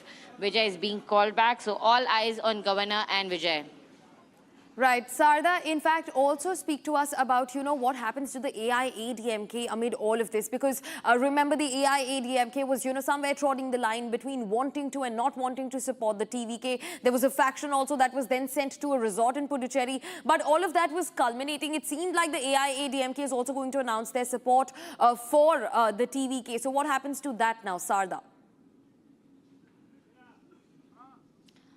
So nothing is as of now official. The talks are underway. As you see, we are at CV Shanmugam's office where MLAs have all come down to meet CV Shanmugam, Vijay Bhaskar and also SP Velumani, the faction who wants to go along with the TVK leader Vijay. Earlier today morning, we had the meeting at the EPS house, the Deputy General Secretary of the party. The meeting went on for almost 4 hours where the conversation led up to telling that the AIADMK General Secretary will not be fighting for the Chief Minister post. He also congratulated whichever leader is forming the governance. This time he congratulated, which openly stated that there is no more talks between the AIADMK and the DMK to come together and form the unparalleled and the unnatural alliance of the Dravidian parties to go against Vijay. So, but that is clear. But meanwhile, we also have Development. the other factor of the AIADMK, which is led by the CV Shanmugam, and likely that... Sarda, we are getting in some more breaking development. And now Vijay will be called to the Lok Bhavan, in fact, to meet the governor once again. So Sarda and I were just speaking about what are the possibilities of another meeting being struck between the Tamil Nadu governor and TVK chief Vijay, after TVK has been able to bag 120 seats now. And Vijay will be called to the Lok Bhavan shortly to meet the Tamil Nadu governor, who has also cancelled his Kerala trip. He will be staying back in Chennai to, in fact, meet TVK chief Vijay. So, Sarda, there is a confirmation that comes in. Vijay will meet the Tamil Nadu governor just today evening. And this comes at the heels of the governor even cancelling his Kerala trip to address what's ongoing in Tamil Nadu first. Well, right now, as of now, the governor is likely to meet Vijay. The official announcement that Vijay will be meeting governor today is not yet been announced by the Lok Bhavan officially yet. But yes, Vijay's TVK is now waiting for the call.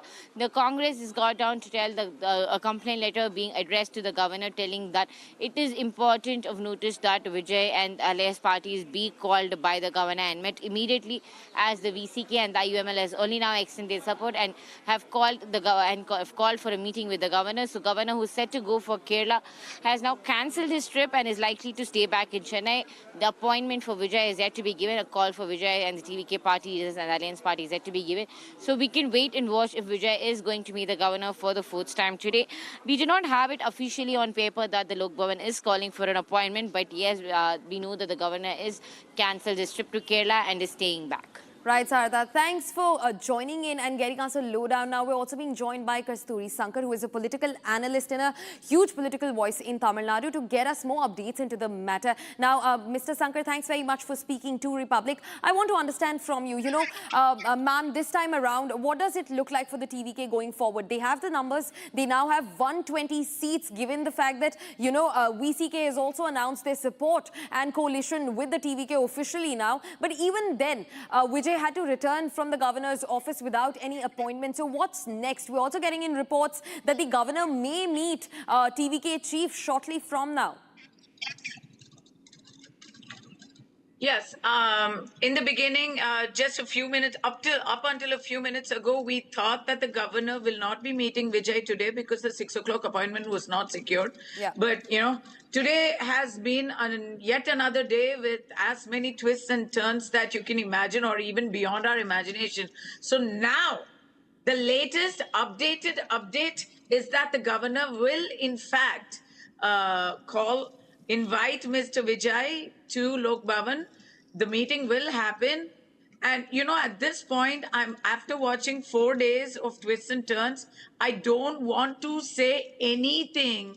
I don't want to speculate on anything, but I do think it's safe to assume that the governor will this time invite Mr. Vijay to show his strength on the floor of the legislature. Yes, ma'am, in fact, you know exactly what you're talking about. The governor there's no official announcement yet, but we've learned from our sources, will meet Vijay shortly from now. So do you think that this time around, this could turn into something concrete? Because we've seen, like you said, from the last 4 days, a haywire situation that's broken out in Tamil Nadu. First a hung assembly, then the majority mark being in question. And now finally, when TVK has the numbers. So the governor did not give him the appointment letter, but now the governor has cancelled his Kerala trip. He's staying back to take a look at what's happening in Tamil Nadu. Yes, and I think that is very reasonable and very welcome, because the longer the delay happens, because tomorrow is the deadline.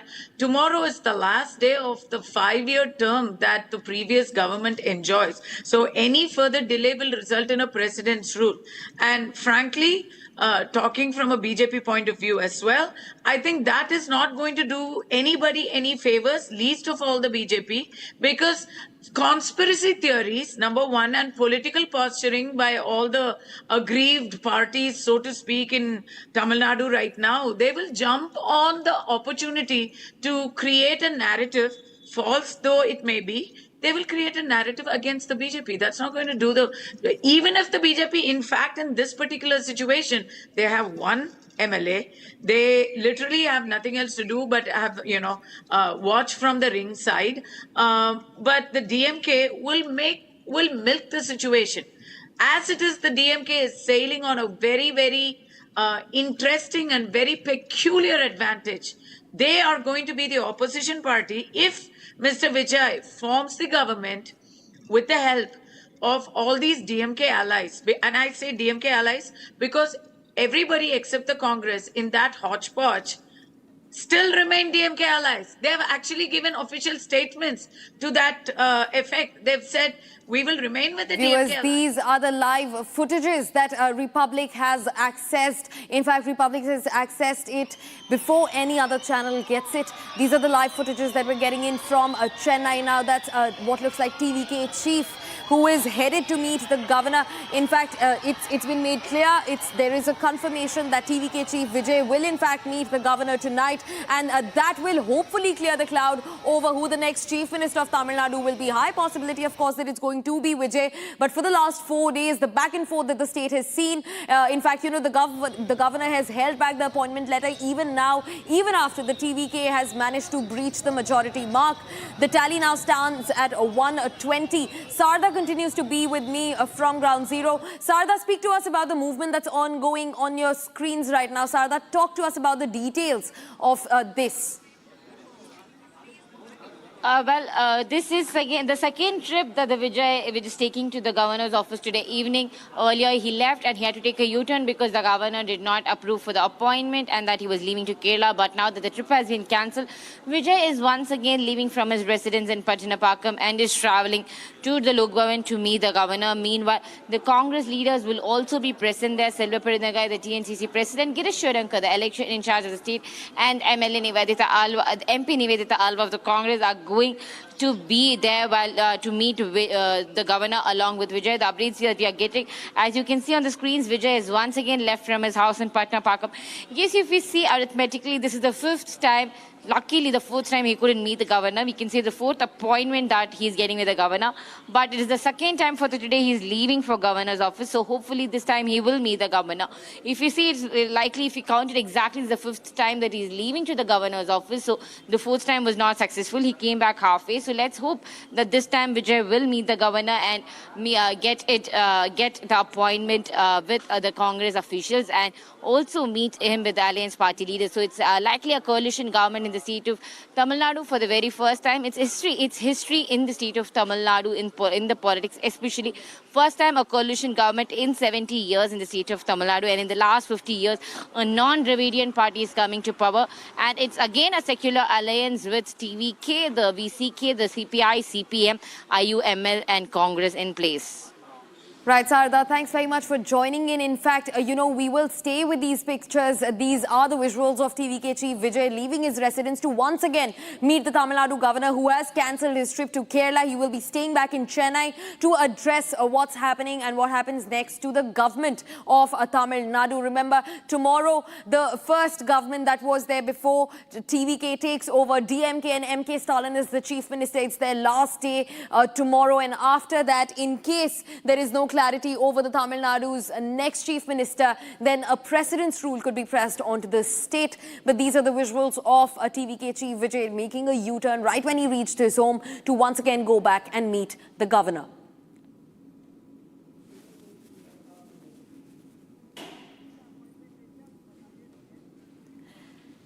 Now, the governor has given a TVK Chief Vijay an appointment at 6:30 p.m. today. So just 10 minutes from now, and the fate of Tamil Nadu for the upcoming 5 years can be decided, as TVK Chief Vijay has already left to meet with the Tamil Nadu governor. In fact, this meeting is scheduled at 6:30 p.m. We'll get you all the details of what unfolds in this meeting, who emerges as the final kingmaker in Tamil Nadu following the assembly elections. Remember, TVK emerged as the single largest party, but huge contentions over them not being able to breach the majority mark.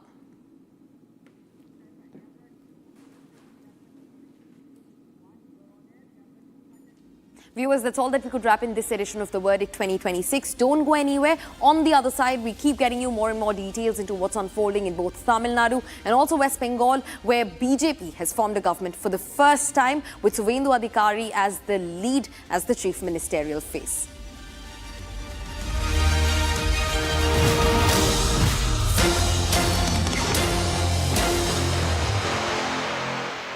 QSMTHE, the world's foremost university rankings organizations, have ranked Amity amongst the top 3% universities globally, making it among the very few Indian universities to be included in both rankings. Yet another top ranking for Amity University. चमकी चाट से क्या बना है? आलू चाट या fruit चाट? स्वाद बढ़ाए चमकी चाट। क्या बात है? स्वादिष्ट पकोड़े और फरसान, अरे चमकी चाट है इसकी जान। असली स्वाद सिर्फ चमकी चाट। Introducing the Hitachi Sumo Heavy Duty Air Conditioner. Backed by Japanese innovation, Hitachi Sumo Heavy Duty AC is built to deliver a maximum cooling capacity of up to 7400 watts. Hitachi Sumo Heavy Duty ACs come with a long air throw of up to 24 meters. The Octa sensor technology of Hitachi ACs uses 8 intelligent sensors across indoor and outdoor units. An elegant machine that's bigger, bolder and better. Isn't just an AC. It's a powerhouse built for Indian summer. कोई global organisation नहीं है, it's a terror machine. अगर हम terrorist होते तो terrorist हमें क्यों मारते? आरएसएस ने बाबरी मस्जिद तोड़ी और आरएसएस वायलेंट है। वो तब गिरा जब इस देश के बहुसंख्यक समाज का विश्वास टूट गया। आप लोगों ने तो देश चलाने का दावा किया है, लेकिन आप लोगों का ना कोई हिसाब है, ना कोई किताब। ये चोट निशान छोड़ेगी। थोड़े में ज्यादा स्वाद, यही तो है इसकी खास बात। वाओ मामा, क्या स्वाद है? अरे मेरी राजा, मसाला केसरिया से मन जोगी हुआ रे, दिल झूमे देखो मतवारा हुआ रे, केसरिया से मन जोगी हुआ। हर पल मनाओ केसरी त्योहार, विमल बोलो जुबान केसरी। प्यास बुझाए, ठंडक लाए, सबको भाए जीरा से। MTH का जल जीरा, जीरा से। जीरा से असली रिफ्रेशिंग, असली स्वाद, असली मजा। रानी, इस घर में कुछ है जो टूटता नहीं। ये पिलर कभी नहीं टूटेगा। रुंगटा स्टील TMT से बना। रुंगटा नहीं तो घर स्ट्रॉन्ग नहीं। रुंगटा स्टील TMT बार एकदम सॉलिड। ये सब आप इसलिए कर रहे हैं ना सर, ताकि आप अपने आरएसएस को बचा सके। वैसे भी आप आरएसएस के भोपोई तो हैं। आरएसएस का सच है मेरी थीसिस, जो सालों से छुपाया गया है। But I am going to unmask the truth. Class अब शुरू होगी, because the professor is here. ये जो भी हो रहा है, ये injustice, ये conspiracies, ये manipulation, अगर आप इसको terrorism नहीं कहेंगे, तो फिर किसको कहेंगे? ये है मेरा आखिरी सवाल. This is my last question to you.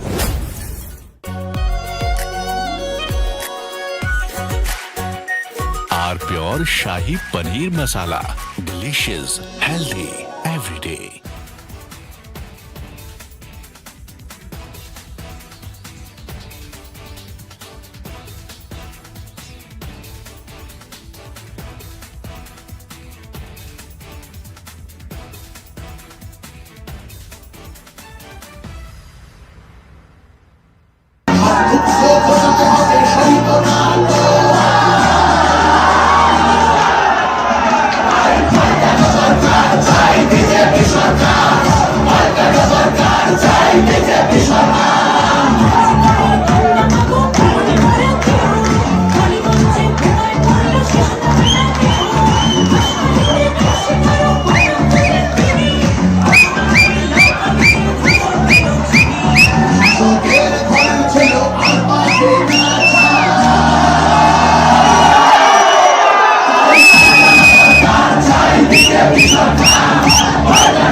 Pure सूजी पास्ता उबालो मिलाओ और खाओ 8 मिनट में तैयार। क्या टेस्ट है सबका राजा R pure masala.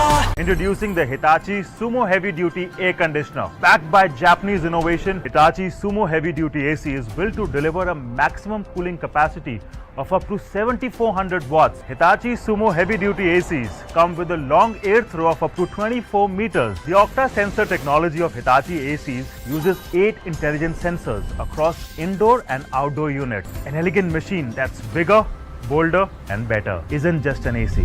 It's a powerhouse built for Indian summer.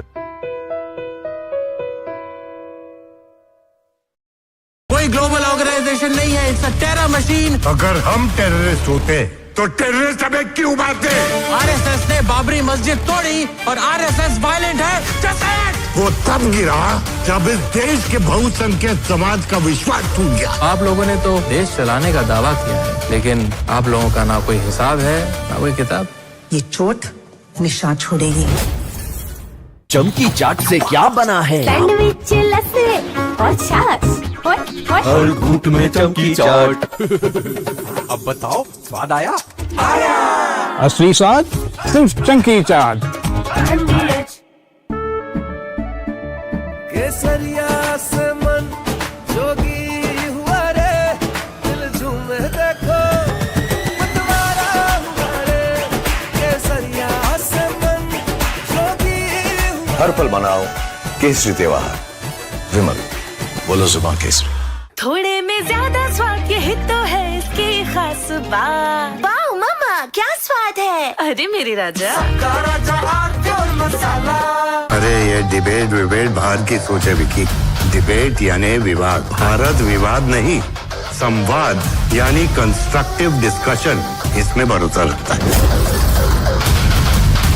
Such narrate नहीं करना होता, नरेटिव को सच बनाना होता है। जब भी भगवे के और कोई कालिक दिखता है तो उसी स्याही से इतिहास लिखा जाता है। Join International Institute of Hotel Management. Call 983-1050,000. चमकी चाट से क्या बना है? सैंडविच लस्सी और छाछ हर घूंट में चमकी चाट। ड्राई फ्रूट और दही बड़े। चमकी चाट से स्वाद बढ़े। असली स्वाद सिर्फ चमकी चाट।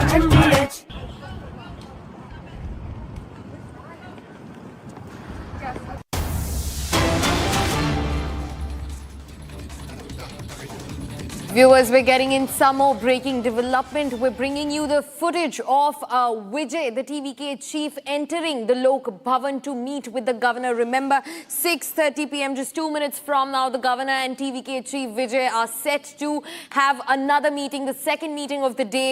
And this will hopefully bring a resolution to the question that hangs over the next chief ministerial face. Remember, Even the Tamil Nadu governor has even cancelled his trip to Kerala. He's going to stay back in Chennai to address the government formation in Tamil Nadu. And this comes after the VCK announced its full support formally to TVK, bringing their tally that has now breached the majority mark of 118. In fact, now the TVK is entering the Lok Bhavan with 120 seats under their belt, which is 2 more than the majority mark of 118 in the 234-member Assembly of Tamil Nadu. Now, those are the visuals of TVK Chief Vijay, who left from his residence. And in fact, he met with the governor even after breaching the majority mark for government formation, but he wasn't given an appointment by the governor, and then he left for his residence again, from where he's made a U-turn, and he's come right back at the Lok Bhavan to meet with the governor, who's cancelled his Kerala trip and is going to stay back in Chennai to meet with TVK Chief Vijay. Remember, with the last and final support of the VCK, TVK has now managed to not just breach but also surpass the majority mark by 2 seats. TVK now has about 120 seats under their belt. The IOML, CPI, in fact, gave their support first, and then VCK followed next. In fact, we're also being joined by my colleague Aishwarya to get us more details into the matter. Aishwarya, speak to us about the moment that's unfolding right in front of our eyes. You know, it's 6:30 already. We know that the governor is meeting with TVK Chief Vijay. Aishwarya. Exactly. All are waiting for that one moment where Vijay arrives inside the Lok Bhavan to meet the governor. And if this meet happens, it might be the end of the entire political thriller, because Vijay now has 120 seats and he's going along with the leaders who have pledged him the alliance, be it CPI, CPM and VCK and Congress. All these senior leaders are present and have already reached Lok Bhavan, and one by one after one are entering the Lok Bhavan. Be it CPI leaders, Congress leaders, as well as Adhav Arjuna, the senior TVK leader, has also reached the residence and he has entered the Lok Bhavan as well. All eyes are on Vijay right now, and he can enter any moment, and he has already started from his residence, and we are all waiting for him to meet the governor. And if this particular meeting happens, it is the final nail to the entire political battle, political turmoil that had Tamil Nadu been brawling in almost for over a week, and that is how this particular meeting might end with TVK party finally being able to form the government, and Vijay finally being able to take oath as the Chief Minister of Tamil Nadu for the first time, ending almost 50 years of Dravidian rule. This will, if Vijay takes oath as the Tamil Nadu Chief Minister, he is definitely scripting history as one of the only leaders who managed to win complete electoral mandate and emerge as the single largest party in a state like Tamil Nadu, where Dravidian politics and where only duopoly existed for almost 50 years. Yeah, and this is also the first time that, not just the Dravidian parties that have been sidelined or not chosen by the people of Tamil Nadu, but the fact that a coalition is now going to come in Tamil Nadu. So this is also a first for that, Aishwarya. Most definitely, because Vijay did win and emerge as the single largest party, but he did not. He was not able to alonely cross the magical number, that is the 118, and after which there was a hung assembly since the May 4th verdict that had come in the Tamil Nadu. Vijay did reach out to almost all the smaller parties present in Tamil Nadu, be it PMK, AIADMK, and Vijay has finally entered. You can see the car and the convoy of Vijay entering Raj Bhavan here. This is the 4th time that Vijay has taken an appointment from the governor, and after a brief halt in the meeting where he actually started from the residence but had to later leave because the governor did not give him did not give him the appointment, but however, after a mild halt, he gave the appointment again, cancelling his Kerala appointment. And as you can see, he's entering the Lok Bhavan. He's for the fourth time, most probably and hopefully the last time to see, and he will form the government, after which he will be given a formal invitation to form the government is what expected, because fourth time might be the charm finally for Vijay, where he will be given the appointment invitation to form the government by the governor. Governor will, however, said that he will verify all possible letters. He will verify the party letters, and he will have his own verification done, after which he will definitely extend an invitation for Vijay's TVK party to form the government. And as you can see, all the alliance leaders, be it the CPI, CPM, Congress and VCK, VCK though did not personally come here, all the other alliance leaders did reach this particular Lok Bhavan along with Vijay, and senior Vijay or TVK leaders Adav Arjuna has also reached along with Vijay for a final appointment with the governor. And we all eyes are on the governor's result, because this is the fourth time, and the three times that Vijay had reached Lok Bhavan, he left with disappointment, as governor did not accept his letters. He did not give an official invite for him to oath-taking ceremony. There were preparations that began but later had to be stopped. This is the fourth time he is going, and finally the last time for TVK and for Vijay, and after which he will be taking oath as the Tamil Nadu's Chief Minister. Right, Aishwarya. In fact, the visuals that the whole of Tamil Nadu was, awaiting. Initially, it looked like West Bengal was one of the most dramatic elections. But what happened to Tamil Nadu's mandate, even after emerging as the single largest party, but not having enough numbers to breach the majority mark, has left a big question over the chief ministerial candidate in Tamil Nadu. And it looks like this time around, after this particular meeting that began at 6:30 between the Tamil Nadu governor and TVK chief Vijay, it looks like the clouds over that concern will be cleared too, Aishwarya.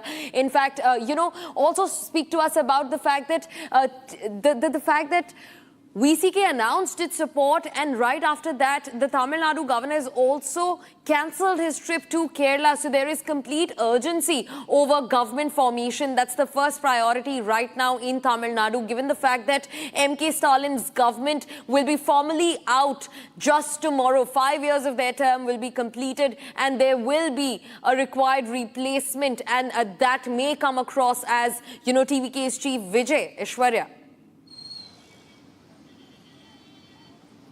Most definitely, because MK Stalin's government, the DMK government, will dissolve tomorrow, May 10th. And governor had also given the same time to TVK to prove his majority. The first time he went and he sought appointment and met governor for the first time when he won the electoral mandate. After which governor clearly told him that he has only 107 seats and he could not form the government without the 118 magical number, and that is the reason he has to show me physicality proofs of you having the required numbers, and after which he will definitely extend an invitation to for Vijay and the TVK party to form the government. And the governor given a clear instruction that until May 10th, Vijay's party had time to show the majority that that he has the required number of seats to form the government. After which Vijay did approach all the smaller parties, all the left parties in both the alliances, the DMK as well as AIADMK, which led to a huge political turmoil for a week with a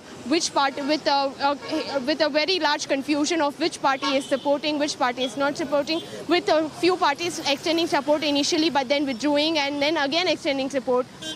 And after which, finally, now with the number of available seats, which is more than 118, he has now reached 120. And Vijay, with confidence, did come to for the fourth time to meet the governor and to show that before the deadline, he has a majority and to be allowed and to be invited to form the government in the state of Tamil Nadu. Right, Aishwarya. In fact, those are the visuals that, everybody was waiting for. And it's already about 10 minutes into the meeting that TVK Chief Vijay is sitting in for with the Tamil Nadu governor. And in fact, this meeting could possibly get Vijay what he's been eyeing for the last 4 days. In fact, not just 4 days, since the time the campaigning for these polls began, TVK emerged as the single largest party. But that one thing, the appointment from the governor that was hanging in balance might just get the clearance in this meeting that's underway right now between TVK Chief Vijay and the Tamil Nadu governor. My colleague Aishwarya remains on the ground. She's on ground zero right outside Lok Bhavan in Chennai and tracing all details for Republic TV. In fact, another one of our reporters, Sarda, has been reporting on different factions of the Tamil Nadu elections. And viewers, this entire election, at least inside our newsrooms, there was a huge question over, when will this cloud over the next chief ministerial candidate clear when it comes to Tamil Nadu? And this looks like that very moment when finally there will be an announcement, there will be confirmation over who takes over as the Chief Minister. In fact, joining me on the broadcast is my colleague Rakshita Mishra to get us more updates into the matter. Rakshita, speak to us about the lowdown of the situation. It's about 10 minutes that TVK Chief has been sitting in a meeting with Tamil Nadu Governor. Rakshita.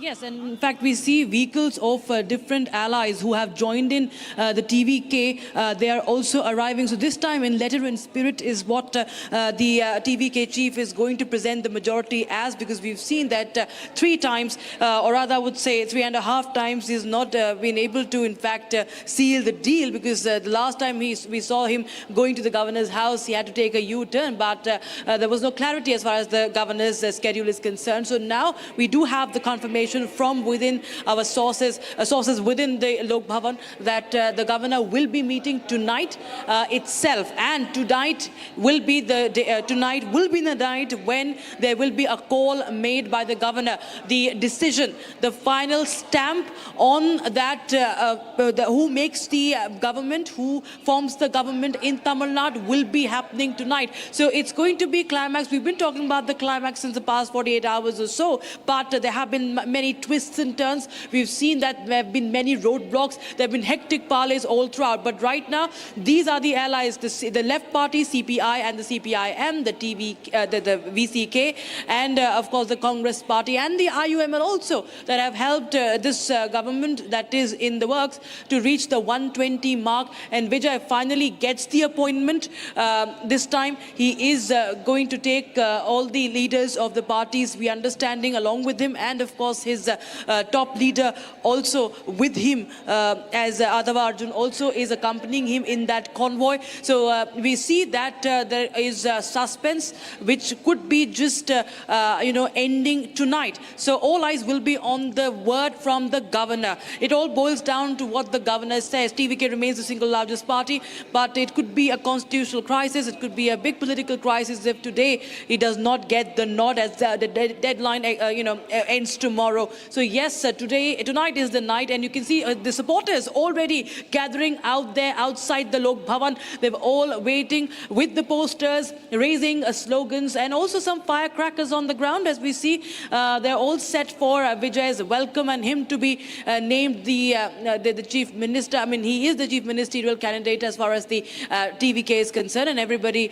have concurred to that. But he makes the government officially. Today will be the night when that announcement is made, and you can see the celebrations galore on the streets of Chennai already. You can see those fireworks going up in the air, and all the supporters and the fans also being following the cavalcade of the TVK chief, and they are now sure, it seems, at least with the celebrations, you can see they're signaling that tonight is the night when Tamil Nadu will go to the TVK, will go to Vijay finally. So yes, that's the moment everybody is waiting for. The governor tonight, as per our sources, will be meeting Vijay. Tonight itself will the call be taken. The official call to form the government will be given. So tomorrow could be the day when we might see Vijay forming the government along with the smaller parties, the Congress left parties, and the IUML and the VCK, who is a kingmaker. Been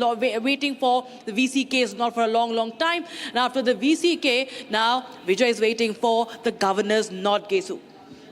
Right, Rakshita. In fact, thanks for getting us such a detailed lowdown and, take a look at the celebrations that are already taking place at the TVK headquarters, Rakshita, in Chennai. So this is a clear indication that they are extremely hopeful that this time around, this meeting that's ongoing between the Tamil Nadu governor and TVK Chief Vijay will now, come out with some concrete results, will finally announce Vijay as the chief ministerial candidate. And their celebrations are, a complete testament to how hopeful they are for that to happen in the meeting that's ongoing right now as we speak in the Lok Bhavan. Now, viewers, we're also getting in some more breaking development.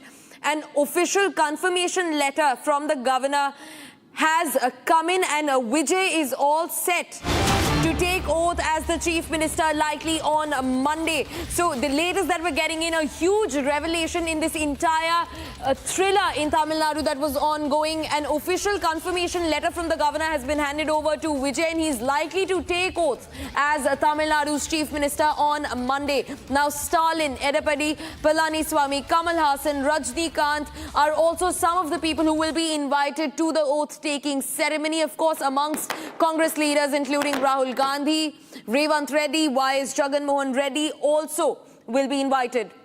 Now, Sarda continues being with us on the broadcast. Sarda, the announcement that Tamil Nadu was waiting for has come in.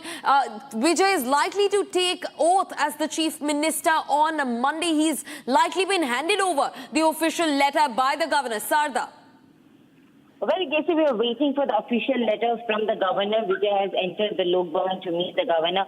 Once the confirmation of letter is given by the governor to Vijay to form the government that is going with 120 seats, along with the alliance party leaders to confirm that the alliance is confirmed with the Congress as alliance and coalition government party with them, whereas the VCK, the CPI, CPM and IML giving them the external support. So now that is the final decision that the TVK has landed on, and this would be submitted to the governor. The inside meeting is now underway. Vijay is speaking to governor. Once that is completed, the official letter of Vijay to take oath as a chief minister will be submitted by the governor's office to the party very soon. Now the party sources tell us that tomorrow being a Sunday, they would mostly not be holding the oath-taking ceremony. And from Monday, Vijay will be taking oath as the chief minister of the state. And the special invitees list include M.K. Stalin, Udayanidhi Stalin, Edapadi K. Palaniswamy, and also the DMK leaders, Kanimuri, Dayanidhi Maran, and also the other NDA leaders that also include the state presidents of BJP, AIADMK, and also PMK, Andamani Ramdas will be invited. In the Congress party, which is the alliance party of the TVK, Rahul Gandhi is set to come to Chennai on Monday to take part in Vijay's oath-taking ceremony. And the special invitation will also be given to Revant Reddy and Y.S. Jagan Mohan Reddy, who are also good friends of Vijay. Right, Sarda. In fact, this is the moment that Tamil Nadu had been waiting for. Vijay is all set to now take oath as the chief minister, likely on Monday. He's in fact been handed over by the official appointment letter by the governor. Remember, this was the second meeting between TVK chief and governor for the day, who in fact also cancelled his trip to Kerala, the Tamil Nadu governor, to address the issue of government formation in Tamil Nadu. And remember, this comes after, Vijay has now gotten about 120 seats in the assembly. These are the celebration shots that are coming in fresh from outside the TVK headquarters in Chennai.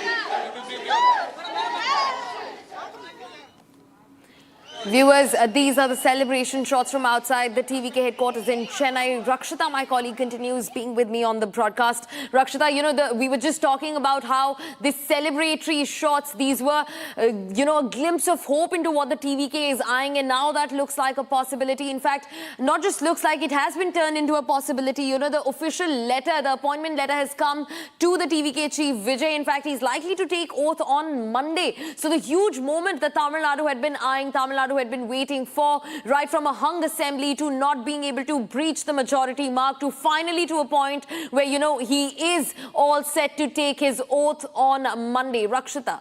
Absolutely, and okay, we're getting in reports. We're getting a piece of information from Sharda also that coalition of TVK and Congress is going to be there, and support we have from 4 parties. The rest 4 parties are not going as an alliance partner, but they are extending support. This is for VCK, CPI, CPM, IUML. So this is official information that we are getting in right now. This government is going to be of TVK and the Congress party only. So yes, TVK being the biggest party there, you can see much fanfare. You can see all the supporters, the TVK workers with the posters, with the photograph, and of course whistling, because whistle is the symbol of the party, TVK, and his whistle podu time in Chennai for Vijay and his fans, because we see them now finally waiting for him to get that nod, official nod from the governor. That is going to happen tonight, what we are learning as per our sources inside the Lok Bhavan, and they're finally going to have the oath ceremony on Monday. So yes, they are raising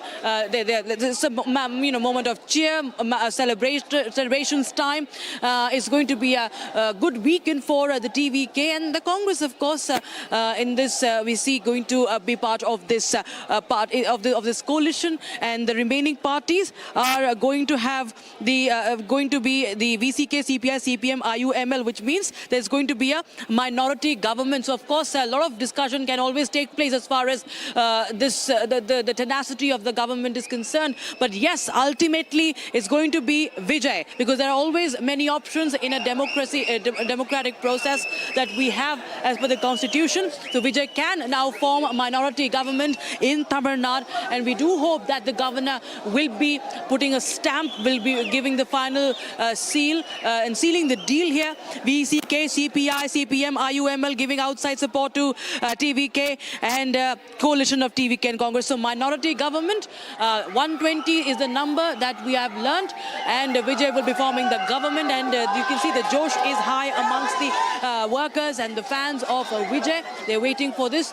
and anytime now we will be getting those pictures from inside the Raj Bhavan when we see Vijay meeting the governor. Earlier there was a lot of flip-flop as far as what's really the schedule of the governor, who was set to plane for Kerala, but now his flight was cancelled. Sharda is also joining us live on the broadcast. Sharda, you're bringing us this information that's going to be a minority government, and we have a Congress and TVK coalition government in Tamil Nadu.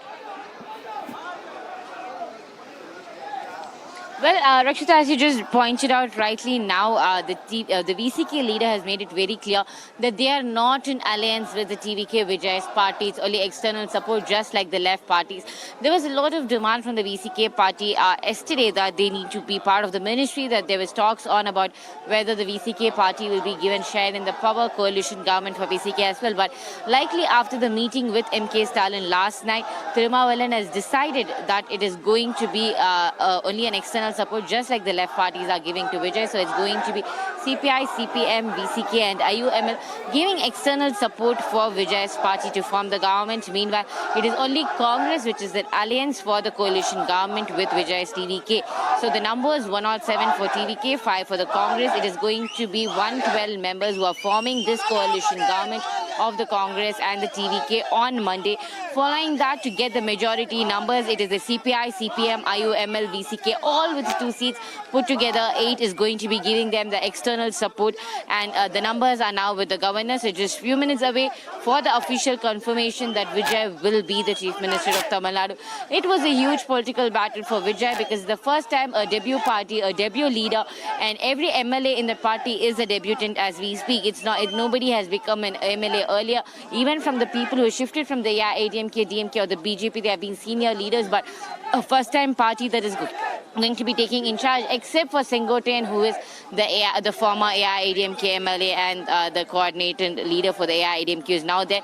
So likely now that the party will be making Sengotian the former AIADMK leader as their legislative assembly leader to take steps forward. So all those updates are waiting in the coming days. We have to know what department of ministry is being given to the Congress, and also Vijay as the Chief Minister, how is the opposition opposition party leader Udayanidhi going to be fighting with Vijay? Because we know Vijay and Udayanidhi come from the entertainment background. Both have acted in films. Udayanidhi has produced films of Vijay. They do share a good friendship before the politics fight started between them. So we know they were good friends while the cinema field was running well.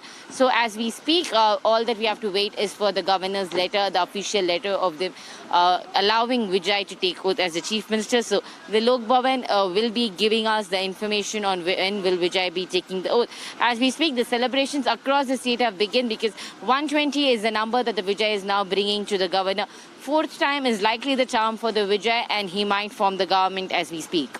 Right, Sarada, thanks for getting us those details. We're going to quickly slip into a short break, but don't go anywhere, viewers. We're coming right back to the story that's unfolding in Tamil Nadu. Now, after days of intense political uncertainty, Vijay appears to have finally crossed the numbers and will be taking oath on Monday. We're getting you all the details. Stay tuned.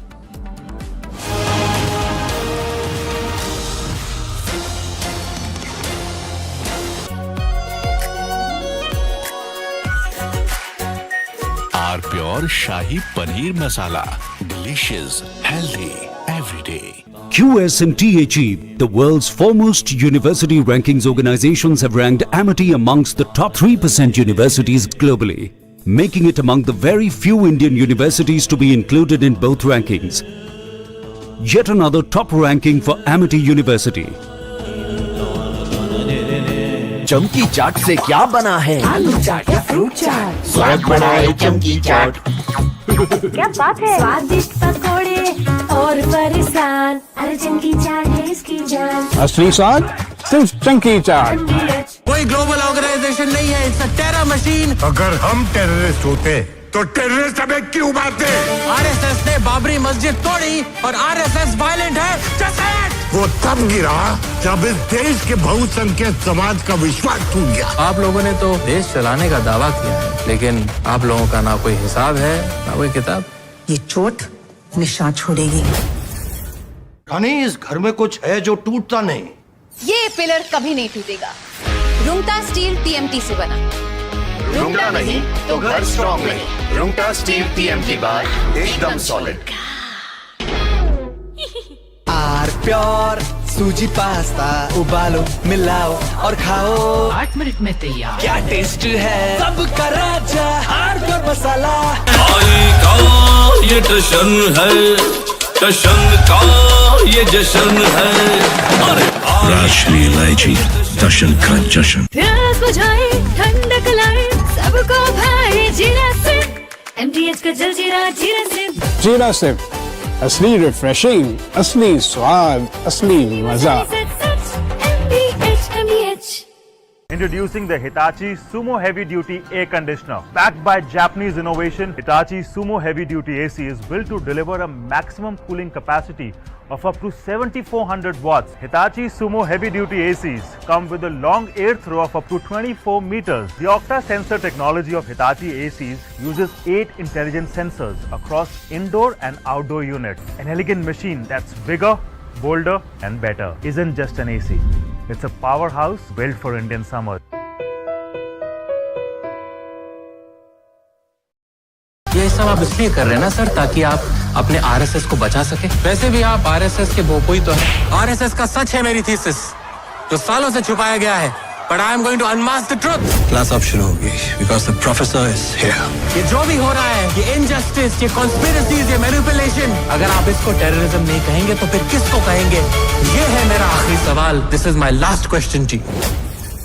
थोड़े में ज्यादा स्वाद ये हित तो है इसकी खास बात। वाओ मामा क्या स्वाद है? अरे मेरे राजा। सबका राजा आर प्योर मसाला।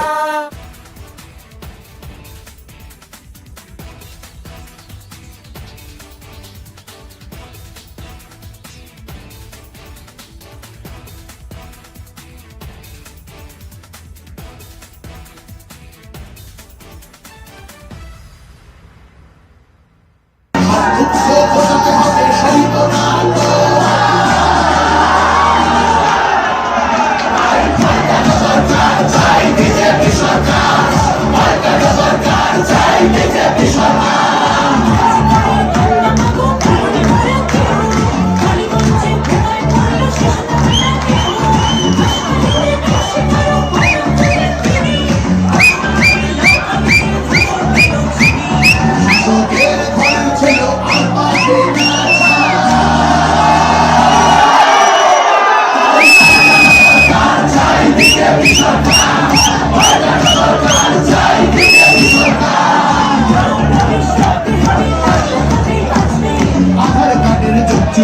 এই ছেলেরা রুখবে সীমান্তের হিন্দুদের বুকে আগলে রাখবো 15 বছর কেটেছি অনেক এবার ঘোরা ভোটের দিনে ছাপ্পা রেখে চলবে না তো সরকার চাই বিজেপি সরকার সরকার চাই BJP Sarkar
From Asia's largest news headquarters,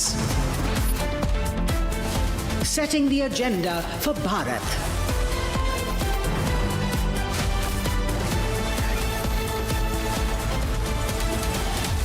You're watching Republic.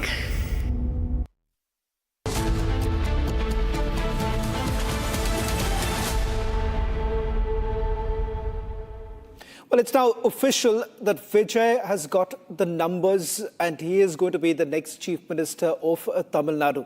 The political thriller finally comes to an end. All this and much more, but first let me take you through the headlines we're tracking at this hour.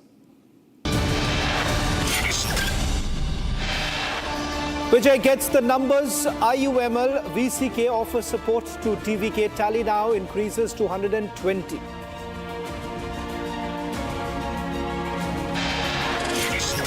Vijay meets governor for fourth time to stake claim to form the government.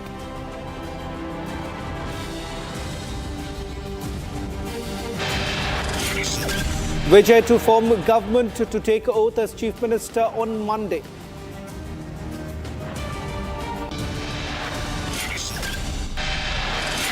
India successfully tests advanced Agni missile with MRV technology capable of hitting multiple targets.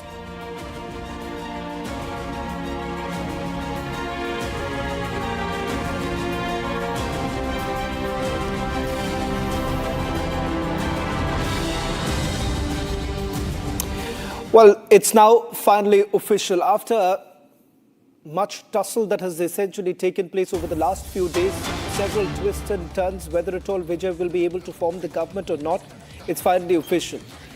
After the power tussle that was basically underway in Chennai, with the majority mark being elusive for Vijay, finally his party has now been able to secure the much needed support to cross the majority mark of 118 as of now. 120 is the number that Vijay has been able to cobble together. Let me go across to my colleague Aishwarya, who's also been tracking very closely. In fact, both my colleagues Aishwarya and Sharda would be joining us on this broadcast. Sharda, you were absolutely spot on with regards to the kind of tussle that was going on. what really happens to the AIADMK right now? Is it true that till about the last moment, AIADMK, at least a faction of the AIADMK, was willing to jump ship and support the TVK?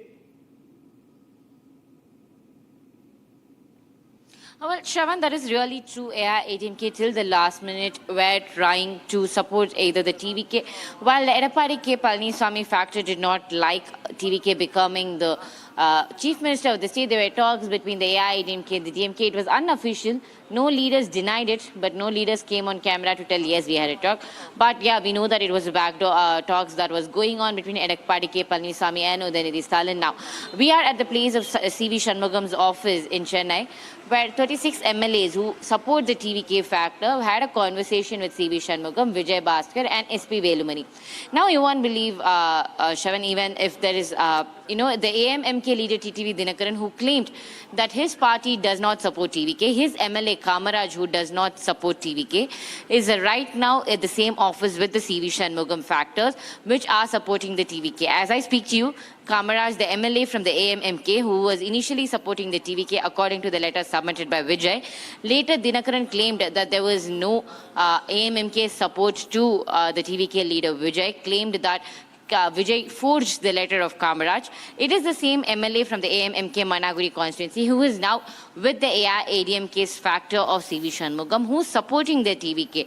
Well, whether this party's leader are going to be extending their support, whether it is 2/3 of the AIADMK party, which is planning to support the TVK, giving them an external support without forming an alliance, or there is also another plan coming from the sources that they might join TVK on the whole, leaving the AIADMK as well. But the question remains still, because there is no decision made. There is no conclusion for the talks that is happening right now inside the AIADMK C.V. Shanmugam factor's office. So as we speak, we have to wait and watch if the AIADMK is actually going to be splitting into two, or if the AIADMK leader is going to take charge, telling the 2/3 party, the majority of the seats that is won by the MLA of out of the 47, 36, we need only 32 of the AIADMK if they are planning to support the TVK. If 37 of them are already supporting TVK, in that case, AIADMK will give an external support to Vijay's TVK. Today afternoon, Edappadi's tweet clearly stated that he is not going to be fighting for the chief ministerial post, and that he also wished the government, whichever is forming, which indirectly told that his talks with the DMK has been come to a standstill now. So now we have to wait and watch whether this factor of the AIADMK is either going to join the TVK under the whistle symbol, or going to say that they have 2/3 of the majority of the MLAs. So it will not disturb the law that we already have, saying the MLAs shifting to an other party, 2/3 is allowed, so that can happen. Or the AIADMK can break into two, and in the few days we can see if there will be a change in the leadership in the AIADMK. This is a situation similar to what happened in 2016. After the death of Jayalalitha, the former chief minister and the AIADMK party president at that point of time. That's the same time when Sashikala, Edappadi and OPS fought for the general secretary of the party's position. So now that situation might once again arise, Shravan. Sharda, I'll come back to you, because I still want to know, how did TVK really convince IUML? Because IUML was the fence sitter here.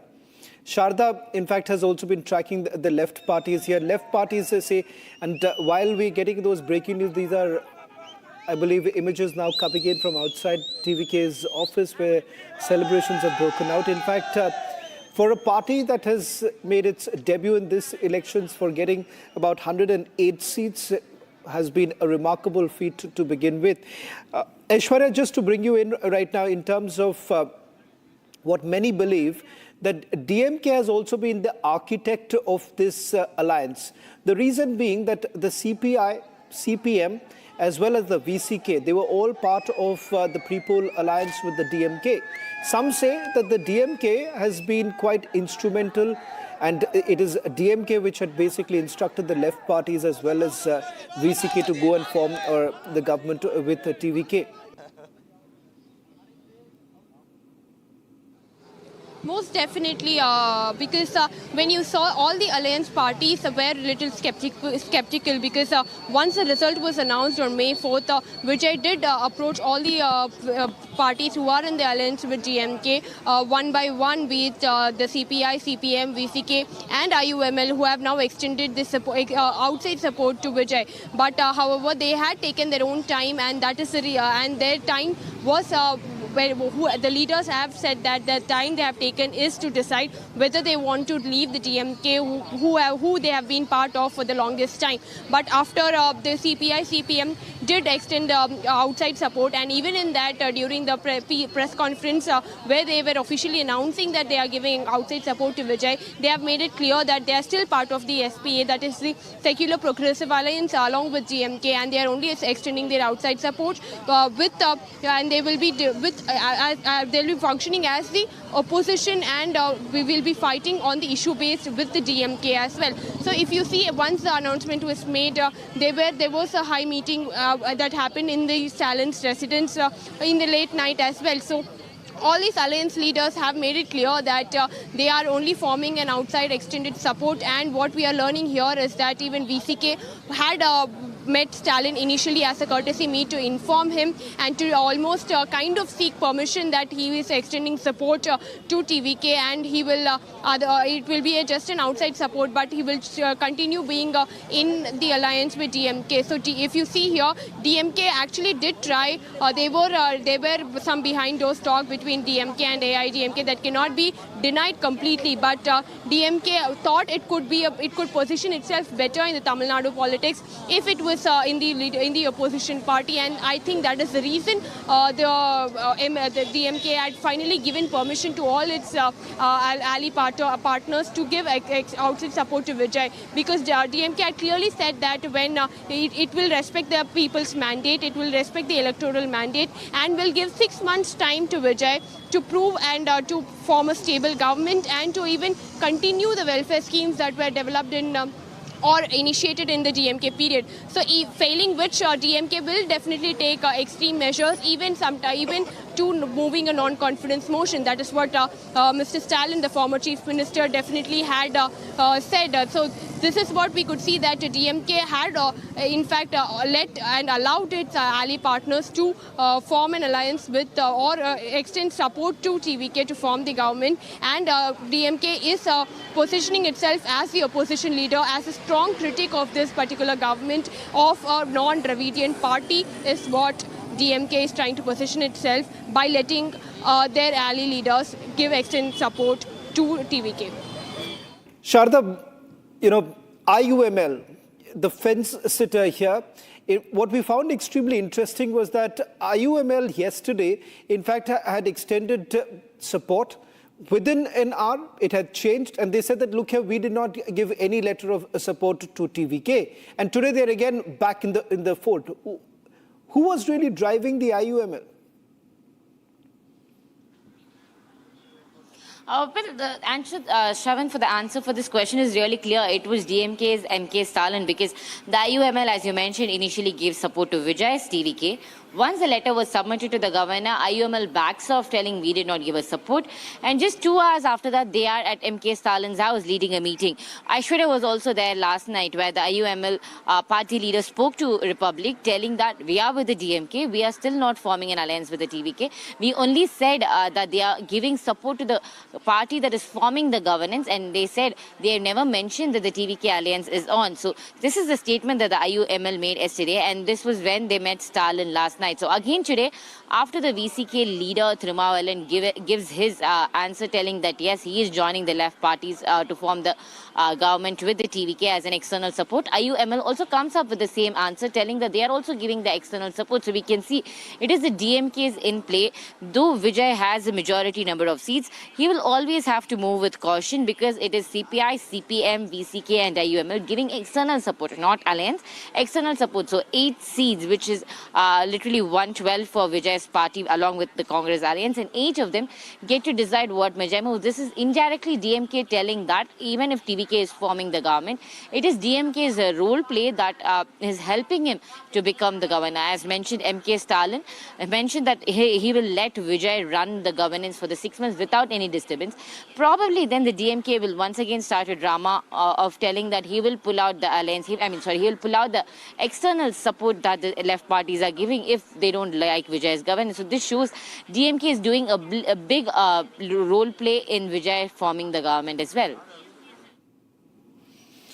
Well, in fact, we see these the latest visuals now coming in from outside TVK's office. Finally, Vijay is going to form the government in Tamil Nadu. Oath-taking ceremony likely to take place on Monday.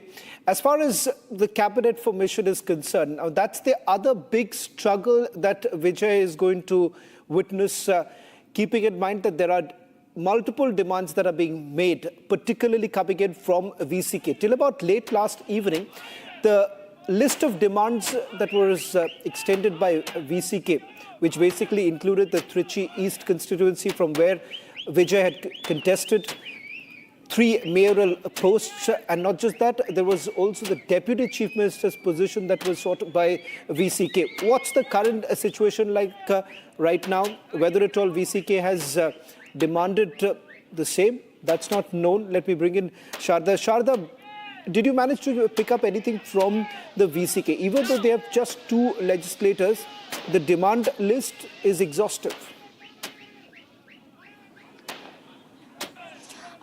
Shravan, as I told you just a few minutes back to Rakshita as well, VCK earlier demanded a Deputy Chief Minister's seat, and also the sources from the party said they want Vijay to let go of Trichy East seat.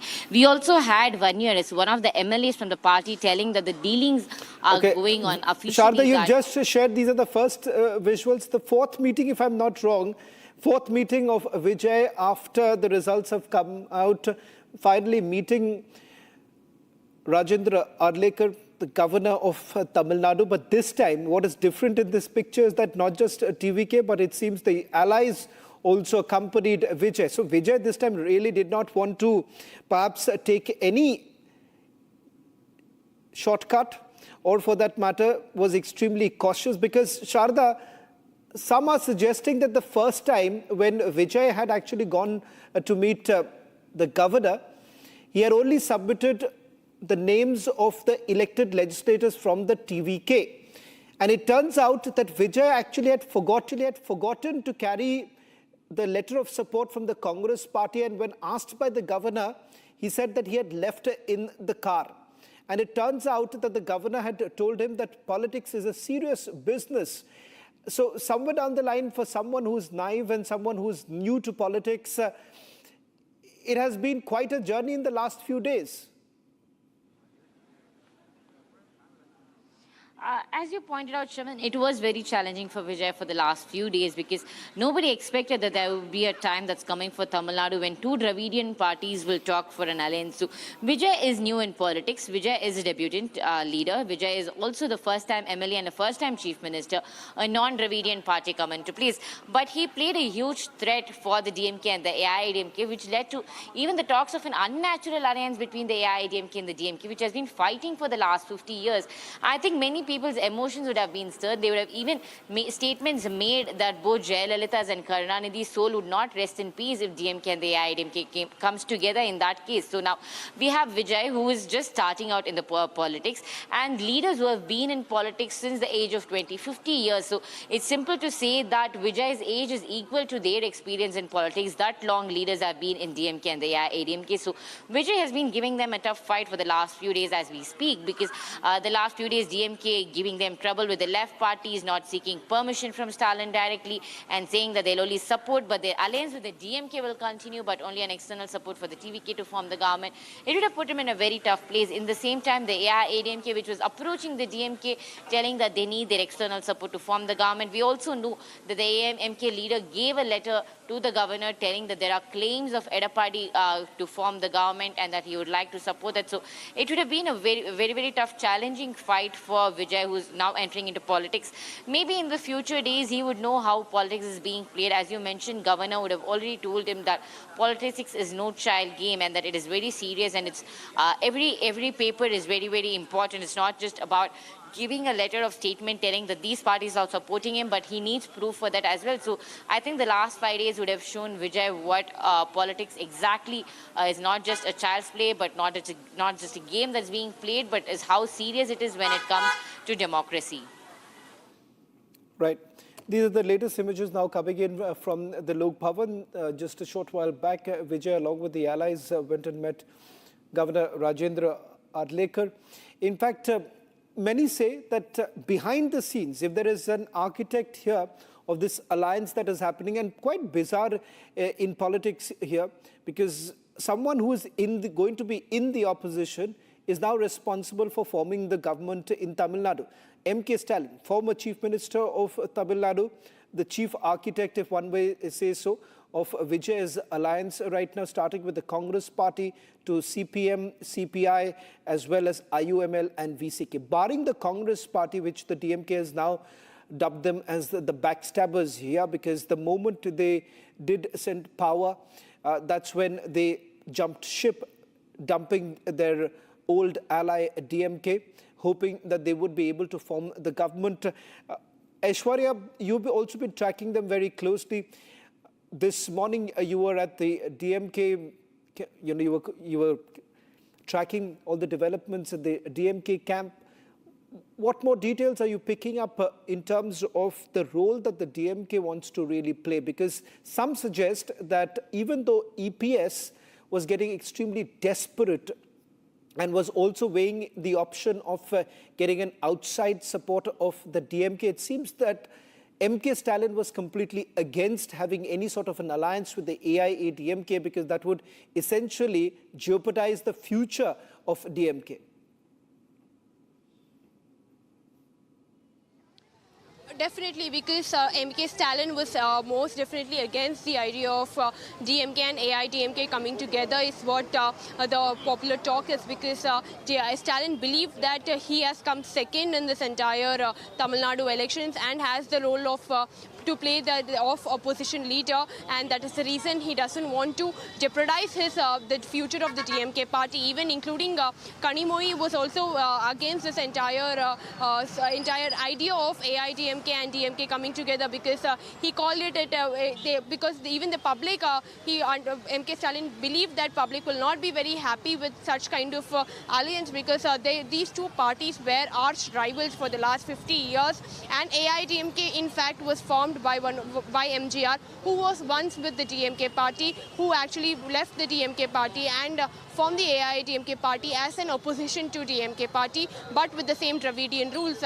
So this is what M.K. Stalin believed, and however there were several leaders inside the DMK faction where they believed that extending external support to EPS might be a better option than allowing a new debutant to actually sweep away and a non-Dravidian party to rule Tamil Nadu, because they feared the fear was real between the Dravidian parties, because nowhere in the history of Tamil Nadu was AIADMK DMK's coalition talks or extending external support came in play in the last 50 years.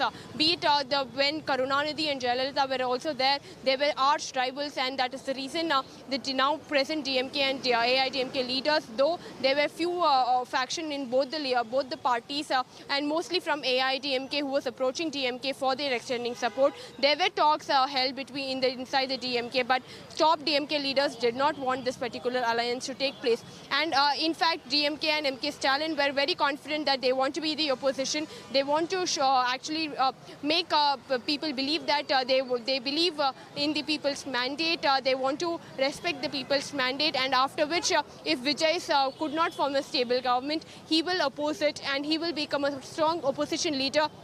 and pay way for the next election and emerge as even stronger party, because what DMK felt was if we have our alliance partners extending support to TVK, we will have a role in the TVK party, in the ruling government as well, and we will also take care of the opposition, and after which even the next 5 years we will be a strong opposition, accurate critic for the TVK party and the TVK debutant, because we saw in the first 1 week itself, even after the election result was announced, in the first 1 week itself, DMK had its political role to play with extending support, with not extending support, with its ally partners.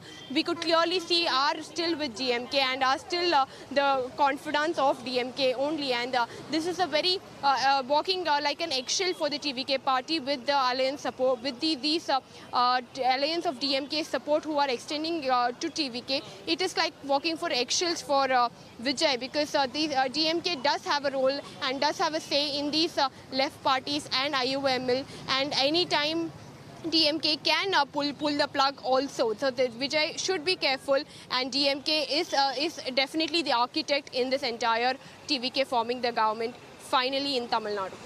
So what really happens?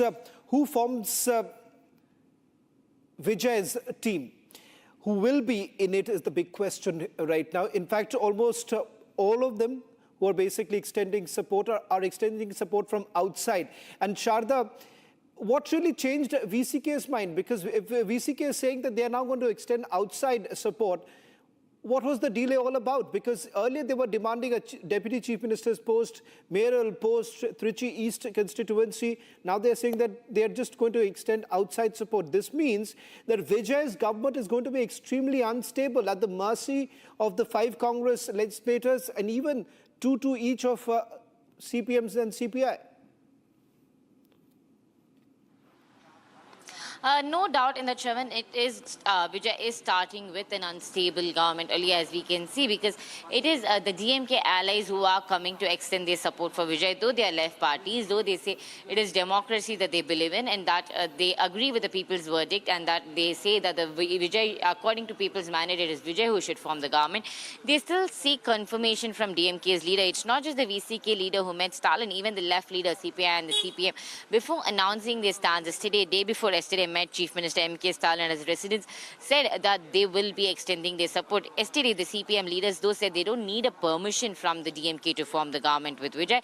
They need to inform him that their stance is changing with the VCK, but they'll still be part of the secular progressive alliance that the DMK is running in, because the alliance that the CPI, CPM, VCK has with the DMK goes on for years, just like the Congress. But it took just a minute for the Congress, maybe we can say that they are power hungry and that immediately want to form the government in Tamil Nadu with Vijay. So they broke the alliance with the DMK and came here, but whereas the rest of the parties of the Social Progressive Alliance continue to stay with the DMK, giving them the external support. This gives us an idea that the DMK might use this against Vijay at any point of time. Well, Sharda, I'll request you to stay on with us. I'm going to slip into a short break and continue with our rolling coverage. Finally, a government formation taking place in Tamil Nadu.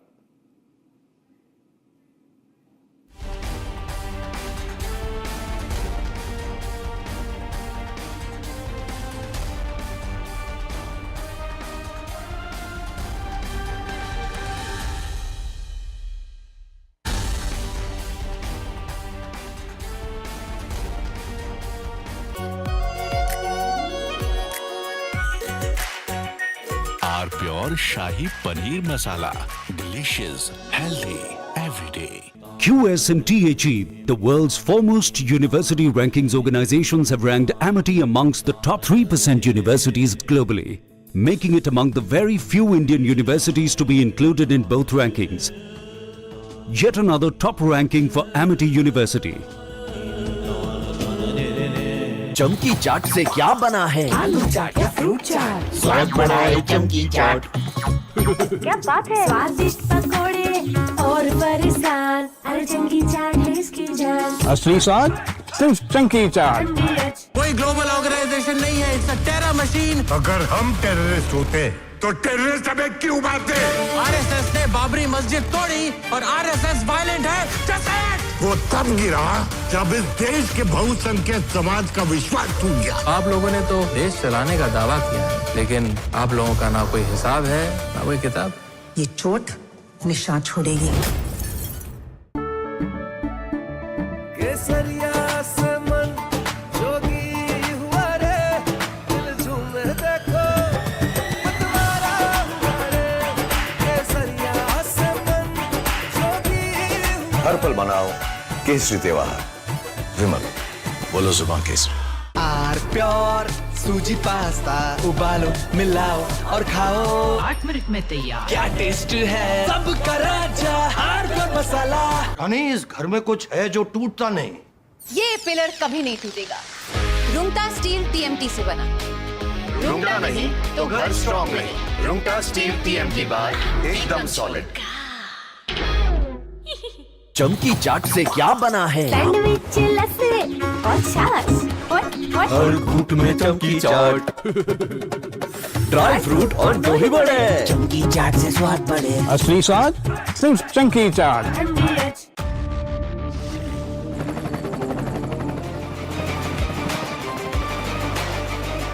Character, the taste of success. अरे ये debate विबेट बाहर की सोचे Vicky. Debate यानी विवाद, भारत विवाद नहीं, संवाद यानी कंस्ट्रक्टिव डिस्कशन, इसमें भरोसा रखता है। सच नरेट नहीं करना होता, नरेटिव को सच बनाना होता है। जब भी भगवे के ओर कोई कालिक दिखता है तो उसी स्याही से इतिहास लिखा जाता है। थोड़े में ज्यादा स्वाद, यही तो है इसकी खास बात। वाओ मामा क्या स्वाद है। अरे मेरे राजा, मसाला।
Join International Institute of Hotel Management. Call 983-10-50,000. Our pure Shahi Paneer Masala. Delicious, healthy, every day. Introducing the Hitachi Sumo Heavy Duty Air Conditioner. Backed by Japanese innovation, Hitachi Sumo Heavy Duty AC is built to deliver a maximum cooling capacity of up to 7400 watts. Hitachi Sumo Heavy Duty ACs come with a long air throw of up to 24 meters. The Octa sensor technology of Hitachi ACs uses 8 intelligent sensors across indoor and outdoor units. An elegant machine that's bigger, bolder and better. Isn't just an AC. It's a powerhouse built for Indian summer. चमकी चाट से क्या बना है? Sandwich लस्सी और छाछ और हर घूंट में चमकी चाट। अब बताओ स्वाद आया? आया। असली स्वाद सिर्फ चंकी चाट।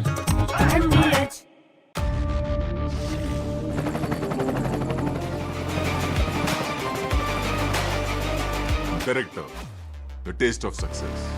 आर प्योर सूजी पास्ता उबालो मिलाओ और खाओ, 8 मिनट में तैयार। क्या टेस्ट है सबका राजा हार्डकोर मसाला। केसरिया